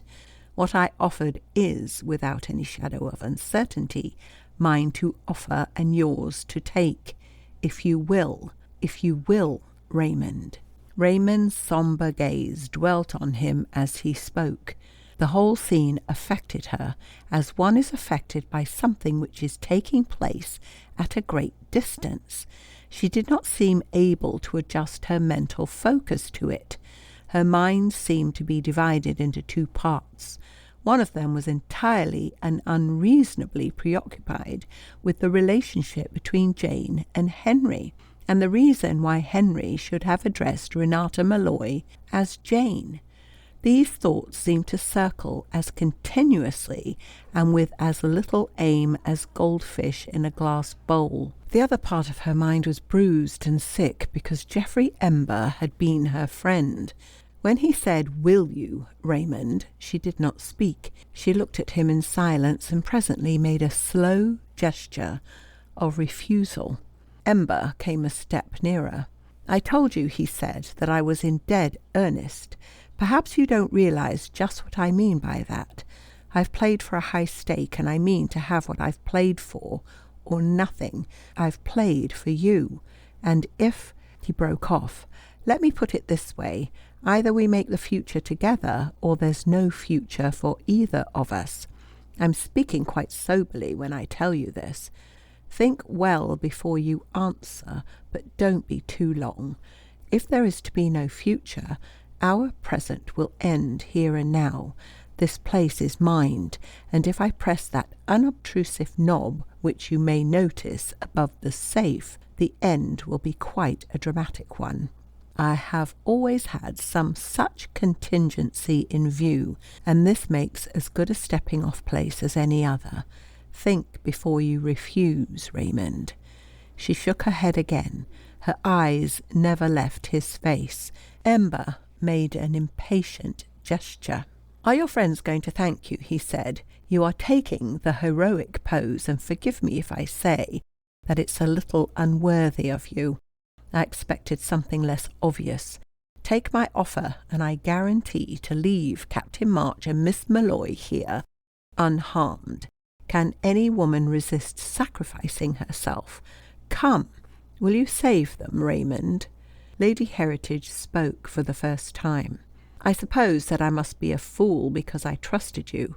I did trust you, Geoffrey, but I don't know what you have ever seen in me to make you suppose that I am such a fool as to trust you again now." Her words and her voice caused a change in Ember, a change as difficult to define as to describe. It is best realized by its effect upon those present. Some impression of shock was received in varying degree by them all. Henry March had perhaps the most vivid sense of it. In Belkovich it bred panic. Whilst Ember was speaking, the hand that held the revolver to Jane's temple had become more and more unsteady. The muzzle knocked cold against her cheekbone and jabbed against her ear. Jane wondered when the thing would go off. So it is to be imagined, did Henry, for he was grey about the mouth and his forehead was wet. Ember did not speak for a moment. Then he said, "Touché," in a queer, bitter voice. Belkovich began to mutter in an undertone, but gradually became louder. His hand shook more and more. "Sure, Raymond?" said Geoffrey Ember. Quite sure?" He came up quite close and laid his right hand lightly on her shoulder. It was the first time that he had touched her. She said just the one word, "Yes." For a moment his hand closed hard upon her. Then he sprang back with a laugh. "All right, then we go up together." And as he spoke he made for the corner where a little vulcanite knob showed above the steel safe. With a sort of howl, Belkovich whirled to meet him. They crashed together and grappled, Ember silent, Belkovich torrential in imprecation, and fighting as a man frenzied with terror does fight. His revolver dropped from his hand, and Ember stumbled over it. Like a flash, Henry had Raymond by the arm, whilst his eyes commanded Jane, and he pointed to the passage that led out of the laboratory on the extreme right. It was the one that Jane had explored first, and as she ran into it she remembered that it ended in a small chamber full of packing cases. In a panting whisper she said, "It's full of boxes." "Then we must shift them," said Henry, and groping in the almost dark, he began to pull the cases away from the right-hand wall. "A light, he can't find the spring without a light." Raymond heard her own voice saying this, and then she ran back down the passage and into the laboratory. Belkovich had put his torch down on the bench from which Jane had taken the lists. Its exact position was, as it were, photographed on Raymond's consciousness. She reached, snatched it, and was back again in the least possible space of time.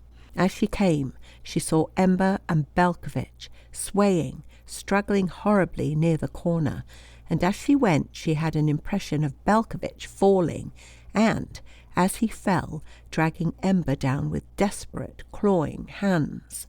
Then she was trying to steady her hand and throw the light upon the wall space which Henry had cleared, but the beam wavered and shook and wavered, and Jane took the torch out of her hand, setting it on one of the packing cases. "It should be here, it should be just here," Henry spoke in a muttering whisper. Then, with sharp irritation, "Nearer with that light, Jane." Jane held it closely to the wall. Henry's hands slid up and down, feeling, pressing. Once they heard Belkovich shout, and all the time the sound of the struggle filled their straining ears. Someone fired a shot, and Henry found the spring. A slab of stone swung outwards, pivoting as the other doors had done. Henry pushed Jane through the opening, flung his arm round Raymond, dragged her through, and slammed the stone into place. They were in the narrow alleyway between the row of veronica bushes and the terrace wall, on the spot where Mr. George Patterson had stood listening to Raymond's voice. The air, the daylight, the mist seemed wonderful beyond words. Jane never again beheld a mist without remembering that joyful lift of the heart which came to her when the stone shut and she drew her first long, free breath. Henry gave her no time to savour the joys of freedom. "Run! Run like blazes!" he shouted. Jane ran. Once she started, she felt as if nothing would ever stop her. She heard Henry just behind her. She heard him urging Raymond on, and they came out of the alleyway round the end of the terrace, round the side of the house. Then it came. The ground shook. There was a muffled thud and a long, heavy rumble that died slowly. Then, with a terrific crash, 2 of the stone urns along the terrace wall fell and broke. As the noise ebbed, there came the tinkling sound of splintered glass falling upon stone. Jane stopped running as if she had been shot and reeled up against Henry, who put his arms round her and held her tight. Up to that very moment, the feeling of unreality, of playing a part in a play for which she had had no responsibility, whilst her real self looked on remotely, this feeling had dominated her. Now it was as if the curtain fell and she, Jane, was left groping amongst events that terrified her. She trembled very much and clung to Henry, who was at that moment the one really safe and solid thing within reach. Raymond did not pause or turn her head, but walked straight on towards the house. End of section 28. Chapter 29. The last rumble of the explosion had hardly died away before Anthony Luttrell had flung open the study door and was making his way at a run towards the yellow drawing-room. At the glass door which led onto the terrace he halted, opened it wide, and stood on the step looking out. Some glass was still falling from the broken windows on this side of the house. All the terrace on the right of where he stood was like a drawing in which the perspective has gone wrong. There was a great bulge in one place, and some of the paving stones were tilted aslant, whilst others had fallen in, leaving a gaping hole over which a cloud of dust was settling. Anthony turned his back upon all this and came back with great strides into the hall. Without so much as a look behind him to see whether he was observed, he loosened the spring, pushed open the door in the panelling, and there halted, suddenly remembering the need of a light. He went back for a torch, and then passed down the steps without waiting to close the door. That something appalling had happened was obvious, with the self-control without which it is impossible to meet an emergency. Anthony kept his thought focused upon what he was doing. At the bottom of the steps, the way was still clear. He saw Jane's broken pots and wondered what on earth they were doing there. Then he turned into the laboratory passage, flashing the light ahead of him. Halfway along the passage, the roof had fallen in. Anthony turned, came back into the main corridor, ran along it until he came to the place where the well passage joined it. Here he turned off, made his way cautiously past the well, and again found a mass of stone and rubble blocking his path. A cold horror came over him, and all those thoughts to which he had barred his mind came insistently nearer. Pressing past those barriers and taking his consciousness by storm, he came back into the hall and shut the door in the panelling. The hall was quite empty, but the voice of Blotson could be heard at no great distance. It was raised in exhortation and rebuke. Obviously, he rallied a staff which inclined to hysteria, for one could hear a woman's sobs and a subdued chorus of perturbation and nervous inquiry. Anthony went to the front door and flung it open. His car stood at a little distance, the inspector and the chauffeur in close conversation. Anthony did not see them. He only saw Raymond Heritage, who was coming slowly up the steps. She was bareheaded, and her face was very pale. She wore a white dress with a black cloak over it. She stumbled twice as she climbed the steps, and, if Anthony was only conscious of seeing her, she did not appear to be conscious of seeing anyone at all. It was only when the hand which she put out in front of her actually touched Anthony that she lifted her eyes and looked at him. Then she said, in an odd, piteous sort of voice, "Tony, what is it? What has happened? Raymond, are you all right?" "I must speak to you, I must," she said, catching at his arm and drawing him towards the study. They went in, and when the door was shut, she turned to him with the tears running down her face. "Tony, you heard. I think he's dead. That place downstairs was mined, and he tried to kill us all. Only we got away. Henry, the girl, and I. But Geoffrey's dead. Yes, I think he must be dead. And I know now what you thought. I didn't know what you meant before, but I know now. You were wrong. Tony. Oh, Tony, won't you believe me? I didn't tell him about the passages, and I didn't know anything until today. They can tell you I was speaking the truth, Henry and Miss Malloy. But oh, Tony, can't you believe me? Just me?"